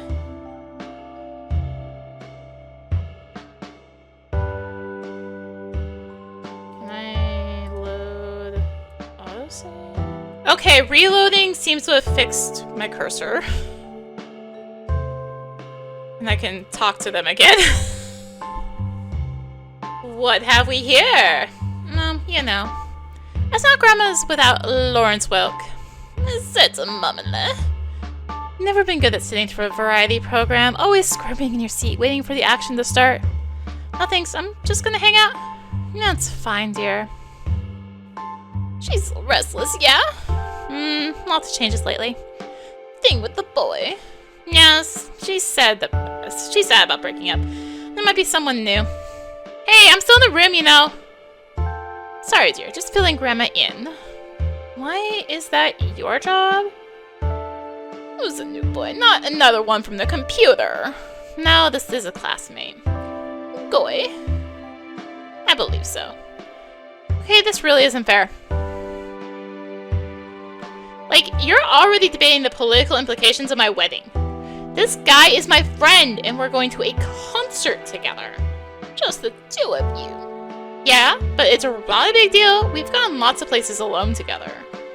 Nothing ever happened. Have you kissed him? No, but what does that matter? People aren't automatically in a relationship if they've kissed. Mom and Grandma's chatter intensifies. Come to think of it, I would like to watch the show. Sweet silence fills the air, your thoughts cushioned in the light's big band ambience. Boredom is just anxiety knocking. It does not need to be entertained. Once you've forgotten to count the minutes, you descend back to Earth, touching down frictionlessly in a champagne lather. Well, I better catch that train. You're not staying. Sorry, Grandma. I made plans a while ago. I'll be late if I miss this train. You find yourself wishing you could stay for dinner. Aside from the expense of eating in the city, Grandma's food is an enormous comfort. Grandma rarely acknowledges your vegetarianism. The meal she has planned would likely involve picking vegetables and noodles from a soup that is in itself derived from meat, or filling your plate with nothing but potatoes. But you would happily eat it. I love you, my doll. You've grown so beautiful. Thank you, Grandma. Love you too. Grandma's skin is so soft, yet you always feel the firm urgency in her grip. No amount of contact will ever be enough. You don't want every goodbye to feel like your last, but that's how it's always been. Want to go out together next time I visit? That would be nice. I'll buy you lunch. You don't have to. I have money. I know. So busy. Okay, you two. Good night. You walking alone? Station's like 3 blocks away. Are you coming back tonight? You are not ready to answer this question. Think so, but I'll text if not. Okay, dear. Have fun. Be safe. Don't walk alone in the dark. I won't, Grandma. Good night. Alright. The insects form a choir in these long evenings. They are more pronounced in the mainland than in any part of the city. Summer has reached its peak. Better let Daniel know I'm on my way. At the train station. Ooh. Be there 8-ish? Yes, you will.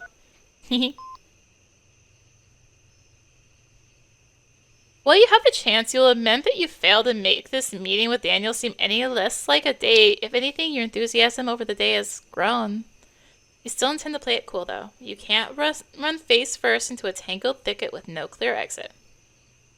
But of all the stories playing in your mind, there is no outcome where your feelings for Daniel remain static. What chance do the two of you have if your rationality can't hold? You must both look at the bigger picture. Daniel is smart. Surely he is also thinking this through. You will make the right choice.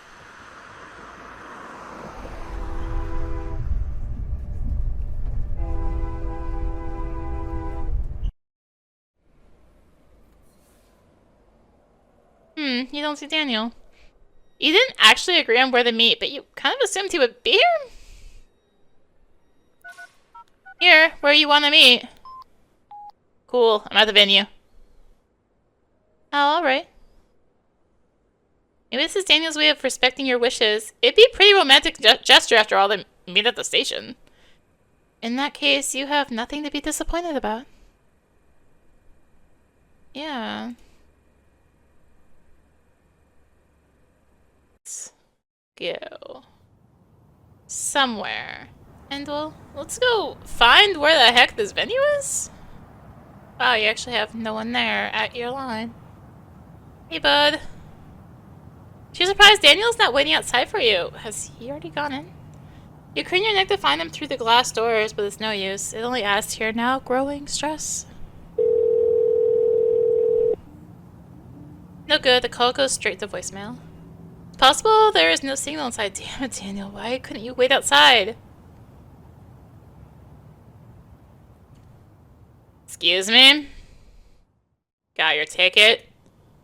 Well, I'm supposed to have one, but the guy I'm here with has already gone inside. Your date has your ticket. Not my date, but yes, he has it. He's probably trying to play it cool and not be too accommodating because of this whole thing I'm not gonna get into. But frankly, it feels like shit and I don't like it. Got your ID? You realize in a panic that showing your ID will mean admitting you're under 21. Quickly now, what should you do? Show him your ID. Swiftly, you hand over your driver's license, complete with a massive red stamp declaring your minor status. At least you can say you weren't dishonest, whatever that gets you. Mara Whitefish. He reaches through a pouch and finds your ticket. Here you go. Enjoy the show. Oh. Thank you. You too. You too?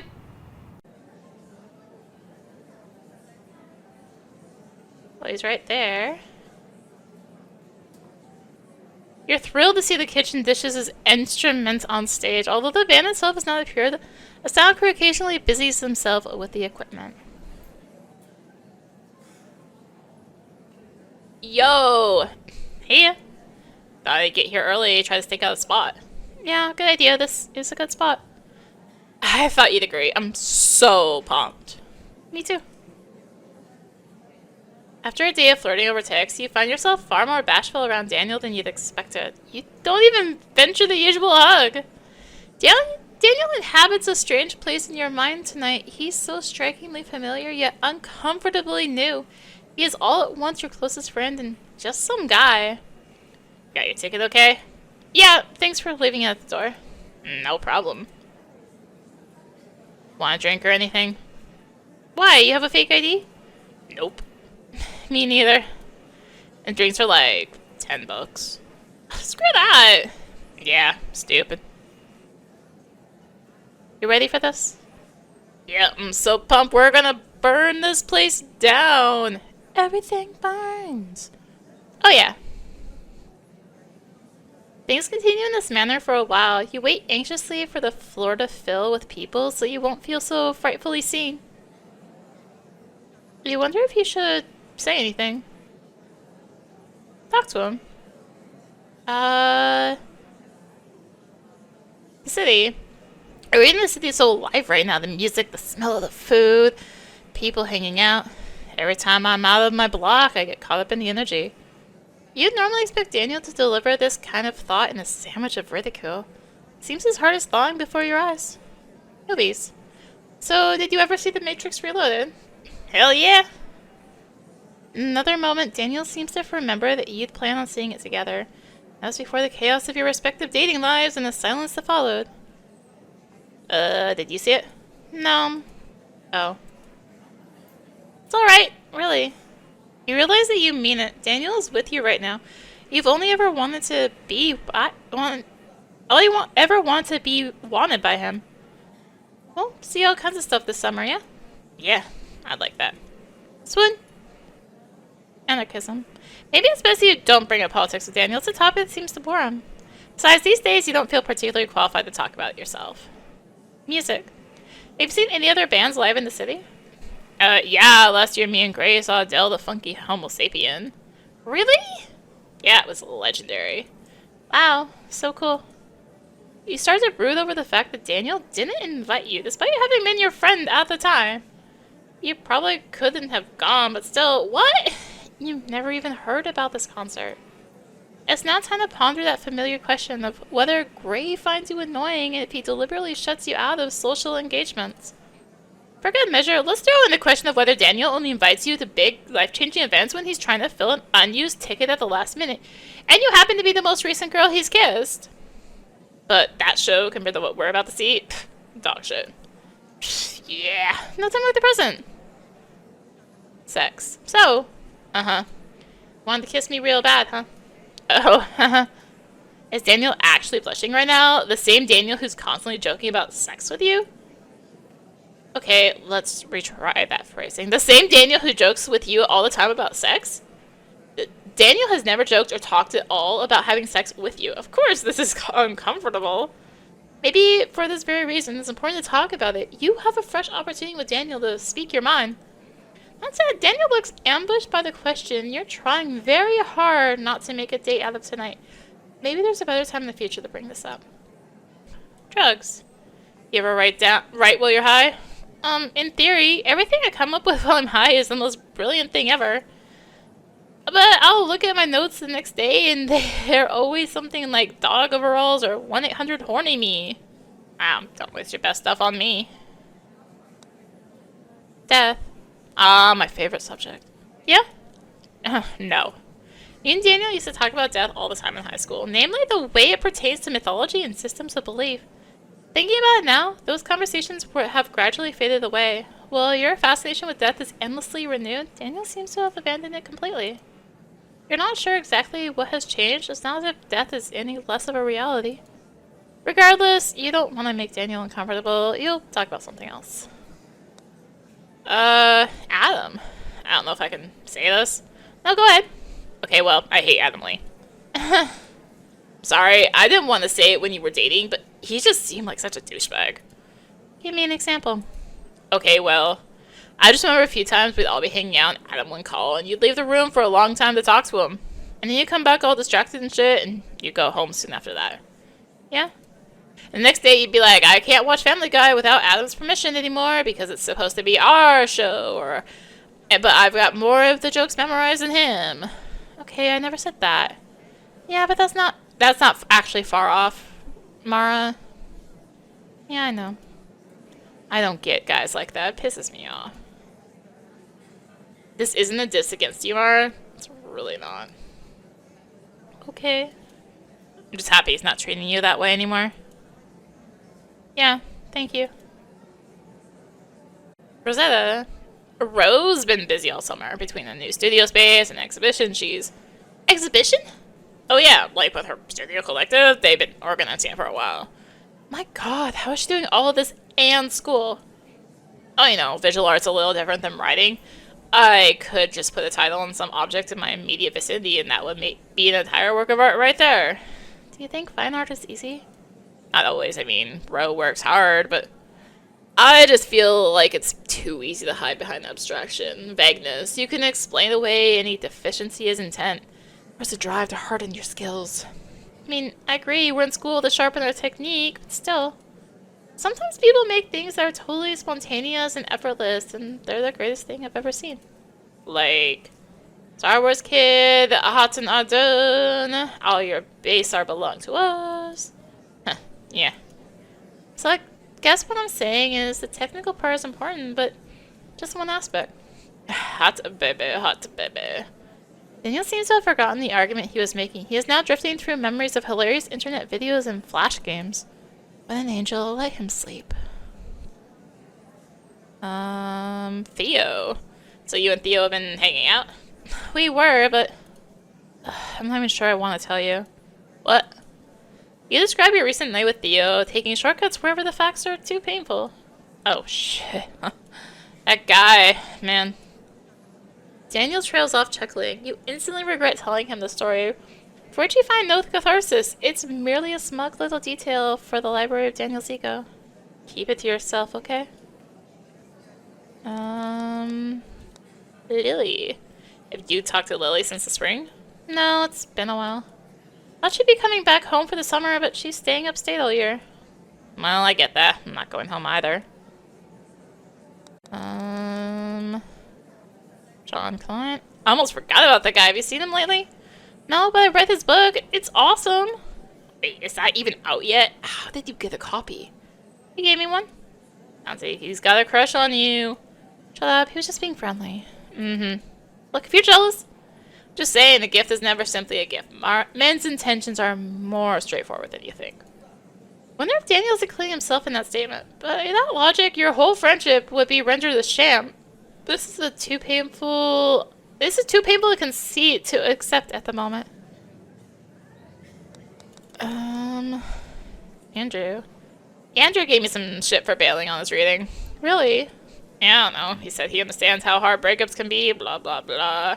Guess it's true. I did something sort of unprofessional, but it's not like I was getting paid either.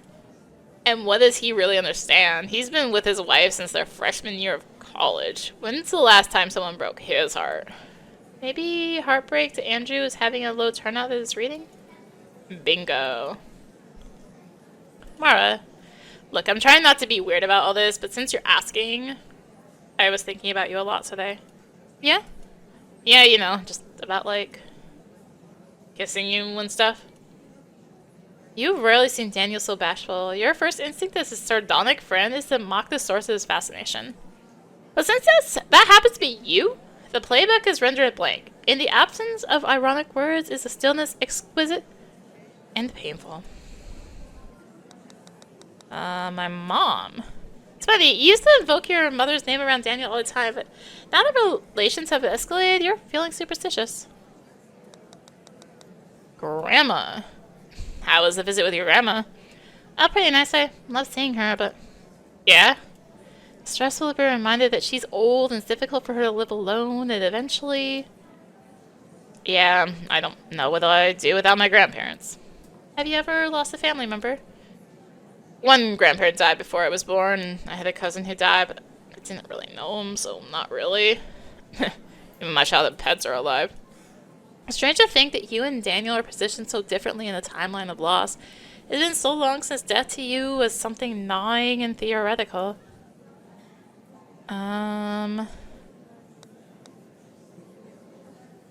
You're working at the library all summer, huh? Yep, come visit me anytime. I suspect Daniel might actually take you up on this now that the terms of your relationship have changed. Walsh? Walsh tore the story I wrote apart. Why does that not surprise me? She made some good points, but I really believed in the story. I was pretty gutted by what she said. She's not your teacher anymore, and she doesn't know you. Yeah, but... Serious, Mara. There aren't enough grains of salt in the ocean to take with her crits. Don't do that to yourself. Anyone else? I guess that's everyone. Done talking.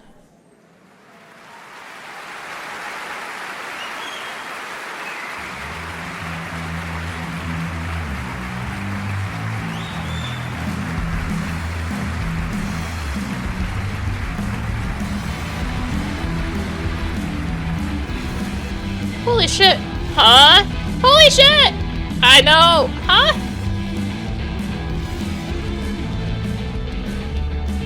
Alright, let's go. Daniel does not hesitate. He knows what to do. You want to know what to do. Maybe you should... Come on, Mara. Just follow me. Okay.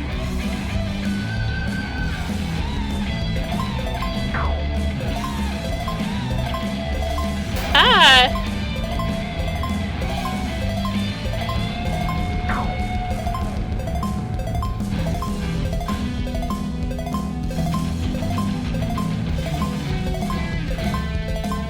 I wasn't expecting minigame. Mara, try this. Oh no.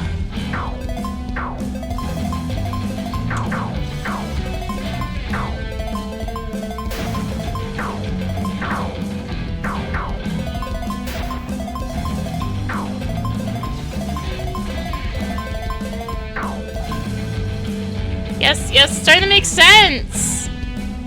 You'll be powerful hero, triumphant even. Should make your own move. Kick fear to the curb.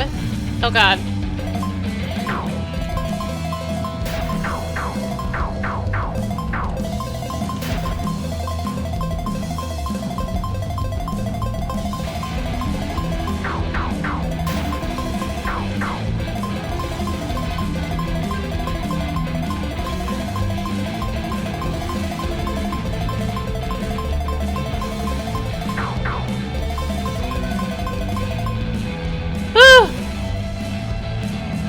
Starting to feel self-conscious. Maybe you're out of place here.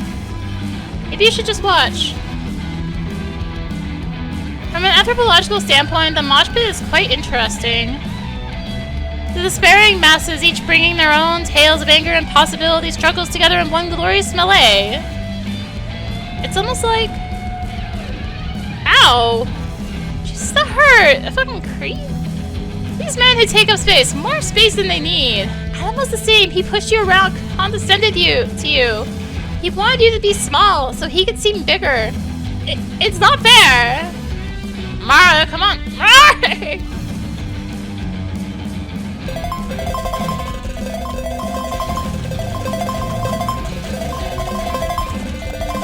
This is where, yeah, mechanical keyboard.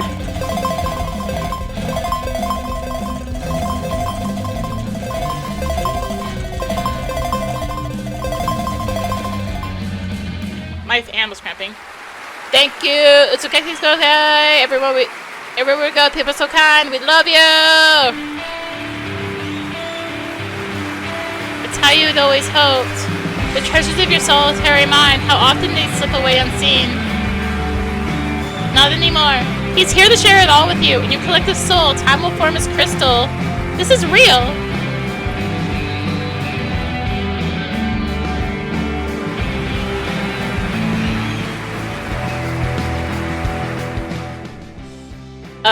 Sorry.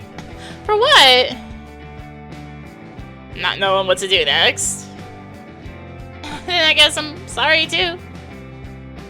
You were sure you could never go back to your past and experience.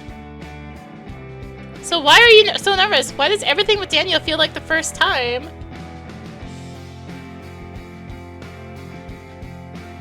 Is this all just too weird? Have you been friends for too long to cross this line? Well, is there anything you want to do? Daniel would be relieved not to make any decisions. But every choice he avoids is one volleyed at you. You're realizing how unfamiliar that is. Adam chose for you. He chose too much. Why did you let him do that? Can we just be like this? Of course. He pulls you close, all doubt dispelled in one melting exhalation. The weighted summer air grows still. With staggered breath, his lips find yours in the dark. He's so soft you could cry. You love him.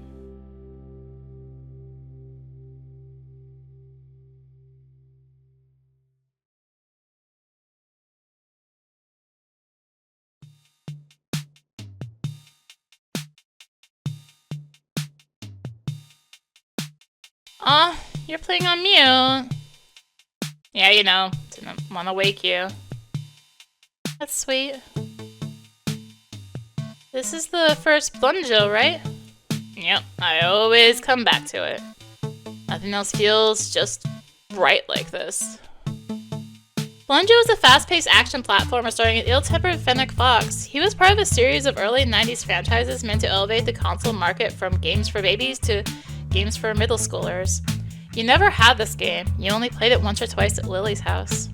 You long ago dismissed it as a contrived game for boys. Watching Daniel play it now refreshes your vision. I can see why you like this. Yeah? It's you all over. I need to get going. Oh right, work. Wanna hit the diner before you go? This hour, you would normally just grab something on your way over, but you're finding a little extra time with Daniel hard to resist. Think we can do it quick? I don't want to be late. Sure, whatever you want. Alright, I'll just get ready. You really danced your heart out last night. You were taken by something bigger than yourself. It wasn't it was madness. It was beautiful. The power of the night courses through your veins.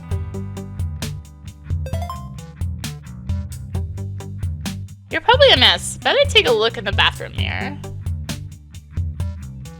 Better not snoop behind the curtain. Even in an environment where some people can go, there's some boundaries.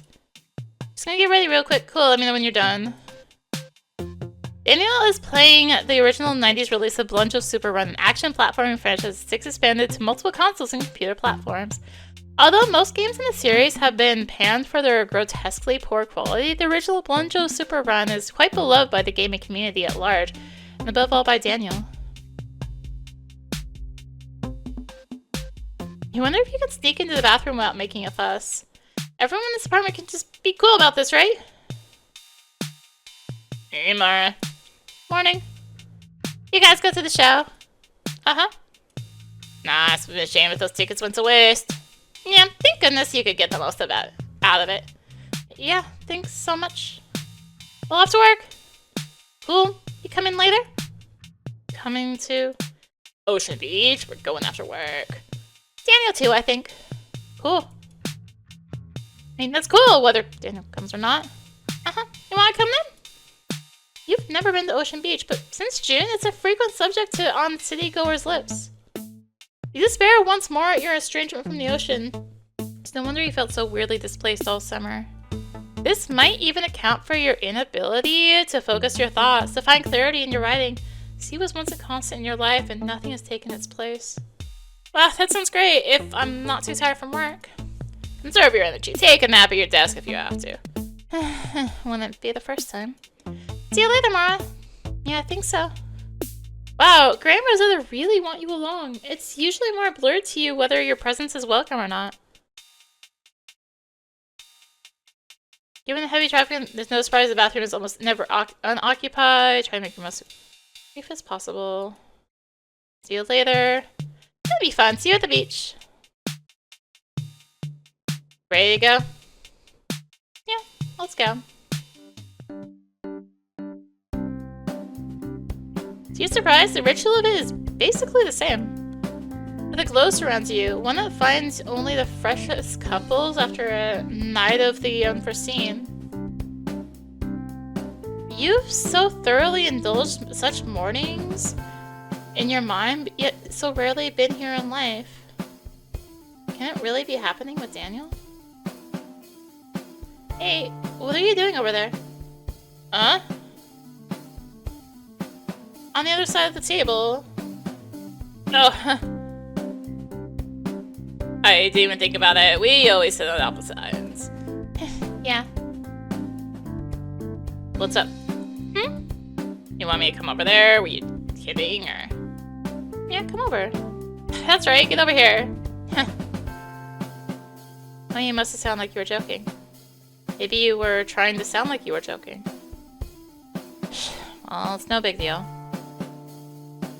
You'll just have to make it more obvious when you're being serious. Will it freak him out if you're more serious all of a sudden? That's just never been how you and Daniel have operated. It's no wonder he took your concerns about the speed of things so badly. In that moment, you remind him of someone else. The ability to laugh together is what sets you two apart. Never again will you sit through Adam's stern lectures, assuring yourself that misery is productive and necessary. You will enjoy each other's company, here and now.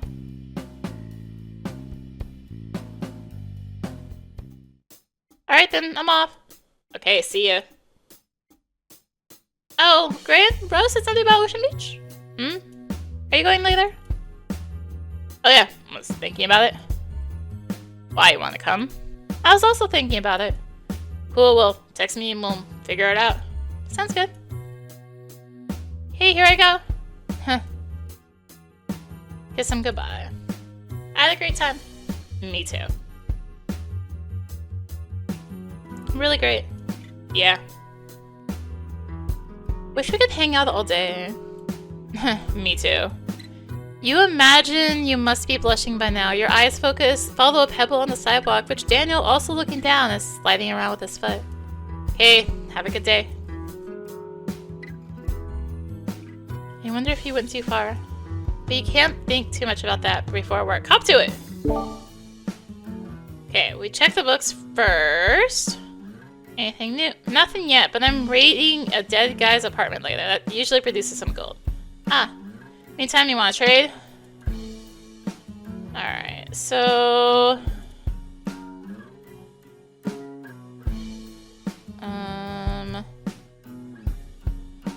Basic memoir... Do I want to read the Sigma Freud book? Punk movement... Yeah, we'll read Civilization of Discontents. It's not the kind of book you'd normally seek out, but your fondness for Lily compels you to flip through Freud's writings. You soon see a common refrain. Freud's analysis of the human psyche often turns to the figure of an exalted father. To Freud, a yearning for one's father is a credible basis for the religious belief. The psychiatric subject longs for what Freud describes as a primal need for protection, a return to limitless narcissism. He doesn't stop there. His description of the Oedipus complex suggests that all guilt, and by extension erotic impulsion, originates from an ambivalent father-child relationship. Lily found this book revelatory, but you're not sure what to make of it. At any rate, you will want to discuss it with her next time you meet. Alright. Let's trade. And get the Mark's book back. It's Theo. Hey, Mara. Hey, Theo. Because I was sure I could do this without being awkward. Listen, about the other night. Say no more. It's no big deal. Feel bad, though. I don't want to make things weird between us. It's not a problem at all, Mara. I mean that. If anything, I'm sorry I didn't know the full story. I mean, if you told me you were going out with Daniel, I never would have asked you out. I realized mortified that your public display of affection for Daniel was indeed public. Right, Daniel. I'm not the kind of guy to steal another man's girlfriend, so please accept my apology to both of you.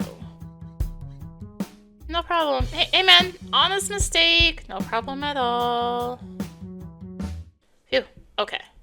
I'm flattered, really. It was just bad timing, you know? Yeah, so it goes. Well, we'll hang out soon then. Sure, what are you doing tonight? Probably working. Alright, see you soon. Hey, dude. Glad we're cool. That was awkward. You check on you. By now, surely you've eaten your mango. Yep, it's history. And wasn't really that sweet. No, it's totally my fault. I jumped the gun and ate it too soon. I was afraid to wait.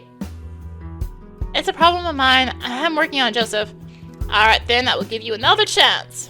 You have another mango for me? Next summer, when you're older. What? Okay. Alright, let's just go to work. Nothing in the classroom, right? Nothing there.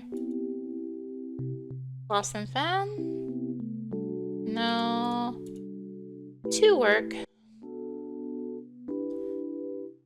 When easy walk to work, you've got some time to use the computer before your shift begins. Your brain is humming from the experiences of the past few days. You're feeling particularly inspired to write. Morning. You're here bright and early. Sleep well. You briefly struggle to piece together what John is asking over the persistent ringing in your ears. Like a baby. Terrific. I'll see you when your shift begins. Is Brittany here today? Yes, but she's in and out all day. She might not be at the checkout desk until later. Waiting for a good opportunity. Alright, so good day to do some writing, she says.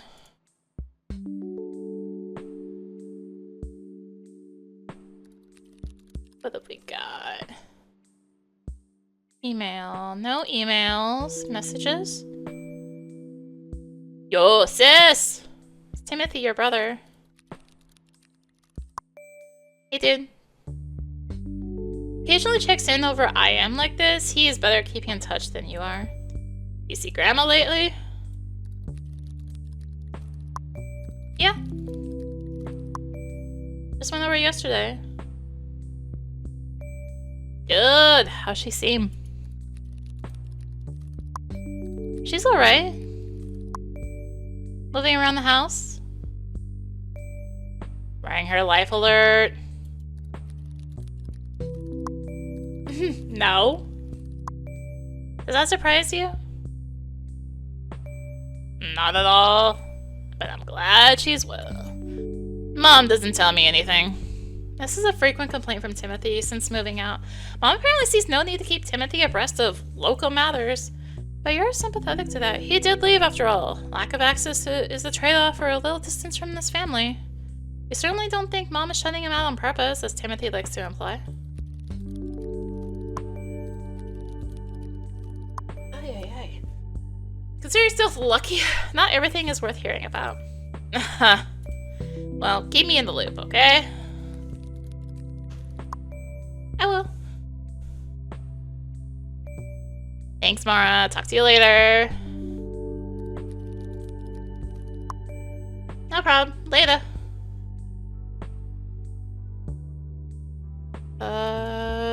Inspired to write. Rewrite your story. I mean, there's a literary journal. There's also this. due in the fall. Right. We may need to give this some thought.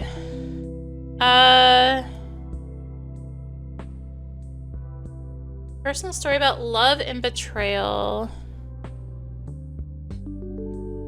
Music. In the city? Maybe?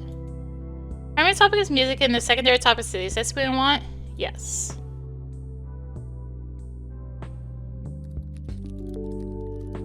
Well, it filled halfway? Is that good?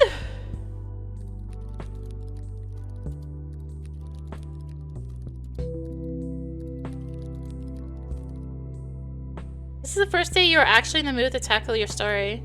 Since that morning you spoke to Walsh, a lot has changed, and you've had plenty of time to consider the meaning of it all. Yes, you can really do something with this. Let's see. Since raiding bell hooks, you have been thinking about the ways in which people are thrown off the path of love into hopeless places. It occurs to you that while Amdis may be an evil and unchanging force, what's truly interesting is whether Eleanor has the strength to grow beyond him.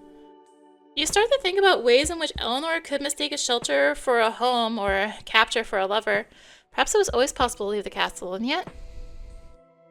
Though inspired, these thoughts are draining, but you found something significant here. You're sure of it. Internet?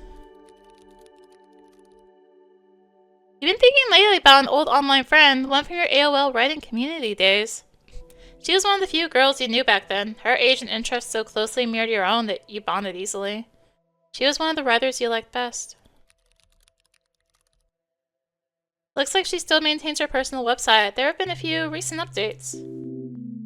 Ah, she's still writing fanfic. It's hard for you to get your head around that. Once you took the leap to original fiction and the prospect of a writing career, you could not look back. You begin to read one of her recent short stories. Ugh, this isn't very good. Maybe it never was. Return to the main portal and read the latest news updates. The tone of her conversational text is exactly as you remember. You find yourself pulled by equally grave notions. On one hand, you're grateful to have pulverized your online existence and escape mockery. And on the other, you grieve how easy it once was to present yourself. You are not like this anymore. What are you instead? I guess that's... anything... The city? Anything new in the city? Join the stuck student forum before the break, hoping it might connect you to more real-life activities around campus. Fortunately, it's been dead all summer and wasn't super alive before that either. You wish to have just an ounce of Theo's dumb courage. The city and its social possibilities remain opaque to you. Movies. Lately, you've been checking AFI's 100 Years, 100 American Movies list for inspiration. There are quite a few you've never seen, and almost all are freely available at the school library. It's unfortunate that when you bring them home, you so rarely have anyone to watch them with. Mom refuses to stay put, Timothy and Lily live far away, and Daniel is... well, that's changing, isn't it? You may not need to wonder for long. Music. Lately, you've noticed more criticism around Blowtorch in their approach to album ratings. Their critiques goes that rating things on a scale of 1 to 100 is annoyingly granular, and that their criteria is pretentious and seemingly arbitrary. You're not sure what the fuss is about. You've discovered some of your favorite albums on this blog. Still, it has planted a seed of doubt in you. Is your experience listening to these albums really your own, or is it crafted by the opinions you have read? It's an unpleasant question, and one you'd prefer to set aside for now. Alright. Nothing else in messages.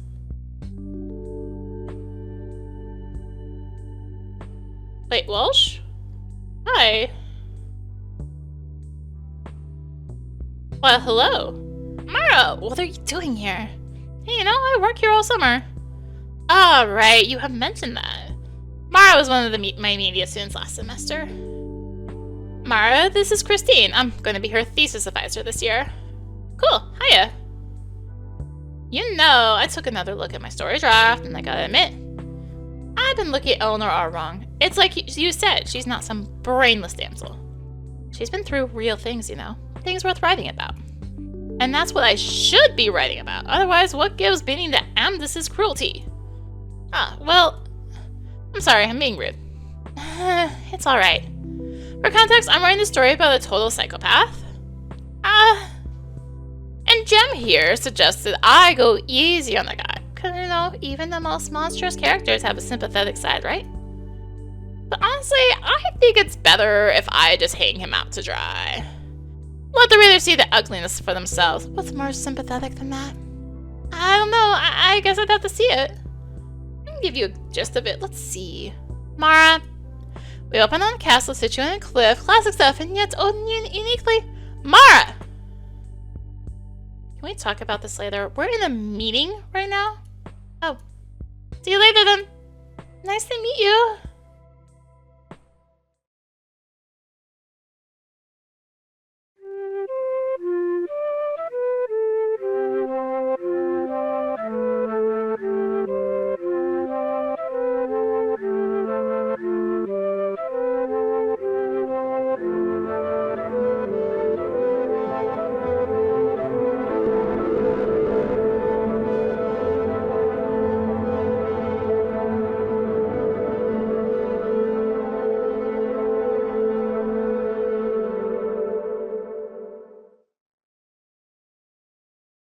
You don't look up from the shelves until the afternoon.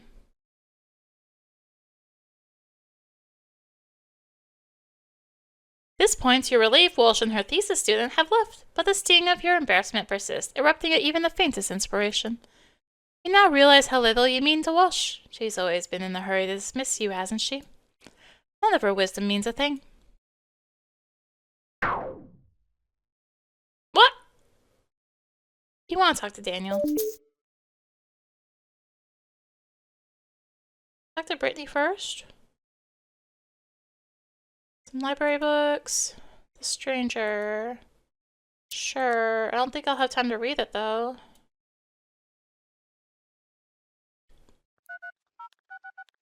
OMG, Walsh just chewed me the fuck out. I can never look at her again. Jesus. She's such an ogre, man. Don't listen to her. Still going to the beach? Yep. Just got there. You begin to despair. Maybe Daniel only meant to go to the beach with Gray and Rosetta. You're imposing yourself on his day after you spent all that time fighting to him about the speed of things. It would be best for everyone if you just made some excuse and went home instead. Why aren't you here? Huh. I'm at work. Screw that. Get over here. You have to leave work immediately.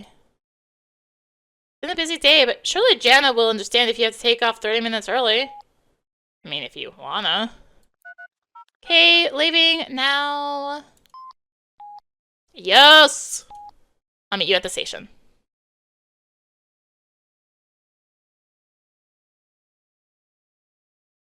Hi, Jana. Oh, hi, Mara. I was just about to ask for some help with the computer. Oh, I was about to ask if I could take off early? How come? I made plans. It's best to be completely honest with Jana. It's the honorable thing to do. I kind of made plans with some friends. Oh, I see. Why didn't you tell me sooner? I guess you missed my email. I sent you an email about it this morning. Did you see it? No. Have you checked your email today? Yes. That's weird. I did send it. Send it to my main work address, the one I always use. Yes, maybe it went into your spam folder? Checked my spam folder just this afternoon. I didn't see anything. What was the subject line? Giving you a heads up about later today? Nope, never saw it. Well, I did send it. Mara, why would you email me when I'm right in the library with you? Thought you wanted me to put it in writing. Well, please let me know in person next time. Like I'm doing now? in person in advance. Got it? Now I know. Enjoy your weekend. I was actually trying to talk to her again. See you on Monday. Okay, I'm leaving now. And going to the station. I'm tired of... Okay, it's just that same. Hiller? I hardly knew her. Wait. Jesus, Mara.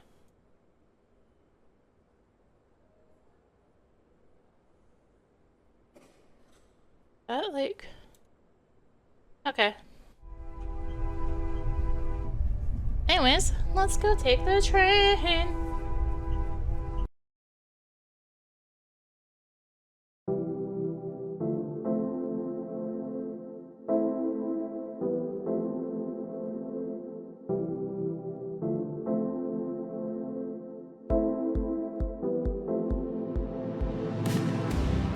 You made it!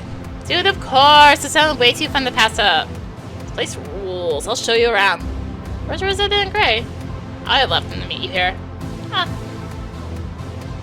Realize now how shaky the pretense of a group outing has always been. You really are just here to see Daniel again, aren't you? You and me, then. Guess it's just you and me, then. Is that alright? Oh no, he's so adorable. You briefly slip outside of all this, remembering a time when you and Daniel were just friends. It was only 2 days ago. How is that possible? Yeah, let's walk around. You're gonna love this. There's good stuff everywhere. What can I get you? What do you have? Oh, I've got fried Oreos and cotton candy. Okay, snacks are on me. If you say so, thanks. I can afford exactly one. I'll leave it up to you. Then, which do you want? Fried Oreos, please. You hand over the mess of bills in your pocket, which barely covers the cost of your snack. After receiving your change, the cashier produces a cardboard tray of battered cookies, bubbling hot and white with grease. Thank you. Oh my god, that was so good. Yeah, I'm pretty sure I burned half my mouth off though. Me too. Worth it. What's next?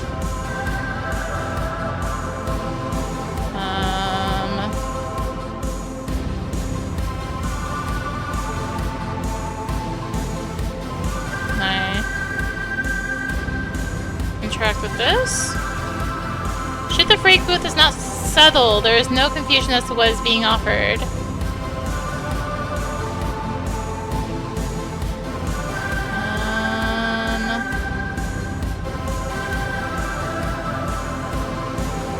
Hey Mara, look at this one. Huh. Island Girl. Ever heard of it? Nope. I've got enough quarters for a game. Here, you should play it. Okay. Island Girl, 1-player start.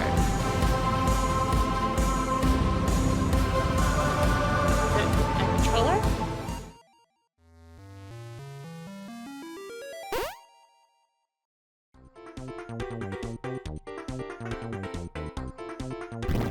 Aha, spacebar.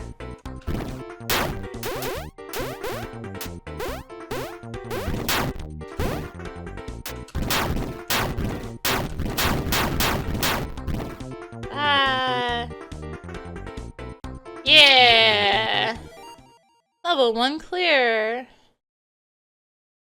Wow, not what I expected. Pretty screwed up. Sick graphics though.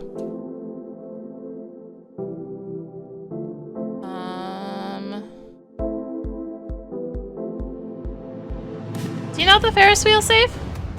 Depends what you're trying to do on it. Sit in it for the whole ride without dying? Oh, well that's never been tested, but it's probably fine. Ready to your change playing this game.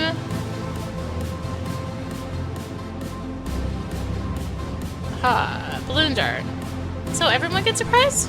Everyone who hits the 3 balloons gets a prize. Looks easy, but it's probably hard. Kidding? I've seen 4-year-olds walk away with the grand prize today. More than once, in fact. I find that hard to believe. Yeah, it's probably really difficult. Look, it wouldn't be a game if there wasn't any challenge to it, but if you win, boy, what a feeling. You'll be walking on air all night if you get this, trust me. Bro, look at her. Imagine how she'll love you if you win a prize. You look at Daniel with some bemusement. This is obviously a hard sell and not worth considering. But when Daniel returns your glance with his typical sneer, you can't help but see it all differently. You suddenly wonder if Daniel would accept a challenge in your honor under any circumstance. Daniel seems to notice the change in your expression. His smug satisfaction wavers. What? I don't know. Want me to do this? Yes, win me a prize! I bet you can do it, Daniel. Huh. Alright, what do I have to do again? Any 3 balloons, it's so simple. I'm so confident I'll even give you an extra dart. Sheesh, alright, guys already got my money.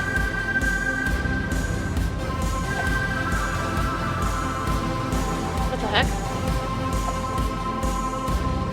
What?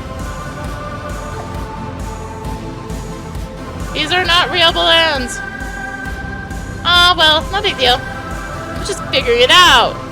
Too bad. Better luck next time. Could have gotten it. Dude, that was so sweet. I don't care about the prize. Sure. That was really nice. Alright, let's do more stuff. You're surprised after exploring the beach you feel better about the whole Walsh thing. Your feelings about Walsh herself may not have thawed, but you can look objectively at the wisdom she's granted you. See this beautiful place. Things are happening. Yay!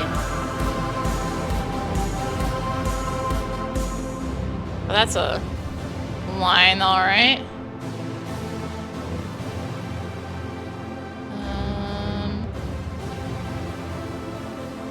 Paul's son. Oh wait, I talked to you. See if the Ferris wheel's running. There we go.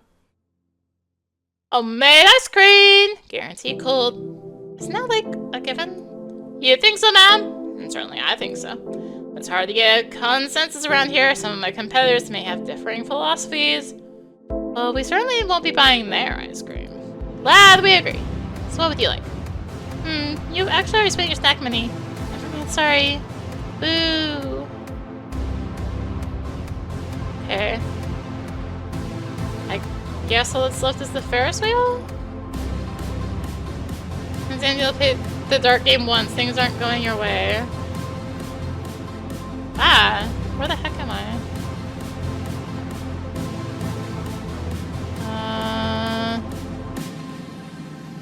No, don't go that way. There we go. Here together. Yep. Here in the next one. Okay, but is this safe? Yep. Here it comes. Get on. Get on. Before you can assist further, you're hastily boarded into the steel case. With no one in line behind you, its ascent is blindingly fast.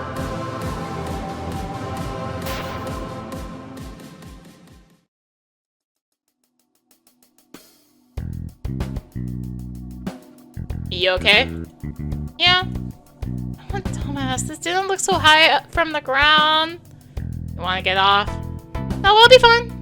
Anything I can do? No, just something I have to get used to. Never meant to be here so soon. So why has your every action in the past 48 hours pointed in this direction? Daniel, you want to be with him. You're in love with him. How is it possible you love him? 2 days ago, everything was different. Was it really different? Maybe it was all just lying dormant, waiting to be activated. But things lie dormant all the time. There is no destiny, no foregone conclusions. No, it was your choice to bring it all here. Now there's no going back. What have you done to your friend? Daniel, as you know him, is gone. He's never looked at you this way before. Come to think of it, you've never seen him look this way at anyone or anything. Daniel, who paints the world in his disdain, the world askew in his taunting gaze. He's looking at you.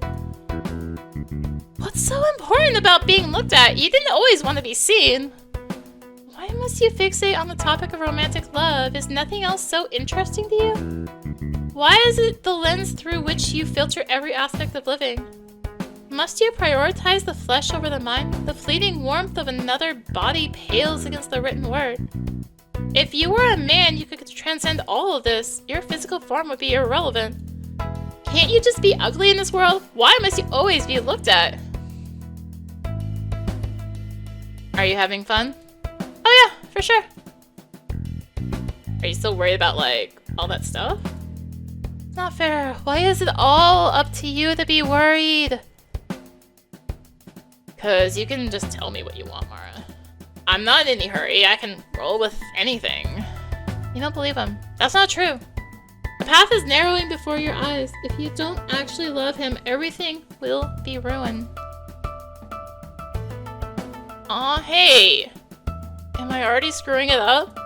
It's not you. You haven't done anything wrong. It's the polo, isn't it?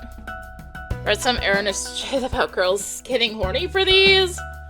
That's it, right? You've got to tell me these things, Mara. Now all the pheromones are all out of whack.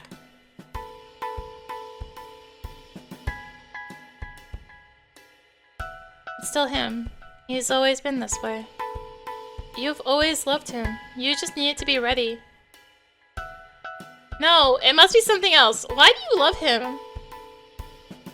Because I know him. You love him because you know him. He knows you. He knew you before you were so jaded. Why did you have to meet Adam? Why did you have to be so weak? All this time it could have been Daniel. What is it? I don't know if I can tell you. You can tell me. No, you can't. This isn't the guy... This isn't the you he knows. But since he's asking, he deserves to hear the truth. Tell him about Adam. I'm still so screwed up over Adam.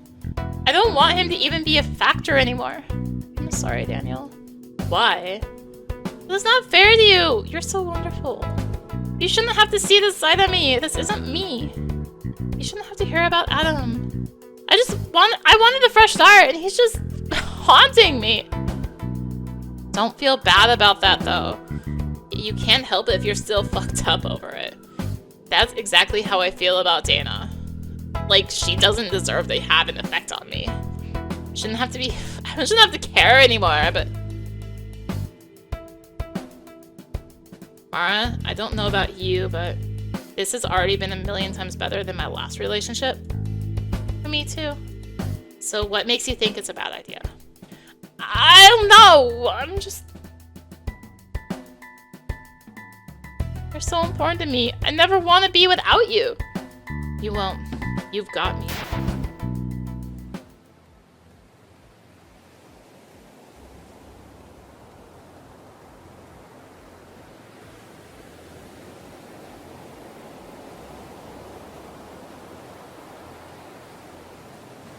Is this anything like Perfect Tides?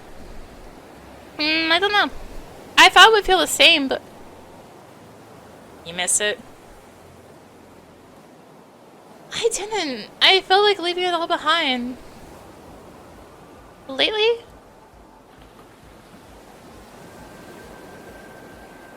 The sentimental, how it seeps in. You'd expected to find distance from such longings in adulthood. At very least, you'd have settled for a new place to put them. Instead, you found their origin point to be fixed. Every move stretches them to new and untold depths. There's no upside to your longing. It simply exists with ever-growing tension between those old places and your present reality. What? Nothing. Just looking at you. Come down here. Mara? Yeah? What do you want? For everything to make sense. You want everything to make sense, for the truth to present itself unmistakably. But short of that, you want someone to see beauty in the saddest parts of you.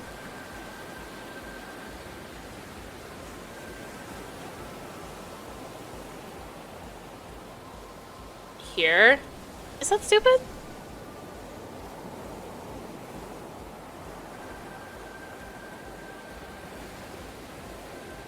Daniel's sighs are hushed so gently by the ocean's winds. You're keen to listen for them. It's the kind of sound you trained yourself to recognize long ago, in your own breath, when love was with another was hopeless.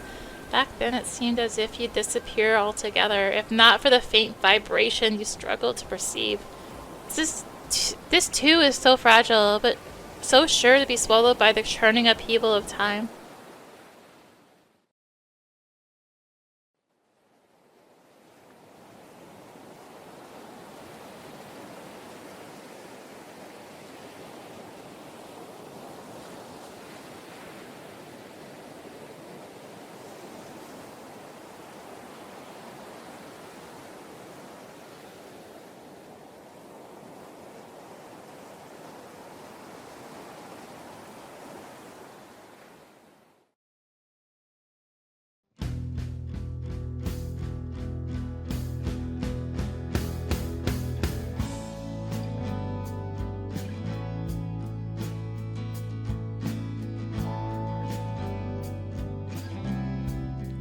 The remaining summer passes without effort. Before you know it, school has begun again. This year, you're ready for it. Your materials are in order. Your thoughts are organized and malleable. You are rarely alone with them. How's that? Yeah, that's better for sure. You think so? I'm still kind of doubting the whole scene. The scene works. It's cohering well now.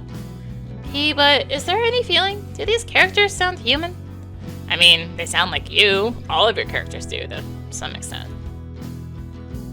That's a positive thing, Mara. Okay. I guess I've just been looking at it so long, I can't tell.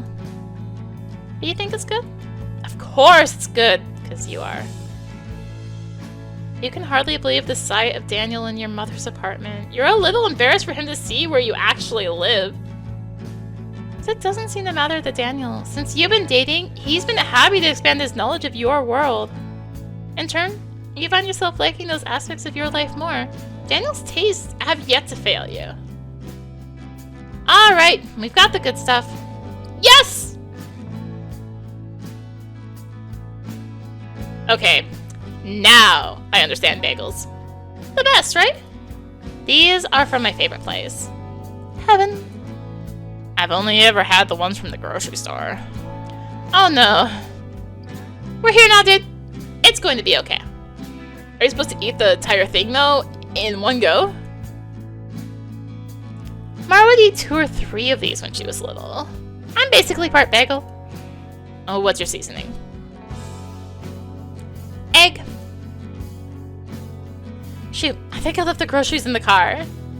You're still eating. I got it. Are you sure? No problem. You're falling right into a trap, Daniel! That's how she asked for things! No.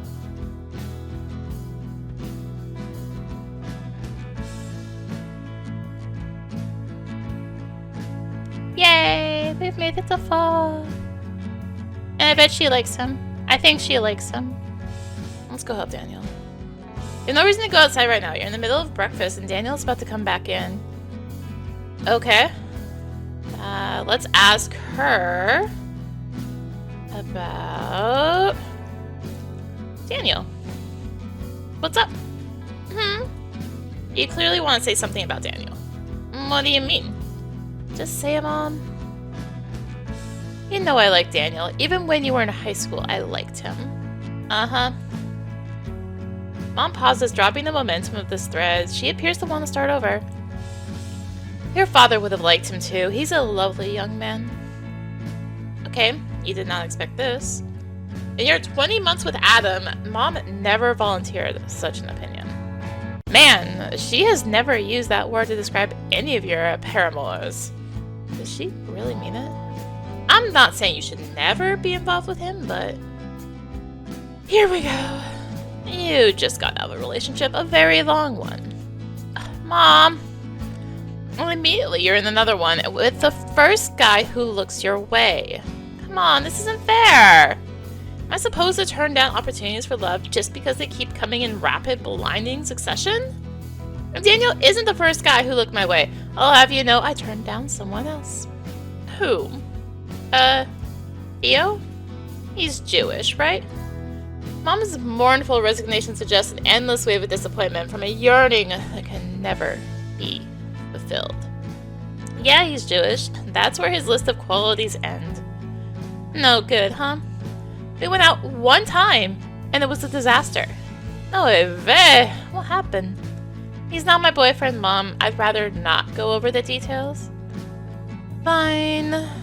Daniel and I are more spiritually similar, anyway. Yes, I know you're both atheistic. It's more than that, Mom. We know each other. We make each other laugh. That's important, sure. Have you been involved? Physically? Oh, God. What do you think, Mom?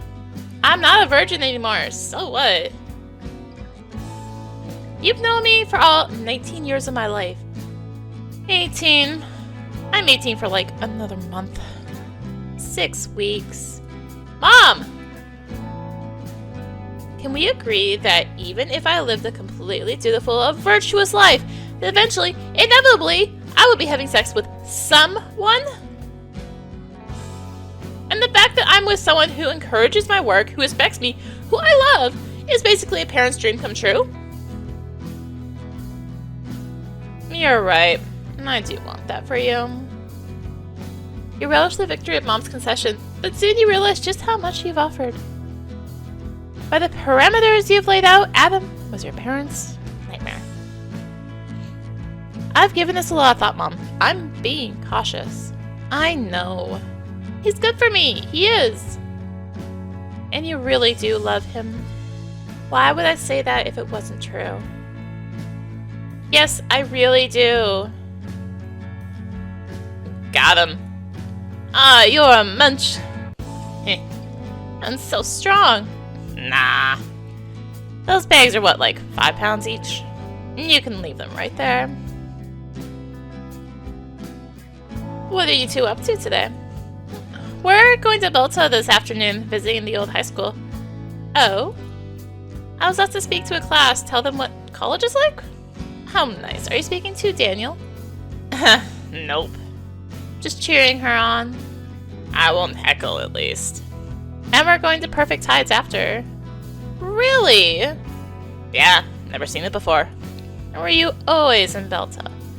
All my life, so I'm looking forward to seeing a nice place for once.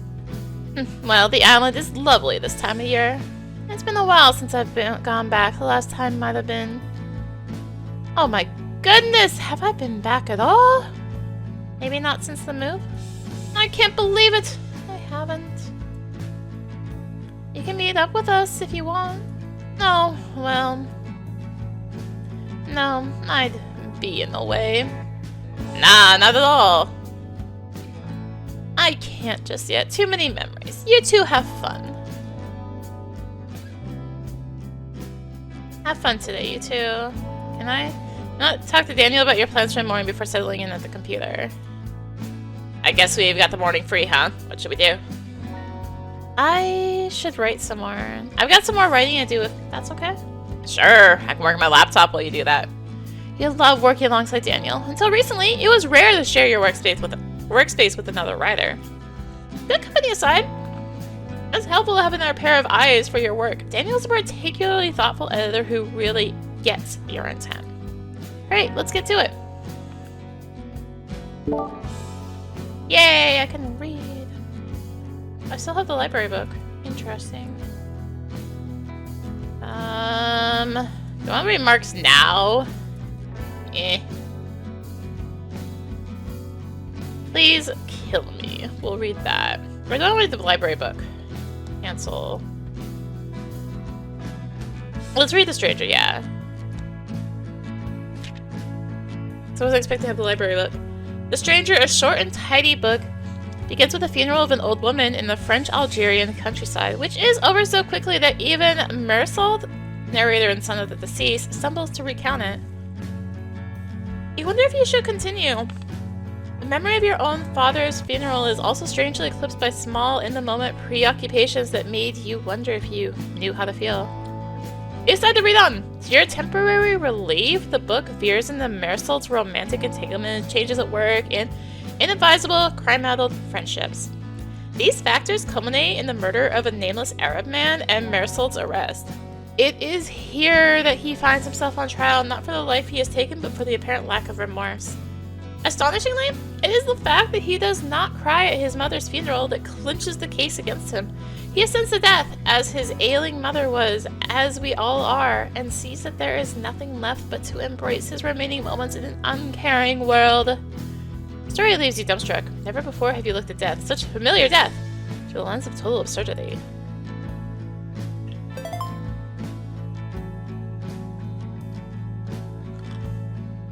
Alright, that's that. How's it going? Fine. I think I'm gonna handle them while I'm writing. Cool, let me know if you want me to look at anything. Okay, thanks. Oh, that thing was due in the fall, right?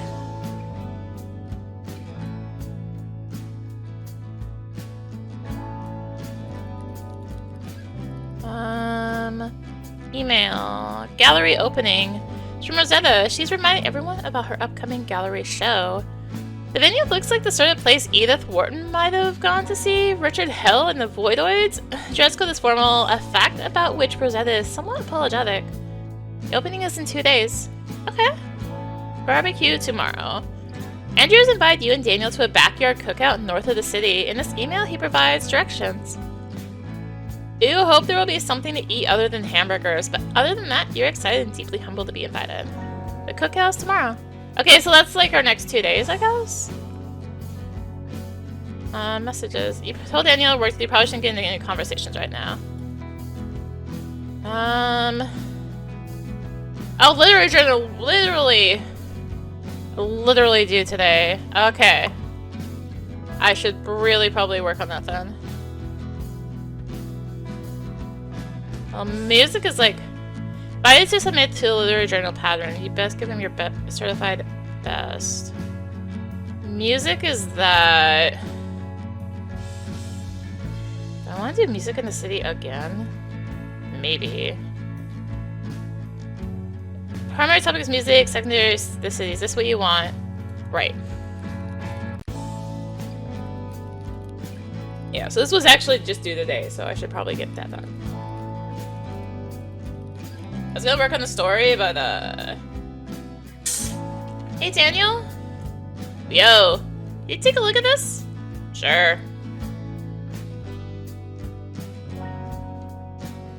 Huh. This line here. Is it unclear? Just a little if you swap these lines. Yeah, I see it, okay. Here too. Maybe just reword this. Oh yeah, okay.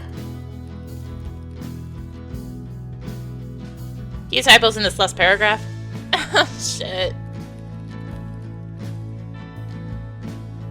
Yeah, otherwise it seems good. Yeah? Finish it up so we can get on with our day. Right, thanks Daniel. I'm sure you'll find a way to thank me. You feel good about it now. You have drawn from some of your strongest topics, and thanks to Daniel, it's coming across clearly. Send. You email your submission along with a brief and reverent cover letter to the editor of Pattern. You're not going to let your expectations get out of hand. It's an honor to have been asked, and you'll be satisfied with any result. Right? Messages. Internet? You don't have time to browse anymore, you better get going with Daniel. Okay. No emails. Alright, so... Nothing... Death. See if there's anything new that comes up for these. I ran across an unsettling story the other day, and you decided to read about it further now. From what you've already gathered, a 21-year-old man died by drug overdose while chatting on IRC, but the details which you uncover by reading directly from the chat log are even more screwed up. The man was in fact filming himself on webcam during the whole ordeal.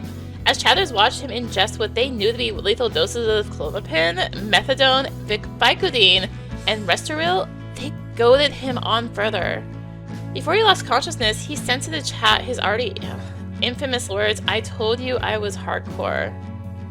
The chat flipped out but failed to take action. He was found by his mother the next day. You don't know what to make of this. You yourself have delayed in the spectacle of online meltdowns. You've pulled up a front row seat. You're suddenly clawing to find the innocence in those moments, but no relief comes. It's as if you're in that chat room right now, hooting and watching him fade. Let's move on. Drugs.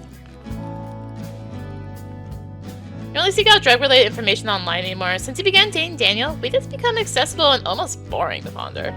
Still, a well-placed image macro such as a drawing of an alien smoking weed with a caption, "I know why they're here," can still get a lull out of you.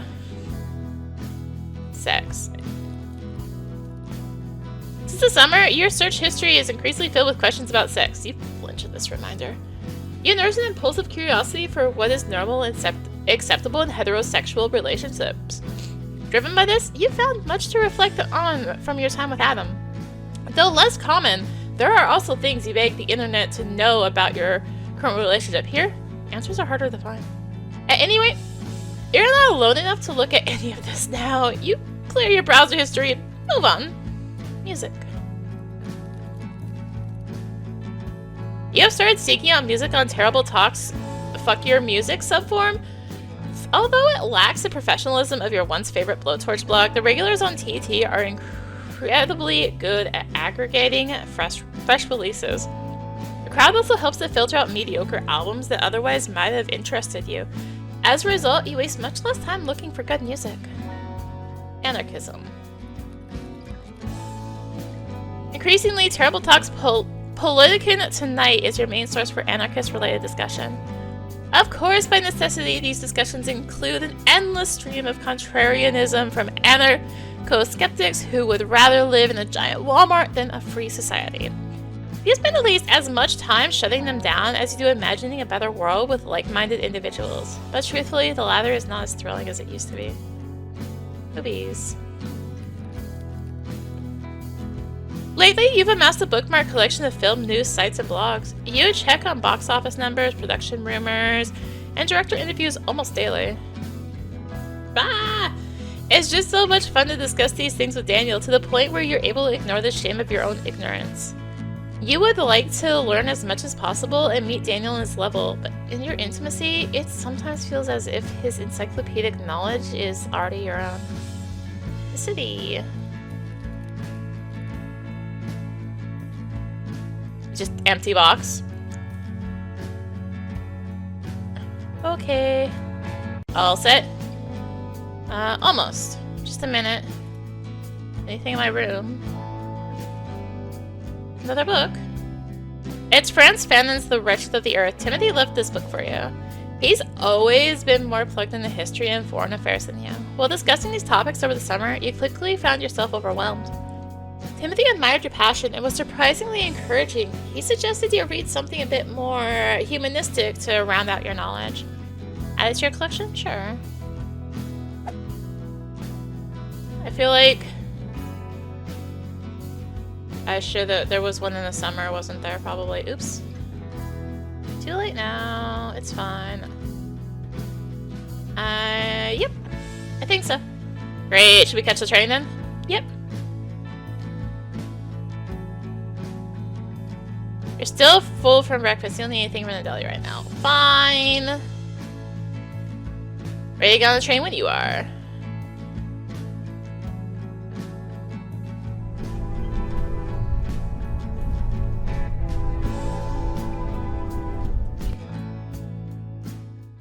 Hey, this is familiar. Well, we're here in plenty of time. Yeah, this is great, though I'm still a little nervous. About what? You'll be fine. I probably should have written something out in advance, just to practice. It's not that kind of thing, Mara. You can't write everything you want to say in advance. Can't I? We got a few minutes. Are you hungry yet? After that bagel, I'll never be hungry again. Let's get a drink. I want to say hi to Sabrina and Joe. Who? You know, at the stationery store. Damn, you know their names. Probably spent more time in there than actually at school, so yeah? Alright, let's go. You haven't set foot through this door since your family left Perfect Times. Even before that, the shop was too sad a reminder of your dearly departed cat, Sugar. Besides, Sunshine's bird feed, vitamins, and cuddle bones are now sourced miraculously from the internet. Looks like a new store is open. To your disappointment, it's just a generic nail salon. Back when you were dating Adam, you might have dropped in for a lip and eyebrow waxing. You were always trying to look your best right before a long-awaited visit.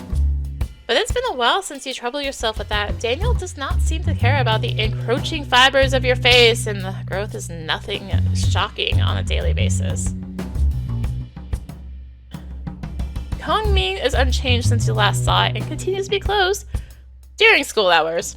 Now that you've spent some time in the city, you realize that eating Chinese food on Christmas is not particularly novel, let alone unique to Asian and Jewish families. Everyone's getting in on the game these days. Is that who I think it is? What's up, Baron?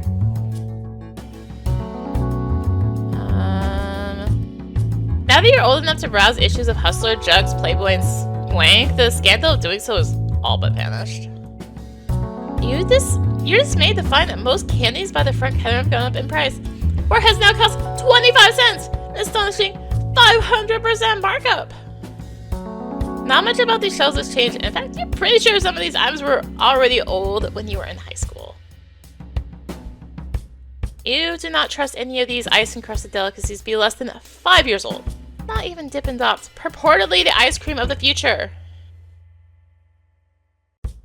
Aaron James was in your graduating year at high school. You interacted with him very little during that time. Yeah, Davis is your boyfriend. You've been together since the summer. The idea of dating Daniel began as an itch in the back of your mind, but when push came to shove and he was suddenly intimately yours, it's hard to remember feeling another way. The transition from years-long friendship has not always been smooth or direct, but that is the paltry cost of newfound love. Remember Aaron from school? You once sat behind him in a nauseatingly boring geography class. He would pass the latest worksheet back, his eyes wearily glancing past you before returning to his slumber. You once made him laugh really loud with your impression of Spyro the Dragon at a party where you were otherwise unwelcome. Daniel and Aaron were part of a small handful of black students in your graduating class. Of this group, they were the only boys. Aaron played football and lacrosse, ran with a lofty crowd, but that kind of status never meant much to Daniel. He knew everyone. He could decode any signal, tap into any interest. As the clerk of the school store desk, the variety of kids with which he comfortably engaged was staggering. You've never heard a bad bit of gossip about Daniel either. People liked him. You know Mara, right? Nice to meet you. Hey. You don't remember her? Am I supposed to? She was in our year, come on. Oh yeah, maybe I'm sorry about that. No big deal. It was a big school and I tried not to be noticed. So you're back from the city, checking out the old scene. Just here for Mara's thing. I'm doing a talk at the school.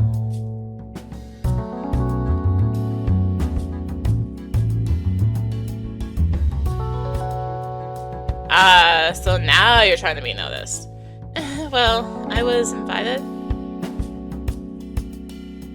So, how do you like working for Jill and Sabrina? The owners? Oh yeah, it's not them anymore. New management. Really? What happened?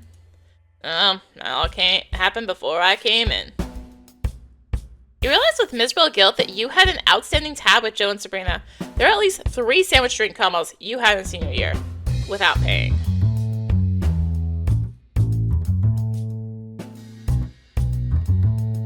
Okay. I'm slightly distracted. Did you want to buy something? Oh, never mind. I have to get over to the school. Cool. Superstar! Will I see you there, Daniel? I'm just gonna be here a few minutes. Okay? Sure, that's fine. In truth, you were hoping Daniel would accompany you into the school, but you can't begrudge him some time with an old classmate. Besides, it might be embarrassing to Daniel if you pulled him away so quickly. You don't want to be that kind of girlfriend. Yeah, that's cool. See you soon. Ooh, see you soon. Peace. Nice meeting you. Catch up with you soon. This story conjures unpleasant memories of its back alley where Justin McLaren tried to hook up with you the summer before 11th grade. You've never mentioned the story to Daniel. But you're trying to recount to Lily in the spring embarrasses you even more. As a senior flush with minimum wage cash, you'd often buy a bottle of Beppis from this machine at lunchtime. Those were your baller years.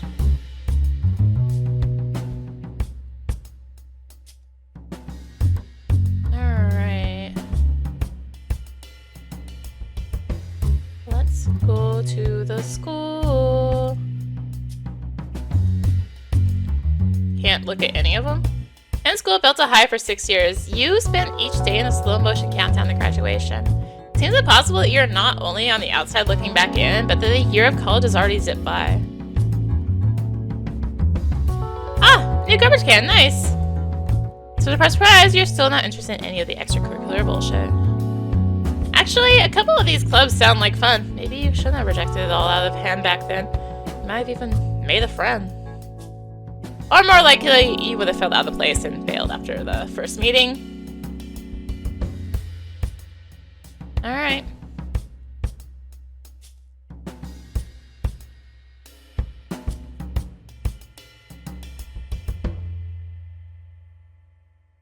You used to remember the histories of these lockers in excruciating detail. Now they all blend together, cycled out to students whose lives have never intersected with your own.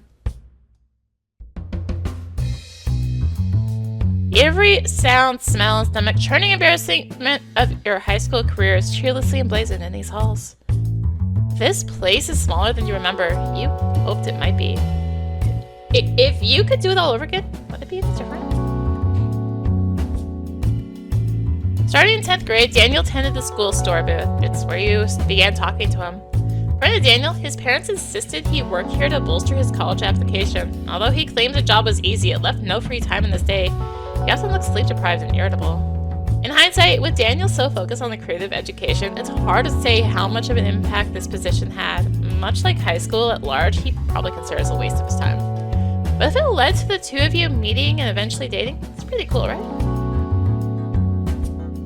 Let's just go in.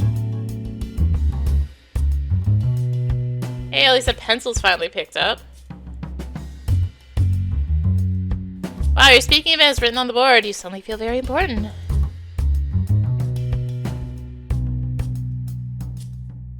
Mara, you made it! Hi, Mrs. Duffy. It's good to see you, dear. You're so much taller now. Think so? I haven't charted any growth since last year. Well, mark my words, you're a giant from where the students are standing. If you say so. Hi, Mara. Hi, Ashley. Hi, Vinny. Hey. You have to remind yourself that Ashley Steinman is just a former classmate to you now. Her status as a popular girl and your occasional tormentor does not pass the bounds of your graduating year. You didn't exchange many words with Vinny Corelli at school, but ever present was the sense that you had no right to speak to him. Well, since everyone's here, let's get started.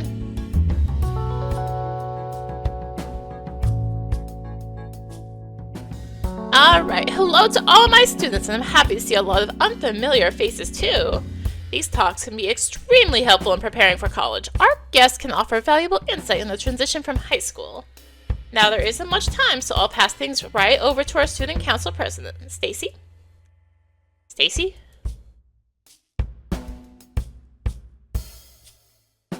Ah, she's everywhere. At least for a change, this is a place you'd expect to find her. Dressed down in varsity clothes and grasping at her notes, you're surprised at how innocuous her presence can be. It's actually kind of sweet. Thank you, Mrs. Duffy, and everyone, thank you for coming. And now I'm as excited as any of you to start today's Q&A. But before we begin, I just want to remind everyone that votes for the prom theme are due by the end of this week. This is basically the last big event we'll get to do before graduation, so it's important. Let's make it count, okay? Without further ado, let's meet our alumni guests. Why don't you go ahead and introduce yourselves? Sure, I'm Ashley Steinman, 2002 alumni. I'm majoring in psychology with a minor in sociology at St. James. Currently, I have a paid internship at Mount Gerizim Health Systems, at least until the end of the year. Oh, and I'm pledged at Alpha Chi Omega. Awesome, thank you, Ashley. And Mara.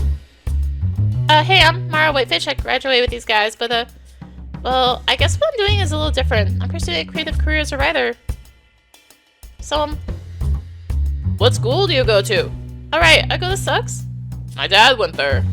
Cool, what's he do for a living? Nothing creative, he's a respiratory therapist. Ah, you mean he does terminal extubations? Yeah, sometimes. That's when you pull the breathing tube out of someone's throat and let them die, right? I could never do that, but I guess someone has to, so more power to your dad. Hey, I'm Vinny Corelli, 2002 alum. I'm a Stone Creek with a major in hospitality management. They're really showing me the ropes. I just completed my first on-the-job training program. I have another lined up for the winter. Wow, already getting your hands dirty. That's great. Yeah, and I get a shitload of free steak. Do we have questions? What's the Greek life like on campus? I guess that's for me. I mean, there's a lot of it. You won't have any trouble if that's what you're looking for. That was definitely part of my motivation to go there, and I'm not disappointed. You have to get pretty involved in campus activity, of course, but you probably know that if you're asking. Yeah, cool. Thanks. What do you have to submit to get into the writing program? Me? Yeah. Alright. By the time I applied, I've been writing for a long time, so I had a lot of samples to choose from. Not that my high school writing was great or anything, but it showed I was serious. Admissions aren't really the hard part with creative stuff, you know? If you spend time developing your writing, finding your own style. How do you do that? Sounds like a lot of work. I guess so. But if that doesn't seem fun, you probably shouldn't go to school for writing. You have to already be a writer? Why go with all of them? Huh? If you're already a writer, why are you going to school? Please don't misunderstand. This isn't a rhetorical question or anything. I'm sure it's been worth it to you, Mara. Your standards are so high and school is so expensive after all. Right. Your eyes shoot desperately around the room. What are you supposed to say? Although you know he's not here, you find yourself searching for Daniel. I think what Ashley's asking, Mara, is if there's any particular area where school has affected your viewpoint or expanded your knowledge. Yeah, that's what I mean.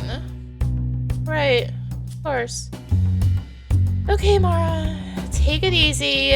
Ashley's not just making your life look like a total waste in front of a classroom of seniors. It's a legitimate question. In a year's time, what subject has really come alive for you at school?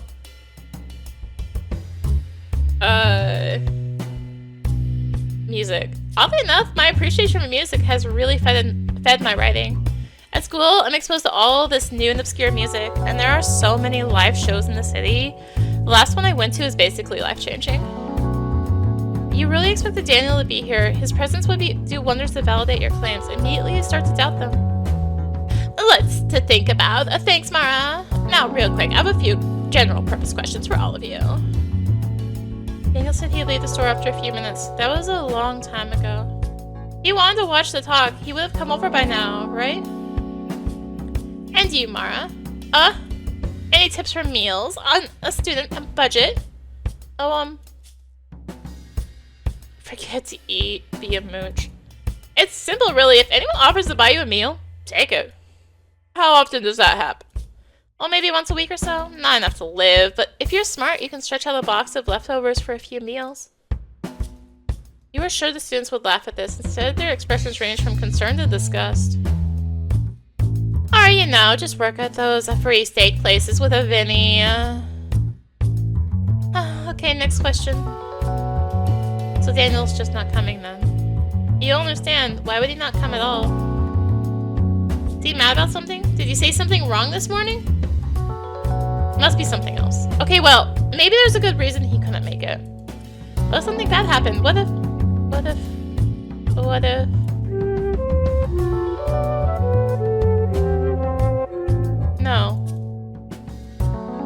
do this, not now. You're stronger than that. Daniel is fine. He's fine.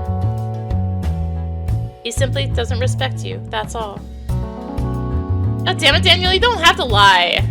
You don't have to take what I do seriously. I know it, it's fine. I have trouble doing so myself. But then, why act like you do? Why would you compliment my writing and offer false hope? Just tell me the truth, the work sucks. I have no advice to offer, and I'm going into major debt for a pointless degree. Not that you know anything about debt. You don't even need to work. Okay, so scholarships. Anyone have one? I do. Same. Oh, wow, well done. Not a full one, but it helps. I'm sure. And is that contingent on anything? I need to maintain a 3.5 GPA. Yeah, same for me. How's that been so far? Not a problem. I made the dean's list all of it last year. Yeah, it's been easy. You'd really have to, like, you know, completely screw off from work. You'd have to be trying to fail. Exactly. And your school and area of study are your choice, so why would you do that? You and Ashley exchanged a quiet laugh. It seems you've landed on common ground. You are a good student, after all. But what does it matter? Ashley's grades actually reflect her ability. She's studying and applying facts, after all. What do grades even matter in the creative field? Just because you turn in your assignments doesn't mean you're any good. Come on, Daniel. Where are you? I find it difficult to concentrate for the rest of the discussion. There is no sign of Daniel. By the time Duffy's class wraps up, you're certain you haven't contributed a single word of value. Feels as if you owe her an apology. Thanks for coming. That talk went great. Really? I felt like I wasn't being very helpful. Trust me, that's exactly what the students need right now. What happened with Daniel? I thought he was coming. Me too. I'm not sure where he went. Sometimes it's perplexing returning to an old place like this. Yeah, tell me about it, especially when your boyfriend's being weird. I better go look for him. Good luck with the school year. Come say hi anytime. Thanks, Mrs. Duffy. Good to see you. Alright. Ghost shares the days you spend in the lab developing film, enlarging negatives into prints, and crying in relative privacy.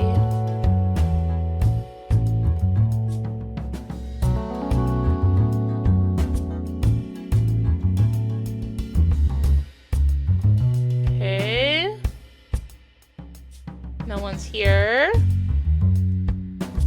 Expected to at least find Daniel waiting by the school, but there's no sign of him. What's going on?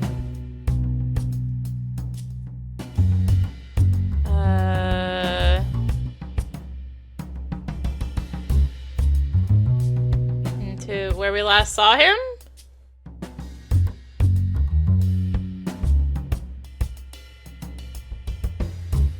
Hey, are you done? Already done? Yeah. How'd it go? Not very good. Not great. Really? What happened? Well, nothing happened, but, weren't you gonna come? Didn't you say you would come? Huh? To the talk? Oh. Well, you said it was fine if I hung back, so. When did I say that? I asked you if that was alright, and you said yes. Anyway, I was catching up with Aaron, and some more people came, so. Cool. I'll have fun with that.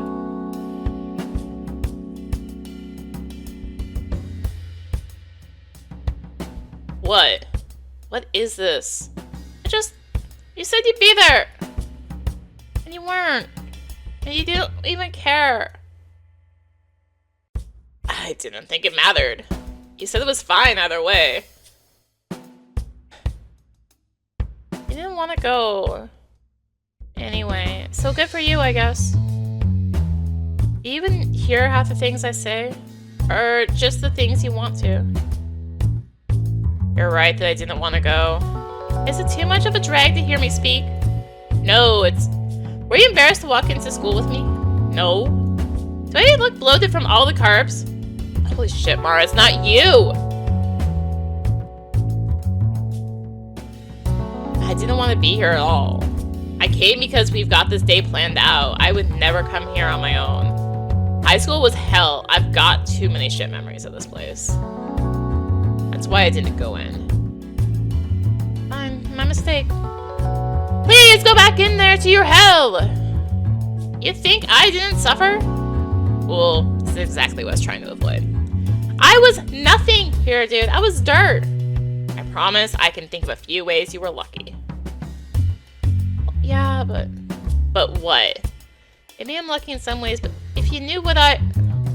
Oh, please. Why don't you try being black in this town? There's no way for me to do that, so... That's good, because your head would explode if people treated you like me. You couldn't take 5 seconds of it.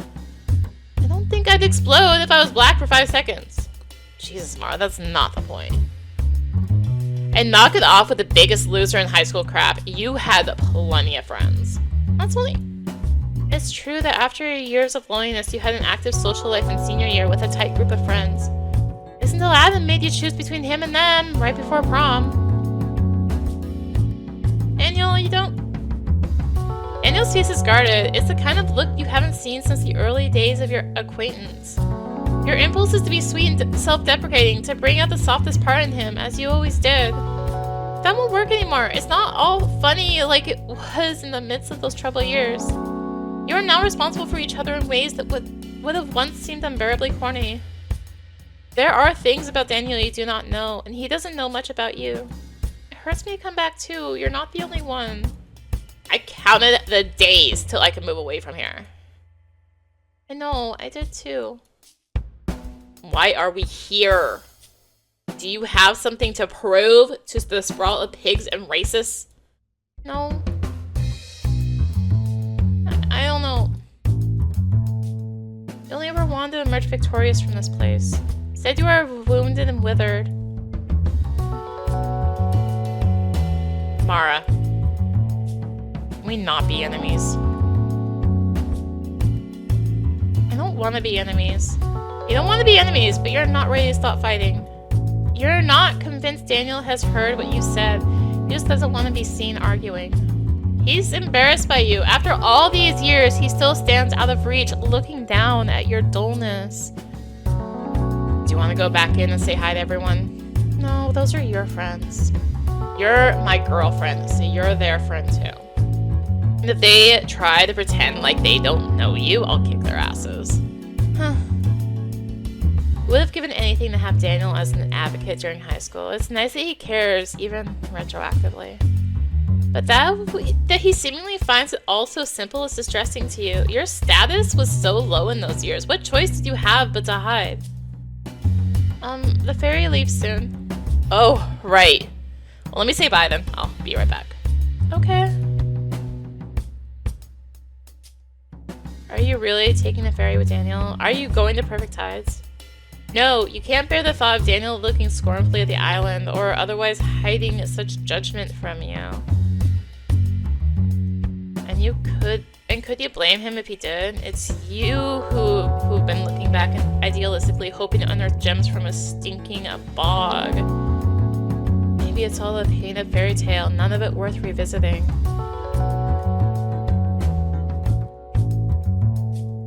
Okay, where is he? How many people does he have to say goodbye to in there? I'm at 6. It takes what, 10 seconds per person? He's trying to miss the ferry. Ruin a day on his own terms. As if you want to take him there.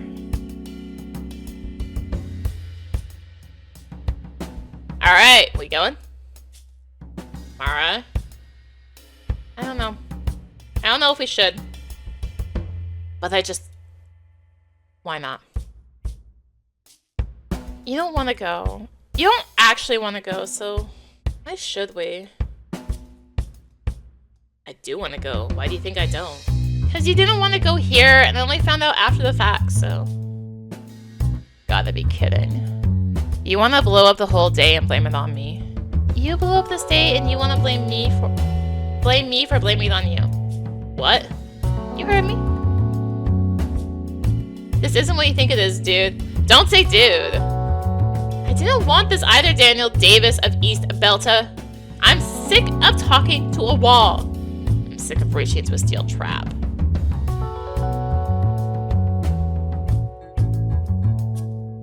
Well, I'm done sending out here. Me too.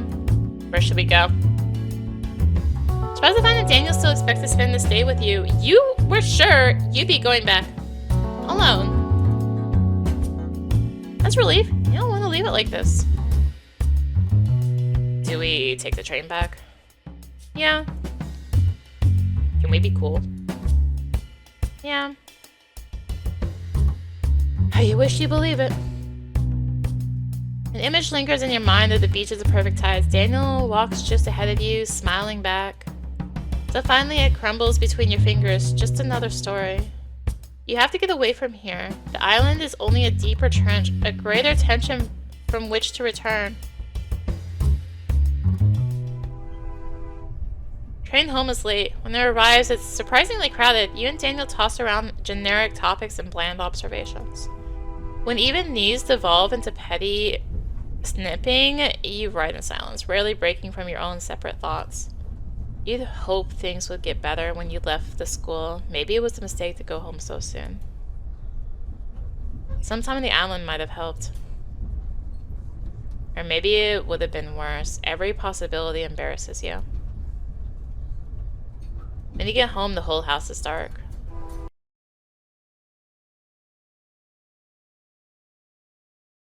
How's it going? Don't know, you? Don't know. Probably should have gone home, huh? This is awkward. No, we've got that trip tomorrow and... Right. And I wanted you here, I did. I guess I thought we could talk it out. Is that what you want? I don't know, is it what you want? I don't know, I want whatever you do. Okay, well... I really need to switch out the laundry. My mom will give me hell if I don't. Go ahead. Thank you.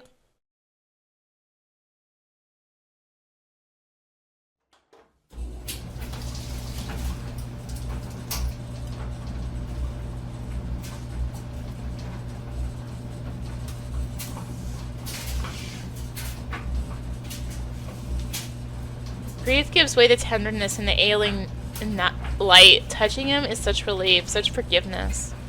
Here you can speak to him. He is nowhere else. Is that good? Yeah.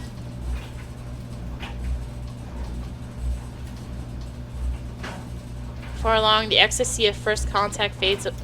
The sheets grow warm and weighted on your back. You feel the unpleasant grip of sweat, unearned from efforts unfulfilled. It isn't good. It's no different than last time. Your frustration is evident in a long and coarse exhalation. What is it? Can you try it like I asked? Like you asked when? A little while ago? Merely you can't remember exactly when you brought this up, but it wasn't that long ago. You should remember. I'm just doing what you said, Mara. Yeah, but it's not... Never mind. Can we just try it the normal way? The normal way? How we always do it? You blame yourself. You've let it go on this way too long. You didn't want to find fault in Daniel. In the beginning, it was enough to know he'd never hurt you. The lack of pain, it turns out, is extraneous to pleasure, and you're baffled to be the only one who seems to mind. But don't you think it could be even better if we tried it a different way? It seems like we're always trying it a different way. This isn't a science lab. I'm just trying to be with you. You're right. I like being with you no matter what. I like it too.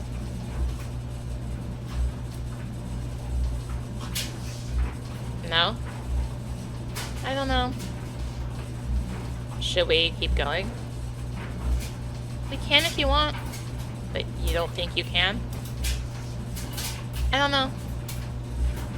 I don't think so. Okay. Hey, come here. I'm sorry, Daniel. What? Don't worry so much. You don't have to be sorry. I love you.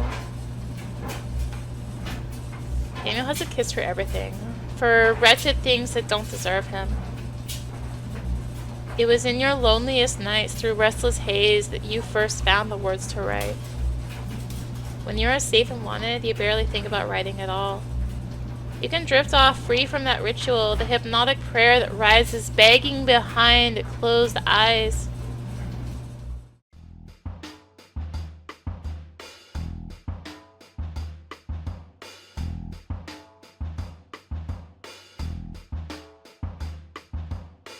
Dude, check out the valley. It's exquisite. Mara, are you seeing this? Jesus, Slate. What'd I miss? Oh, wow. How far out of the city are we? Few hours. Feels like a world away. Gray and Rosetta were at your door just after sunrise. You stuffed your faces with leftover bagels and headed out to the country. There is a lingering tension with Daniel, but when you woke to the unseasonably warm sun, you were grateful to have him by your side. In the presence of friends, your mind is soothed to silence. You look forward to the day ahead.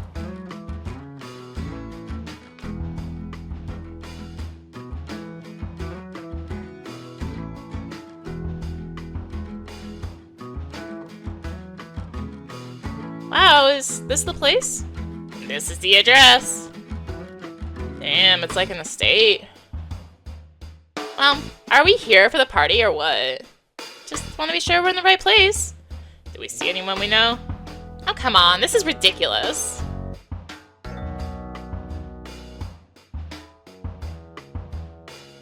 Mara, over here.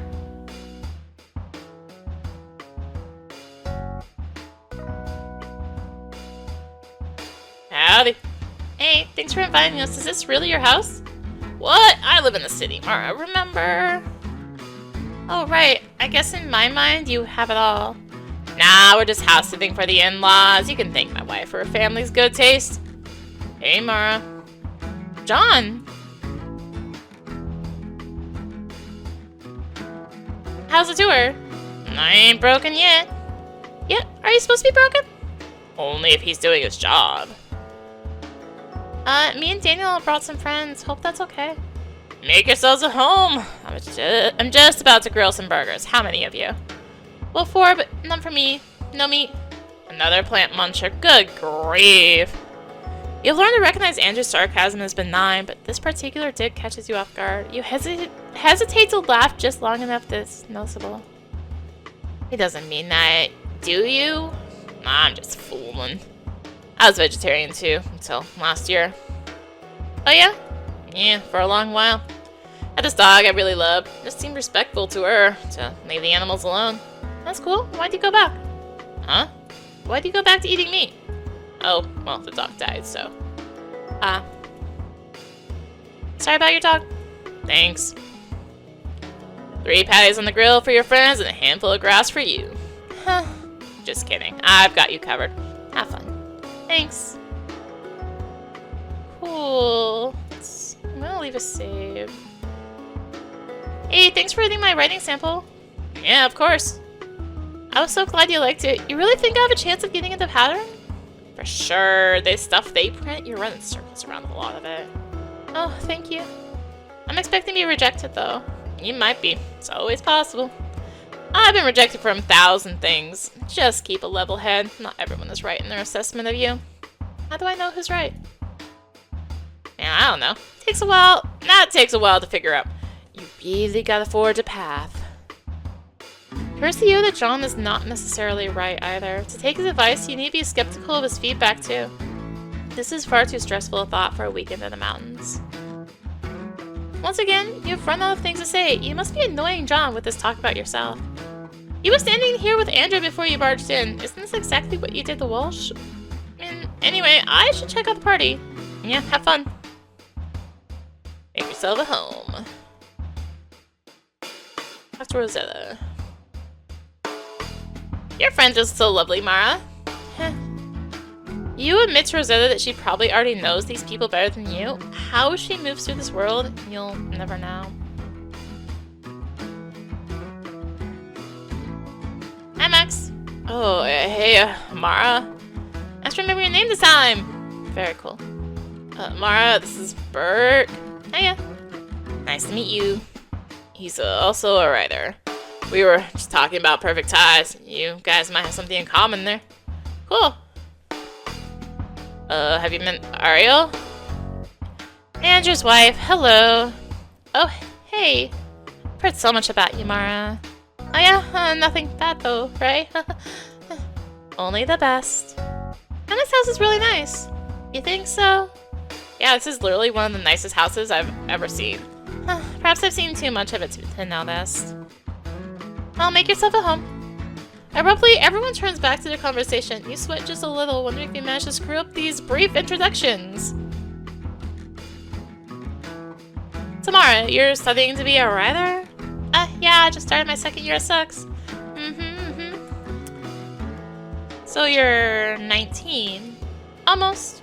Got it. You a writer too? No, I teach in the city.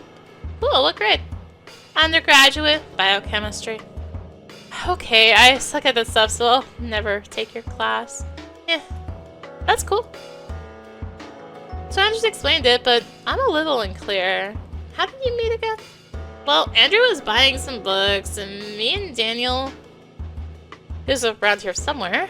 Well, anyway, recognize him because, you know, famous and all. Famous, you say. Well, surely you know thousands of people read this blog. Guess I'm a bit too close to the action. Well, anyway, we said hi and invited us to his reading, and then we all hung out at Weird O'Malley's, of course. And yeah, Andrew's been really encouraging. Great. There is a gruffness in Ariel's tone that you're finding hard to ignore. She seems to be looking past you for a bigger story. Have you already and unwittingly found the precise way to annoy her? Does she see you as some kind of threat? What can you possibly hold over her? She's a biochemistry professor. You suddenly feel you are being interrogated for a crime you have not committed. This is why you have so few female friends. Women can't hang, can they? And next time, they'll prove a menace to one another. Enjoy the party. Let me know if you need anything. Should you tell Ariel that Daniel is your boyfriend? Maybe she'd be more welcome if you didn't seem available. But you shouldn't have to do that. Why should the attention of a man define your character? You wouldn't be trying to steal her husband if you were single either. Walk away. Right, it's not her business who you're dating. Just walk away. Enjoy the party. You live in the city? You? I go there for school, yeah. Max says you spent some time on Perfect Ties? I was born there. Get out. Yeah, it's just home to me. And I'm at your house for the summer? I wish. It's sold now. How special. You must miss it. Once in a while, especially in the summer, but I don't know. It's like one of those things it's hard to look back at directly. It's the craft. Try to make it down to the island every summer. I have for years. Oh. And you're a writer? Uh-huh. You know a guy named Simon Fink? I don't think so. What's he look like? He's like skinny and Jewish and gay? You'll have to be much more specific. I don't really know. I haven't seen him in years. He was my neighbor on the island, but I fell out of touch with him completely. Last I heard he was in the city? It's my own fault. I took like 6 months to reply to one of his emails. When I finally did, it bounced right back. Ouch. I mean, he should have forwarded his email, but I felt like a bitch regardless. No kidding. So I asked, I just basically have no leads. Where on the island did he live? Oh, well, he used to stay at Mitchell Lovett's place. Oh, yeah, if you can believe it. I don't personally know Mr. Lovett. It's all glorious hearsay. Whatever have you heard? Goodness, kid, we've just met. How do I know you won't take it back to the schoolyard? I hear he loves to be humiliated, caught in his bad little lies. Which is ironic considering the aggression of his lawyers. I'll stop. That's alright. Sorry, I can't help you. Nice to meet you, Mara.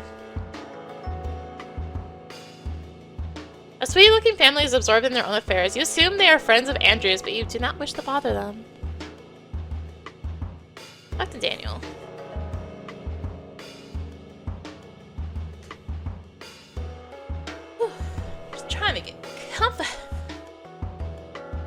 doing over here?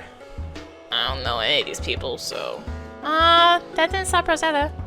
Yeah, she's better at this than me. I'll get over it soon. And you? Daniel seems almost surprised to be addressed. Why are you lingering back here? I'm talking to Gray. Okay. Didn't realize you and Daniel were still fighting. There was no indication he was mad when you woke up or on the drive over. Now it seems he wants nothing to do with you. Cool, well, see you in a bit. Cool.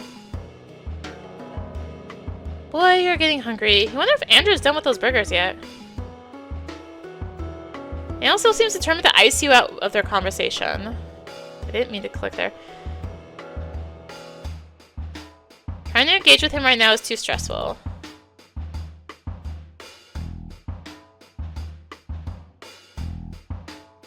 Rosetta? Her friend's just so lovely, Mara. Oh, fine. One repulsive bean patty coming up. Yum. Vegetable burger is of course a disappointment. This particular model has both corn and peas in it for reasons unfathomable. But unlike lesser patties, it faithfully holds its shape until the last bite, sparing you the ritual of mopping up mush crumbs from the plate. Well, it's not gourmet, but it's a living. And judging by the size of Andrew's real burgers, you've saved at least 1/900th of a cow by abstaining. That was great, thanks. I've got one for each of your friends. Can you bring them over? Or are you strictly against me touching? Poof. That's personal, my Andrew. I can bring them. Andrew serves you 3 big hamburgers for Daniel, Gray, and Rosetta on a stack of Chinette plates. Quick, Mara, set them free. Screw you. I meant to say this jokingly, but there is clearly something sharp at the center. Oh, my bad. It's okay, I'm not actually mad. You really wanted to roll with the punches. You've steeled yourself against Andrew's snark. Some people just never agree with your principles no matter what. But coming from John, who professes to care at all, you felt a tinge of betrayal. John's just lashing out, Mara. He missed the cutoff for city reviews wordy under 30. By 2 weeks! Bullshit. And at such an advanced age, there's no changing him. He's an enemy to all creatures, great and small. Yes, he must be removed. But humanely. Sure, we'll put him out to pasture.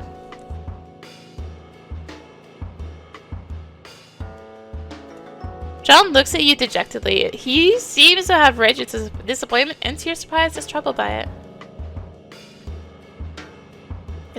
It's fine, I'm not mad. I know, I just feel dumb. Well, it's cool. Everyone makes fun of it, even people in my family. Really?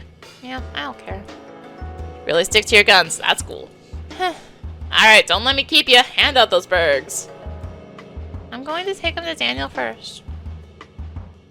I know in the conversation, you probably get the food first. Doop. Here you go. Straight from Andrew. Thanks. Sheesh, it's enormous. Wish I could help. Daniel smiles as he takes the plate. Your heart swells, so starved are you for his warmth. Better get this last one to Rosetta.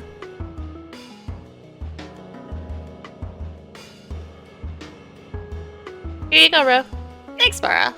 Are you going to the swimming hole? Burke says it's just down the road. I said we could take the truck. Is there enough room for everyone? If you and Daniel can ride in the bed, that should be fine. Ugh. Okay, I think I dealt with whatever was bugging my throat, I hope. That was horrible. Maybe. Ah, sure. Did the guys know? Not yet. Can you tell them? Sure thing. Great. This should be lovely.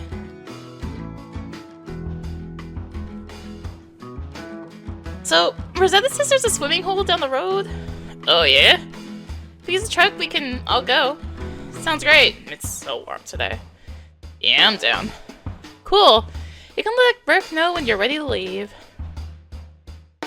Ready when you are.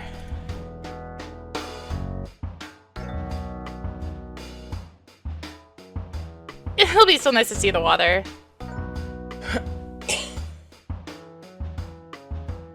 Burke says everyone's going to the swimming hole. Who? You know, the guy over there? Maybe I've dealt with others back in my throat. Alright, sorry. We just met today. You coming? I'll hang back. My wife would kill me if I bailed from my own party. Wanna go, John? Ah, no thanks. I'll keep this chain down sap from company. John's book includes several instances of swimming in the woods. You were sure he'd want to go. Wonder if he's feeling sorry about your last conversation. You coming back, though? Yeah, I'm sure we'll be back in a couple hours. Good. I want to pick your vegetable brain for a bit. Alright. Have fun swimming.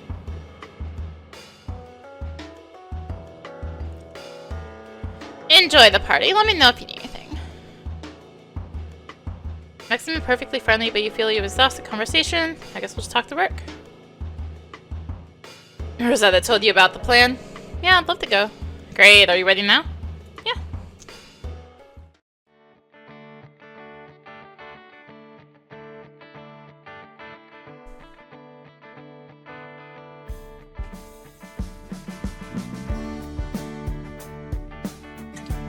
This isn't too bumpy. Yeah, smooth ride. You and Daniel are still not talking. This is bad, isn't it? You alright? I don't know. What's wrong? You hesitate to answer. If Daniel doesn't think anything's wrong. Maybe you're spinning this into something bigger than it is. You're just anxious because it's a party. Might have been that burger and the bumpy ride. Sit tight. We'll be there soon. You don't want to question it too deeply. Daniel wants to be kind for the rest of the day. He'll be satisfied. Still, you can't shake the sense that a distance has grown, a lengthening of the arm. All the unresolved arguments, the irritating nitpicks, the awkward pillow talk. If Daniel is tired of all this, then you suppose you are too. You don't want that. He means too much to you. It's so much more than anyone before him.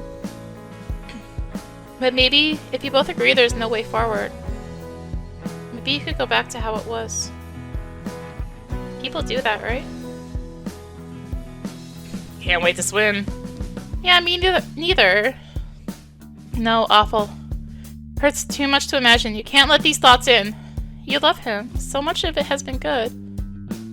So much of it is good. You fool. You'll never find another match like Daniel. Don't give up on this. If he could just be kind to you. If you could just talk to each other.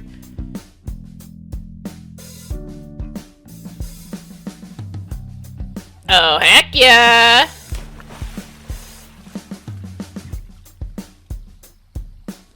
Wait up. Shit. Can't take it, huh?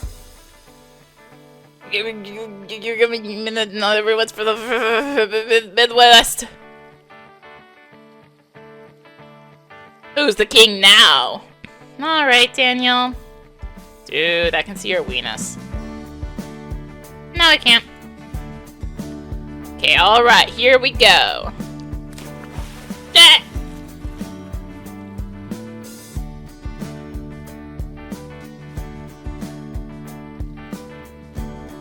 You going in? No, I'll just watch. I'm going in. I don't think I can pass this up. Have fun. I'll watch you dive. Right, she'll be watching. Everyone here will. On perfect tides, you'd either swim in complete solitude or under the anonymity of a tourist crowd. Here you're on display, in your underwear, no less. You are completely unprepared. Exciting. Alright. You can feel the crimson rush to your face. You've rarely been so exposed. It shouldn't be so shameful to be seen in front of Daniel, who's seen your body for dozens of collective hours at this point. But has he seen him from a distance? The kind of distance that can only remind us gravely of our worst instincts? You will just have to cut your losses with the rest of this crowd. Any delusions they've had about the quality of your body are about to be shattered.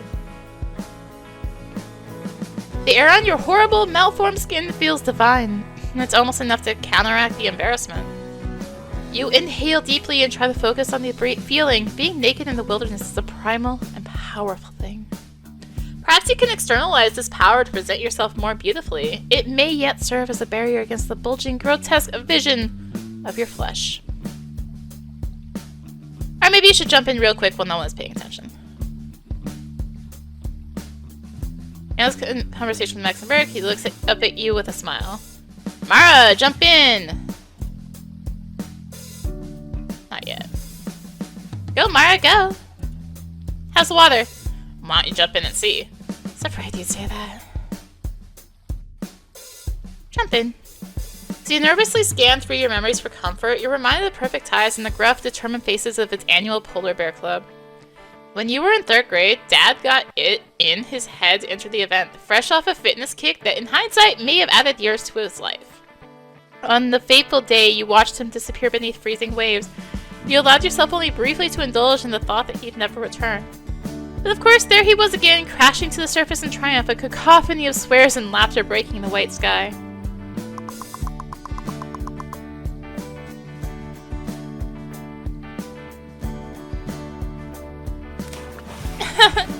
Yeah, Mara! Applause just for you. Beautiful. Do it again? Do it again. Mara! Try the rope. Okay.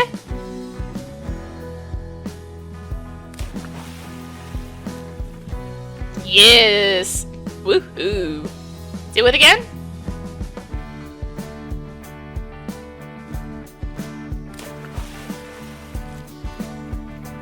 Can I just keep doing it?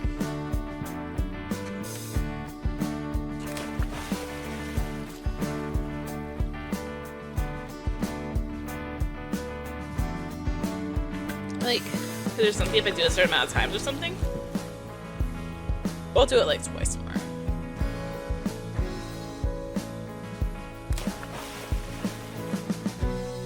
Me done. I'm done now. Feel satisfied. You're ready to find the rock upon which to be a lizard. Wanna come up here with me? Oh, rarely talk to Rosetta one-on-one, and certainly not when you're so exposed. Now that she asks, it might be good to spend a little time together. On the other hand, you kind of hope to pull Daniel aside and to relieve some of the tension between you. Let's talk to Rosetta. Daniel's busy. Fun. That was amazing. What a place. So do you not swim, or? No, I do. It's just not what appeals to me about this place. Taking the visual, eh? I guess that's my aim. Rosetta seems comfortable speaking frankly to you. It occurs to you just how little you know about each other. You wonder what else she'd like to talk about. The city. The city's a fascinating place. Living at school has been life-changing. Did you ever visit the city when you lived on the mainland? It's so funny that you call it the mainland. Yes, I've been visiting the city for a long time. I used to sneak out and catch a train. I wrote, were you a bad kid? If buying onigiri and bootleg DVDs in Chinatown is bad, then yes. Movies. I don't see a lot of movies these days. They were once a source of visual inspiration to me, but not lately. What inspires you now? City life, I guess? Places like this and the feelings they invoke. I found it's better to draw from life than from other images, you know? Anarchism. I can't wrap my brain around the theorists, but my favorite author is an anarchist. Have you read Ursula Le Guin? No? Let me know if you do. I think you'd find it interesting. Music. The kind of work I'm doing right now really demands my attention. There's almost nothing I can put on while I'm working. Really, what can you listen to? Pretty much only albums I completely memorized in the 90s. So like Nevermind, Jagged Little Pill, Pure Moods Volume 1. Elizabeth Schwarzkopf's Strasse Wir letzte Lieder.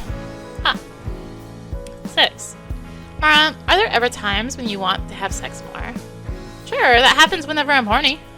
I mean like for periods of days or weeks. I don't know, I've never thought about it. Sometimes when I'm really absorbed in my work, this madness comes over me and I want sex constantly. Alright.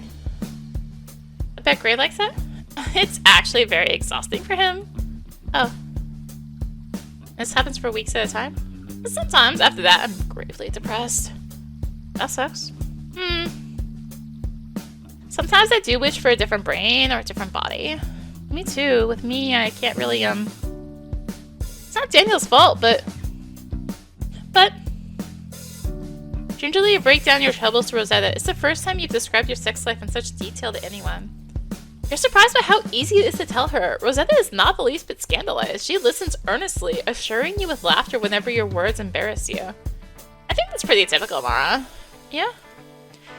My cousin never had an orgasm, not even on her own, until she was 25. Whoa. I made a painting about her, actually. It's called The Summon of Mytikos. Will you paint one for me? Sure, I'll draw you, and I'll draw and you write. Yeah!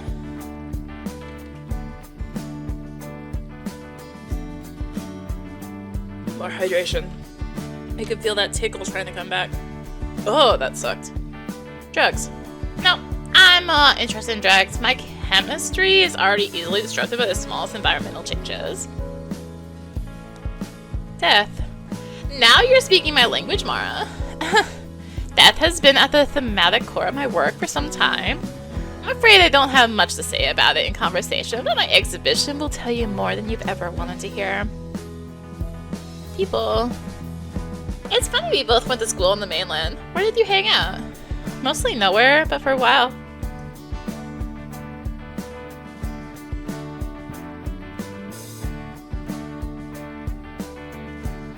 Gosh dang it. But for a while, I spent like every night at the house. You're kidding. Oh, were you there too? Of course, it was the only place to go. Wow. Did you know that kid Jason? I'm not sure. Spiky blue mohawk, smoked in the alley. Drove a melted Dodge Aries. Yes! Wow, yeah, that guy was everywhere. What about him? He's not exactly my boyfriend, but... Oh my god, Mara! Yeah. Did you ever? Oh man, no! Whew.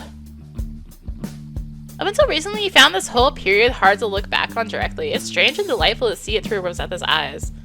You spend some more time recapping house stories together until the spark of that memory fades. Daniel. I met Daniel in the pre-college screenwriting course in 10th grade. It was taught by F. Gary Gray's nephew. Whoa, cool. Rosetta's cousin. Protege? Maybe they were just friendly. It's cool too. Anyway, the class had the bigger impact on Daniel than on me. But I met Gray because of Daniel, and here we are now. Yeah, you never know what good things meeting a person may lead to. Yeah, like sex. Mara, that's not what I meant. Right, me neither. Rosetta, you've had quite the year, haven't you? Yeah, yes, Mara, and it's very strange. I'm not sure how much longer I can sustain this. Having an art career? Being in school. Oh. I really want the education, and the resources are great, but... Well, nobody needs a degree in these things. At some point, I must move on. Wow, in all her success, it never occurred to you that Rosetta might not finish school. Ugh. Yeah, that makes sense. If you think you're ready. I'm not totally convinced, but my rep thinks so. You're... Right, of course.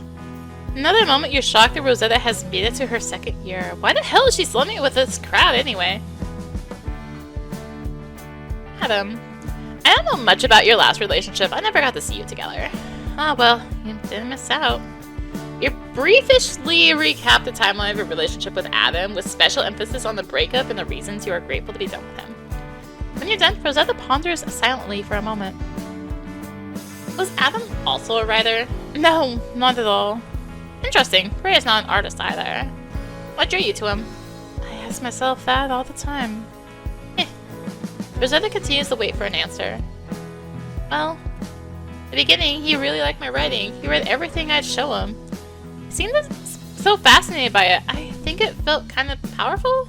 Like, yes, this is something I can actually do. I can bring this out in people. It's like he saw that in me. Made me think I could do it. Yeah. But later on, he didn't seem to care about my work or the life that comes with it. He didn't want me to be social around other writers. I guess he was afraid I'd leave him if I got too deep into that world. But I did anyway, so... That sounds very restrictive, but artists can be that way too.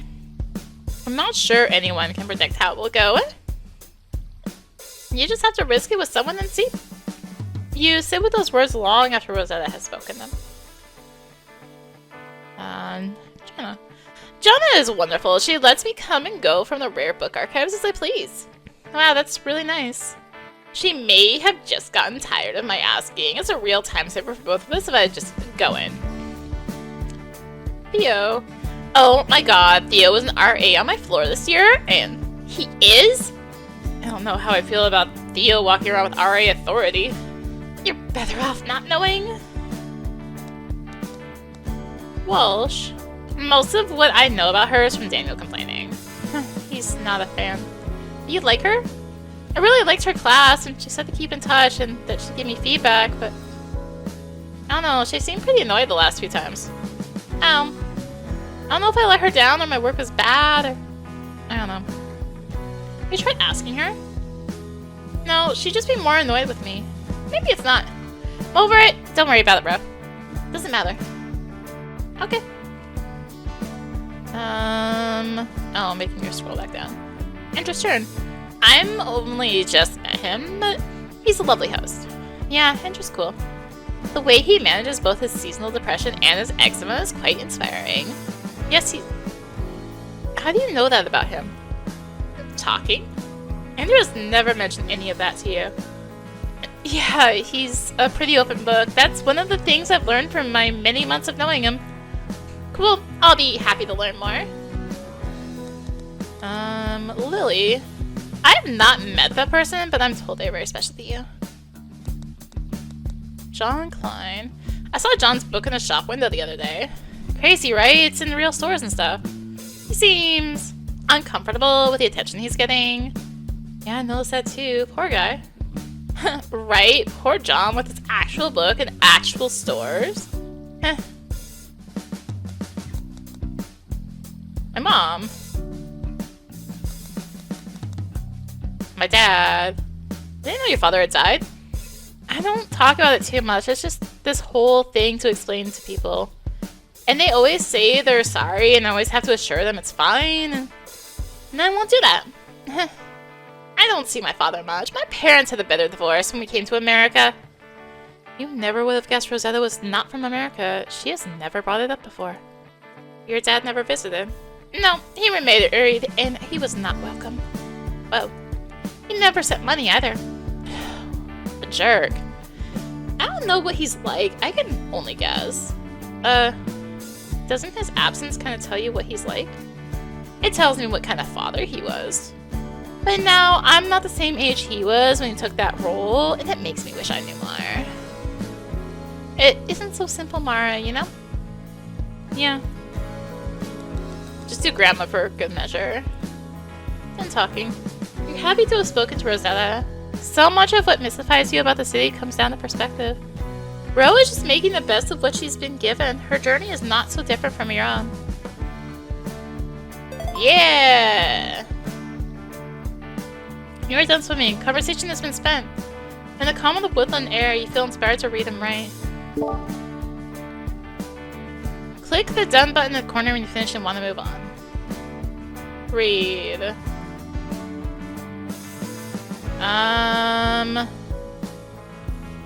Wretched of the Earth. Do I do it? I'll do the please kill me. Having spent much of high school fascinated by punk, you're eager to read about its long-lost pinnacle years from the people who actually lived it.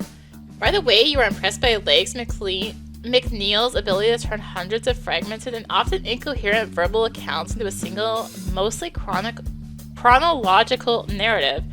Today is unrecognizable in this book, impossibly lawless and squalid. It drudges up the same old fear in you that the world is too clean, too surveilled to ever reproduce such magic. Perhaps most alarming is the wildness of the people themselves. You feel impossibly dull next to these creatures who so concisely synthesize their passion. But their lives are ruthless and often short. As you read, your dread melts into wonder that the music found ways to exist at all. Great art has always existed in refusal of an encroaching blandness. You do not need to give in to the forces that suck. Yeah. And right.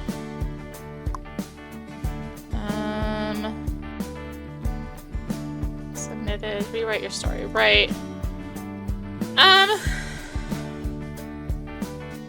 Add more music. Oh, it's. Wait, -3, -2. Just add in anarchism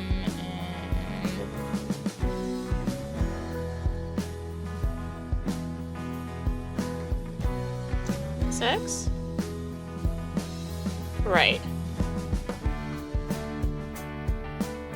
This is the perfect setting to work on your story. The rushing water dulls every voice into a cheerful whisper. You reflect on what you've come up with so far.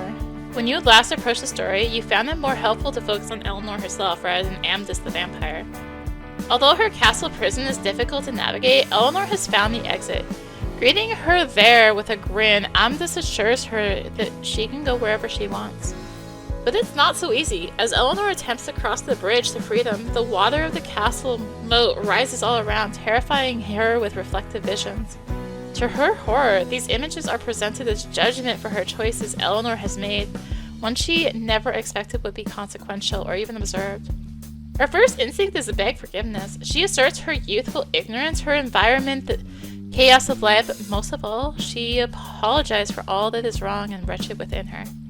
To her dismay, it amounts to nothing. With each attempt to cross, each plea for absolution, images only intensify, their charges heavier than before. It's no use, in her endless cycle of remorse she will forever be guilty.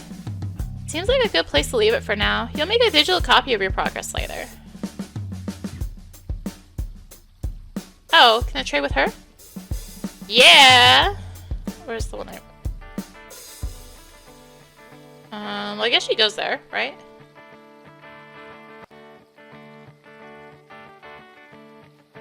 Trade. Swap. Thanks, Mara. I look forward to reading this. Sure, I'll check out your book too. It's pretty close to my heart. I hope you like it. Ray is sitting contentedly in the water, his eyes half closed. You don't want to disturb him. He ends a conversation with Max and Rick, looks at you with a smile.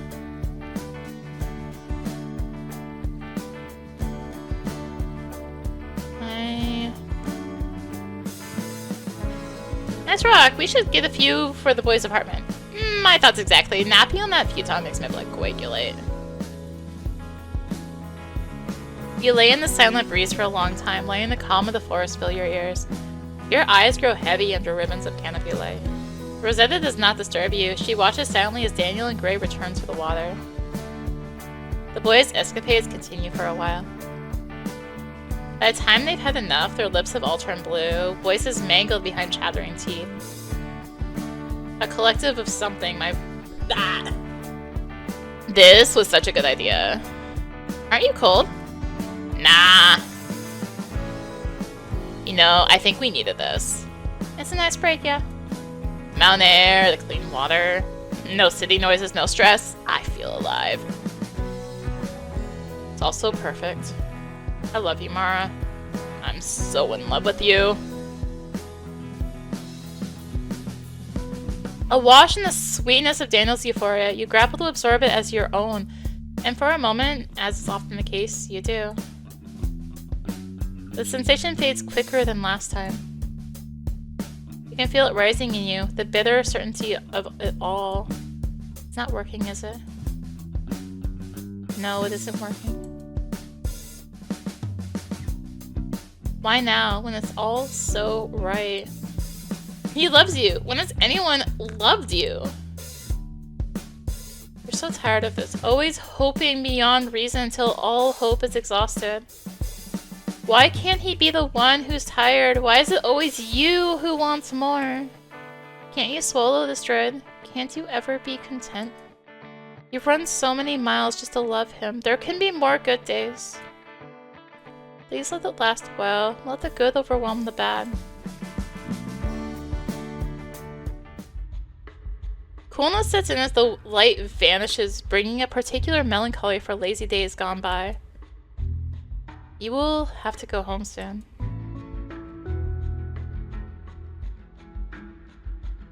talk to people. Thanks for inviting us, Andrew. My pleasure. Hope you had fun today.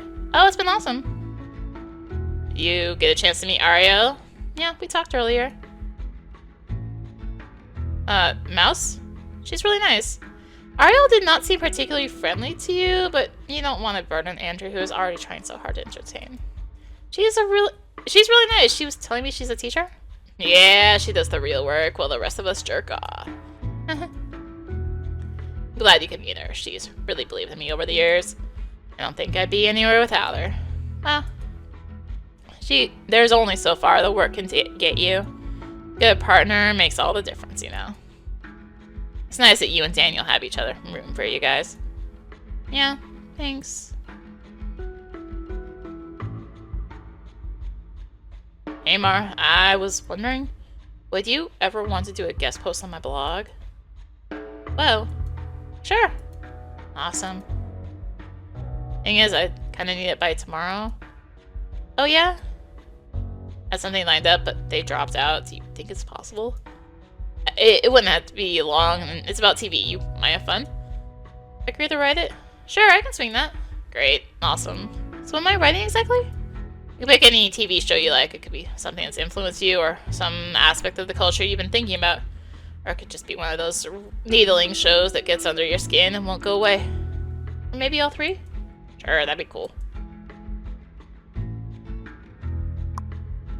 Alright, write about TV. I guess I need to do that tomorrow. Thanks, Mara. You're doing me a big favor. Look forward to your piece. Hey, Mara. Rosetta's tone is so warm and contented, you've briefly forgotten your troubles. Thinking about the gallery opening? On and off, but I'm at peace right now. All the work has been done. It's out of my hands, at least for a little while. What a beautiful feeling that must be. You struggle to remember the time you found such rest. You might have felt that way back on the island, and the day-to-day work of living was not yet your concern. Curiosity was all that drove you. You want relief from this weight once again, to be led by the hand to trust. But you've moved too far from all that. Nothing upon which you rest is so grounded. Nice meeting you, Mara. Maybe I'll see you on Perfect Tide sometime.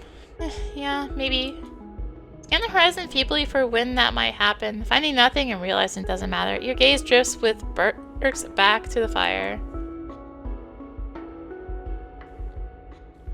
Guess we'll have to shove off pretty soon. Yeah, you feel awake enough to drive? Yep, this should do the trick. Gray gestures to his can of Mountain Dew amp, which he has been nursing for almost an hour. Warm energy sludge. My thoughts exactly. There.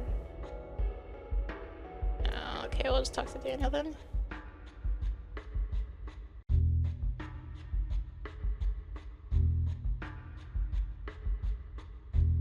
Why can't it all be like this?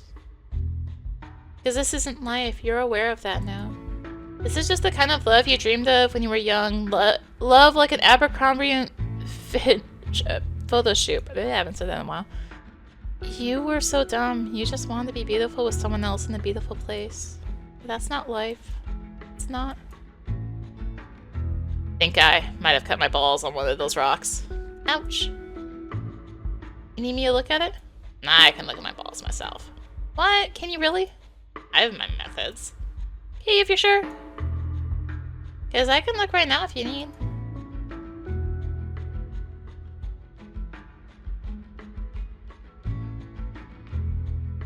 I guess.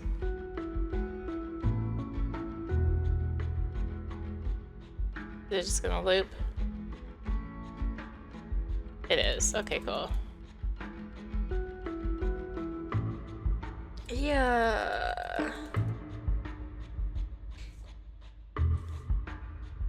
Alright. Can I not go that way?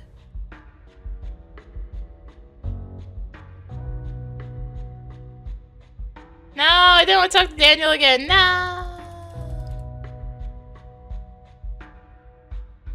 Did I talk to Gray again, maybe?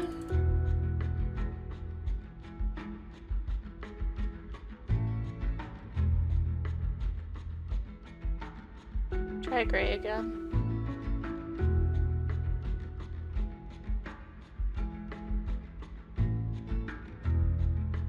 Andrew?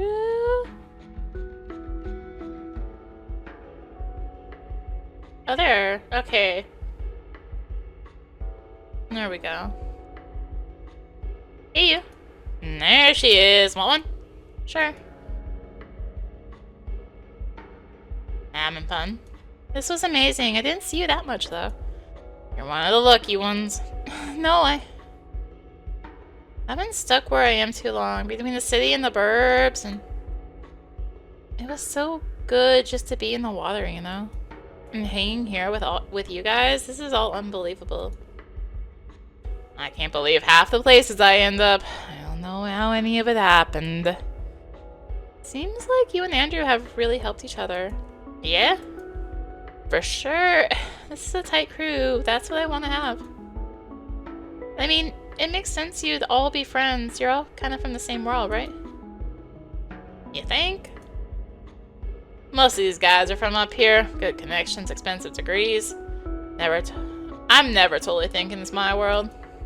It clearly didn't matter if you went to school or not. You had the talent. Well. Didn't have anything till 2 years ago. Now I'm like going to film premieres in LA. You are? Yeah, at the end of my tour. Movie my friend directed, I helped him write it. Holy shit. I don't even own a suit. I'm having second thoughts about going. You have to go. You're crazy if you pass that up. You got a dress? You want to come with me? Oh my god, sure. No, I don't have a dress. Shit, you don't have a dress for the gallery tomorrow either. Just tightened with dread all at once you wish to abandon your life. Only John knew how wonderful his offer sounded and how much he wished he was serious. I don't feel like I belong in any of these places, not even this nice house. I'm here too, and I'm a total nobody. Come on, Mara, you're a star. Everyone here knows it. Shut up. On my honor, it's the truth. You're a liar. You're going back tonight, huh? You can't crash? No, I have class and my friend's gallery show. There's so much tomorrow. We were all gonna eat at this hall on a greasy spoon in the morning, go on a hike and stuff. If only I could. Well, it might be a while before I see you. How long's the tour? Basically the end of winter. They actually. Passing through the city, staying at Andrew and Ariel's before I cross the pond. Oh yeah? We're going to this publishing event this band Junko is playing, you know them? Yes? You like them? Yes? For real? No one I ask ever knows. Dude, they're like one of my favorite bands. This album was so amazing. Their self-titled will always be the ultimate, but totally. That's my favorite too. You should join us at the show. No way. No, I can't. Can't for sure. Oh my god, when? December. Come for sure. Alright. Hey, bye then. Yeah, good night, John. Glad we got to talk more. Have a good... Oh. No, I can't. Love a boyfriend, so... Still? You do? Yes, Daniel. Didn't you know this? No, I didn't realize. I didn't really see you guys together. Sure, John, you didn't realize. Must really think I'm stupid. It's dumb, I've been drinking all day. I mean, even so... If I'd known about you guys, I never would... What a dog. Hey, well, now you know, so... For sure, Daniel's great. I know. Hey, Mara, we're packed. Alright, coming. John, nice to meet you. You too. Mara, I apologize. You've got some nerve trying that on me. You think I'm just some stupid girl? No, not at all. John's eyes look pained. It catches you by surprise. Okay, well, I'm not mad, just... No, I deserve this. You're right. I think this trip's fucking with me. Not sleeping well, not ever staying in one place. These days are just weaving into another. Nowhere's home. Yeah, I know what that's like. Suddenly feel embarrassed for sharing your writing with John. Is this all he wanted from the start? Ugh, you already knew it. You knew it from the start. He doesn't see potential in you, not in your work. Has he been full of shit this whole time? Did he only praise your writing so you'd let your guard down? Probably didn't even read it. It's all hot air. You have no chance of being printed. Have you made a fool of yourself by submitting? Are you leaving, Mara? Yeah, thanks for having us. Bye-bye. I could use a hand in the kitchen, John. Sure thing.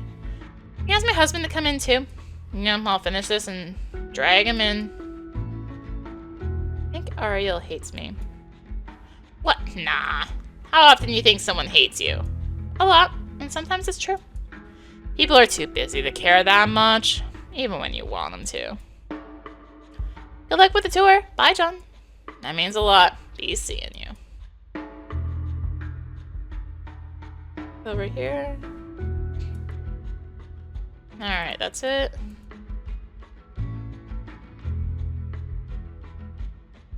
You return to your faithful spot in the pickup's backseat, drifting in and out of sleep under interstate lights. Suddenly, you're wide awake. Daniel and Rosetta have gone quiet. Gray drives alone to the sound of late-night radio, his features rigid with concentration. He looks just like your father on those endless winter drives, when you'd pile into strange borrowed cars and visit distant relatives. Dad would try half-heartedly to coax you back to sleep, but you wouldn't dream of trying. You could really talk on those nights, just you and Dad, sweeping through blackness on the endless southern sprawl. You decide it would be best if you slept at Mom's. You ask Gray if he can drop you off, and he pleasantly obliges. At home, you suffer the sleep of criminals. Each time your eyes open, you are newly covered in sweat. Eventually, you give up and lay on your back with the lights on. You've been here before. You didn't expect to be back so soon. You feel the same as you did yesterday. But today, the dread of these past weeks becomes recognizable. You have not been happy. You must run head first through this day. You need to talk to Daniel as soon as possible. You have class and then Rosetta's opening. Your day is already full. Mara, are you awake? Can I get the laundry? Yeah, come in. Do I have any dresses? Like from graduation or... I had a dress at some point, right? Mom smiles nostalgically, her eyes recalling every precious garment you've ever worn. Geesh, who knows? I think there's one in the box somewhere, but you also might have grown out of it. That was a long time ago. Yeah, I guess so. Do you have a few minutes? I've got some more boxes in my room. I've got like an hour if you think you can find something. I'll take a look. Your heart is broken by Mom's generosity. She always knows when it's something you really need. Of course, she might just be happy you're making an effort to wear feminine clothing for once. Thanks, Mom. You better make the most of your time before the train. The rest of the day is going to be busy. Aha. Well, we can read. Is there? Before I read, is there a book in my room? I do not see a book in my room. So what do we got? I have read that one. Left-Handed Darkness? Sure. Let's read A Tale of Interplanetary Diplomacy backdrop by a cold, gender-ambiguous planet. Let's read it. Left-Handed Darkness has swirled in your periphery for some time, and you immediately find purchase in the journey of I, an intergalactic ambassador to the permanently wintered androgynous planet of Gethin. While the landscape is painted vividly, most chapters center on the personal contrast between I and his Justinian companion Estraven. As they struggle through exile, knowing himself to be a man, the ambiguity of this world fills I with distrust. It is only when Estraven undergoes the fertility cycle of Kemer, a time in which he appears both male and female, that I reckons with the truth and the difference of it all. Although, perhaps because they never break the tension of these days with sex, I grows to love and connect with Estraven in passages you find vulnerable and fantastically hot.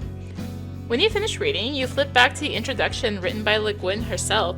Here she urges the reader not to mistake the writer's power for prophecy. I talk about the gods. I'm an atheist, but I'm an artist too, and therefore a liar. Just trust everything I say. I am telling the truth. Alright. So I did have that thing I should write. That little piece. So let's check our email. Thanks for coming. Yours already followed up to thank you for coming. He seems happy about how the party went. You squirm at his praise for your friend group. You wish it all seemed that simple to you. Awesome seeing you guys yesterday. You've got some great friends. Right. Right about... Alright, Max has asked you to write a guest post on his blog about a TV show that is relevant to you. Right.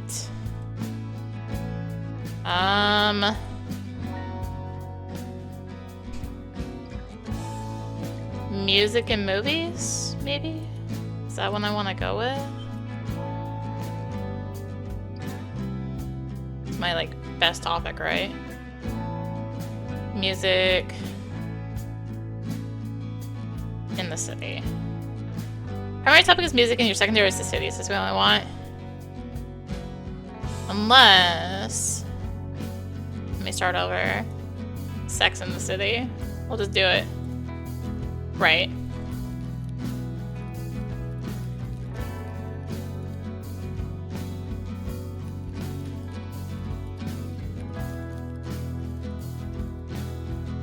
As you committed your thoughts to the new digital destiny, it dawned on you. With the global proliferation of media, have we been alienated from our means of cultural transmission and preservation, the things that gave the written word its value in favor of slick commercial product? Even if these products occasionally spread ideas of individual choice and social mobility, don't they efficiently siphon us away from ancient spiritual meaning? Given our new and boundless access to an audience and the constant craving to be heard, you couldn't help but wonder, are we all just caught up in our own little game? Is writing just another addiction? Send your submission to Max. You try not to be too cheeky in your email message. Here's hoping he likes it. Messages. Mara! You're quick. It's Max. Looks like he got your email. Reading it now, and I love it. Oh, good. Thank you. Do you need me to change anything? Nah. Usually a lack of feedback makes you anxious. You tend to wonder if the reader sees your work as hopelessly subpar. Maybe you should take another look at it real quick. It'll go up in an hour or so. Wow, so fast. Seems there's no time to worry. You'll have to accept that it's done. Cool. Thanks, Max. Thank you. Gotta go. Talk soon. Max signs off. You better do the same. Your train will be leaving soon. Search. Is there any new music? This looks like the same thing, right? Browse. I'll be like, no, we don't have time. Navigate to Max's blog and skim the latest posts. The content is a mixture of technological and cultural commentary, backdrop by Max's enviable work-related travelogue. In the past, you found Max abrasive, but his writing exudes a dry and delightful humor and a genuine curiosity for the world. Your submission has not been posted, and you can't imagine it will be before you leave for the city, but you just have to check. Alright. Email. So we head out. Better get going. The train to the city is coming soon. Yeah.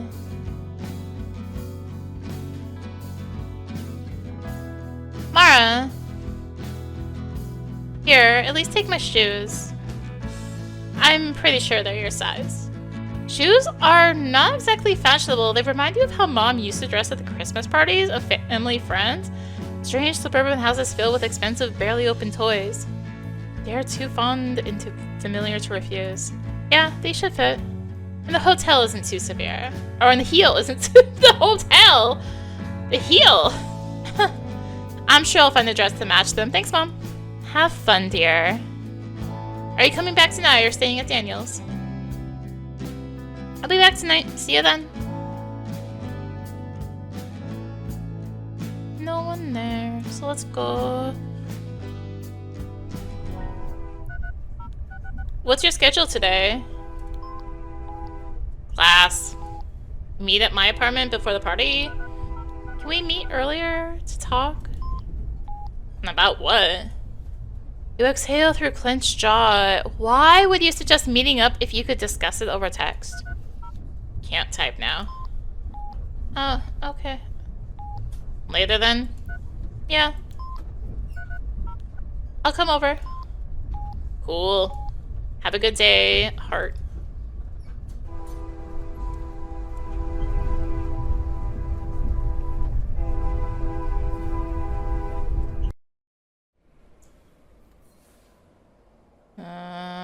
Alright. Let's go somewhere. What do we got at the books? Oh, some to trade. You look stressed, kid. Yeah, I guess I am. Forget your troublesome disappearance with Dusty Old Book. That's always worked for me. What about when you have to look up from the book? I'll let you know if I ever do. Check out some books. Frankenstein is here. Wanna trade them? Sure. Swap.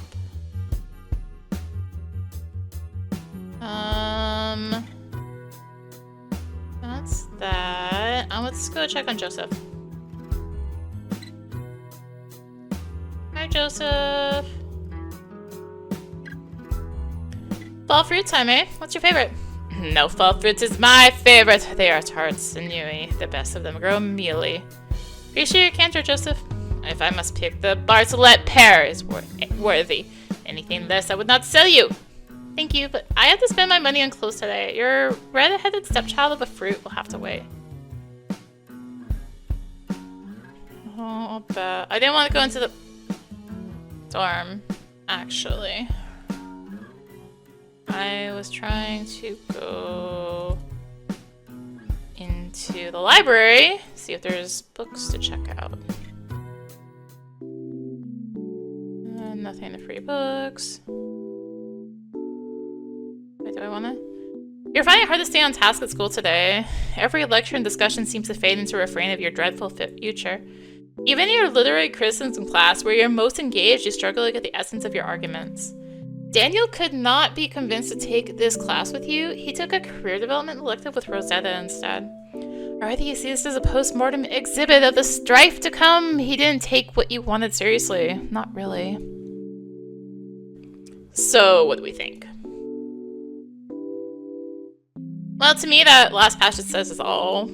And that is that this was written by a man. Well, yes, the author's name is on the cover. I mean, I know he's a man regardless. Why? There's an inherent distrust in this kind of writing, or to put it another way, the author thinks women are reliably deceptive. Please, I'd like to hear more. Well, it all stems from the Madonna horror complex in men. Women are either fallen sexual objects or virtuous angels with no desire of their own. This mindset categorizes women into two camps, both unobtainable in real life. So of course these male authors distrust women. They've yet to meet one who fulfills their skewed notion of what a woman actually is. Well, I can see where Mara's coming from. Obviously, we should be aware of that, but it seems to go both ways. But deception does play a significant role in our dating lives. It's not fundamental, but it's not, like, uncommon either. And that includes men too, of course, but women don't always say exactly, literally, what they mean. Well, maybe they don't feel safe being totally honest. Men aren't exactly hospitable to the truth. Yeah. Let's try not to paint him broad. Let's try not to stereotype. Men could be hospitable to the truth. They're hurt by these biases too. Maybe they're on the edge because they're used to being lied to. Maybe they're being lied to because they refuse to see the obvious. Well, clearly men and women can be a lot of things. We contain multitudes, as Whitman would say. This is such a tired argument to begin with. We're still talking about a battle of the sexes? Yeah, why are we even trying to define what men and women are anymore? I don't even know how we got here. I was talking about hack writers. I was talking about desire as a real human expression. This is our 20-minute break. See you all soon. You won't be able to stay for the second half of the class. You've got too much to do before we start this gallery show. Better let Perkins know you're leaving early. Hey, I actually need to leave for the day. Is that so? Yeah, sorry. It's alright, I just figured you'd want to stay and fight. Huh. Shouldn't toss a grenade and run away. My bad. I guess that got a little personal. Well, better you do it in class than in your personal life. Huh. Generally like Perkins' class, and he seems to like you, although you both sense that your work has grown sluggish in recent weeks. You want him to know you are taking the class seriously. Can I get the assignment before I go? Sure. I'll be reading Bartleby, the Scrivener. I'm sure you can find a copy pretty easily. Bartleby, the Scrivener. Okay. Want everyone to read the story and write a piece discussing the themes. It's due next week. Feel free to email me if you have questions. Oh. 3 days. Got it, thanks. Alright now. Have a good week.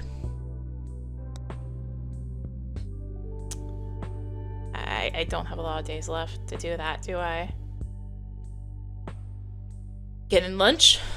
No, I need to run some errands before Rosetta's opening. Oh, right, the opening! I really want to go to that, but my RA duties at the dorm keep ramping up. I heard we're an RA. Oh yeah? Does my reputation precede me? I don't know. Are you, like, easygoing? Basically the chillest RA ever. You don't write anyone up? No way! I just leave a can of Axe by the door when the smell's too obvious. Okay. I do have to enforce the guest rules most of the time. Too many residents bringing their boyfriends around. And girlfriends? Yeah. Huh. So there's a party tonight? Kind of. It's a more intimate thing than usual, but a girl on my floor had this cool idea. If you get back early, come by. Just sign in as my guest. Okay. So, that got a little intense, huh? With the discussion, I didn't mean to upset anyone. Oh. No big deal. You're not upset. No. Trust me, I've got bigger problems at the moment. Oh, I see. Anything you want to talk about? Well, it's just a little life stuff. Yeah? Things are kind of weird relationship-wise. With Daniel? Yeah. God, of all people, why are you telling Theo about this? Why does he always seem like such a safe recipient of your troubles up until the moment you see his reaction? It's too bad. Sorry you're going through that. Thanks. Well, if you want some company while you're shopping, I could come along. No, I need some time to myself. Alright, no problem. Omara, before I forget, do you know about the bestowal program? You mean the student trip to the Holy Land? Yeah, I'm going next month. Oh yeah? Totally free. The flight, hotels, meals, everything. Wow. I think there's another slot open. You should sign up. Maybe I will. Sounds cool. Maybe I will. Should hurry up. The deadline is like today. I'll check it out. You hesitate to dig any further. You've heard weird things about these tours. Timothy says the whole thing is propaganda. Would be a free trip to a place that's been promised all your life. It'd be fun to be with a friend on a trip like that, right? As long as you and Theo didn't have to share a room or anything. Knowing your luck, that's exactly what would happen. You have so many other things to think about right now. You better leave Theo to his enthusiasm. Anyway, I better go find that dress. See you later. Okay, bye, Mara.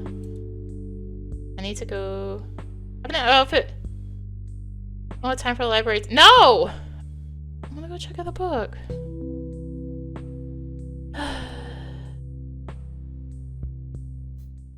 But I need a book. Hey, you wouldn't happen to have Bartleby the Scrivener, would you? Nope, that one never lasts long on my table. Some schmuck keeps assigning it to his students. Plenty of other crap though, wanna see?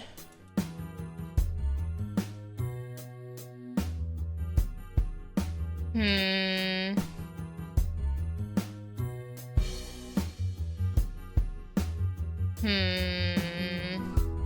Look. Here, maybe?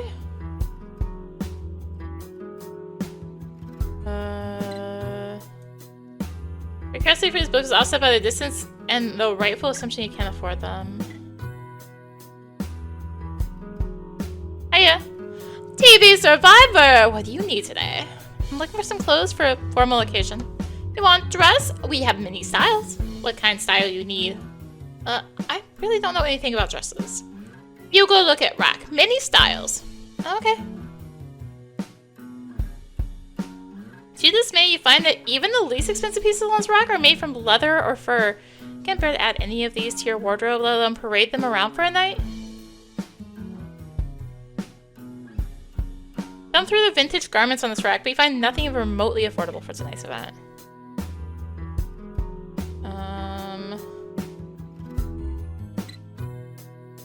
Not seeing anything on the racks. No, nothing. You have any other dresses? Anything cheap?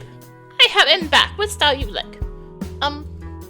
Shopkeeper seems baffled by your lack of vision. You'll have to give her some example of what you want.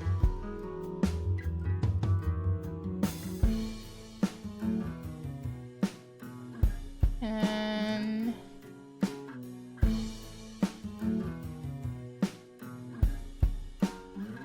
what I want.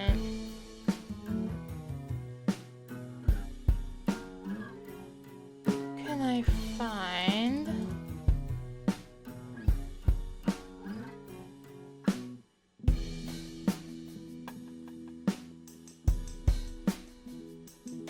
Go find that dress.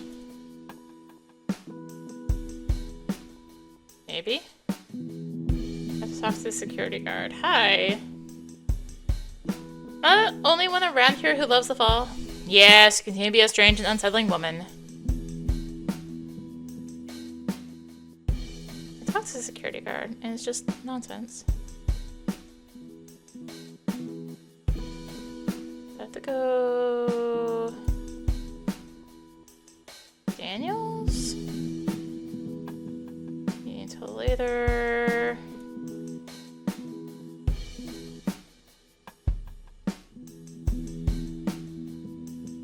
Over here.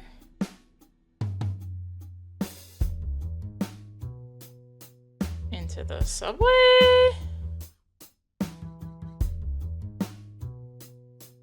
They're on the train, you find a dress.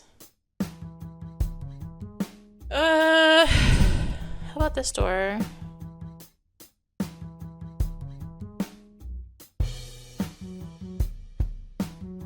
Hot dogs?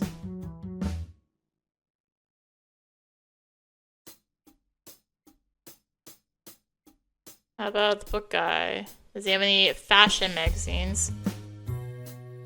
No. Oh, what about the shoes? What if I show her the shoes? Do you have a dress that would go with these shoes? My goodness, what's homely shoes? I get you new shoes too. I can only afford the dress. Well, I've made worse work. I check.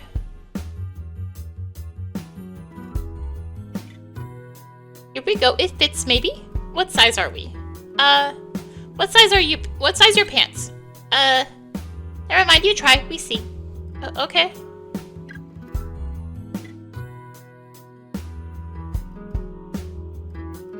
Wonderful. You like? Well, I'm no judge of these things, but I don't really have time, so... You take? Yes, I take. $13. Well, this party better be worth it. You'll probably never wear this again. Thank you. You enjoy. Alright, can I... go in here now?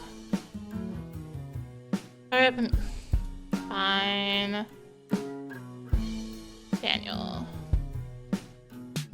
Hey. Wow. Realize now that you've never seen Daniel dressed up before. He skipped high school graduation. Your outings together have otherwise never demanded it.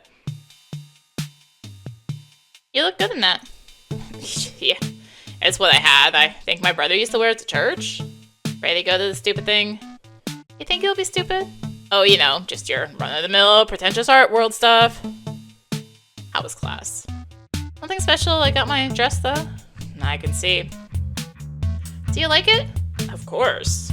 Daniel's never been one for complimenting your appearance. Even this line, in all sincerity, struggles to pass through his teeth. It could use something though. Oh! There we go. Thank you.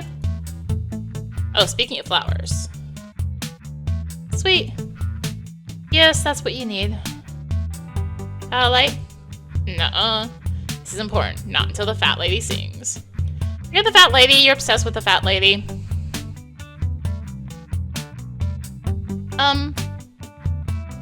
Are you gonna say anything? There's no time now, is there? Should we go then? Ro and Gray are already there. Wait, I want to, what's up? You're rushed by Daniel's anxious tone. Maybe now is not the time. Can you just get through the night first? Never mind. Okay, ready then? Yeah.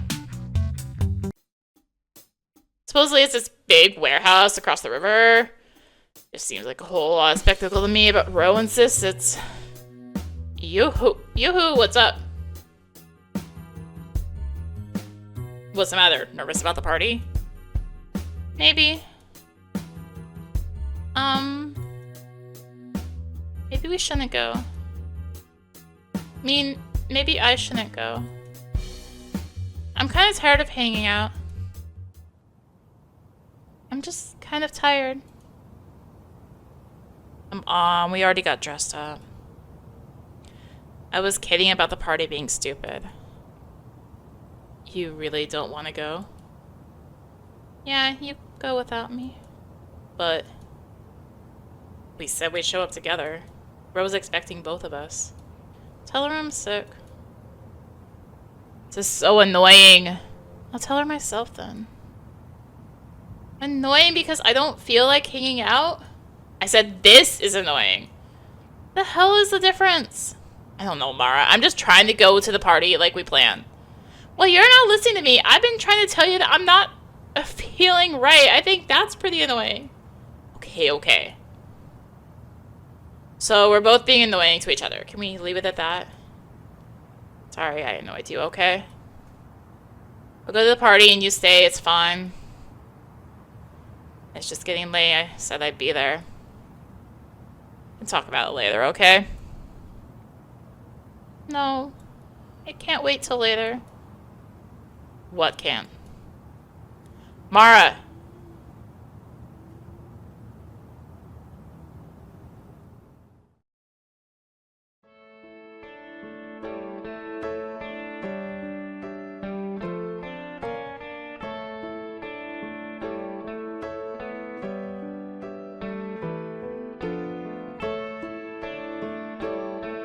You sure can book it in those heels. No, don't laugh. You're not laughing anymore. Sorry you're feeling bad. Can I do anything? Sit down for a second. It's about you and me. Okay. What is it? Mara? This is about Andrew's party. No. Is it about the other day at Belta? No. It's more than that. I don't think I was ready for this relationship. I needed to be alone. I still feel like I need to be alone, and I can't be with you right now. Oh. We got into this so much faster than expected, and now? You thought that breaking up with Adam might prepare you for this. You grieved in advance. You knew what was coming. This is so much worse. You can't parse where you end and Daniel begins. This is also hard to say. So you said nothing? So you've just been thinking about the best way to break up with me? It's not like that. No. It's just been building this way for a couple of days. Or that all summer. I really did want to be with you. I did.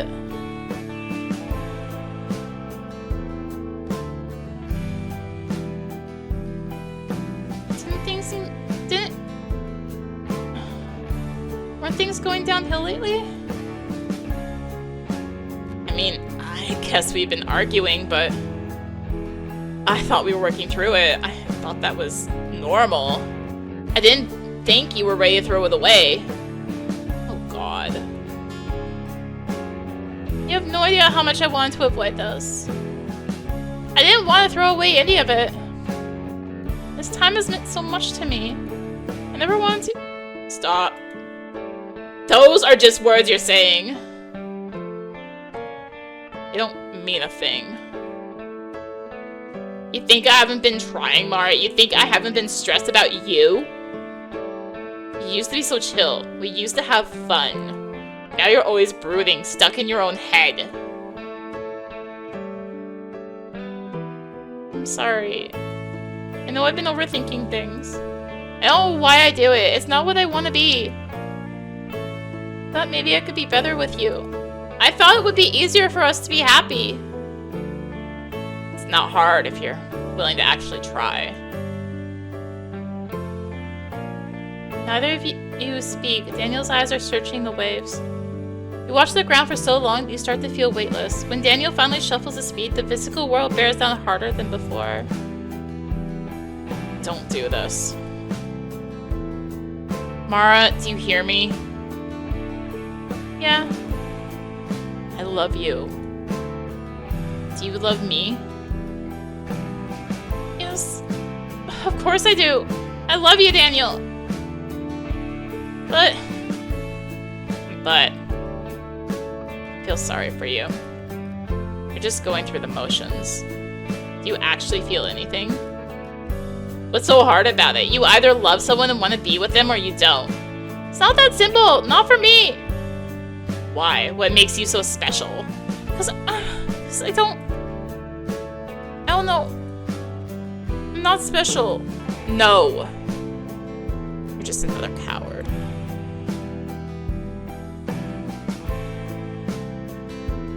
Follow him. Daniel! Don't walk away. I need to say something. I never meant for any of this. Please don't hate me. Please don't hate me, Daniel. Don't follow me. You're a liar, Mara Whitefish. You're a bad person. Leave me alone.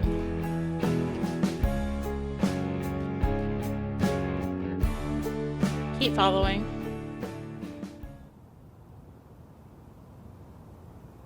Daniel, it can't end this way. You're the most important person in my life. Please look at me.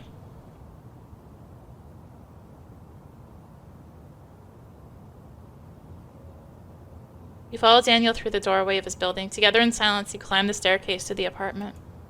Sun sets as you enter, and the apartment settles into almost perfect darkness. You make love in the cool, unmade sheets of Daniel's bed as the last light wanes.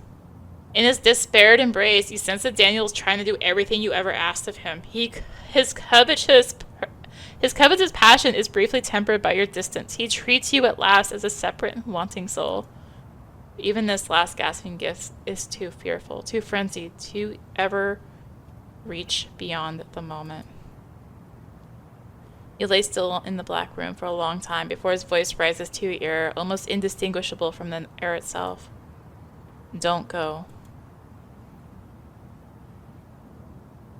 I'll stay a little longer. You decide to linger in this moment, to remember it as thoroughly as you can. You find the familiar hollow of Daniel's arms. Instinctively, he pulls you close. You're flooded by the cruelty of this episode. In his warmth, you wish to abandon the mission. You'll stay forever. This feeling of belonging can carry you. But solace gives way to agitation. You feel the need rising again only moments after you left it on the bargaining table. You have to go. You will never convince him you have to go. When you finally get up to leave, Daniel looks more lost than before. You only have made things more confusing. You coldly gather your belongings, feeling his betrayed eyes on you the whole time.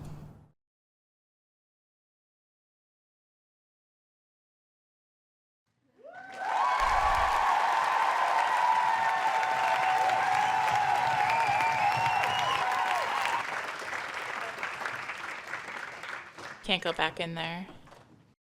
Room is cold. The walls recoil from your presence. You do not belong here.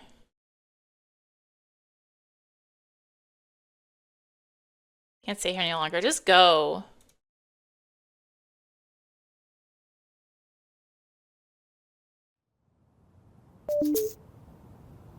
Phone. Hey, I'm at the gallery. You coming? What? Theo's at the gallery? Well, that's another reason to have not gone yourself. Theo had mentioned a dorm party. This means nobody from your immediate social group will be there. You wonder who's there. Maybe it would be good. Maybe you can disappear into a crowd you don't know. Feel like someone else. You'd like that right now. What if I go in here? School building's closed. Fine. No.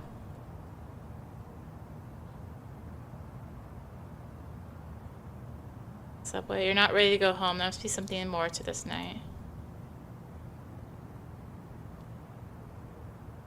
Over here? No.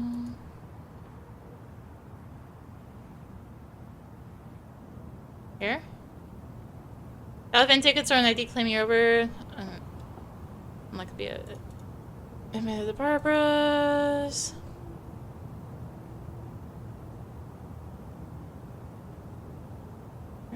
Oh, is it in here?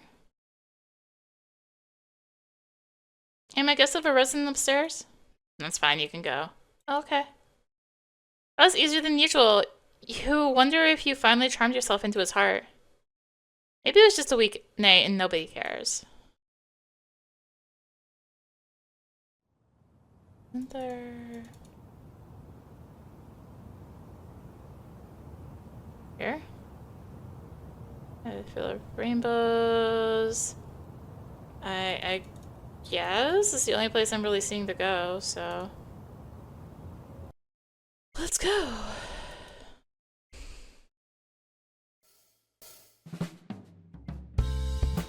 Man, didn't Theo say this would at least sort of be a party? Is it just people hanging out? If you're at a party, your formal attire would blend right in, but with a crowd so small and unceremonious, you can't imagine being more visible. Oh, hey. Olivia, right? Tell girl! What is up? Huh? How's it going? Well... boy trouble. Not exactly. Not anymore. Around near the bathroom door is growing impatient. Olivia does not seem all that bothered. Okay, girls, I'm gonna get started. But I'm doing her first, a special reservation. What's your name again? Mara? Mara, right. You probably told me that, sorry. It's cool. You can keep calling me Towel Girl if you want. How would I do that? I don't know. Well, come on in. Oh, okay. Just getting these clean real quick. Okay. Sit here. On the sink? Yep. Okay. What are we doing exactly? A breakup special. 1 piercing for 1 broken heart. Piercing? For me? Sure. Not for free. I can't accept that. Olivia's tone and expression immediately turned serious. Girl, I literally owe you one. That conversation you and I had about Matt over the summer, that was like basically a day my whole life changed. Oh, holy shit, okay. So what are you thinking? Well, just reliving the way my ex collapsed into himself like a dying star. What piercing do you want? Right.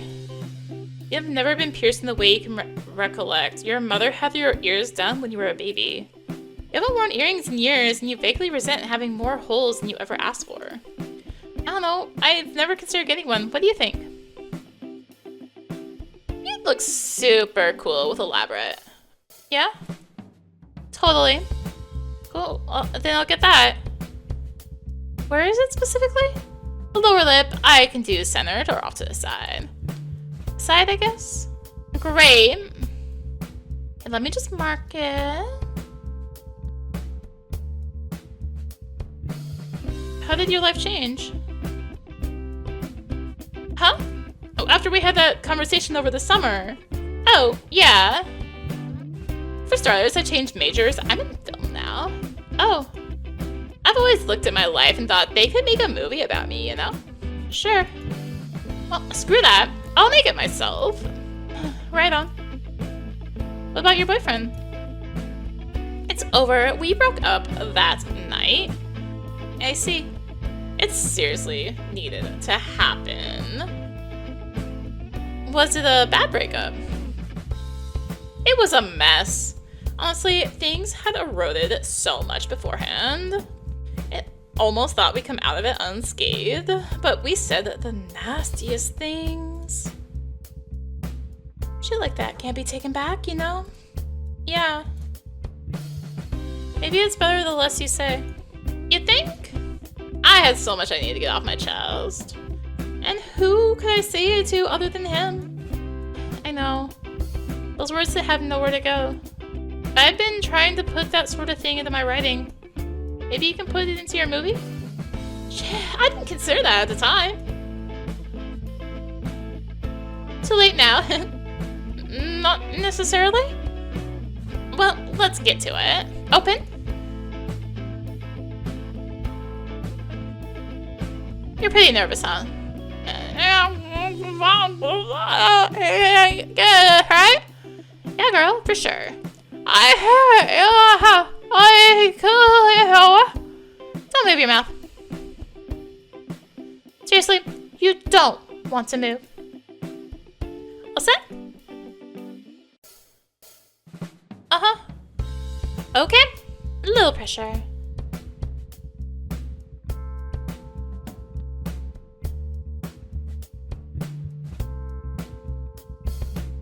Voila. You look hot. Oh, thank you, Olivia. Keep the skin clean, mouthwash, and soap and water. Uh-huh. Ah, my seat cushion. And probably don't suck any new dicks tonight. I got it. Let the next chick know it's her turn, yeah? You are battered by this day. You feel as if blood is draining from you. You haven't eaten all day. You should probably let Mom know you're coming. Maybe she can make you some dinner? Hi, dear. Mom's greeting sounds rushed, as if she's already impatient to get to the point of your call. You start to reconsider spilling your guts to Mom tonight. She's going to be pretty self-satisfied about the whole Daniel situation. She wanted it to fail, after all. Congrats to her. Hey, Mom, I'm on the train. When I didn't hear from you, I figured you were staying in the city. Did you have dinner? Yeah, just some leftovers. I was actually thinking of going to Grandma's. Tonight? Yeah, you think she's awake? Probably, but not for long. Never mind then. No, you should go. She would love that. Yeah? Of course, she always wants you to visit. Yeah. I'll call and let her know to expect you, okay? And maybe in the morning I'd come by for breakfast. That'd be great. Thanks, Mom. You're welcome. Good night, dear.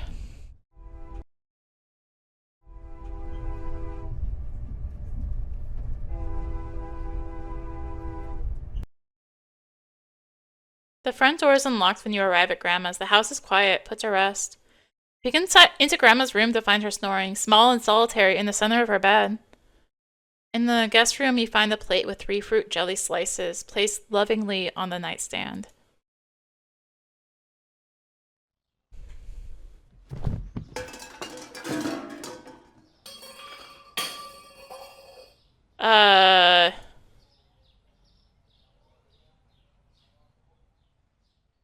Grandma?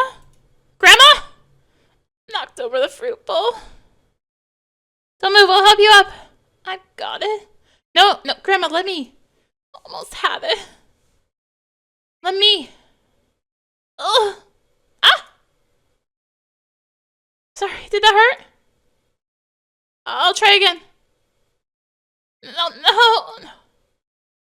No. Don't be scared, dear. I don't know what to do.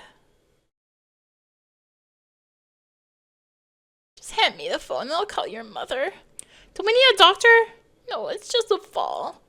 You can't get up, Grandma. What's that on your face? Huh? There, under your lip. What is it? You probably need an ambulance, Grandma. Is it jewelry? Is it the piercing? There might be broken bones. We need someone to lift you. Did you pierce your face? Is it real? Calling for an ambulance, okay?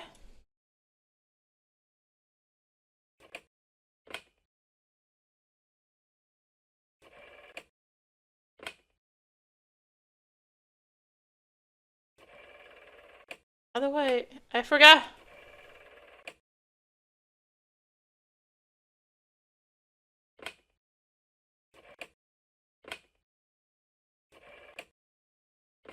This is...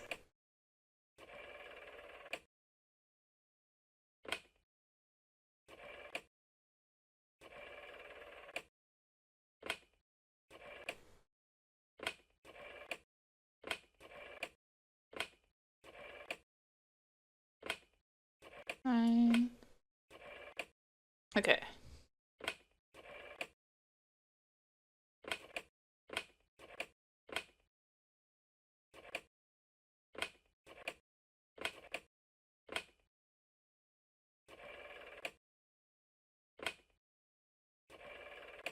Oh, goodness.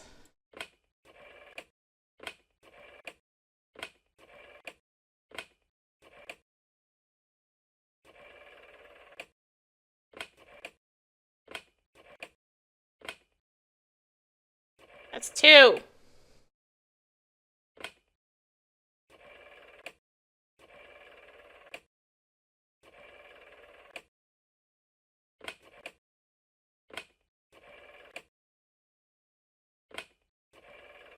Arg!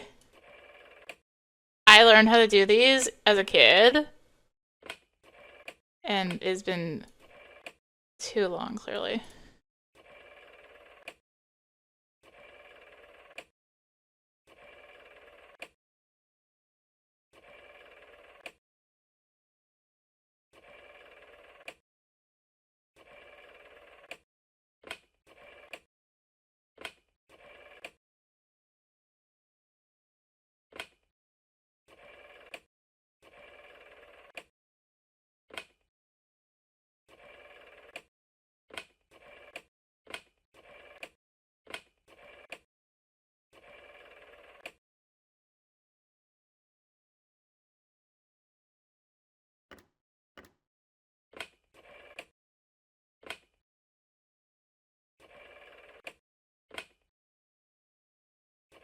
Almost there.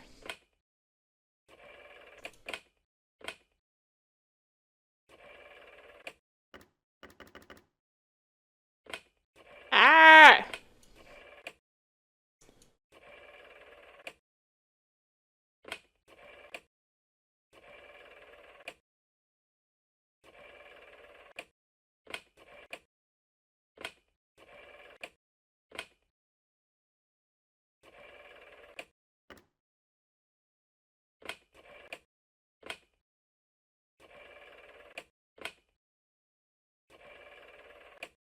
How do I...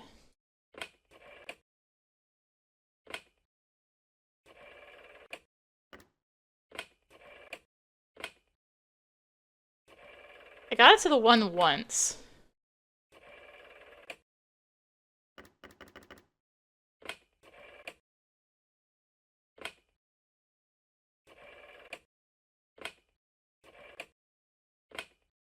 There's the 9. Okay, so it's like... Here...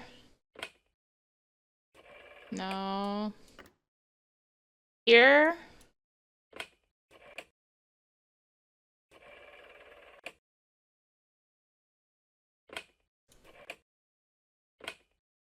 One...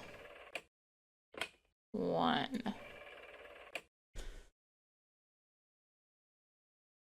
Or not quite. 9...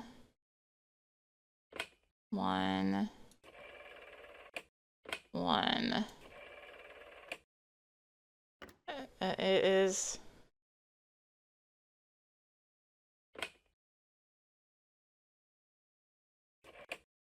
Unless... 911. There we go. Okay. It's literally, it has been 30 years since I've used a rotary. Please understand. 911, what's your emergency? Mara, is it real? It's not important, forget it. Ma'am, what's your emergency? Okay, is it an emergency if the person is alive? What's happening? My grandmother fell over. She needs a doctor. I don't need a doctor, just 2 people to lift me. Is she conscious? Yes, that's her talking. What's the age of the patient? 81? 82? Is that right? It is real. I can see the skin is all red. They need your age, Grandma. It's fine. What's the address? What's your address? Take that piercing out, Mara. Grandma, your address. Don't send anyone.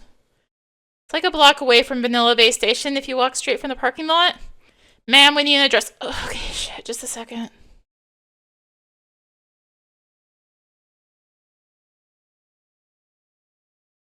Right here, 1289 Cypress Street.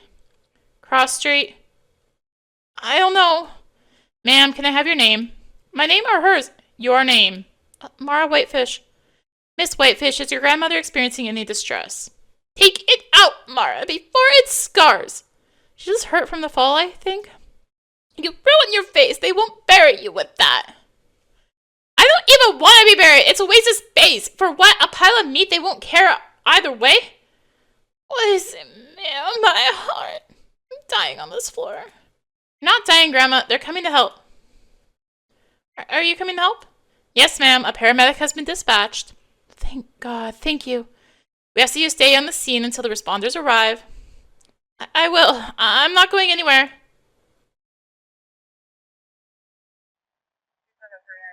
You called Mom right after speaking to the paramedics. Then she called Timothy, who made the 40-minute drive straight from work. As soon as they stepped through the door, you felt like the child in the room, so swiftly, and in the moment, to your relief, it was out of your hands. Mara? Can we talk in here?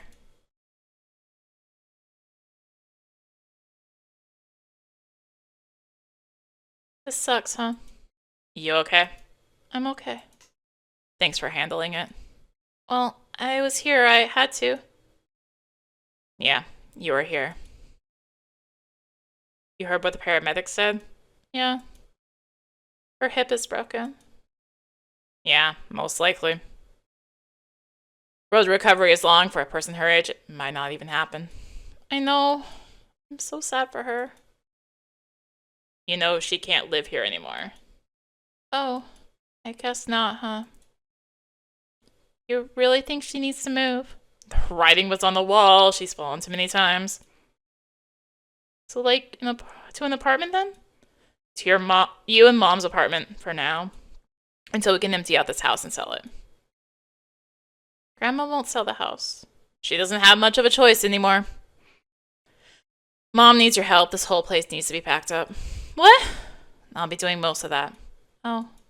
But Mom will need your help at home with Grandma. Can I count on you for that? Yes, I'll help. Good. Thank you. Even as you say it, you wonder how much you can feasibly do. Does Timothy really expect you to be at home all the time? I mean, I'll do what I can. I don't have much time to spare. These things have to get done. It's not really a spare time thing, Mara. It's a reality thing.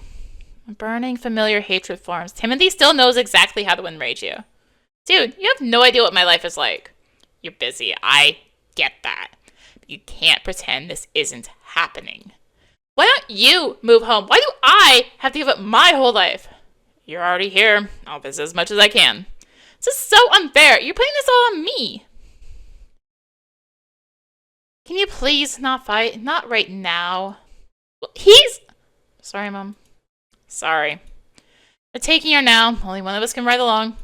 You go. We'll follow in the car. Yeah, we'll be right behind you. Okay, thanks, kids.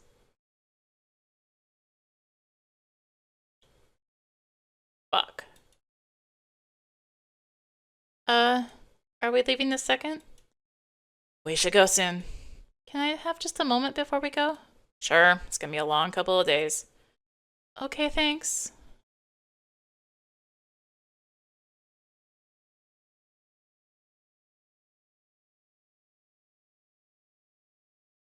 Go upstairs. You scroll through your contacts looking in desperation for a name. Who can you call?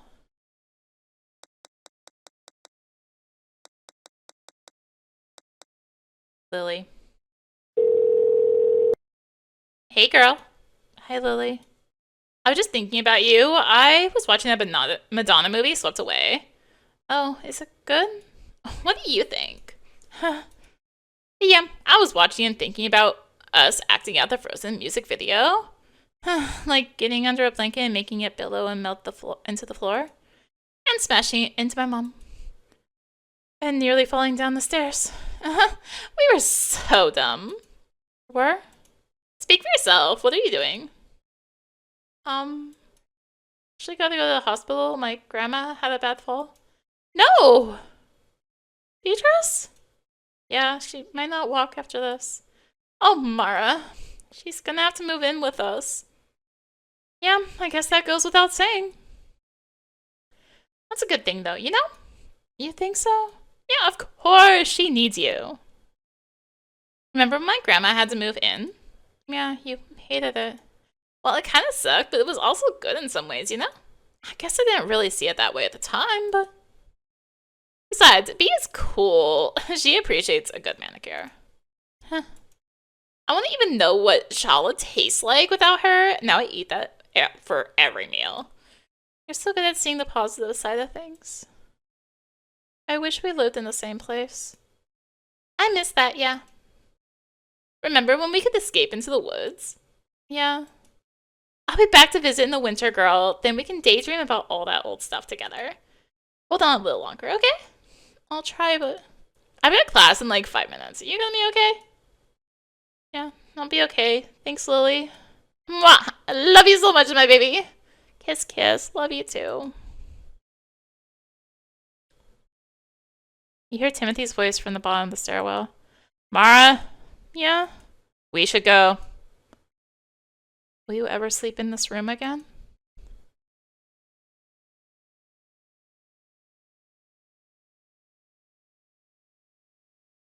This too was fragile all along. Mara?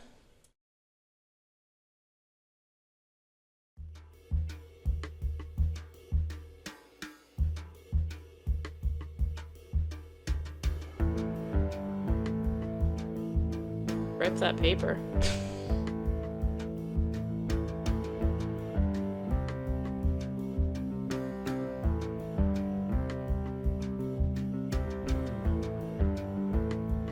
Winter begins unkindly. You turn 19 with little fanfare. Your fraternal grandmother in Florida called, as did Lily, the usual gang of uncles send emails. Compared to the treasured milestone of 18, this age seemingly holds no significance. What are you now but a year older and that much bigger of a disappointment? Loss of Daniel, your social group completely dissolved. You've instead filled those hours with the urgent and mounting needs of your family. The narrowing of your mobility, coupled with the buzzing reminders of shattered love, have you grasping for relief. You fill your days with blind indulgences, food, cannabinoids, eroticism, tasting their sweetness for moments that become so brief they almost seem to begin and end before their consummation. When the well of pleasure runs dry, you fall into a deep hibernation. When you wake up, it's still winter. Barely any time has passed. Everything is the same. You don't recognize yourself in the mirror. Perhaps you recognize yourself better than ever before. Finally appear as low as you feel.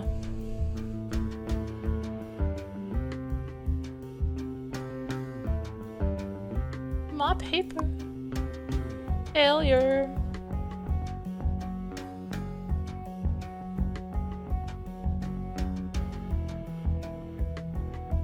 So close.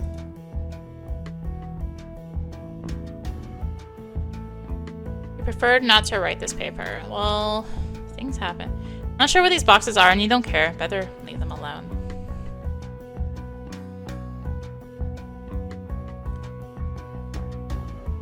Grandma is fast asleep to your relief. Some nights she struggles to ever fully wind down. When she moved in with you and Mom, Grandma could not be convinced to take your bedroom. Her rationale was a disorientating mixture of hating to be a burden and needing to sleep within earshot of your mother.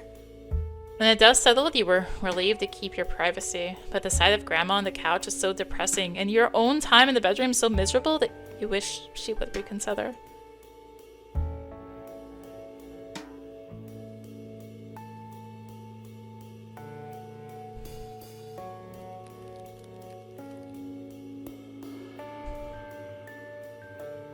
Messages. You discuss about outside of your buddy list, populated entirely by morons.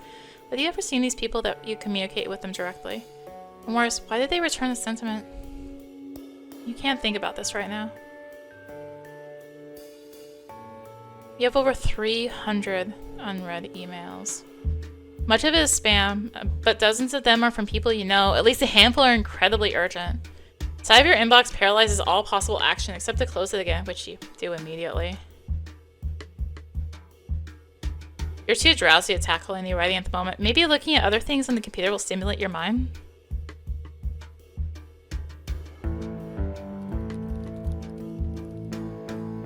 Navigate to the terrible talk forums. You've been frequenting them more and more lately.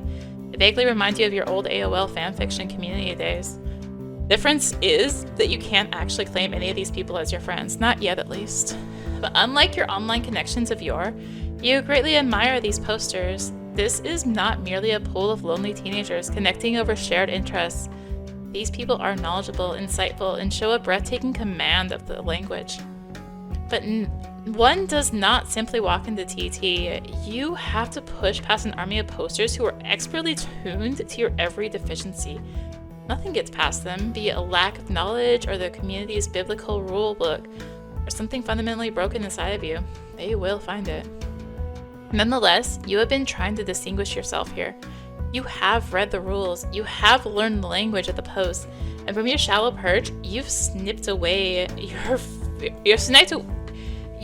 your fair share of pitiful women-hating virgins, unfunny trolls beating catchphrases to the ground, annoyingly effortful comedy posters, and pants-shitting newbies who thought their dumb ideas would go over well.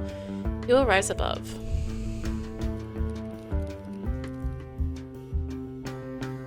A quick glance at the general subforum sets your blood to a near boil. People here are getting dumber by the day.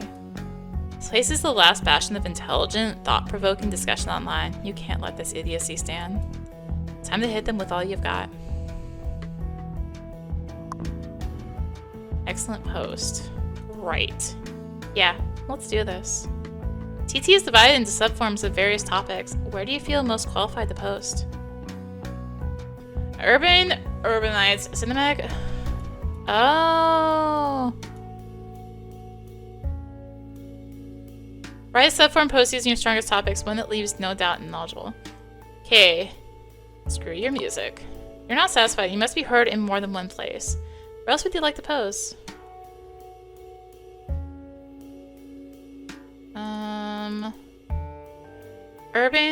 Urbanites. You'll be posting a subforum, Screw Your Music, and a subforum, Urbanites. This is what you want? Yes.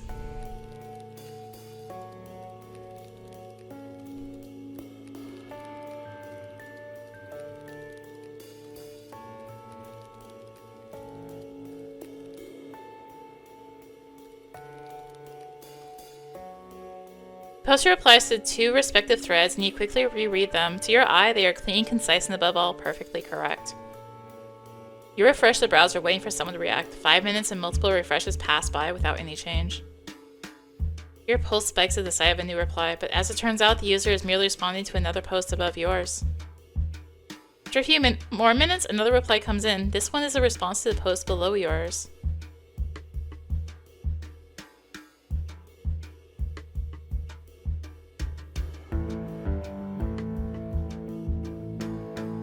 Michelle? Huh? Michelle! I can help you, Grandma? Huh?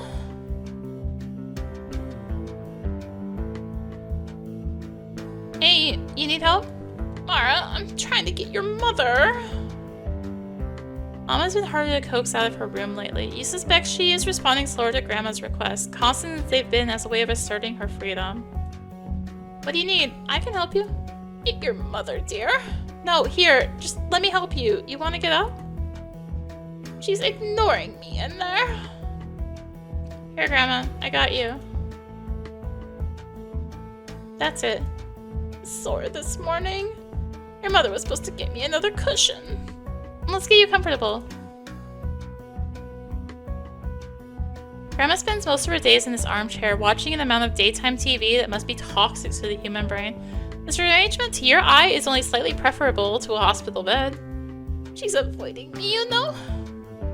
You're already tired from helping Grandma through her morning routine. You don't have the energy and can't spare the resentment to mediate things between her and Mom.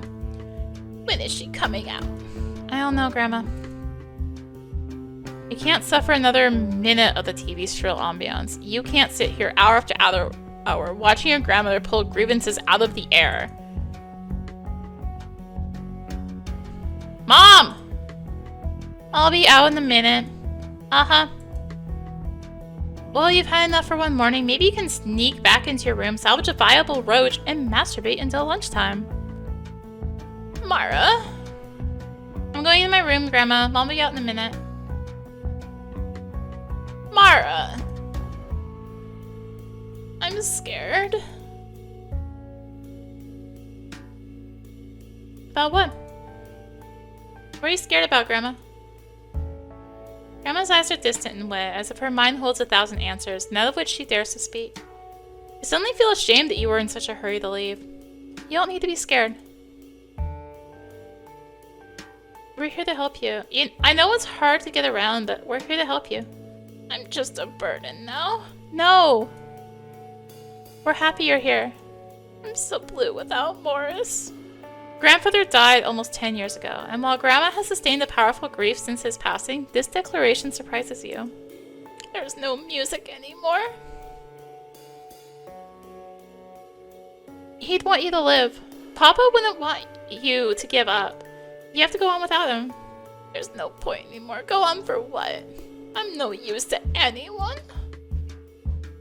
It'd be best if I died. You didn't know Grandma was capable of such thoughts. You thought the perspective of age would eliminate such despair. You may have counted on it. Please don't say that, Grandma. That really hurts my feelings, you know. You can go, dear. I'll wait for your mother. Sorry, here I am. I've been calling you all morning. Well, I've been helping you, right, Grandma? Thank you, Mara. Are you just ignoring me now? No, Mom. I was up late with work. I barely slept. You forgot to... I'm here now, okay?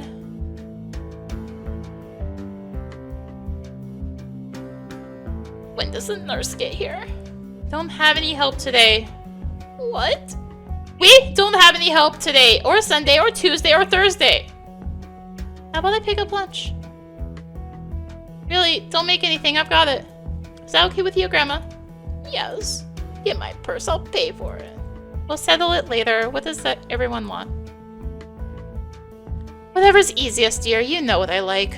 Grandma? Colonel's chicken. No, Mom. She's not driving. Might be able to walk. Where's the nearest one? That's a mile away on Hillside. That's fine. I can walk. No, the Hillside one's no good. Mom! But the Colonel Chicken's on Bell Boulevard. That's 3 towns away. Not sure we can do fried chicken today, Grandma. Then Hillside. I'm not gonna walk 2 miles if you don't even like that chicken as much. Besides, you know, there's nothing for me to eat there. Huh? It's all meat. I don't eat that. What about the corn? I want something other than corn, Grandma. Get what you want, then. A deli downstairs has chicken cutlets, and I can get you a couple of those without any bread. Those are good, Mom. You've had them before. Grandma, we need to eat. Get what you want. Alright, then. Thank you, dear. No problem. Grandma's brooding in her chair. You better go get lunch before she forgets or pretends to forget the decision that's been made. Eggs and turkey bacon for me. I know. I'm paying. She knows, Mom. Thank you, dear. Sure.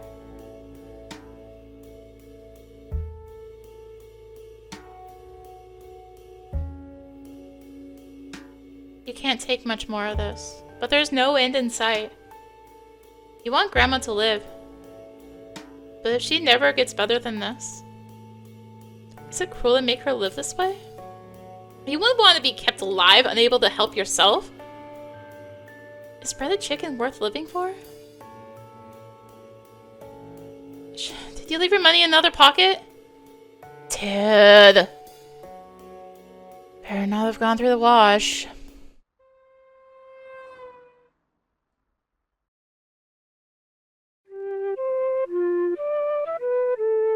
If you walk just one more step, you can't catch your breath. You can't slow your heart. A heart attack. Died in his sleep, impossible. Your father was awake, gripped by pain. Almost 5 years to the day. Oh yes, it's coming for you too. It's coming for you too. Oh yes, it's coming for you too. You gnaw away until every finger is open and bleeding. If you can just smooth every surface, if nothing can be ragged.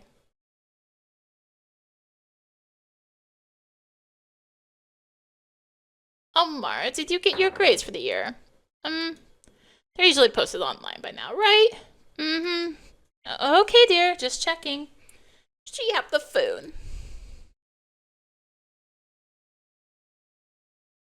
Calm now, take deep breaths. This isn't the end. No, it isn't the end. See, your heart is beating normally. You are young. Do not eat red meat or live a sedentary life. You have another 25 years minimum. You're already almost halfway to that. This isn't working. You need to quiet your mind. You need to sleep. You need to think your mind into blankness, as you've always done. Think of things that are hot. Yes, that always does a trick. What do you want to think about? Something of experience. Yes, you've experienced hot things. You can just remember one of them. Of course, none of those experiences are ideal. They're always troubling or disfigured in some way. How do you want to remember them? Exactly as they were. Yes, just remember the events as they took place. Focus on the details. Sleep will come. Oh, the details are very unpleasant. Now the details are all you can think about. This just won't work. You can't think your way out of this one. No, your mind is the enemy. You've been indulging it for too long. Hey, Mara. Haven't seen you since I got back. Yeah. Family obligations. Alright. Well, the new Lord of the Rings comes out this weekend. I think Eden's marathoning all 3 movies. Getting a crew together. Theo, at least he wants to see you. That would be something to do. Why don't you hang out with him? Why don't you just fuck him? Just do it. What does it matter? It'd be easy to ruin his life. He's practically begging you to do it. He'd deserve it. He thinks he knows you. He doesn't know the first thing about you.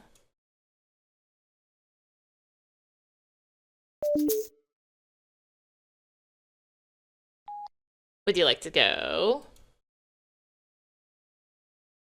You're not human to each other.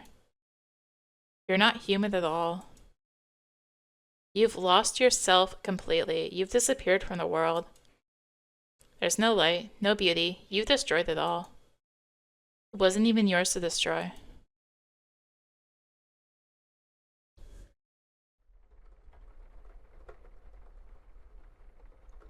How long have you been sleeping? 10 p.m. 10 p.m. on a Friday.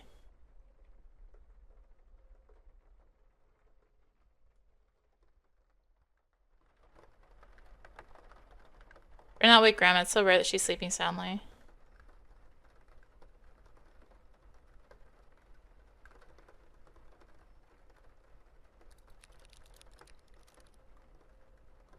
Email. Same thing. Oh, hey you. This a good time? John, it's been a while.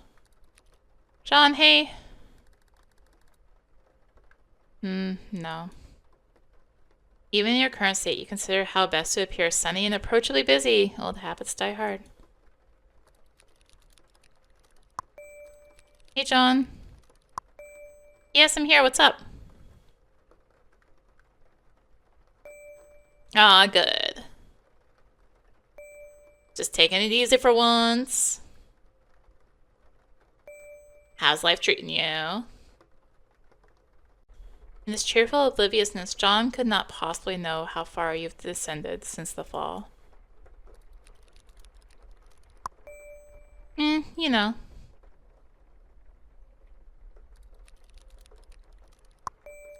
Busy at school and whatnot. Can't really complain, though. Yeah, that's good. On my way to the city soon. Is remembering we talked about it. That's right. John stopped in the city before the last leg of his tour in Europe. Back in the fall, he invited you to a live performance by the band Junko at a private publisher event. You were blown away by the suggestion. Of course, that was moments before he tried to kiss you in blatant disregard to your relationship with Daniel. You kind of assumed the invitation was a lie. But do you still want to go to the concert? The thought of John kissing you now at a concert surrounded by accomplished writers is not so bad. Actually, I'd like that very much. But you don't know better after all this time. Don't you know better after all this time? He wasn't forthright with his intentions. You left that party feeling betrayed by him. You were angry. Are you still angry? Yeah, you're still mad about that. It's not like anything was resolved. Even though it's over with Daniel, it showed a lack of respect on John's part. You can't help but think he sees no value in you as a writer, or even as a self-driven adult. You can't tell what's real with him. If not, I understand. Sorry if I made things weird. Daniel's invited too, of course. I doubt he'd want to come. We haven't spoken in a while, so... Aw, no. Sorry to hear that, Mara. Thanks. Them's the breaks, huh? Breakups are underrated, TBH. They're usually for the best. I know it's best in the long run, but when does it start to feel better? John is silent for a long time. Sorry. Don't mean to be a bummer. You? Never. You say what you feel. I love talking to you. You feel the same. But does John really mean it? How can you know? Choose to believe it. You know he's a liar, but even liars are occasionally shaken by the truth. You want him to mean it? I do too. Glad to hear from you. Huh. Okay, good. Ew. I was afraid that I'd screwed it all up. It's okay.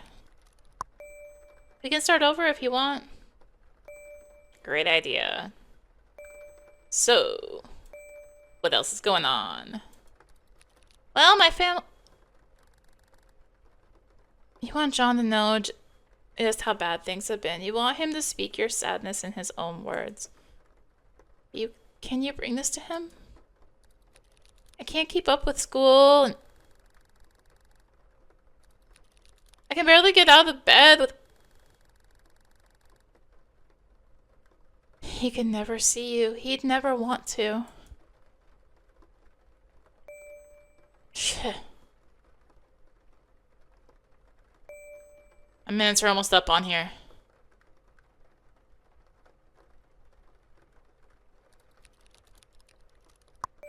Oh. I won't take up your time then. You ain't taking up shit. If anything, I'm wasting yours. No! I could call if you want. Oh. Yeah, okay. Yeah? Yes, I'd love that. Great. Give me a minute. John logs off. John Klein is gonna call you. You have just enough time to swallow the massive lump in your throat.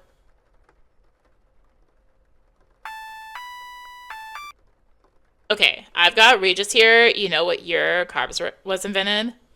No? Where are you? At home, just doing nothing on Friday night. That's exactly what I'm doing.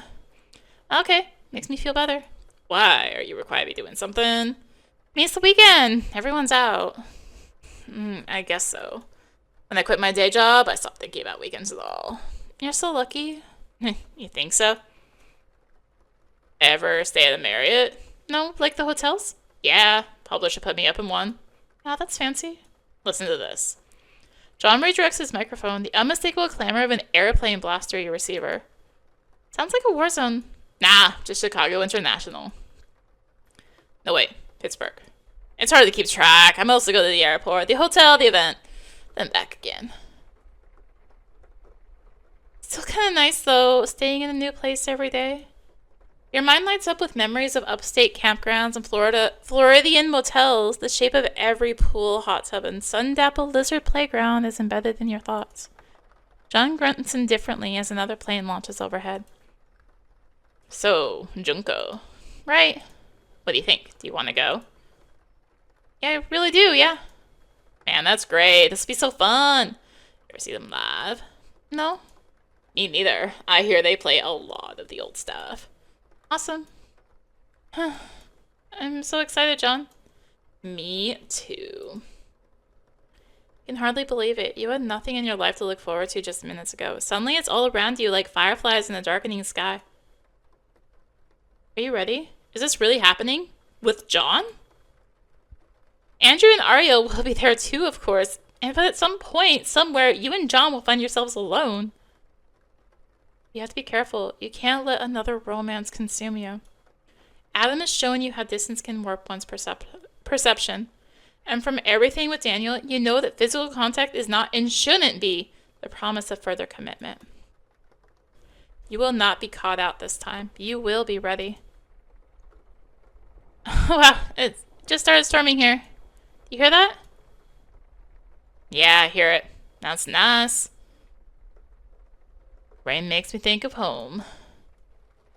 Rains the most in winters. It's the best time to see the mountains. I know what you mean. That's when the tourists clear out. Yeah, exactly.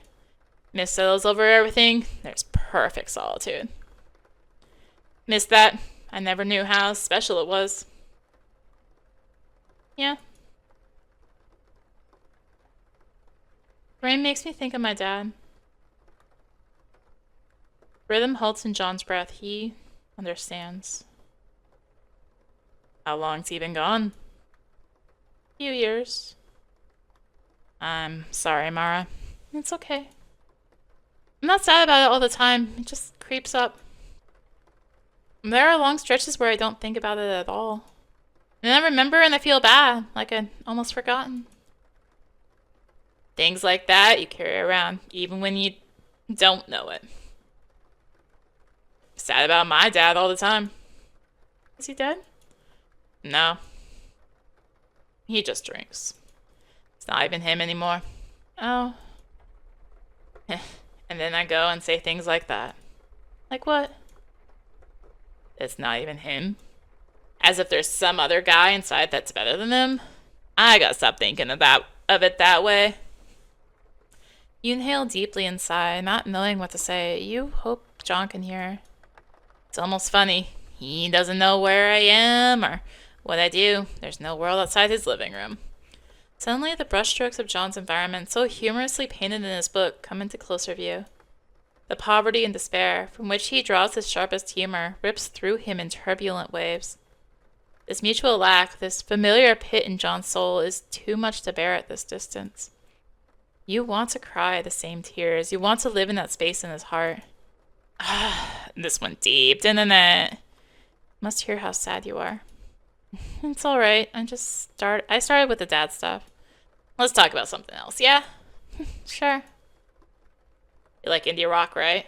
Uh-huh. Want to see if you knew this one album? Tells you the name. You're familiar with the artist, but you've never heard any of it before. I've actually listened to a lot of bands who get compared to them. Yeah, and they have a lot of imitators. That stuff's pretty good too. Amara? Yeah. This album is my favorite. I mean it. It's one of those things that's formed that shape of me. You ever feel that way? Yeah, all the time. That's how I feel about it. Well, now I really want to hear it. I'll send you the files. You should listen next time you're on one of those long train rides. That's exactly what I'll do. Thank you.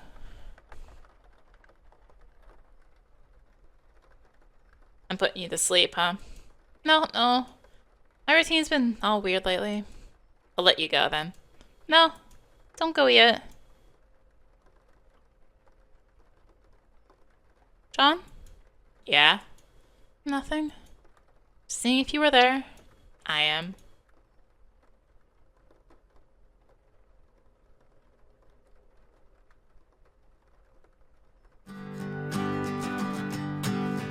John sends you the album. The next morning you burn it to CD, almost missing your train in the process, and start playing it as you walk out the door. It's your last work shift for the year. The train platform is slicked with ice, but the air is tranquil, almost warm in its stillness. You have not seen the sun in some time. You realize this now.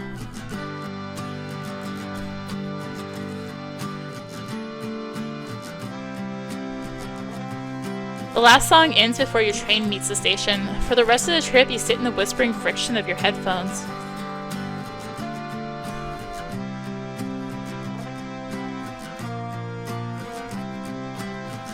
You remain in your seat as the train arrives. You haven't moved, yet you can hardly catch your breath. So painful are the tracks in succession, a howling barrage of dysfunction and despair. And yet, there is also grace, growing in rare and hidden corners, exploding in sound wherever its surface is brushed. The album radiates love and longing, a desperate, mournful love, one that has already flourished and seen the light, only to be snuffed out forever.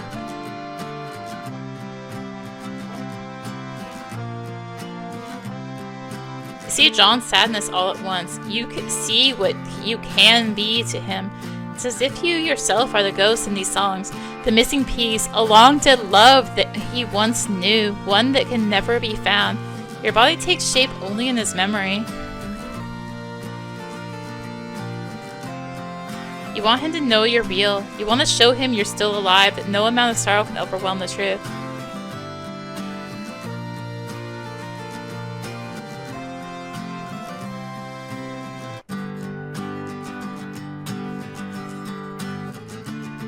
It's still possible to feel this way. You can still be animated by love. There's that word again. You know better than that. You've written the story before. Don't be so quick to capture and study this feeling. Let it pass through. Whatever this is, you won't let it frighten you. You will find the good in it. You can be someone better for John.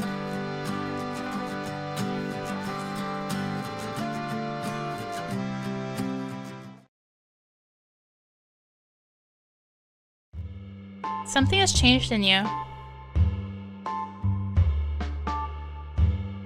It's as if you've seen the worst of yourself and have made a frank assessment. You don't need to be this way. Your limbs can be lighter. Your chest is not made of lead. It's still possible to feel another way. You don't need to sit here inert, wasting, wondering why. The Junko show is tomorrow. You'll be meeting John in the city. You're going to be better today. 3 egg sandwiches, 2 coffees, and a large OJ. Thanks. So, is the Gas X extra strength in the bag? Say it again. The Gas X extra strength? It's for Grandma. Ah, here it is. Thanks. She'll be happy because it's for her. Right. And the condoms? Oh, right. What size do you need? You're just about to shrink into the shape of one of your father's prized root vegetables. I don't know. Any guesses? Regular. Here you go. Thanks. For Grandma, right? Yeah, dude, it's for Grandma. Have a good day. Despite it all, I think I will. Let's go home. Ugh. Mara, I've been on hold for 40 minutes. I have to get through. Ooh. Been trying all week. Can you help get Grandma ready? Sure. Thank you, Dew. You're a lifesaver. Her clothes are laid out right here. Alright, gal, let's get dressed. Your mother helps me with that. Well, today's mom's busy. It's baby Mara to the rescue. I'll wait for your mother. She's gonna be a while. I said no, dear. Well, if you say so. Okay. Mom? Hold on. Yes? She said she doesn't want my help. She says that to me 50 times a day. Can't force her. She can't be in charge of whether or not she gets help. We need to decide for her. Seems awfully unfair. Huh. Mom mumbles something you can't quite hear before returning to her phone call. Grandma, I simply must help you. Okay, here I go then. Would you rather a nurse did this every day? Someone else? Yes, give me a nurse. Well, I can't really afford that, so... And why would you suggest it? Boy, Grandma called your bluff in record time. After a few disorientating weeks in the hospital bed, he feared she was slipping away. A strange relief to do battle with her sharpened mind. Damn, this is a good bra. Functional but revealing on all the right places, wouldn't you say? You think my knockers will look good? Look this good when I'm your age? Impossible. Are you losing pace with you? Mine are 1 inch from the floor. Don't ever be this age. I'm not trying to, but I keep slouching toward it. You look good today, Grams. Uh-huh. Ain't it? Your hair's got a nice bounce. Your mother washed it last week. And this outfit is great. One of my favorites of yours. Thank you. I haven't seen it in a while. It was packed away from the move. Really? How much of your clothing is still in boxes? Most of it. Sheesh, let's get it out today. Don't trouble yourself. Yeah. You know what? All these boxes are troubling me. We can't live like this anymore. It's too much work to unpack them. Grandma's about to remind you she's moments from death and that you could save yourself a lot of trouble just waiting for her to drop.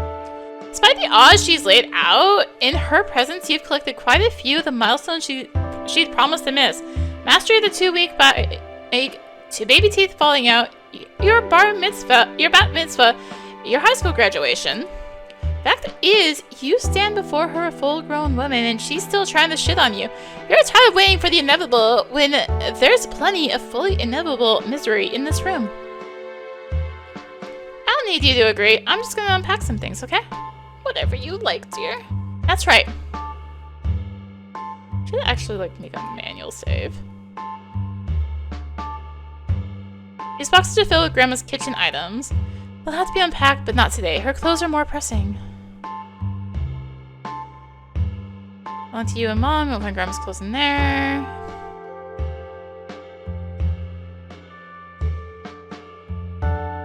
Both Grandma's books and records. You're sure she'd love to have them out, but there's only so much you can do today. Where'd her clothes be? Must be the boxes of clothes Grandma was talking about. Unpack? Yeah. Here we go. It's not pretty, but access to Mom's tchotchkes isn't the top priority right now. Maybe this will make Grandma feel a little more at home. A little organizing sure does make a difference in your mood. It's true.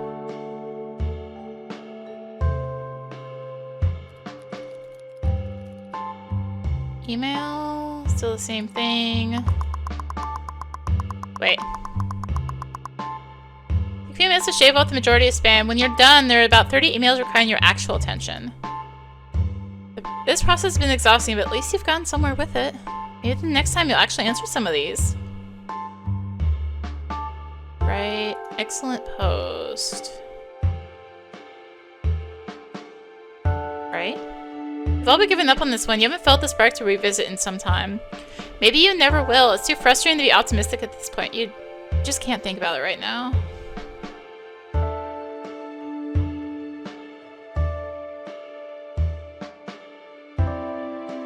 Message. You don't immediately see anyone to talk to. In fact, you see a few people. Theo, for instance, who you would rather avoid. Briefly set your status away like the coward you are before locking off entirely.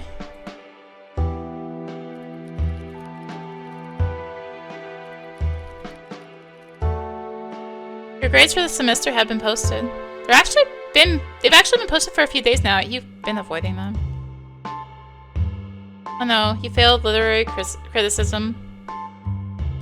This is exactly why you hadn't looked. You knew some shit like this would happen. Damn it, Perkins. Why do you have to be so cold? It's an elective too. This should have been an easy A for you. It's true that in the final weeks, the quality of your work took a tumble. Attendance was poor and you failed to submit at least one project. Shit. Is this gonna cost you your scholarship? Oh no, it just might. What have you done? You've ruined everything, taken out loans for nothing, made waste of yourself. Never had a chance, did you? This was a foregone conclusion. It was just a matter of when you'd turf out completely. How on earth can you break this to Mom, after assuring her for weeks that everything was fine? You kind of grown to rely on Mom's own distracted misery, but easy as she is with Grandma, it was easy for her to believe you, at least for a while. She'll have to know, you can't just... Well, I could just stop going to school without telling Mom. If you kept commuting to the city, that would throw Mom off the trail, at least for a while. You'd spend your days at libraries and bookstores making notes for your writing. The rail pass costs money, and without the enrollment it sucks, you'll lose your job. Damn it. Maybe you could work part-time at a restaurant in the city? That would pay for the ride, and then... You just have to keep this up for the next 2.5 years.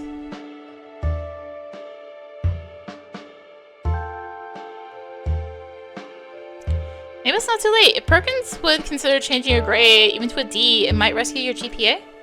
You'll have to reach out to him immediately. Alright.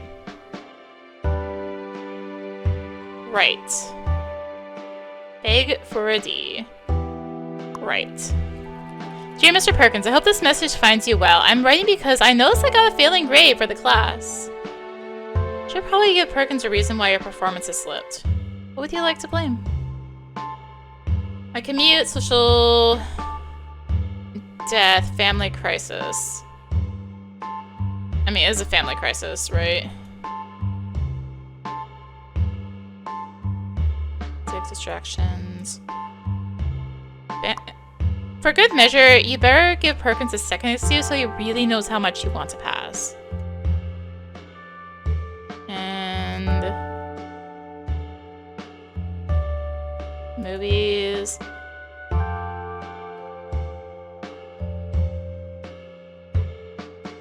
distractions. I don't know if distractions would be good, but we'll do it. Family crisis and distractions. Yes. Sadly, because of an unexpected crisis in the family, I've had little time for schoolwork. Additionally, I found myself distracted and unable to concentrate this semester. Given the circumstances, is there any way I can receive a passing grade for the class? Thank you for your time. Send. You open your inbox and wait. That's all you can think to do right now. To your surprise, Perkins responds within minutes. He must have already been on his desk. Catching up.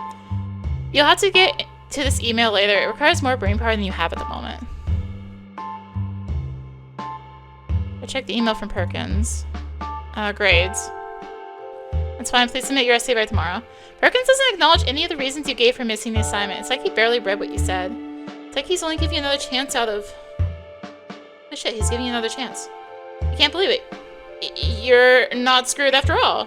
This is a miracle. Opportunity is an opportunity. Don't stress over the reasons. You better take it seriously while you can.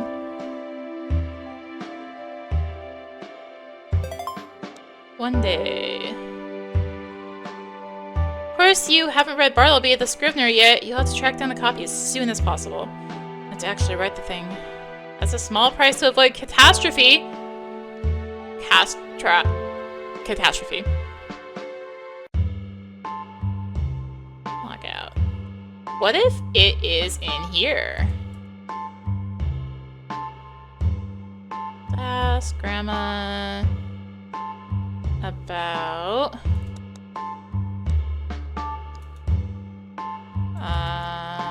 No. Grandma, look! What's that? Your clothes, I set them up over there. Oh, in the middle of the room? Well, for now, it's the only place we can get at them easily. I don't want to burden you with my things. Well, that's too bad, because they're all coming out. Final placements, aluminum cookware, photos of people at the beach, and Popeye-looking swimwear, filling the house with it. Your mother wouldn't like that. She'll get used to it. We're still moving in, after all. We'll make this stupid box a home. All right, Mama.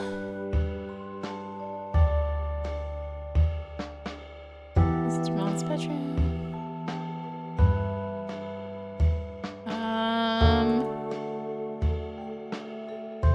Need to find book. Oh, your room looks so much better without that giant box in the middle of the floor. Now I have started cleaning. You could easily keep going.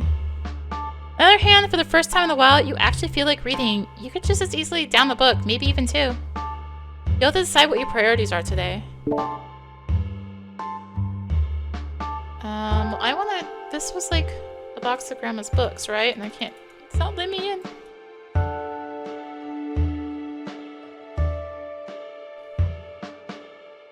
Yeah, it's not letting me into her stuff again. Boo. I need to find that...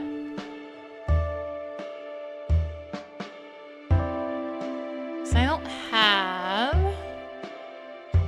Let's save it. Love to never see this mess again. If you just spent a little time setting up your bookshelf, you could be rid of these boxes. Clean your room. It may exhaust some of your time and energy to read today. Is that what you want? Must clean. Whew, you might have gotten carried away, but boy, was it worth it. You haven't actually seen this part of the floor since you moved in, and you've nearly forgotten about some of these objects. It does your heart well to see them on display and ready for use. It's up to you to cherish them. The shelf collects all the books. A few of them downright stink. Enough organized for now. Next to the shelf is a rack of CDs, a form of media, blah, blah, blah, blah.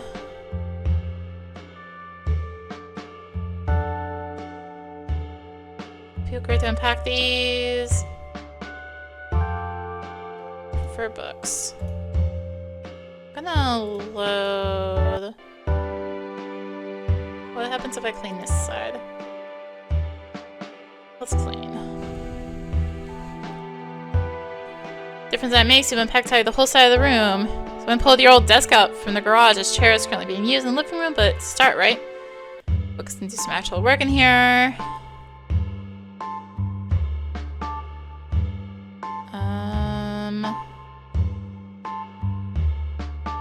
Knuckle Bunny from bottom of the trinket box. I think I can do like one thing and then I also need to find that book, right?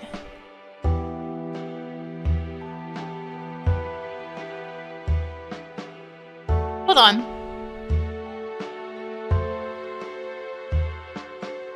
Alright.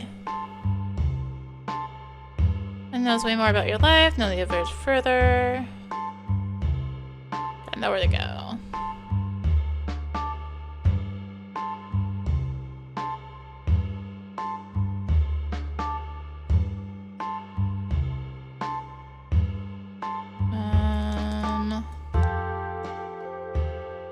The city. Does everyone want to take a trip to the city, like for the holidays? Can't do that, dear. Look at me, I can't walk. In the wheelchair. Get around. Where do they go? Shopping. Emma Grunson returns for attention to TV. Need to find that book.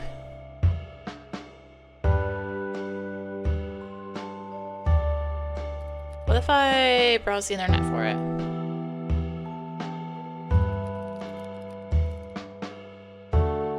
Aha! Now that the dust on your grading crisis has settled, it occurs to you that a copy of Bartleby the Scrivener may exist online.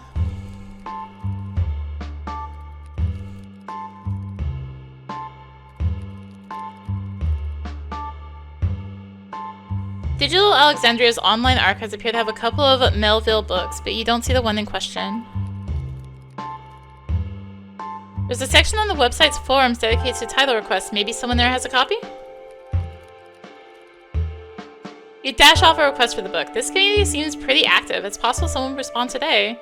Till then, you better get on with your day. You don't want to waste newfound energy. Alright.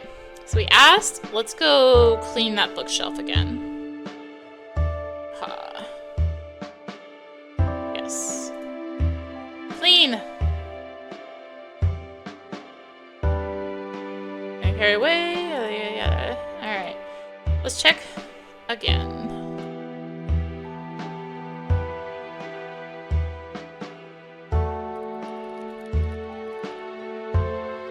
Internet, browse.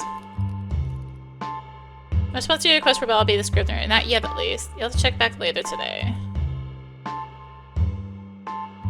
Go out. Let's unpack this side. Energy. Yes, let's clean. By the rune. Yada, yada. Let's check the internet again. There's a sandwich on the table for you, dear. Oh, cool.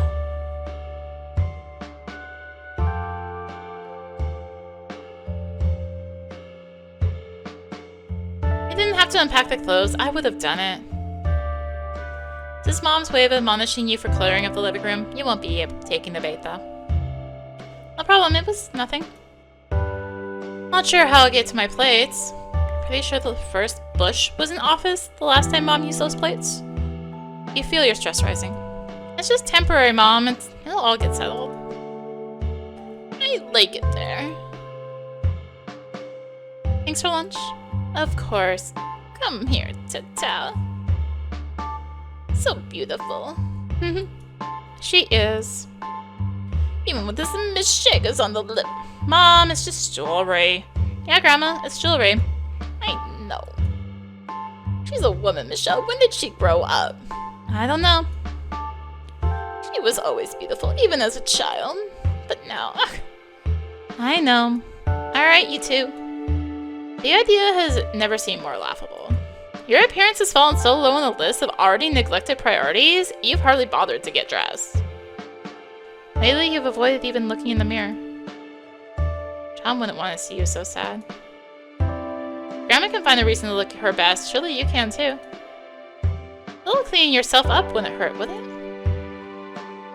But I need to know! The book.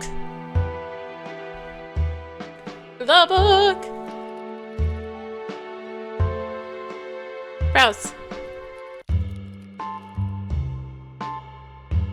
No responses, you'll have to check back later. Bathroom. Time. Welcome to your bathroom. Everything you need to be beautiful is right here. How do you look today? Horrible! We'll get you fixed up in a jiffy. Click on any button to begin your journey. Wash hair.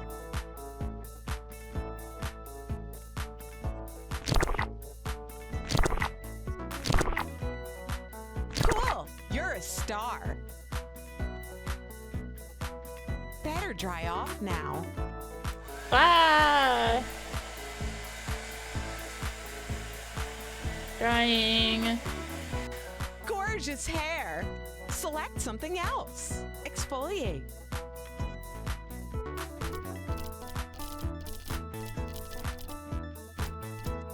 That.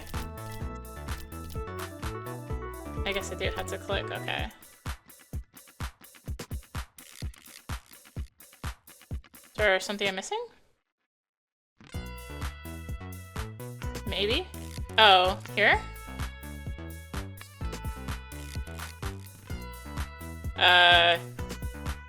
Help?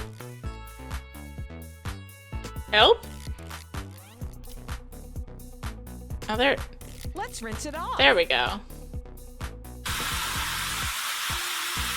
Looking great. Shave. Shave. Yeah. Oh. Holy shit! Well, I've seen worse. Let's take care of it now. Gel. Shaving cream.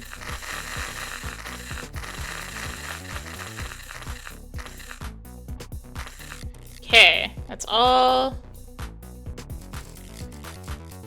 Shave.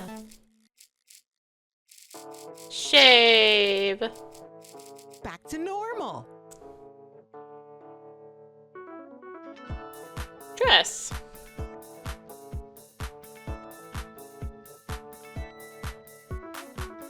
Are you sure you want to wear that? It's not very slimming. Where'd that button come from? Let's ignore it. Hey, let's do something else. What's... I know a great game. That's all you set out to do in here. How do you look? I look better. Right, you look better. Even if you're far from ideal, it was worth it to put in a little effort. Do you think John will notice? Yeah. John will notice you're looking better. He didn't see you at your lowest, but he's never seen you at your best either. It seems like even very recently, you didn't care about this kind of thing. It's easy for John to find someone beautiful. You can never be that person. You don't need to be. But if he sees something at all in you, you're not totally lost.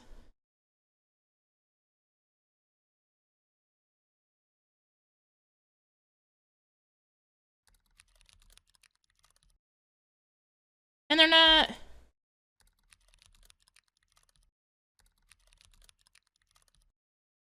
Check the forums to see if anyone has answered your book request.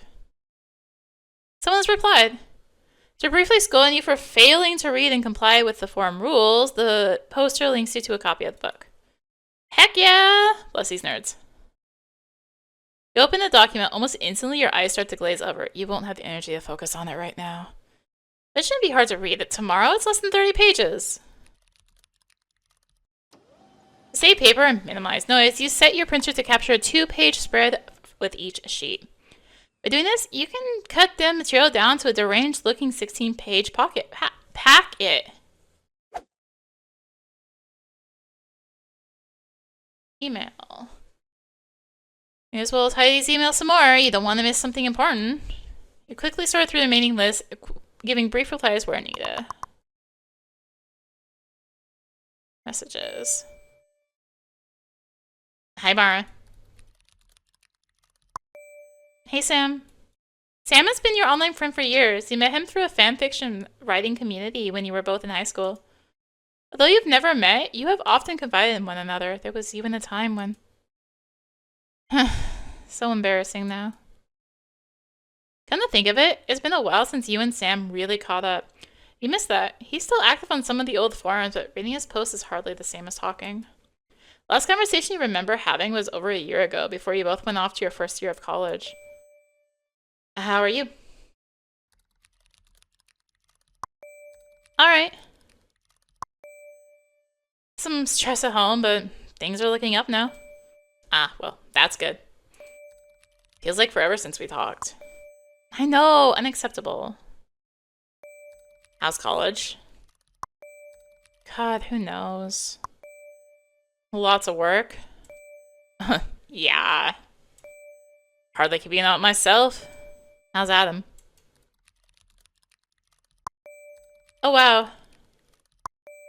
We really haven't talked in forever. It's over. Oh, sorry. No, trust me, it's fine. It wasn't good. You spoke so highly of him. Yeah, but in hindsight, there's a lot I wasn't noticing. I see. Then it's better this way. Absolutely. How about you and Nicole? We're not together anymore either. Jeez. What a year. Yeah, I'm still pretty sad about it. Sorry, Sam. What happened? It was a lot of things. Maybe in the big picture, we're just too incompatible. I also have a lot of regrets. It was going really well at first. I think sex kind of complicated things. Yeah? Yeah, I think it's my fault. I think I put too much pressure on her. I don't think she was ready. Don't beat yourself up. Don't be so hard on yourself. It sounds like you can't be sure of the reason. Maybe. I can't shake the feeling that I messed up. Were you arguing? That's the thing. We basically never argued. Which at the time I thought was a good thing. But I think too much was going unsaid. Wow.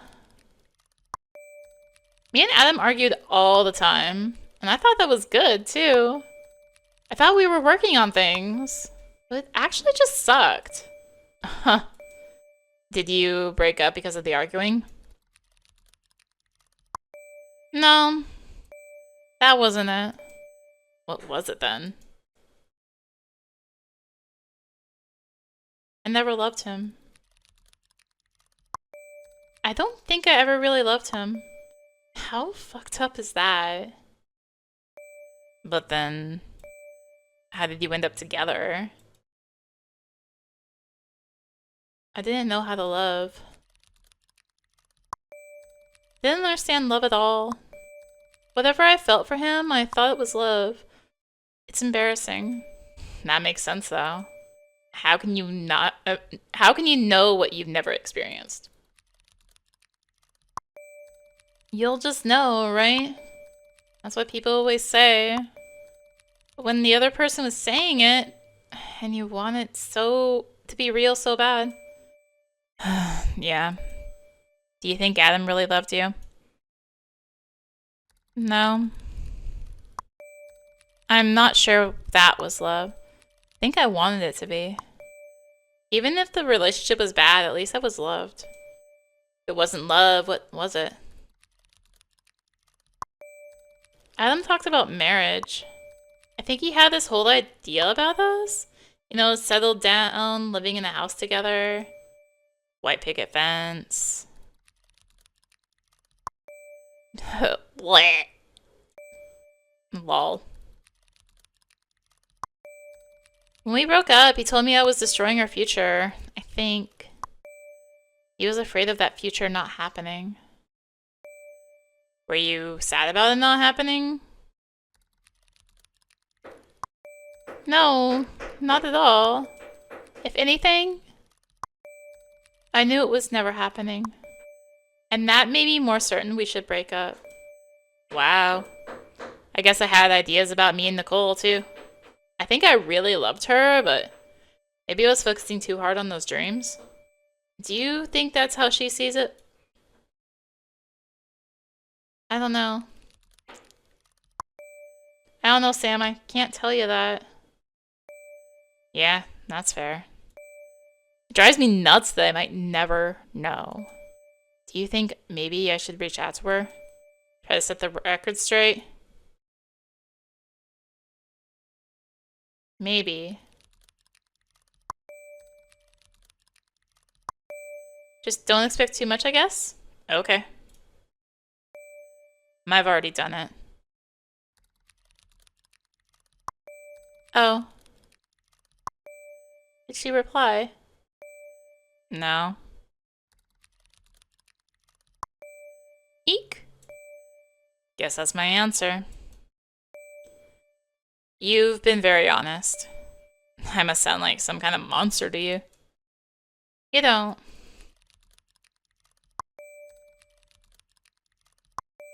I know you, Sam. You've only ever wanted something real. You'll find it someday. Thanks, Mara. I know that about you, too. I better go. Busy day tomorrow. Me too. Good luck, Mara. You too, Sam.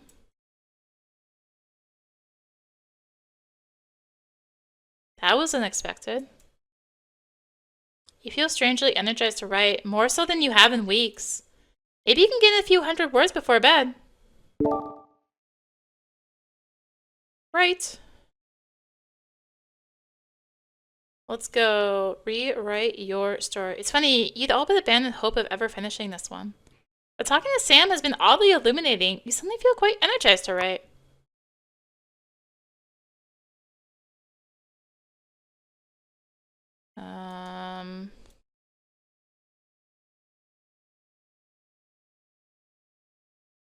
Think we'll upgrade. So I've got 2 categories that can go up, right? Oh no, movies. I'm missing movies and death.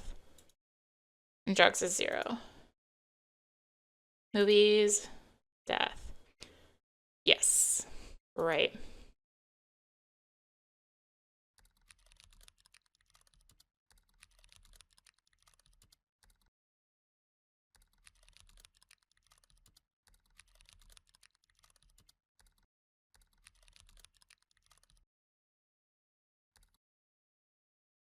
Eleanor never expected to be judged for her youthful misdoings. All she could think to give when faced with them was her apology. The apology in the face of indictment was too little, too late. The castle stood indifferent to her pleas. And so in her captivity, she searched for meaning, sturdy moral truths from which to build a new doctrine. Here, she came up empty. The castle, as it turned out, was brimming with contradictions. Justice was doled out seemingly at random. A hopelessness overtook her. It was within this hopelessness that a strange sort of freedom emerged. She no longer questioned whether she deserved to be here. The question was irrelevant. She could not be remorseful for her own nature. She regarded her past as one regards the leaves in autumn. She would forever relive the beauty and agony of those memories with an open heart.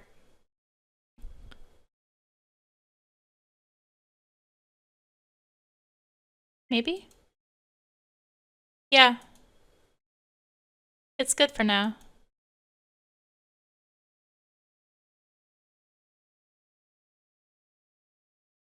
Email. No. Any more conversations? Probably need to turn in early tonight. You're heading to the city before dawn and have already missed a lot of sleep this week. You may not get another chance to use the computer for a while. Not yet. Browse. Feeling the impulse compels you. You check to see how your reply on Terrible Talk is doing. No one's responded to it, even as discussion rages on. It's as if your input meant nothing. Did they not read it? The longer you wait to be acknowledged, the more you despair. Eventually, you force yourself to give up and close the browser, wishing you had never looked in the first place. I think that's all I can do. So let's go. Log off and go to bed. Surprised at how easily you drift off to sleep. It's the first time in a while you've done so without drugs or the purr of a comforting voice. Your conversation with Sam has offered a strange release. You suddenly feel as if you face several fears at once and they can no longer hurt you. You've found a more perfect version of yourself these past few days, the one you want John to see. You board the train to the city earlier than usual, before sunrise. The train is just as crowded with the commotion of daily life. What you're doing is perfectly natural, just another small bit of motion among millions.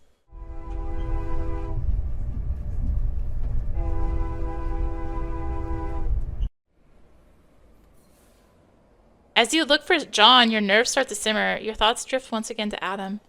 You're reminded of the first time you went to see him. At that point, you had only met once, and your time together has been so brief. Your romantic feelings for Adam? Ugh.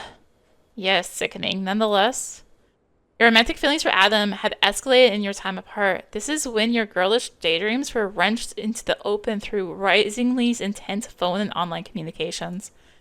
Everything you said to him felt so brave, so beyond what you'd ventured before. The first sight of Adam waiting for you at the train platform was immediately distressing. He looked nothing like you remembered. Small and solitary, removed from the crowd of friends and peers, waiting explicitly for you, you were so embarrassed you wanted to cry. Things improved as the day went on. Your reservoir of affection for Adam was deep enough to recalibrate. You would love this version of him. You would push past the bounds of your sheltered imagination, live life in the tactile world. It seems more likely than ever that you gave yourself to someone you didn't really know because you set out to do it, because you wanted to be serious and see it through. You haven't thought about any of that in a long time. Maybe not since it happened. Are you making another mistake? Do you even want to see John? Or will the sight of him awaken that familiar misery? The moment you knew your love was a distant mirage? You see him. He's deep in concentration over his book. So handsome. You want him so much. But if he looks up, will it spoil everything? What if you were to leave before he sees you? He wouldn't even know you were here. You can go meet him and face the rough, cold consequences of another obsession gone bad. Or you can hold on to this image forever, John in all his beauty, waiting for you. Hey, you. Good morning. Is it too early for that? Right, it's so early. Though I'm used to getting up around this time. That's so. Yeah, with the commute and all. Right. Well, the exit's this way? You take the subway? Regional rail, actually. Ah. I didn't have to take it many stops. It's like an express? Yeah, during rush hour it's an express. Cool. Well, that's not so bad. Yeah, it could be worse, right? Actually gonna grab some cigarettes real quick. Okay. Never mind, you're doing this now. You were always going to do it. You can't help but put yourself in these situations. Yeah, during rush hour it's an express. Really interesting stuff, Mara. This is already such a mess. Did you think one night of sober analysis would absolve you? John is going to see the bite marks on your fingers. He's going to see the sleep deprivation in your eyes. He'll see the spot behind your knee where you always forget to shave. He'll see right through your skull to the channels of your thoughts flowing like sewage. All set. Oh, okay, cool. You all ready? You all right? Yeah, just zone out there for a minute. You get the cigarettes okay? Yep, no issue. All right. Should we go eat somewhere? Yeah, I'm starving. You're the city girl. Lead the way. Oh. I gotta do something first.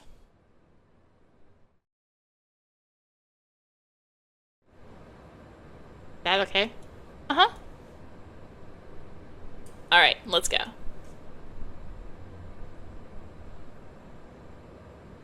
Save. Man, I'm hungry. So do you know a good breakfast place?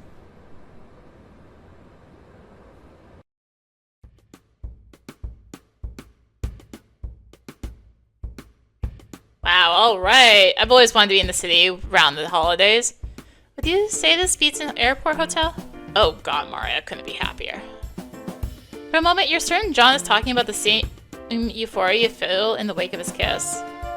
But actually, you're not sure. He's probably just talking about the city and its Oreo-colored snow piles. So, you've got a place you'd like to get breakfast? Oh yeah, follow me.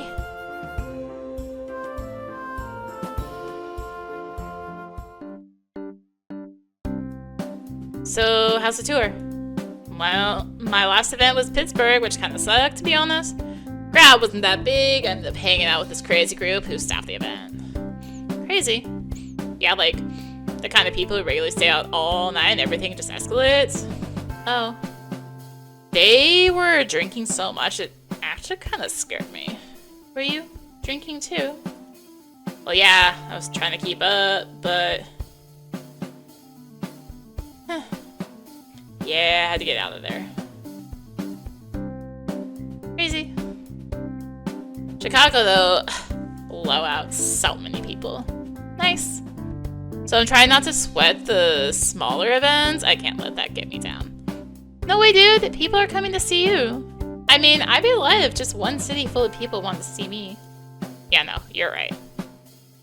It's dumb. None of this attention even existed like 2 years ago.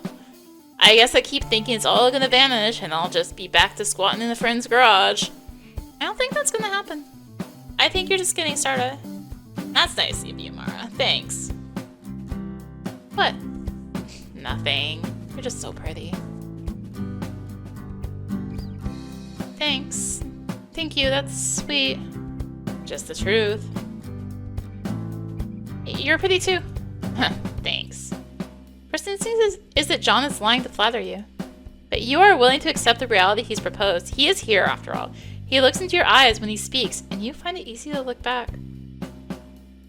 You want to take John's hand, you're already missing the warmth of his touch. Would that be welcome? Is that what he's offering right now? Your fingers are still chewed down to horrid little nubs. Maybe you shouldn't draw attention to them. But this is the only day you have together. Will you spend it hiding from him? Take his hand.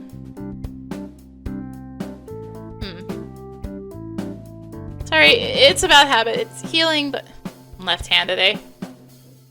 Oh, yeah. Me too. I gotta tell you something, Mara. Yeah? You know how I said we'd all be going to that concert? Me and you and Andrew? Uh-huh. Well, it turns out Andrew and Ariel are on the trip this week. Oh! This is kinda just a you and me thing. That's alright. Is it alright? Yeah, I want to see you the most. Good, that's a relief. If you got any other friends around though, we can invite them to the show. Oh, I guess so.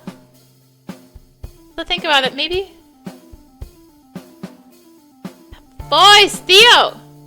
Ugh, Theo and his crew must be fresh off their all-night Lord of the Rings wankathon. Making the whole place vibrate with idiotic dwarf noises and Orlando Bloom quotes. Why does he have to be in here now?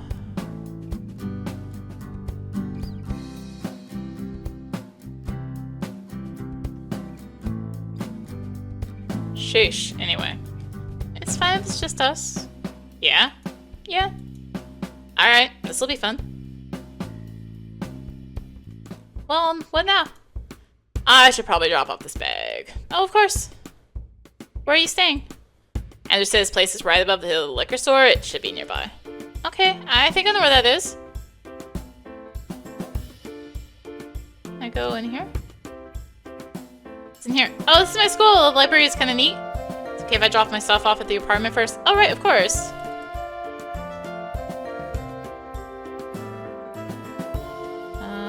Save. We'll just keep doing separate saves.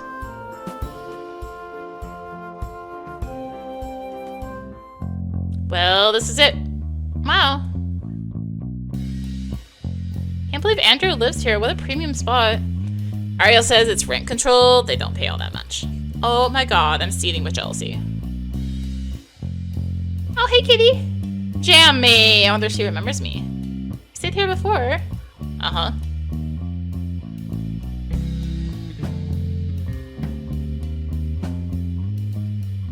What do you want to do now? You're surprised to find nothing suggestive in John's tone. You kind of figured you were about to have sex. Oh, is there anything you wanted to do? Well, I want to say hi to a writer friend. He's over at the Kingsman today. Ah, we gotta do and browse the books a little. You don't have to come though. If it sounds boring, we could meet up after.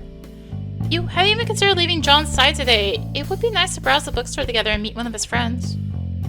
On the other hand, you do have some work to finish. This may be your one chance to submit that makeup essay to Perkins. I'd like to spend the time. Get some work done. Actually did need to get some work done. Oh yeah? Search John's tone for disappointment or satisfaction at your choice, but find neither. But I don't want to cut into this day.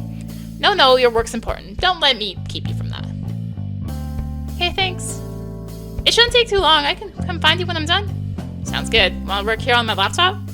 Oh, I was gonna go to the library, but I don't mind. You've got the place to yourself. Alright? Good luck with your work, Mara. I'll see you in a bit.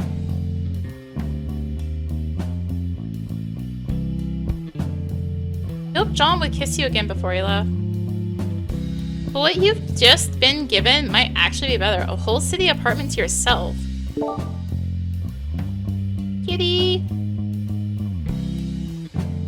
Kitten to the tune of Requiem for a Dream Song.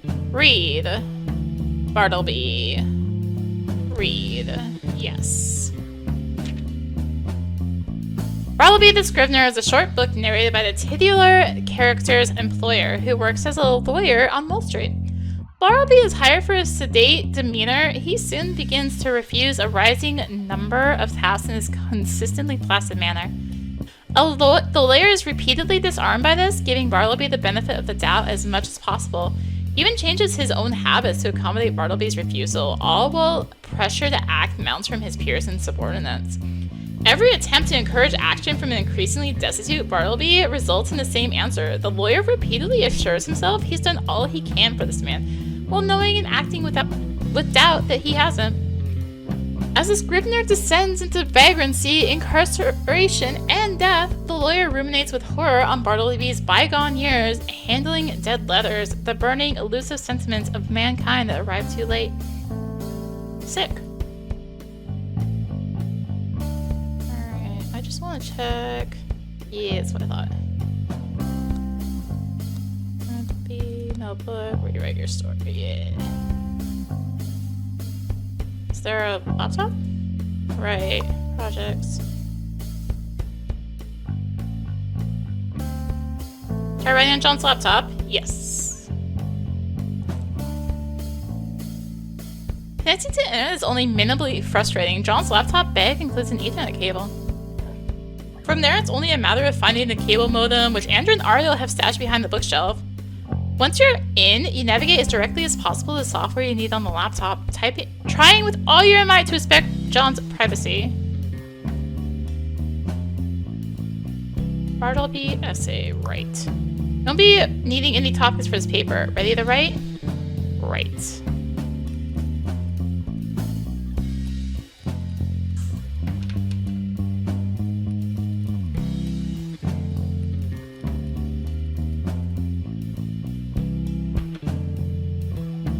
Quick little hydration break while she writes.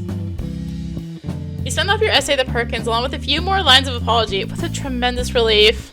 Here's hoping Perkins holds up his end of the bargain. John's IM account must have opened automatically. You better log out. Hey asshole, you left your sweater here. This seems like a woman's username, doesn't it? I shouldn't be reading this. No, this is none of your business. You can't know this person's relationship to John from a few lines of text. You shouldn't try. This could be anyone, a sister, a friend, a mother even. Probably not a mother. Anyway, you can't disrespect John like this. You need to stop looking at his computer. Should you leave the message open? If you do, he'll probably know you saw it. If you close it, he'll never see the message. You'd effectively be deleting it. What should you do? Leave it open. Right, just leave it open. It's not your place to close it. As if this really is just a friend, it won't bother John that you saw it. Done? How's work? All done. Want to meet downstairs? I'm heading back. Okay. Kitten. Kitten. No! Cannot. Use John's laptop for everything you want to do, and more, leave it alone. Hey you. How'd it go with your friend? It was alright. I like the guy a lot, but he gets so intense about work, always leaves me stressed. It usually helps to have another friend in the mix. Oh, I wish I could have been there. No matter, how's the apartment? Oh my god, John, it's awesome. Everything's so calm and tidy up there. I wish that was my life. Andrew keeps on an orderly home. I'm sort of baffled by it myself. Guess that's why I'm single and he's married. Huh, no. I like you just fine. I like you too. Why are you so anxious about? Are you even trying to be his girlfriend? He's with you right now. You can't sabotage this brief time together. You must live in the moment. Want to walk around? I'd love to take some photos. Sure, what do you like to photograph? Lately, I'm really into abandoned spaces. Beauty and decay and such. I'm not sure that what's like that in walking distance. Shouldn't go too far before the concert, I guess. Just show me whatever you like. Right, let's see. I have an idea. See, what's up there? Oh, it's an abandoned track. It kind of looks like a forest up there. Yeah, pretty cool. Is there a way up? I don't think so. I've never seen one. Too bad. I bet the view's real nice. Rosetta? Ah, what's all this? Bro? Oh, sorry, Mara. I was so absorbed in my work. It's a a lot of canvases. Yeah, I'm playing it with some urgency. Rosetta, you remember John? You realized up until now you have not told anyone about your involvement with John. For the first time you were self-conscious of how you look together. What will Rosetta think of you? Yeah, it's from the cookout, of course. I saw the new book on display at Ribbons. Congrats. Aw man, thank you. Alright. Ro returns to her work with a sigh of exasperation. There's much more to do here, if you'll excuse me. Does this not count?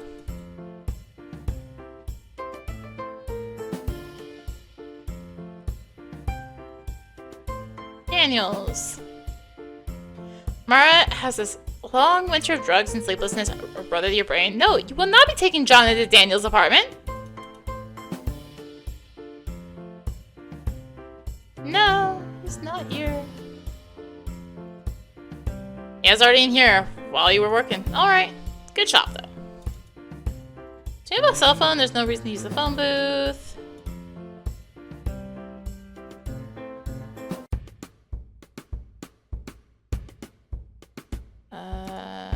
In here? I'm taking pictures and exploring buildings right now.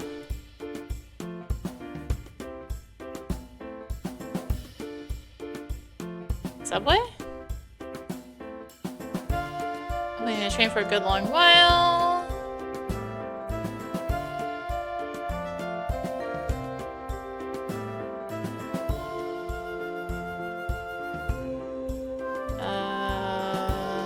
Diner, pizza.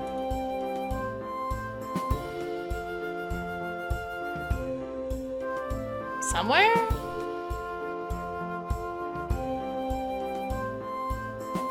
Are you no revised pierogies with the weight? No movies playing.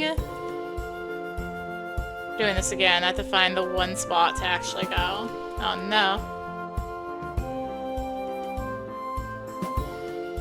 Their store is locked. No one at the pizza place. Weird O'Malley's.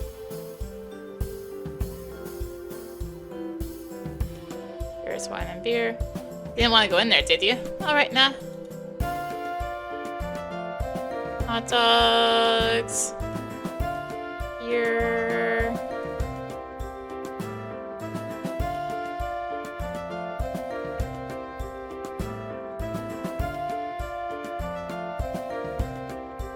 You don't know why to access that overpass, do you? That big structure overhead with the overgrown plants? I'm afraid I've never been up there. But a photographer friend of mine has seen it, and he's not exactly slick with a grappling hook, so there must be an access point somewhere. Alright. There's much more to do here, if you'll excuse me. Okay.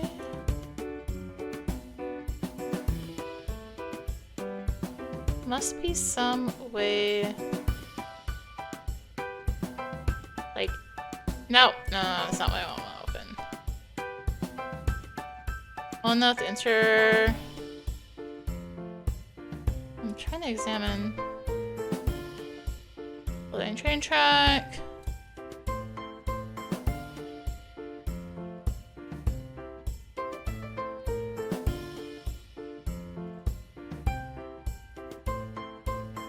Not the books.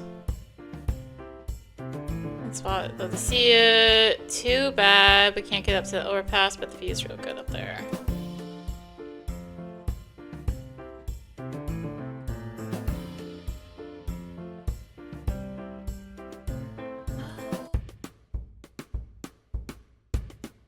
Do I get up there?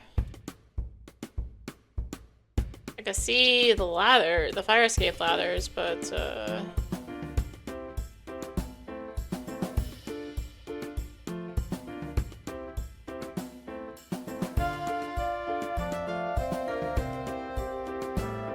my mouse isn't lighting up with anything.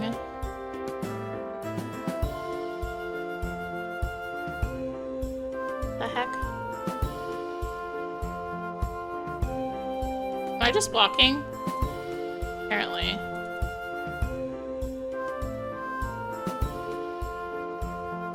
something around I can get?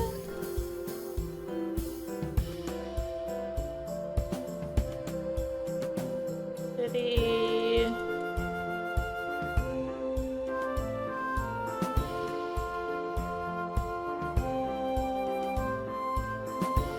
No.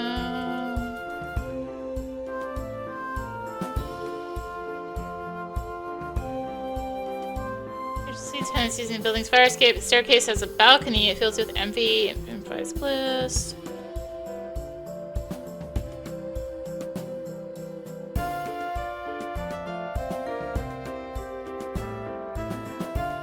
I might have to look this up.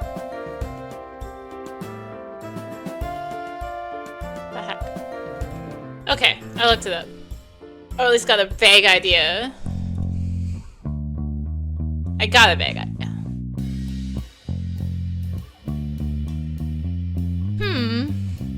What is it?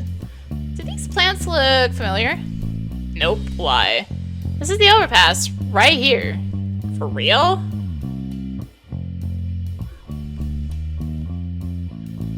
You're right. Holy shit. Okay. Wow, okay. Maybe not. These city windows can get pretty gunked. It smells pretty fresh. I bet they painted over the whole window not long ago. Think we can unstick it? Should we? When are we gonna have this chance again? Right, let's get it open somehow.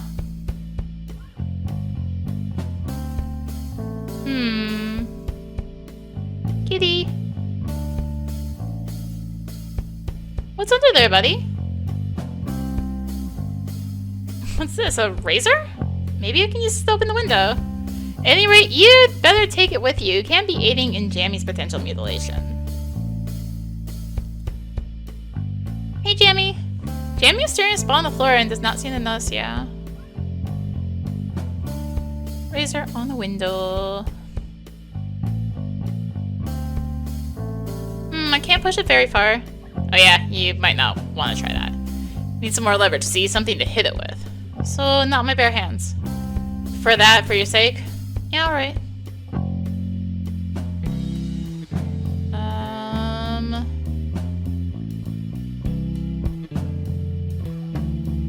How do we pry it? We need something sharp to break the paint apart cleanly. We also need something to hit it with, or we're not jamming our fingers in there.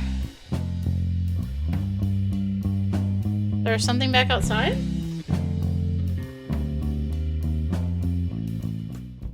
Maybe...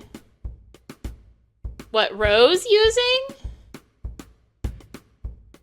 Say, you? No...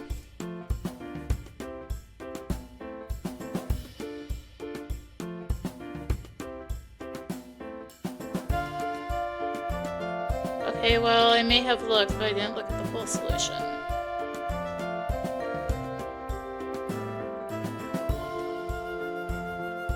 I don't think she would want that. I want what she's using! Oh wait, dirt, right here. Hey Rosetta, are you using this mallet? No, I'm not right now. I'll be priming these canvases for a while, trying to get into a rhythm here. Can I borrow the mallet then? Bro? Oh, sorry, Mara. Really intense day. My head's somewhere else. That's okay. I won't be needing the mallet again today. You can borrow it. Thanks. Rosetta sighs despairingly and returns to her work. It's still the same thing. Hey, is everything alright? Huh? You seem distressed. Oh, yeah. Me and Gray broke up. Oh. Yeah, last week. For a moment, you're in shock. Not Rosetta and Gray. They seem so airtight to you. I can't believe it. And it's very disruptive. We spend every day together. No, nothing. Ro, I'm sorry. Well, it was inevitable. Why's that? Rosetta's tone goes from tearful to pragmatic at blinding speed. Our lives are just too divergent. Gray's in engineering and I'm in the art world. That's actually what drew me to him at first. He's the only person I've met who's not an artist.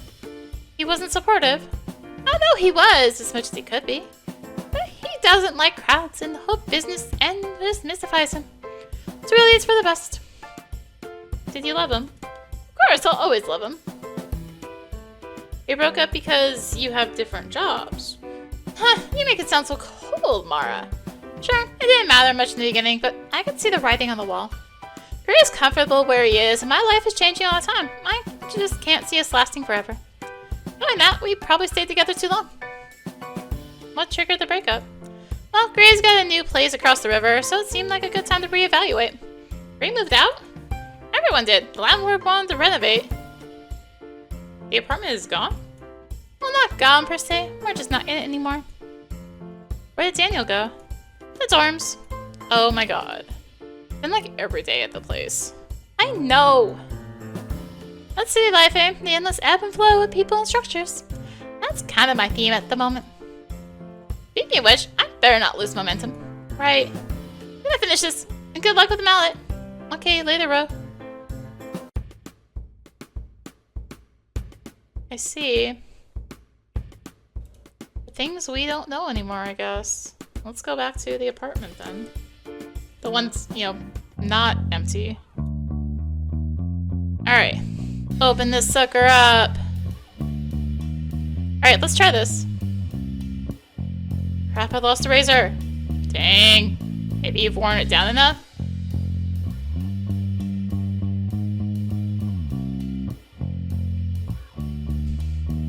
Yo. Heck yeah! You'll leave the mallet in here. You can get it back to Rosetta later. Well, time's a-wasting. Let's go out. Oh. Okay, yeah, this is something. Whoa.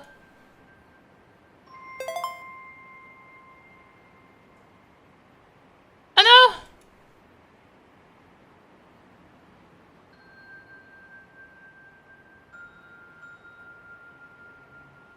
Can you believe this? Where do you think it goes? I don't know. Do you think it's safe to walk up here? Huh. What? You're surprised to hear John being so risk-averse. Everything you've learned about him suggests he's up for an adventure. Nothing, just that we've already come this far. We should just go see. You're right. Let's see. Up here?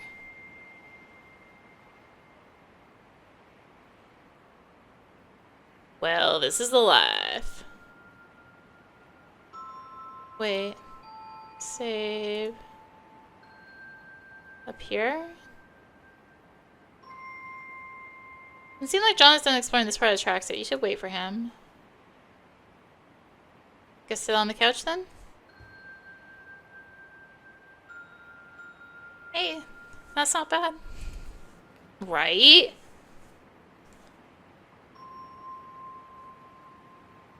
I'll take it. When do we move in? Huh. The air here carries a memory. It is the air of things untouched by time.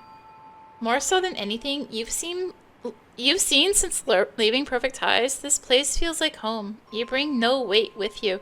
Nothing to do but wander, collect, regard. Your precious island has never left you. It exists wherever the earth stands still. I wonder if John feels it too.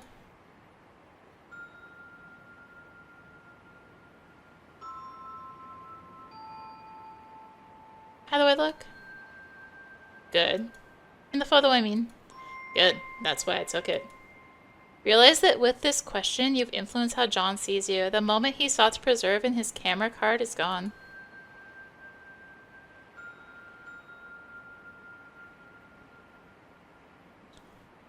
This moment, John is completely absorbed in his surroundings. He decided to let him be with his thoughts. Up to the next area. Whoa.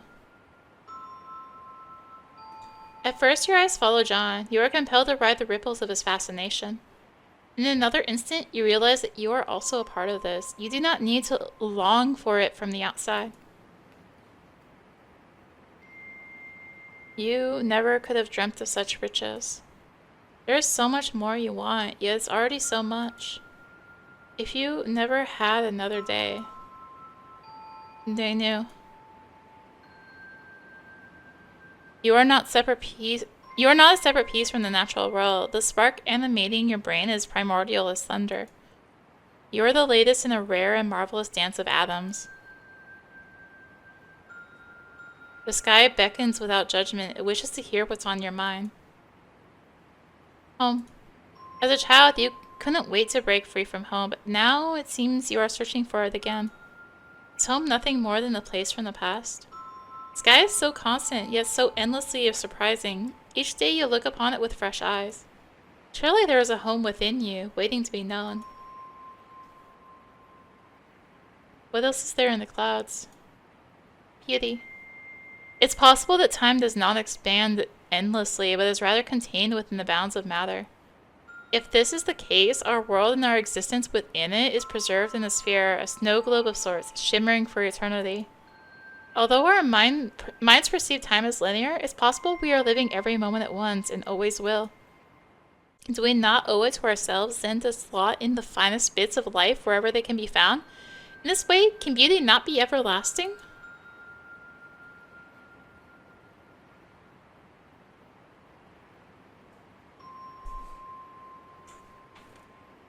I was thinking it was going to be longer.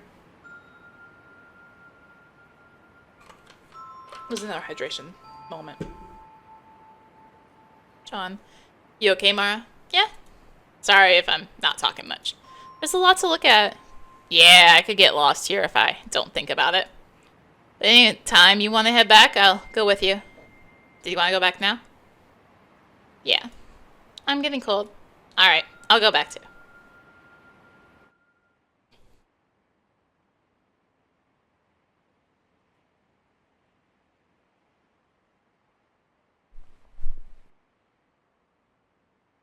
I think we should fuck now. You're awfully bold. This is what you've been learning at this art school. I'm mostly self-taught. Huh. So you know what you want then? Mm-hmm. You know how to ask me. Yeah. That's no problem. I can do it. Cool. But is that really enough? I mean, that sounds pretty good. Is that what you've been getting from other guys? Usually isn't good. Well, usually isn't that good. Like, they can't seem to understand what I'm looking for. If they even care at all. And that's too bad. You really should expect more. You deserve it. Okay, I'll try to. You've got a lot of words in that head. Yeah. I haven't always been good at using them, but how else are people gonna know me? I want you to know me.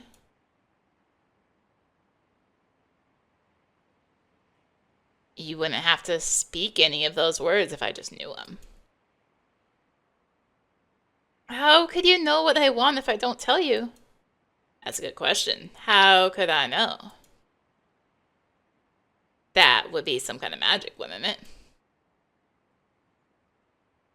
To have the process interrupted. To be degraded by your own thoughts. Before you've even had them? Relax, girl. Okay, I'm relaxed. You're perfect, you know. If this is what you want, you should just say so. Shh. I've got it.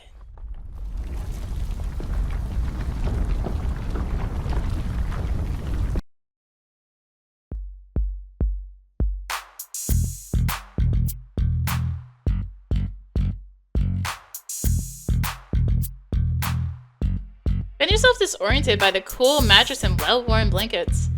But the sight of John brings you back to Earth. You could be any place at all and you'd feel at home. The aftershock comes beneath your skin. This is heaven. You have not been this comfortable even in your own bed in some time. What time is it? Not that late. We can still make it to the show if you want. If I want? Of course I do. Geez, John, the concert was your whole reason for meeting today. Though admittedly, many things have conspired to bury it. Well, you know, we've been running around and all. Thought you might be tired. I'm wide awake. Oh god, in your half-sleep days, you thought you'd missed it. You thought this day was over. Whole night is waiting. Save. Ready for the show? Yeah. It's a little ways from here in the financial district. How about I get us a cab? Not slow and expensive. Let's ride the subway. I don't have much experience with that. It's cool. I know how to get there. Great. Lead the way. Alright. Subway! Even as you navigate the freezing subway platforms with John, your body glows warm. John is silent for much of the ride. For minutes at a time, you become lost in the details of his clothing, the contours of his neck, the flashing and dropping of his eyes. When you meet his gaze, he lights up, almost bashfully, before returning to his thoughts. You don't need anything more than this. Small piece with another in a turbulent world. You follow the distant glimmer into the sunlight. You were brought back to life by its power. There is no need to fight anymore. What you feel is the truth.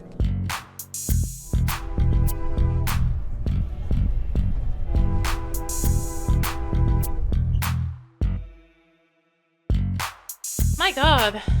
You've only heard of tell of places like this in the city. You can't even see the end of the room. This apartment takes up the whole floor. Ridiculous, huh? Do you recognize anyone here? A few, yeah. John knows anyone here. He doesn't seem enthralled by their presence. He looks almost uncomfortably shifty as you. I see the bar over there. Want anything? Oh, sure. Whatever looks good.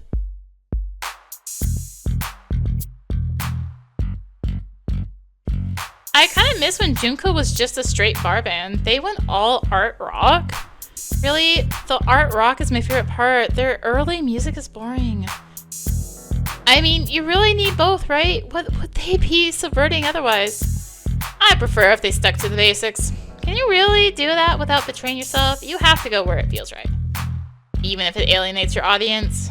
I don't know, sometimes you just do what you gotta do and let people catch up. But if what you gotta do is bad, only one way to find out. Junko's lyrics were never political. Now all of a sudden they're playing anti-war rallies. So what? They shouldn't protest the war? At least they're not making top 40 hits about shooting terrorists from their pickup trucks. Sure, at least they're not doing the thing you said. Holy shit, we were so high, I couldn't even find the door. A trip report, huh? What were you on? Who wants to know? I'm a writer, I've written some stuff. I've had experiences too, like professional ones, cool ones as well. I'm supposed to be here. Do you know John Klein? That's who he came with. No. Alright.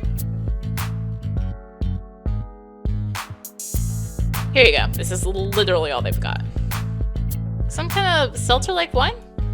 Champagne. Cheers. Any luck? This'll make me braver. Don't say that, Mara. You shouldn't lean on booze to get through life. But you can't follow my lead. I'm a real bad example. Okay, well, I'm not just following you. I can make my own decisions. John? I'm not just following you. Yeah, no, of course not. Sorry, Mara, just thinking about a lot of things. Anything I can do? No, you're real nice, though.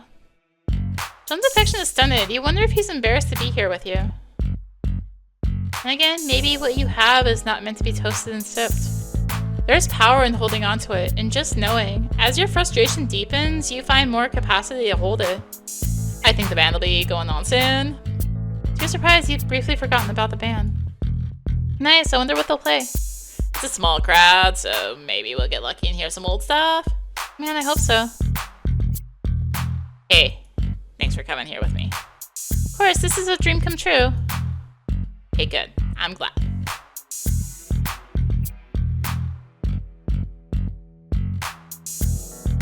Hearts gives you were hit with instant recognition. You know this man.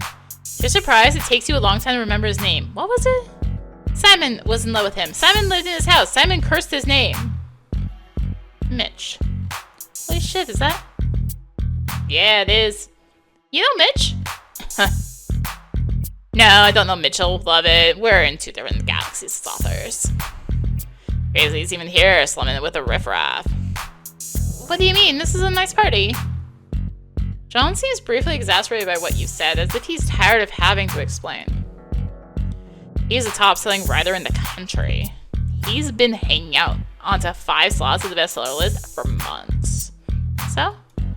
What do you mean, so? I don't pay attention to those bestseller lists. I probably shouldn't either. Shouldn't. A book's quality has nothing to do with its popularity. Besides, your books are popular too, right? John doesn't reply. He's turning something around uneasily in his mind. He's really not that special. He's lazy and has bad breath. He's kind of a cheapskate. Single-ply toilet paper all the way. What are you talking about? Want to meet him? No! It's not a big deal, John. Come on. I told you I don't know him. Well, I do. I can introduce you. What? Come on. You're a crazy girl. Mara, no.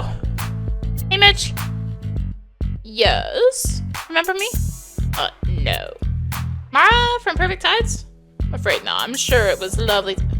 I was Simon's friend. Oh, yes. I remember now. It's fine. I'm not gonna dredge all of that up. Well, it's good. I'd like to think everyone has moved on. I doubt that. Simon really holds a grudge. Like he never forgave me for putting a gross grape back into his fruit bowl. No, just one gross grape. Dating you was probably like a whole bowl of them. No offense. None taken. Well, here you are, all grown up. Have you left the island then? Yeah, my family sold our home. Everyone has to leave eventually, I suppose. They do. It's too valuable. People will always want a piece of the waterfront. I see. You still have that house? Do you still have that big house on the beach? Yes, but I haven't visited in a while. It's been under renovation. Oh? Much to do. Besides, your friend didn't exactly leave it to broom clean. Oh well, that's nice. A little sprucing up can't hurt. Did you finally fix the flush on that toilet? No, what's wrong with it? Mitch, do you know John Klein? Of course, he's a rising star. Aw, man, you don't have to say that.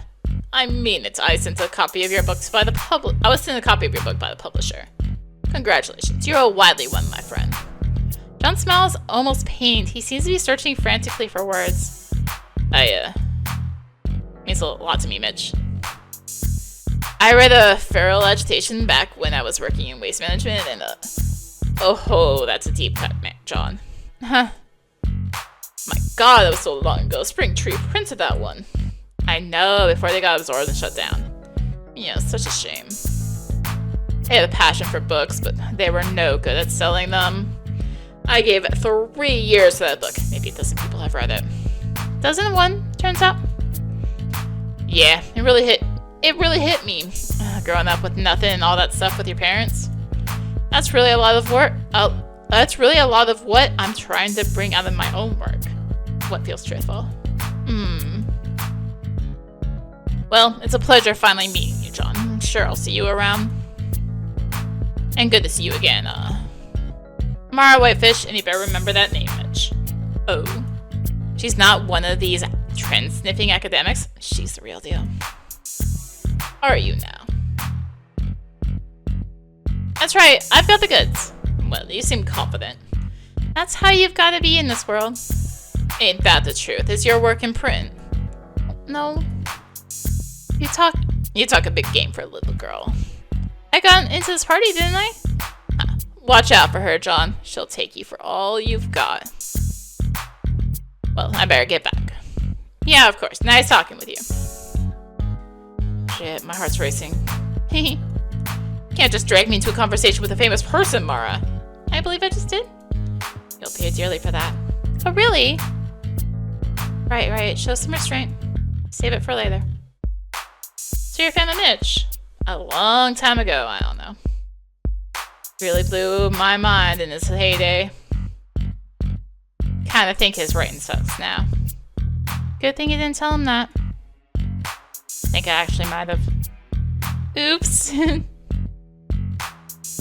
Everyone, the band's about to play. Everyone could kindly take a seat. We'll get started in a moment. Well, if anyone knows what kind of substance got spilled on the white rug, can you please let us know? I'm not trying to make accusations and no one's mad. We just need to know what that stuff actually is so it can be properly cleaned. This is the reason we provide clear drinks. The rug is hand-woven silk and its fibers are really sensitive. We all want to have fun here, so please let us know if you know anything. Again, we won't be mad. And everyone, please enjoy Junko.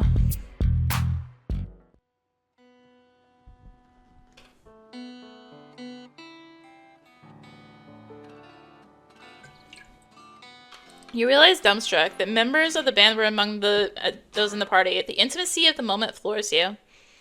That was Otto. I was taking a drink.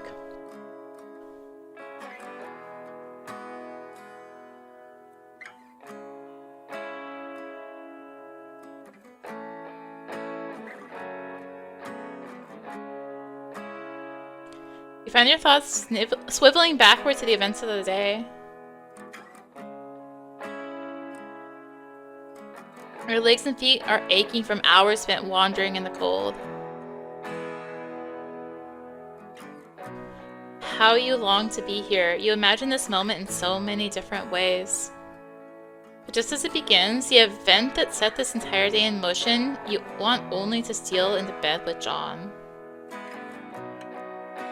You signal your impatience. He understands.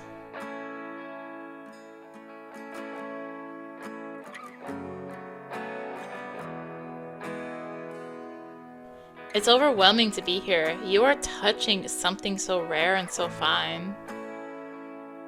If you squint, you can see the germs of John's cynicism. This place is also strange, willfully distinct from daily life. But as the band plays, eyes soften, hearts seize, pretension gives way to wonder. We're all in search of something human before it's too late. Isn't it enough to be human and disappear?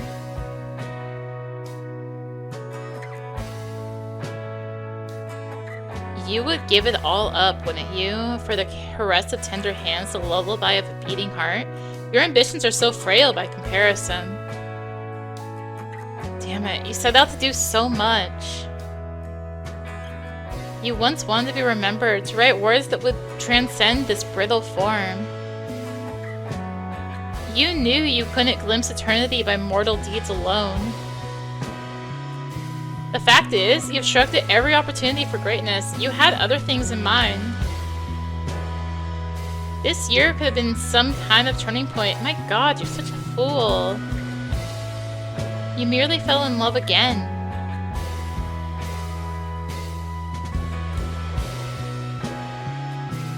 Oh, this song.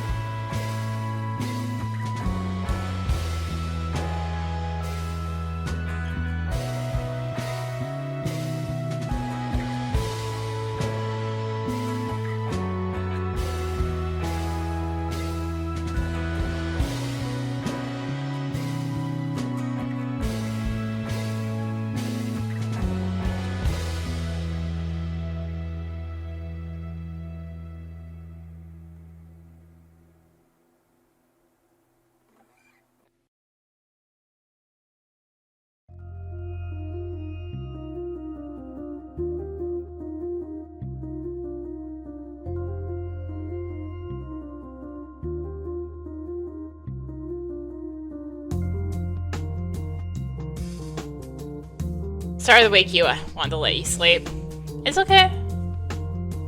Your flight leaves so early. I like to give myself a lot of time. I get all nervous about it otherwise. Oh yeah, that makes sense. Didn't expect it to end so fast. If only you hadn't slept. If only he were on a later flight. This can't be it. You're not ready to say goodbye. If only. Feel it rising in you, the panic you were sure you could control. I can come see you off at the airport. No, you sleep. No one's coming back today anyhow. You don't have to rush out of here. Just chill, yeah? I left the rest of my cigs on the desk for you. Thanks. I'll miss you. I'll miss you too, Mara. This was real nice.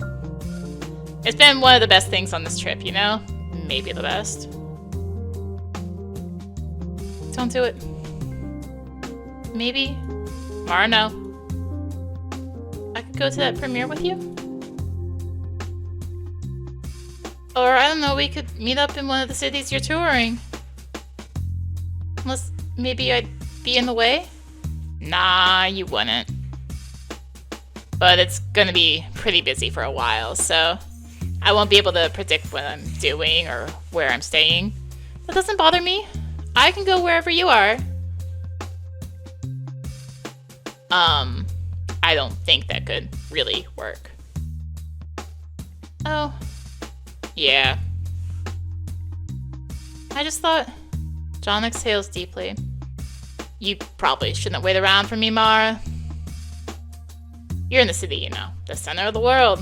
You've got everything here. Cool stuff might happen. It's cool stuff happening day and night. You're young and attractive. You have everything going on. No, none of this is yours. Not this bed or high society or your so-called beauty. You're just squatting here, moments from eviction. What sort of belonging can you ever hope to find here? What's the point of hiding out with a broken heart? I'm giving you my honest answer. I don't want to mislead you. But you're upset. No. I mean, I get what you're saying. It's just that... I didn't know that's how you felt. I didn't know yesterday. I thought I laid it all out for you. I thought you understood. I can't just... I don't know. Is there something else you were looking for me to say? Did you really fail to see what this was? Maybe you were ignoring the obvious. Maybe John was trying to tell you. Does he really want to be honest? You may never get another chance to find out. What do you want to ask him?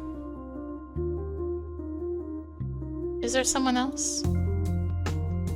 Huh? Do you have like a girlfriend or something? Mara, I wanted to see you. If I wanted to see someone else, just want a yes or no. Please be honest. No, I don't have a girlfriend. But I've never been much of a boyfriend either, but I don't... Not sure it can be with just one person. I see. His answer makes you feel no better. I don't know what else to say. You're here once again, in love with the wrong person. You've staked your whole being on loving him. It was your only light. You can't bear it this time. This will surely be the end of you. John, please don't go. You know me like no one ever has. You see the real shape of me. It's just not a good time, you know? You flow through me like blood. You're the best. You're an amazing girl. You really are. You see my thoughts, my love, pressed into stars like blackness. It's so inspiring to hang out with you. You're the kind of girl I want to write about. You...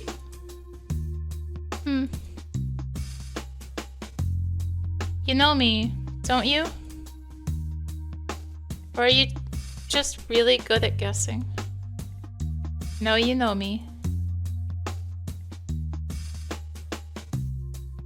I guess I am cutting out pretty early. I don't want to leave on a bad note like this. It's alright. Doesn't seem like it is. I could stay a little longer if it makes you feel better. We could have sex again. Kidding. No, thank you. I wasn't serious. I really gotta go. Yeah. Damn it, I should have gotten a trim. Ugh, this next week's so busy. No rest on travel days, interviews in every time zone. You wouldn't believe how many people depend on me. Like, people lose money if I blow a deadline or miss an appearance. Real money. It's crazy. Gotta hold on to these years, Mara. The years when you're practically weightless, when you can really move around. It just gets harder all the time. The burden of everything just grows and grows. You Before you know it, you've got a mountain on your back. Those lines under my eyes, they're new.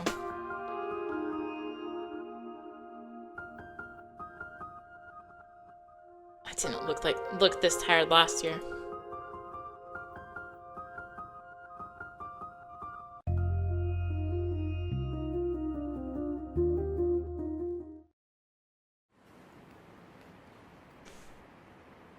There he goes. He waited in the apartment. You thought he might change his mind and come back. Of course, that never occurred to him. How could it be possible? The way he looked at you, the way he held you? How could someone who sees the world so vividly, who recognizes and recounts such beauty, be such a craven, self-centered liar? I've never been much of a boyfriend, Mara. I can't really even be with one person out here. Coward. Pathetic. Text wasn't even that good. No, it wasn't. It wasn't. No, it wasn't. Yes, it was. Yes, it was. Maybe you should have done it one last time. Oh god, why did you say no? Maybe you could do it again sometime.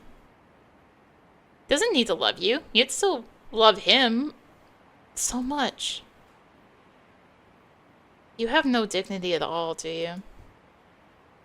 You don't want to be dignified. You don't want to be mad. All you want is to want. And you've got that, don't you? Yes, you've got that. It's alright. You don't need to be unhappy this time. Because this is real, whether John or anyone else knows it. It's always been real. The primordial thing that brought you here. You are left wanting as you've always wanted. The endless, incessant wanting that pulls you from station to station. It cannot be taken from you. It will move you forever, undiminished to your last breath. And you can't take it from anyone else. Their love will drive on without you, adamant and discerning.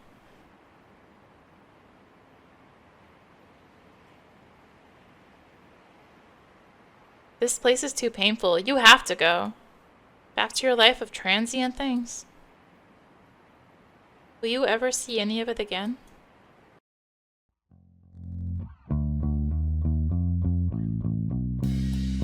Mallet. Alright, you better return Rosetta's mallet today. Kitty! You're so sweet. You're probably this sweet to everyone, huh? Guess I'll see you around.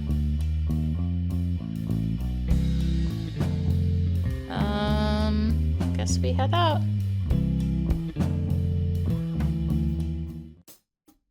Phone still won't turn on. You realize guiltily that you haven't talked to Mom since you left for the city. She's probably waiting to hear from you. You're bitten by the fear that bad things can happen at any time. If there was an emergency at home, you'd have no way of knowing. No, you can't do that. It's not like thinking about it as any sort of protection. Maybe instead of wondering, you can find some other way to contact Mom? Let's go get this back to Rosetta if she's still over here. Looks like Rosetta isn't here. That isn't surprising. She seemed busy yesterday. Well, you can just leave the mallet with the rest of her supplies.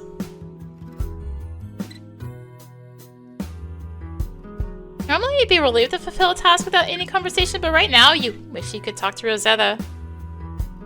It's probably for the best that she's not here. Ro has to deal with her own heartbreak right now.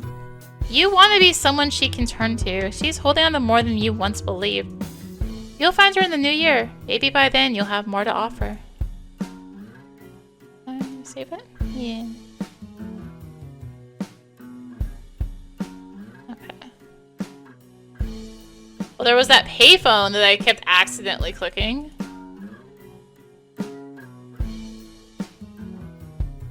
This isn't even Daniel's apartment anymore, so while the chances of your being welcome here have slightly improved, they still aren't good. So, looking forward to the holidays. Sure, I always sell a lot of last-second gifts. Are you planning to see family or... Nah, Mom said 3 years now. Sorry. My brothers all live down in Florida. I should visit them. In 20 years since I left the city for anything, let alone a few dry latkes. Ah. Well, if they're as dry as you say. Oh my gosh, main conf is here?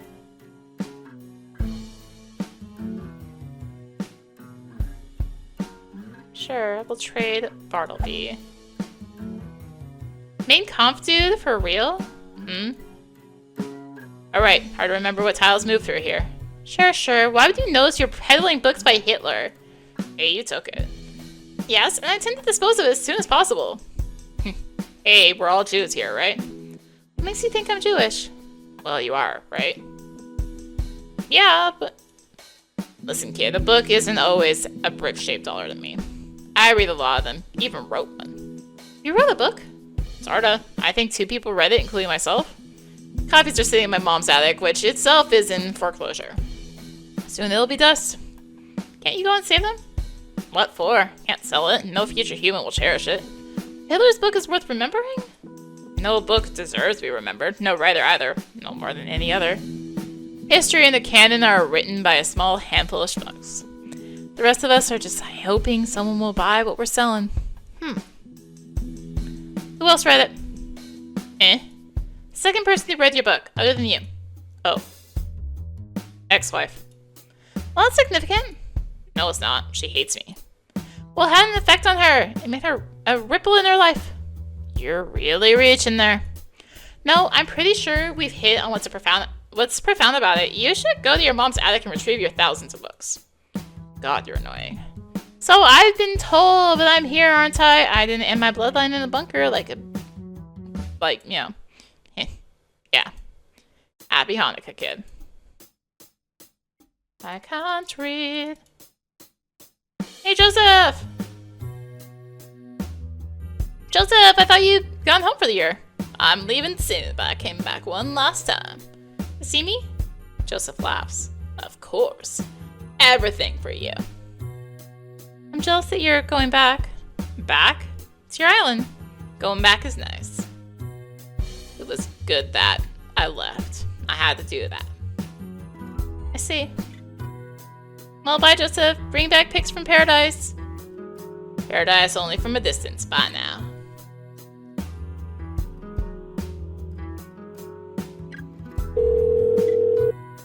Hello? Hey, Mom. Mara. It's Mara. Response from Mom has spoken not to you, but to another person in the room. Most likely Grandma. Where are you? In the city? What's this number? A payphone. My phone broke. It broke. I think it'll work again. It just got wet, so... Mom exhales in that familiar way. Sorry, Mom. I'm just glad to hear from you. You didn't tell us where you were going. Oh yeah, I was staying at a friend's house. Daniel? No. Expect Mom's inquiry to continue. In your guilt, you almost feel you deserve it. You're surprised she exhales once again and moves on. Timothy gets in tonight. Oh yeah? He said he wanted to do something nice, make this weekend a bit more cheerful. Dad, it's been 5 years. Yeah, of course. Well, that's good. It'll be nice to see him. Were you thinking of visiting the grave, or...? We hadn't planned to. Timothy might not want to. That's hard for him, you know? I suspect Mom is putting that on Timothy. As far as you know, she has never visited herself. Yeah, okay. I was just wondering. You're coming back, then? Yeah, I'll head home soon. Good to hear. See you then. Hey, dear. Glad you're okay. You too. Bye. Okay, so Mom and Grandma are fine. You're not so worried about rushing home now. But that call really stressed you out. Mom always makes it some excuse not to visit the grave. You've never gone either. Now you feel like dog shit. Search through your frenzied memories for a name, a neighborhood. Nothing comes to you. At last you uncover something from the rubble. The day of the funeral. In the days of misery, your mind rested on the nearby persistent blaring of train horns. Mill Pond Station. It won't be hard. You can go there. You should go there. Alright, save it. Good reading, Pump.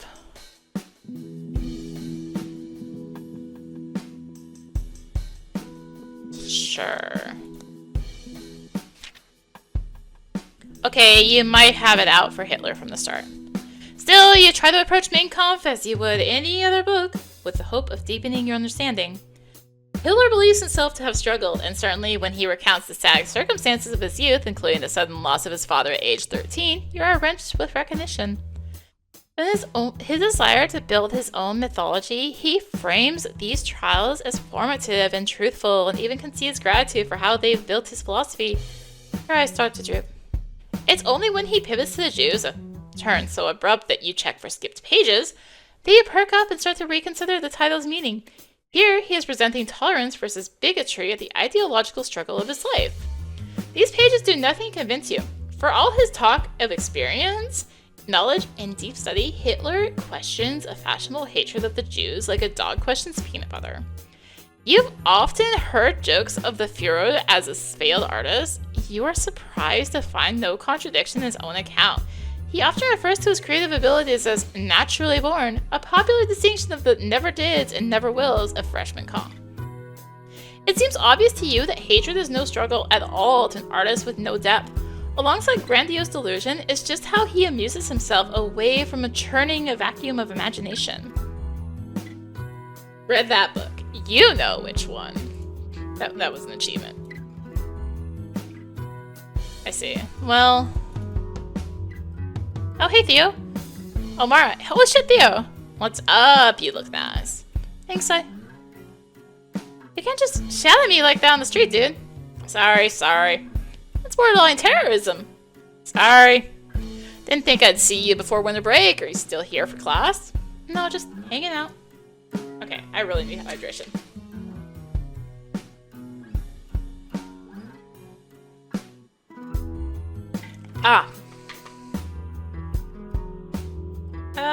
Nice yarmulke.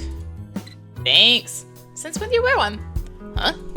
I've never seen you wearing a yarmulke before. Really? I've had this forever. I mostly wear it in the winter, so... Like warms that one little corner of your head? It represents something too, Mara. Okay, sure. How was the movie thing? So tight. Sorry I didn't make it.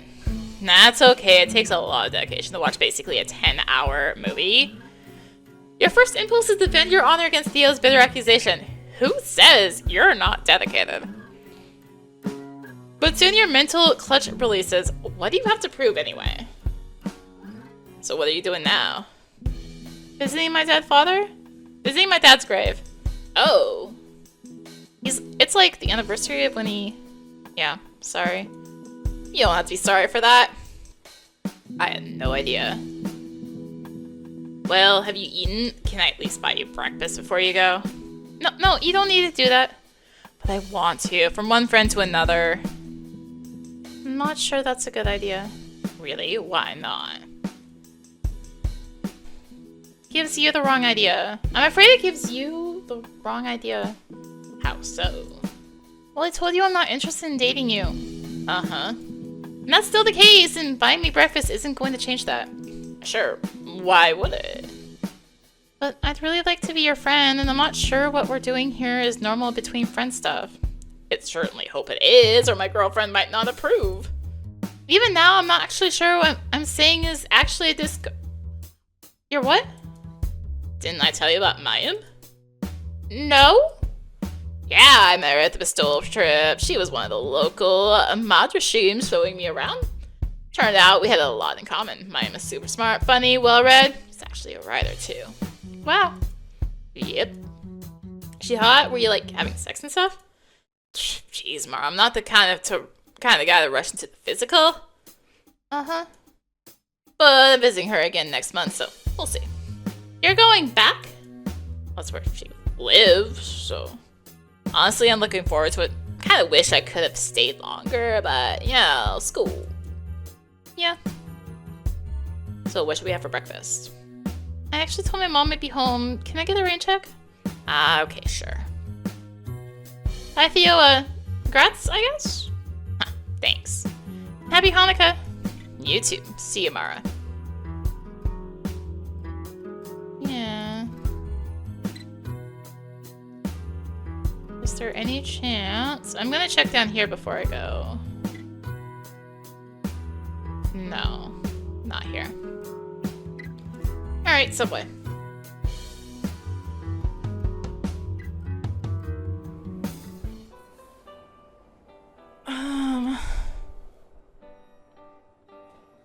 Spare some cheese. Please don't copyright me for that little bit. Trains populate this hour with families, holiday shoppers, and college students trading suitcases. Mill Pond is a convenient ride from the city. You're entertained by the idea that it's cheaper to be buried than to live in the metropolitan area. Before you pass through the cemetery gates, you dreaded the struggle to remember where your father is buried, but as soon as you arrive, memory guides you directly to the spot.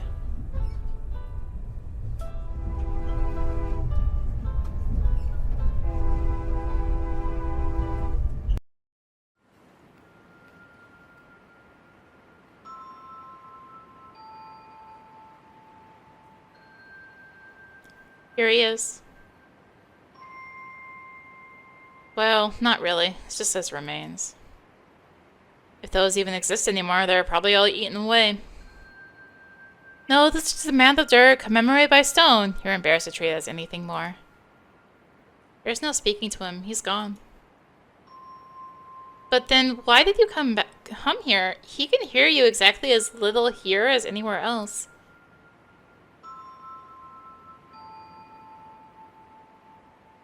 Hi, Dad.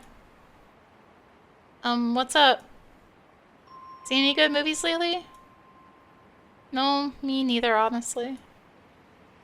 I saw a really good concert last night. This band, well, you wouldn't have heard of them.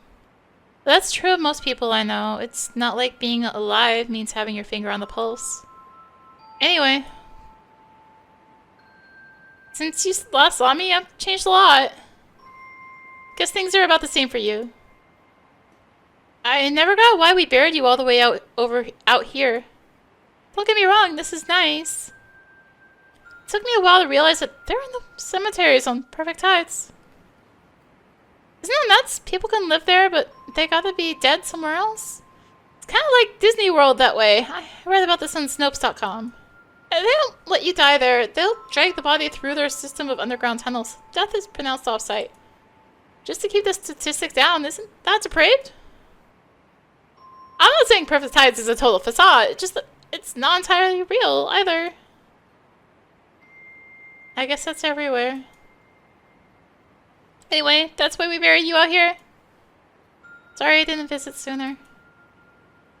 I'm in college now. I guess you remember my grades being pretty bad. I'm doing better now. Not this semester, but in general. Don't worry, I'm still learning a lot. My writing. Remember how I was always writing? I never really got to show you anything good, but I'm not sure I could even do that now. But it's still what I want to do. It's all I want to do. But I'm realizing I can't just do that. I can't write without being part of the world. It's not easy being part of the world. I prefer not to, as Bartleby might say. That's a book I've been thinking about. Not sure why I feel like I need to explain that, or any of these thoughts, really. It's actually kind of nice, Dad. I don't have to explain any of this to you. I guess that's what you are to me, a refuge for my thoughts. Not that I feel totally fine expressing them to you. I know you'd be ashamed of some of them. I'll try not to think those out as loud. My dating life. I've actually dated a few people. That's new, right? Remember when I used to want a boyfriend so bad? I still do, but not by any means necessary, I guess. I thought I'd found the one for me a few times, actually. At some point, I told each of them about you, that you died. I guess it's something I want people to know about me. If I'm honest, I can't imagine bringing any of them here to, like, meet you? Or whatever you call it. Is that weird? Maybe if I brought Adam, you could have struck him down or something. Smote him.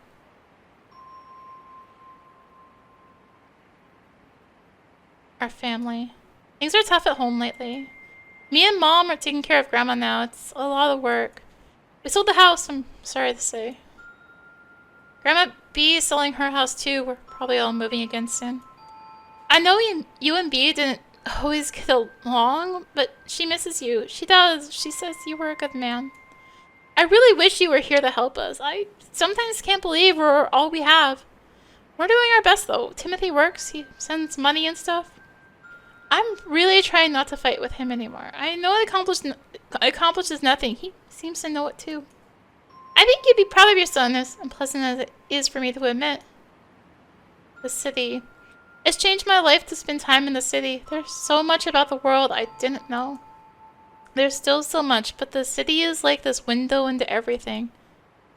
Everything is pretty scary, but I'm learning to live alongside it all. I'm realizing that I'm not this uniquely weird person. There are, in fact, people much weirder than me. I'm actually starting to think we're all pretty weird. We're all just different levels of good at pretending to be normal. I've been practicing that myself. Not sure how I'm doing. I'd be happy to know people can look at me and not just immediately see what's wrong with me. That would be just fine. This country is at war. It's so terrible. A lot of people are dying because of us. Us. This country, I mean. Nobody wanted there to be a war. It's just happening anyway. This is one of those things I'm glad you're not around for. I know how politics stressed you out. It made your heart weak. I'm just pissed off. I'm finally old enough to vote, but what difference does it make? Anyway, sorry to make you roll in your grave. You don't actually need to worry about this. That's one of the benefits of being dead. My sadness. I get really sad sometimes. I guess that was always true, but lately my saddest days feel worse than ever. Which is strange because my happiest days feel happier than they ever did. I guess that isn't so strange. Now that I think about it, that would make perfect sense. There are more good things in the world than I thought, and I feel their absence harder than ever. I feel everything more than ever, like I've awakened from a zombic state. Isn't that good, I suppose? But I've hurt myself because of it too. I know you'd be worried to know that. I'm gonna try not to do that anymore. My faith. You know, there's a lot of Jews in the city. You never told me that. I take it for granted sometimes. It catches me off guard to remember. Sometimes I think I've found the promised land. And sometimes I don't know if I'm a Jew at all. The rituals don't mean much to me. I don't believe in God. I forget about the holidays when Mom isn't reminding me. I don't go to the temple. I have nothing in common with those people. Sometimes I think the only thing uniting us is the grave. The impossible sense of loss. I want to live. I want to feel alive. I can't carry it all with me all the time, Dad. I'm sorry. You. What are you to me? I'm trying to do things you would have thought were the right things. I'm afraid that I'm slowly forgetting things about you, losing your guidance. But I've been remembering a lot of old things too, stuff I thought I'd lost forever. I want to live a long time. But sometimes living feels like leaving you behind. It's already been 5 years. Before long, you'll have been gone half my life, and then one day I'll have lived longer without you. And what will you be then?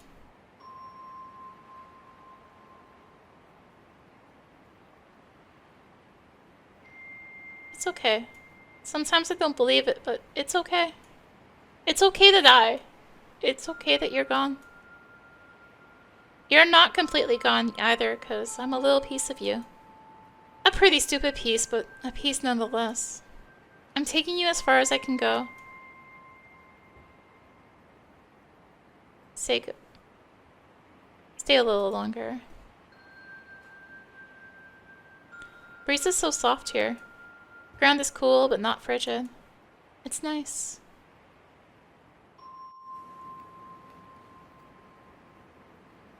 Say goodbye. Guess that's all I have to say, Dad. Feels pretty good to cry, you know.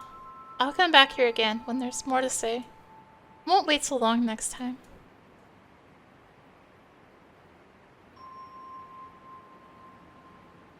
Bye, Dad.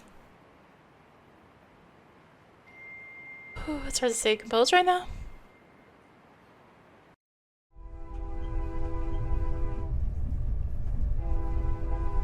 I never knew my father, so.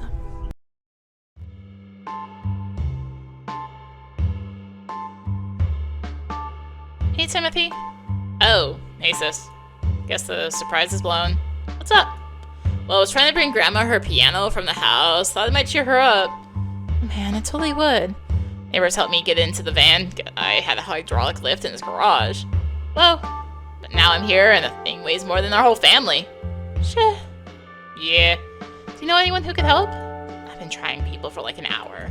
Do you know anyone? The only person who even vaguely comes to mind is Theo, followed by images of how immediately and severely he'd be injured. The thought is strangely delightful, melting off your last bits of post-cemetery malaise. Sorry, I don't. I rented this van for the afternoon if I don't figure it out soon. I don't know. Guess it's good I didn't tell Grandma. She'd just be disappointed. You meant well, dude. She'd understand that. Would she? I'm failing this family. It was all up to me and failed everyone. It's not all up to you. You're not the sole caretaker of this family. You struggle to conceal your resentment that Timothy would assign himself such a role, particularly from far away. You can see how this line of thinking, all its arrogance, has hurt him. We're all doing our part right now. Me and Mom are trying. We're all really trying. I know. I wouldn't want anyone to think this is totally my problem. You're just gonna go crazy thinking that way. Dad made everything his problem. He could figure anything out. Dad would want me to do more. He'd want us all to do more. Dad always wanted all of us to do more, I guess. In a way, we're all letting him down. But we're doing more to make up for his absence, you know? More than we ever did. I don't know if we can ever perfectly replicate what he did for us or live up to what he expected. Like, you finished school, right? Started a career? You know he'd be happy about that. Yeah. Well, don't tell Grandma. I did this. It's better she doesn't know I got it this far. Are you sure we can't get it inside? I'll keep calling around. We'll see. Thanks, sis.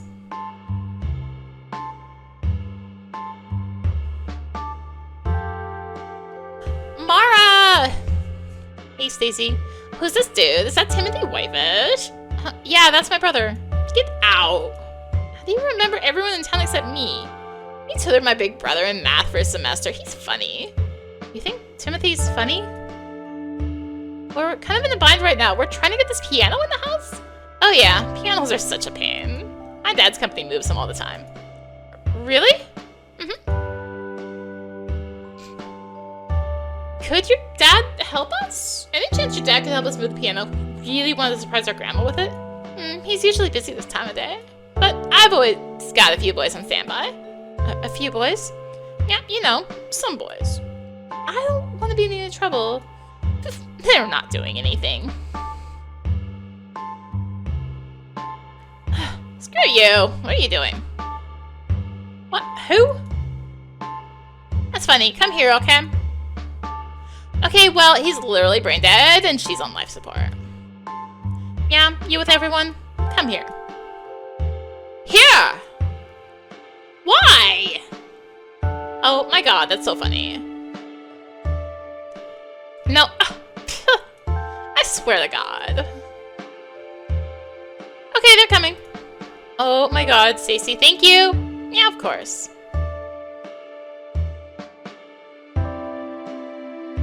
I actually want to talk to you, Mara. You did? Yeah, I meant to ask you some stuff when you visited the school, but I couldn't find you afterwards. What's up? Well, honestly, I'm kind of depressed lately. Oh no, how come? Is it Justin? Are you unhappy being in a relationship with him? No. Justy Bear's been great. I'm just feeling like everything with high school is coming to an end. Right, this is your last year. Yeah, and that's a big deal, right? Our last chance to make our time together special. I'm basically the only one who seems to care. Everyone acts like this part of their life is already behind them. I see. In your short time observing Stacy, you've noticed how hard she works. You were barely able to manage a part-time job in a long-distance relationship at her age. You can't imagine matching your involvement in clubs, academics, team sports, and personal grooming, let alone maintaining your enthusiasm. You just seem so happy to be in college, and on to the next thing, and I guess I'm wondering if I did anything. I'm just wondering if anything I did up until this point even matters. It does matter. Much to my dismay. What do you mean? Well, high school kinda sucked for me. I didn't have many friends. Aw.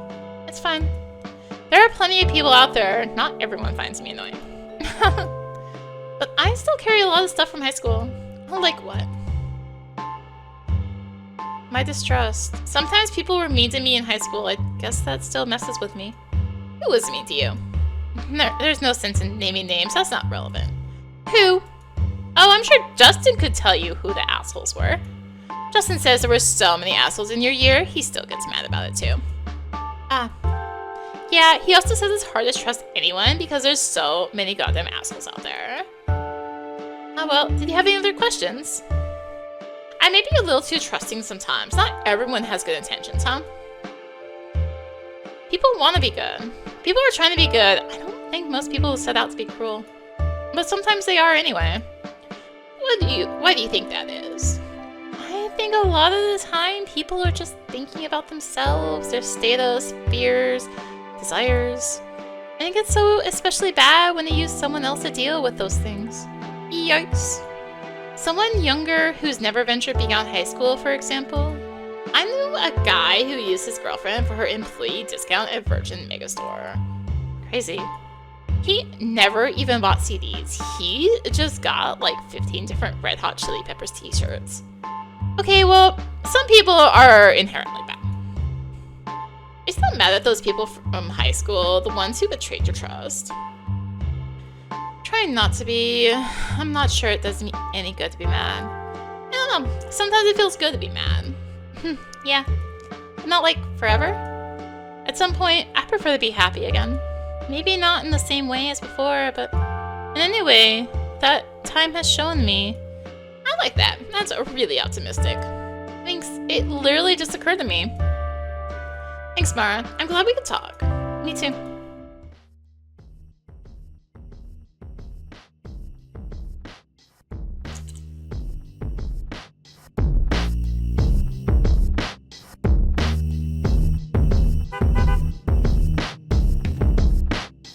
Finally! Here? That's perfect, yes. Can I offer anyone a drink? The boys all politely refuse. Thank you all. Thanks, Stacy. Yeah, girl, of course. You home over break? Call me. Yeah, I will. Hot a piece out, ladies. I can't believe it, you even brought the bench. Of course. You'll be needing it. Well, I better return the van. You'll come back to tell in an hour or so. Good, good.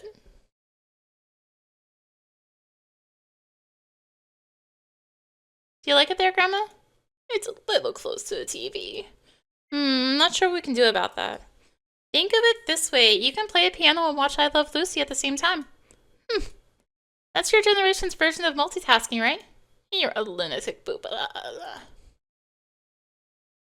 Can I get on the computer? Yeah. I feel like my eyes are like weird texture. Guest blog entry. Hey Mariah, your piece went up today. Thanks again. It's great. Oh wow, you forgot all about this. You have to go back a few weeks to find the entry. There it is. Ah. Oh man, so cool. You were a little disappointed to see that comments have been disabled for this post. You would have loved to see what Max's readers had to say. But Max's approval is enough of a reward. He let you represent him, if only temporarily. This is amazing. Pattern. Relive your piece while we can. Your submission has been rejected. The response comes directly from the editor, Mark Connor. It's taken some time to craft his reply, which is a surprise to you. Here are a few specifics for rejection. Chief among them is that your prose, while pleasing and ornate, so occasionally lacks clarity. He also thinks you should watch for repetition, making cuts wherever an idea has already been stated or implied. Here he offers a few examples. Mark suggests you continue in the direction you're going. He looks forward to your next submission, which should you choose to make one. First glance, you don't want to consider a word of this. You wish he'd never applied at all. You would have been happy never to think about this paper again. It's already in the past. It's not who you are anymore. In which case, this can only hurt so much. Maybe you will try again. You'll write something new. Yeah, you'll try again. I can't write messages. I'm not spending more time than necessary on the computer today. Browse.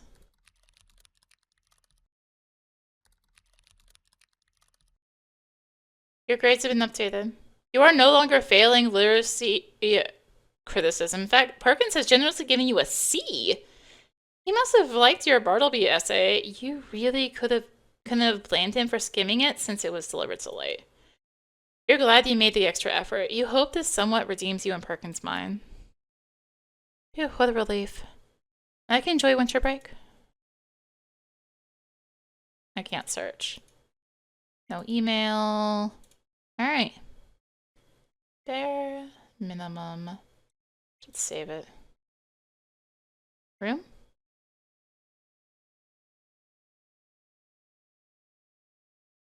No. New poster. Talk to Grandma. I already talked to Grandma. Talk to Mom. Suppose it's a little awkward in that corner, but it's playable, right? Why don't you try it out?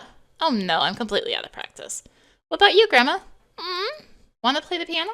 Oh no, blah, blah, blah. But it's right here, in our house. None of you are gonna play? I'll play some other time. It's been too long. Still nice to look at, don't you think? Sheesh, you guys. Play? Play.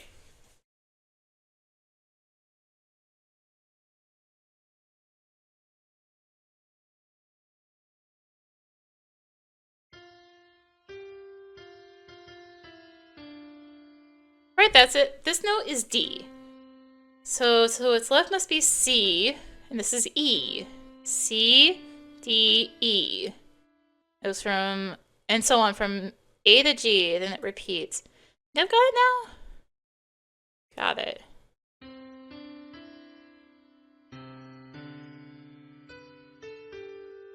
Okay, so the blocks don't work.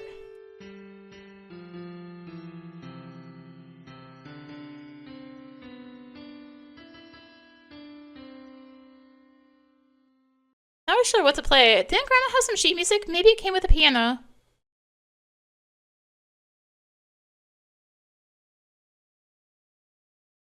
See, nothing special. No. Oh, on the bench. Looks like there's an old book of sheet music in here. You vaguely remember practicing these pages as a child. As well as to the piano desk. Play. Play the scales on each hand. D.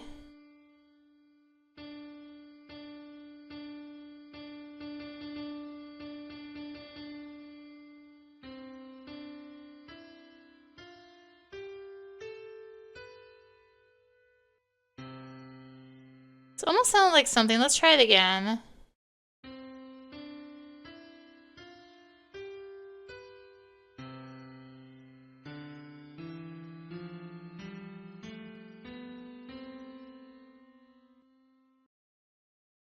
Wait.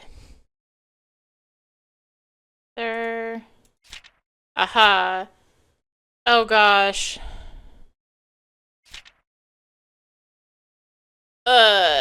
Oh gosh. So I may have been in choir.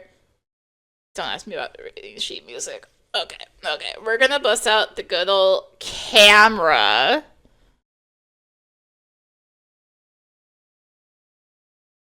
There.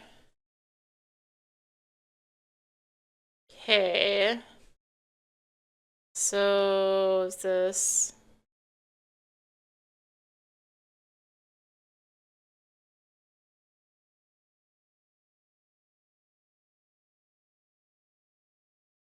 like do? No, that's not that.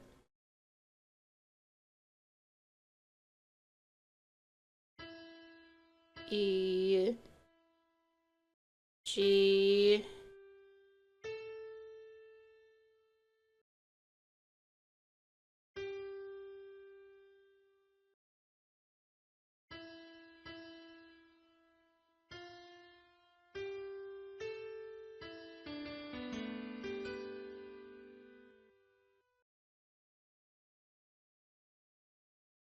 Oh, goodness. Yeah, so those are out. Uh...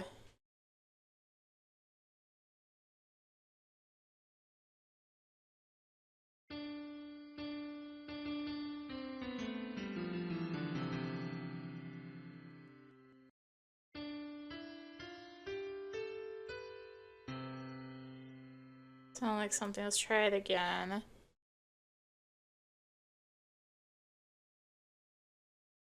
This is... Oh, I think it was off.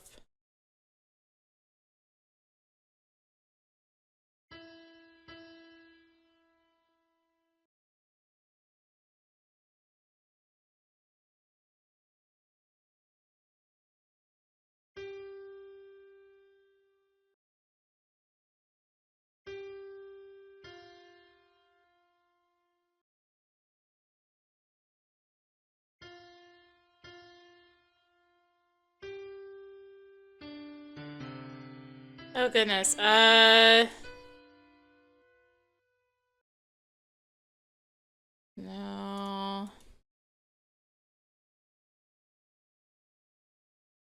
Grandma, what was that song you and Papa used to sing? Which? You know, the old-timey one about love. Grandma chuckles. I remember there was a lot of Gershwin. Yes, we loved that. Any song titles come to mind? Mom and Grandma returned to talking amongst themselves. They are seemingly lost in another world together. Something about love. Someone watch over me? I guess.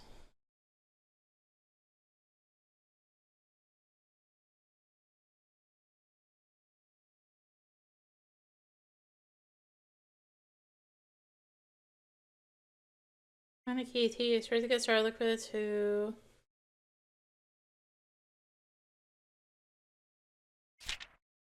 Oh, is the D just highlighted in it?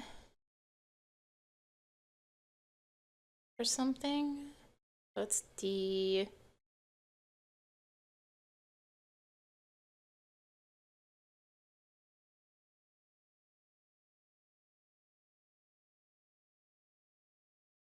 It's on the house, alright, so. Yeah.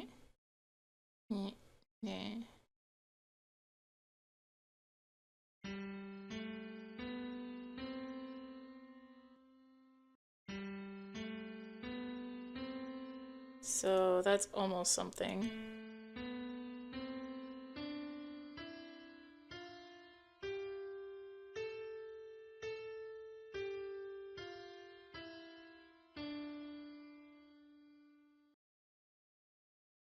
Wait. Yeah, she's saying that almost sound like something.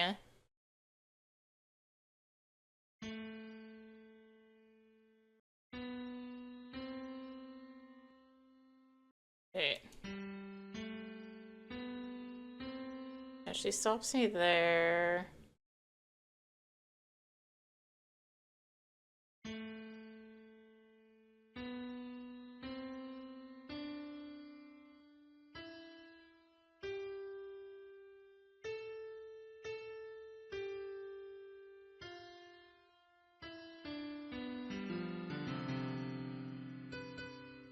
The heck? Okay, I don't know which ones to play. I'm going to look up which ones to play because I do not know. Okay, I think I was really close, but I'm also gonna go do one thing real quick in my room.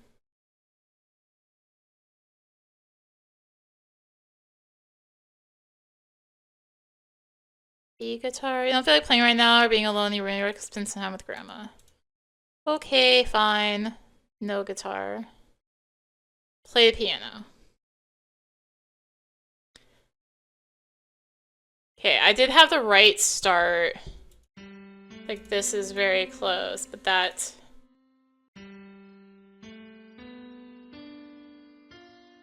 No...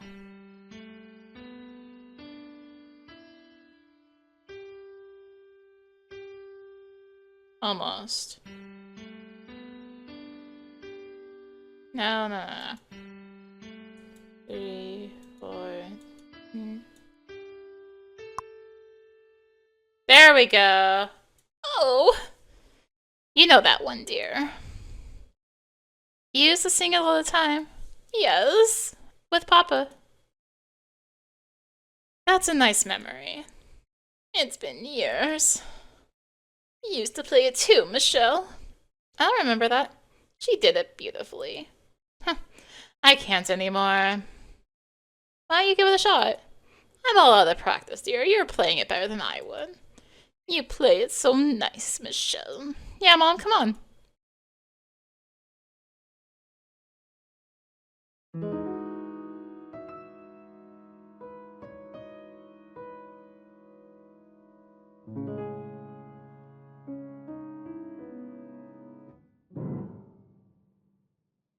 That's enough for now. Why'd you stop? Like I said, I'm out of practice. Well, practice for us then. Play, dear. It's nice. Mom exhales. Alright, let's see.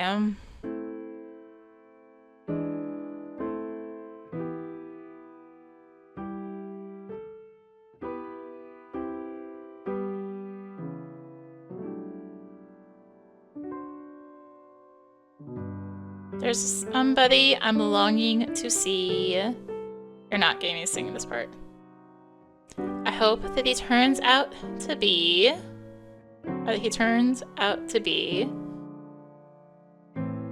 someone to watch over me.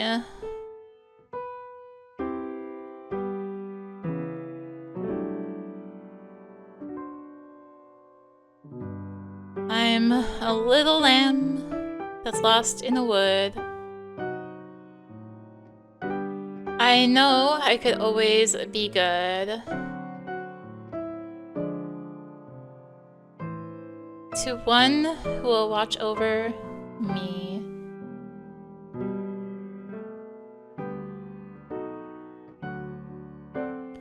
Although he may not be the man some girls think of as handsome, to my heart he carries the key.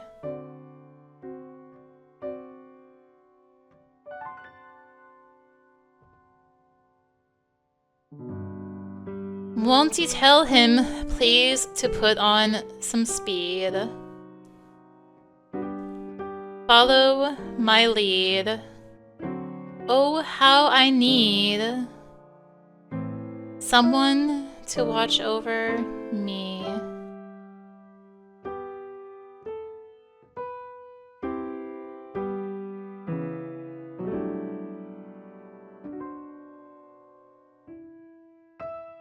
Someone to watch over me.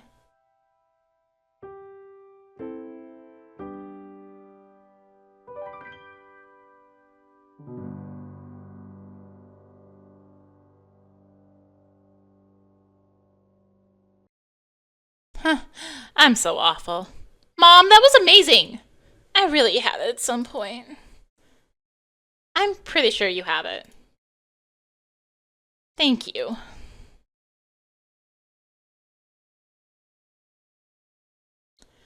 And you're singing, Mom? Yes, well, we sang a lot in those days. It wasn't special. Yeah, just singing and making shadows on the cables. She's always had the beautiful voice. Your broken phone struggles to ring! Hello? There you are! You're all garbled, my phone's broken.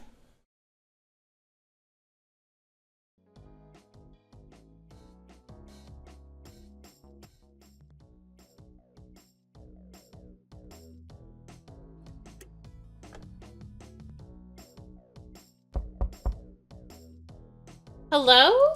Yo, girl! That can't be Lily. Hi, Mrs. Whitefish.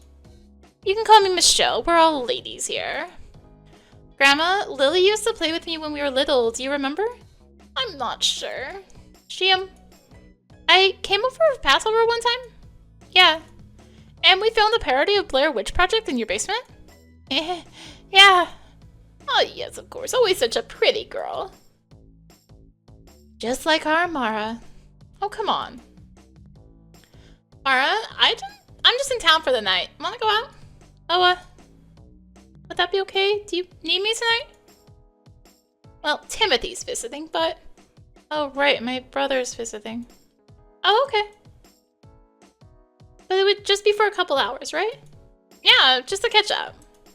Right. So maybe I'll go? Sure, if tonight is your only chance. Is it alright with you, Grandma? Whatever you like, dear. Cool, let's go. Alright. It's cold out there, Mara. They're saying low 20s tonight. Wow, that sounds hot. I know it's in Fahrenheit, but wow, I would love the low 20s. In Celsius. No big deal. We grew up on the island. Yeah, this is nothing. Later. I would love for the equivalent of low 20s, though. Oh my gosh. When I'm recording this, it's like minus 25 outside Celsius. Or at least it was this morning. I'd be up to minus 20. Dude, Exile and Guyville, you like Liz Fair? Oh, those CDs are my stepbrothers. I haven't listened to most of them. Let me put this on, it's so good. Sure, what's it like? It's this concept album where she's trying to make it as an artist and she's depressed about what a whore she is. Cool, you gonna play it? Never mind, let's just talk. So what are you doing? How's Luke? Oh my god, Mara, don't get me started. Okay, here I go.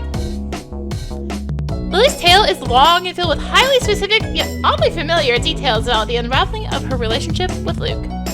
At the center of everything was the betrayal in Luke's past that hobbled his ability to trust. The more Luke tightened his grip on Lily's daily life, the less inclined she felt to confide in him or offer any intimacy at all. By the time a true auditing of the relationship took place, almost no aspect of their life was recognizably shared.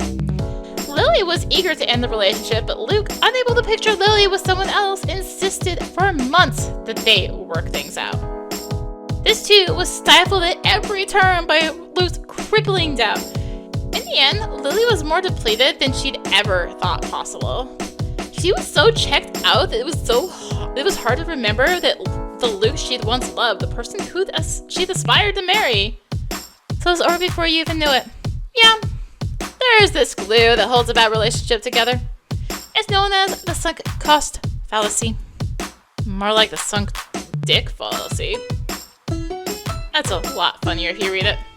Oh, Mara, have you been trapped behind the screen all year? Or from it? If anything, I'm not writing enough. Lots of other things going on. Like what? It's been an odyssey. It's been the Odyssey. Oh my god, Mara, that book. Thank you for giving me that. Yeah, was it good? I've never encountered so many big, strong warrior men with their eyes full of tears. Maybe I was just emotional after my breakup, but that was so hot. I couldn't stop reading it. Man, you probably should have read the book yourself. Still, you're happy to hear it reached Lily at the right time. Cool, well, let's hear about this journey of yours. So Adam, well, as you probably remember, things weren't too great with Adam. Yeah. Actually ended the next day after that argument. I woke up thinking I couldn't stand another day of it. He tried to talk me out of it like he had done before. He was so good at cornering me into his logic. But I just kept thinking about how dead that would feel to resign myself to that again. I needed my life again, and as hard as that conversation was, I got it back immediately. Damn! This sounds a little bit like what I went through with Luke. The way it once seemed very serious, the long drawn-out collapse. It's kind of ridiculous to me in hindsight. That if a relationship had so many problems, I'd take it even more seriously. Almost as if the problems are what made the relationship seem serious. Yeah. Luke was never going to trust me. The fact just darkened every corner. Was there anything like that for you and Adam? Like something that could never be solved? Yeah, and it just hung over the whole relationship. The distance. At the time, I think I blamed it on the distance. I thought we wouldn't have all of these problems if we were closer. Now I'm kind of wondering about that. Maybe distance is the whole reason we were together, you know? I was able to imagine all these things about him, and honestly, he was probably doing that with me too. Maybe that's why it caught him off guard when I broke up with him. The Mara he knew would never leave him heartbroken. And in the beginning, the Adam I knew would never hold me back from what I wanted. But now it's over. And those unthinkable things are exactly what we did to each other. So Daniel. So you know Daniel Davis? Yeah, of course. Well, in the summertime, you're surprised at how long ago that now seems. You have not spoken about Daniel in some time. It's strangely easy to reflect on these memories, ones that were very recently too painful to confront. In the summertime, what? No way. Shut up, Mara. In an instant, Lily has reverted to a state of excited bitchiness that neither of you has exhibited since high school. How you love your friend. Yeah. That's crazy. It didn't last very long. Well, and it didn't end well. We don't talk anymore. Yeah, no kidding. That's why you don't date your friends. That's why? People are always saying not to date your friends, but nobody tells you why. Huh. Maybe you're hearing the reason, but to you, they sound like perks. Don't do it! It's way too hot. It's way too convenient. You don't even have to leave your social circle. Your love is gonna be too special. It's gonna make too much sense. Oh my god, fuck you. You can't blame Lily for hazing you in this manner, but it still stings more than you would have expected. I guess it was a big mistake. But I'm not sure I could have lived without making it.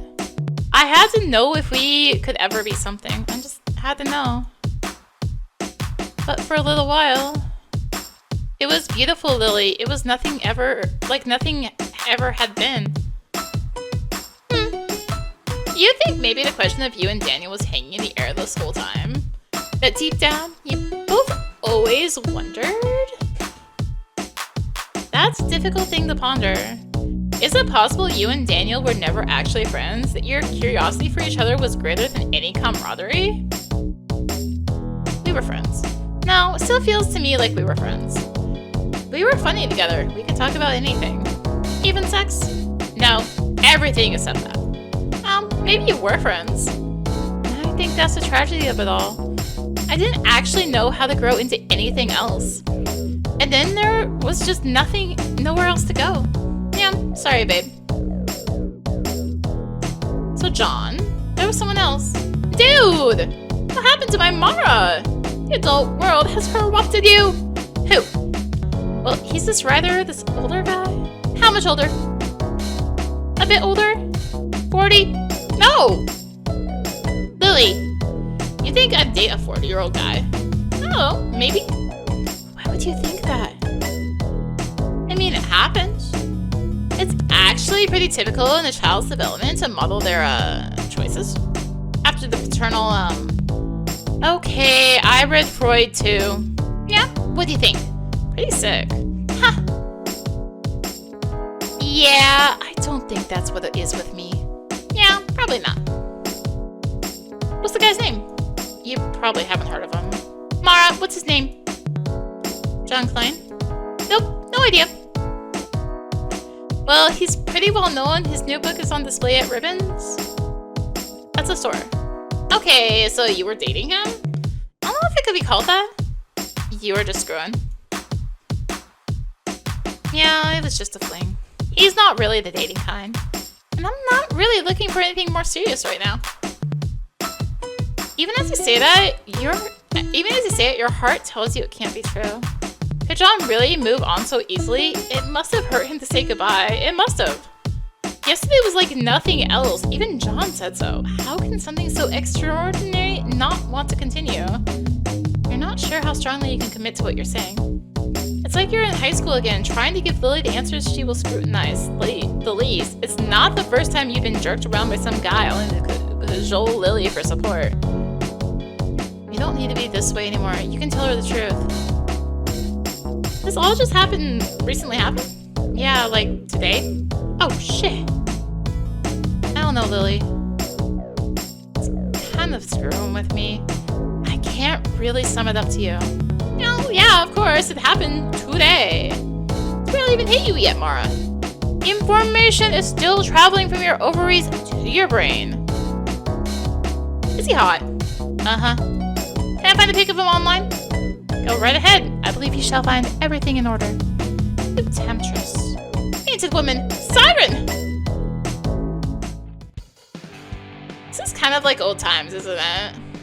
Heh, a little bit. Good old times. Bad old times. Good old, bad old times.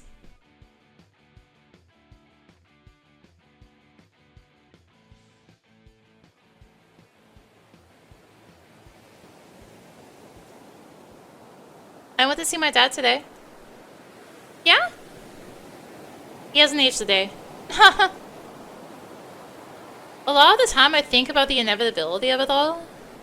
But actually being there, talking to him, that faded away. I saw things as they are. The dripping icicles on white pine, geese flying south in formation, moss growing over dead things. You know, just these slow, gentle changes that seem almost redemptive. I saw all the little wonders and maybes, the things we saw as kids. The stuff that makes life uncertain and strange. Fun? Huh, I think so. I felt impatient to leave and experience those things again. And I know it couldn't have gone differently, and that I'm made by what's happened. There's no bargaining with the past or future, there's only now.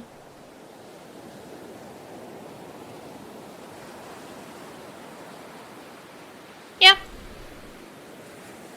I have no idea what's next. I wish I could say I hated Luke now, but I was angry about it. Instead, I'm just embarrassed for believing in us at home. Yeah. I feel so cynical sometimes. Like, I went out into the world looking for things that don't exist. Sometimes I'll have a shitty day and I'll think about going back, being happy with Luke again. Being happy in all these old, embarrassing ways. I guess that's a little trick the mind plays on itself, huh? Yeah. Maybe someday it won't be so clouded. You can just remember things and think about them and let them go. Life is long, you know? No, it isn't, Mara. Life is short. Well, like, not always, but sometimes it is. What the hell do I know? Maybe someday it won't be so clouded. You think about the ones you've pursued with all your heart. They form something singular that cannot be separated. They carry a most delicate, formidable thing. They carry the chalice of your love, be it cherished, ransacked, or forsaken. It continues on renewed. You have loved more than you ever thought possible. Your love has been real. Who then? Who did you really love? When you look inside without malice or bitterness or false sentimentality, who was it? I loved all of them. Yes, you loved all of them. Loved them all. These fellow travelers who moved through your life with collision and grace. You found meaning together. They offered some piece of what you sought in yourself. You permanently bear the mark of each, and regardless of the impact you made, you know they have never forgotten you. Not entirely. They remember you in unexpected moments. Surely. Surely they do. You ever go back to the island? No.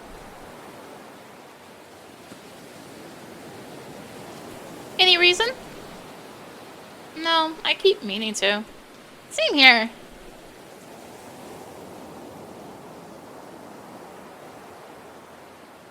You wait to see if Lily will suggest a visit together. The thought lights up your mind.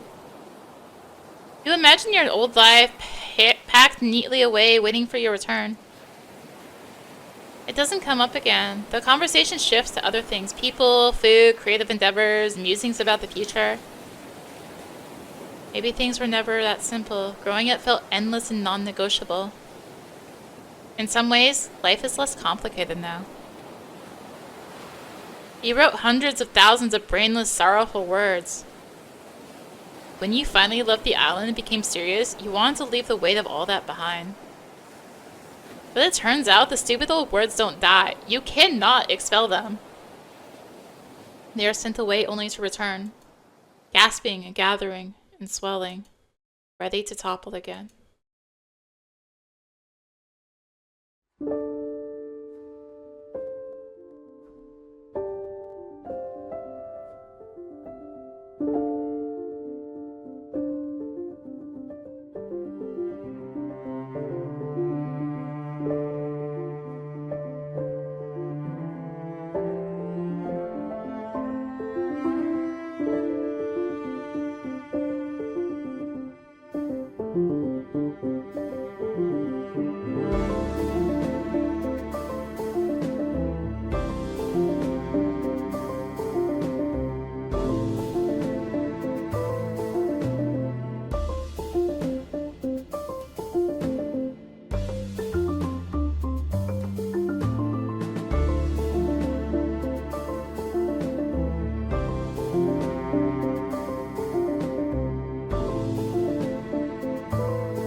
Thank you for playing.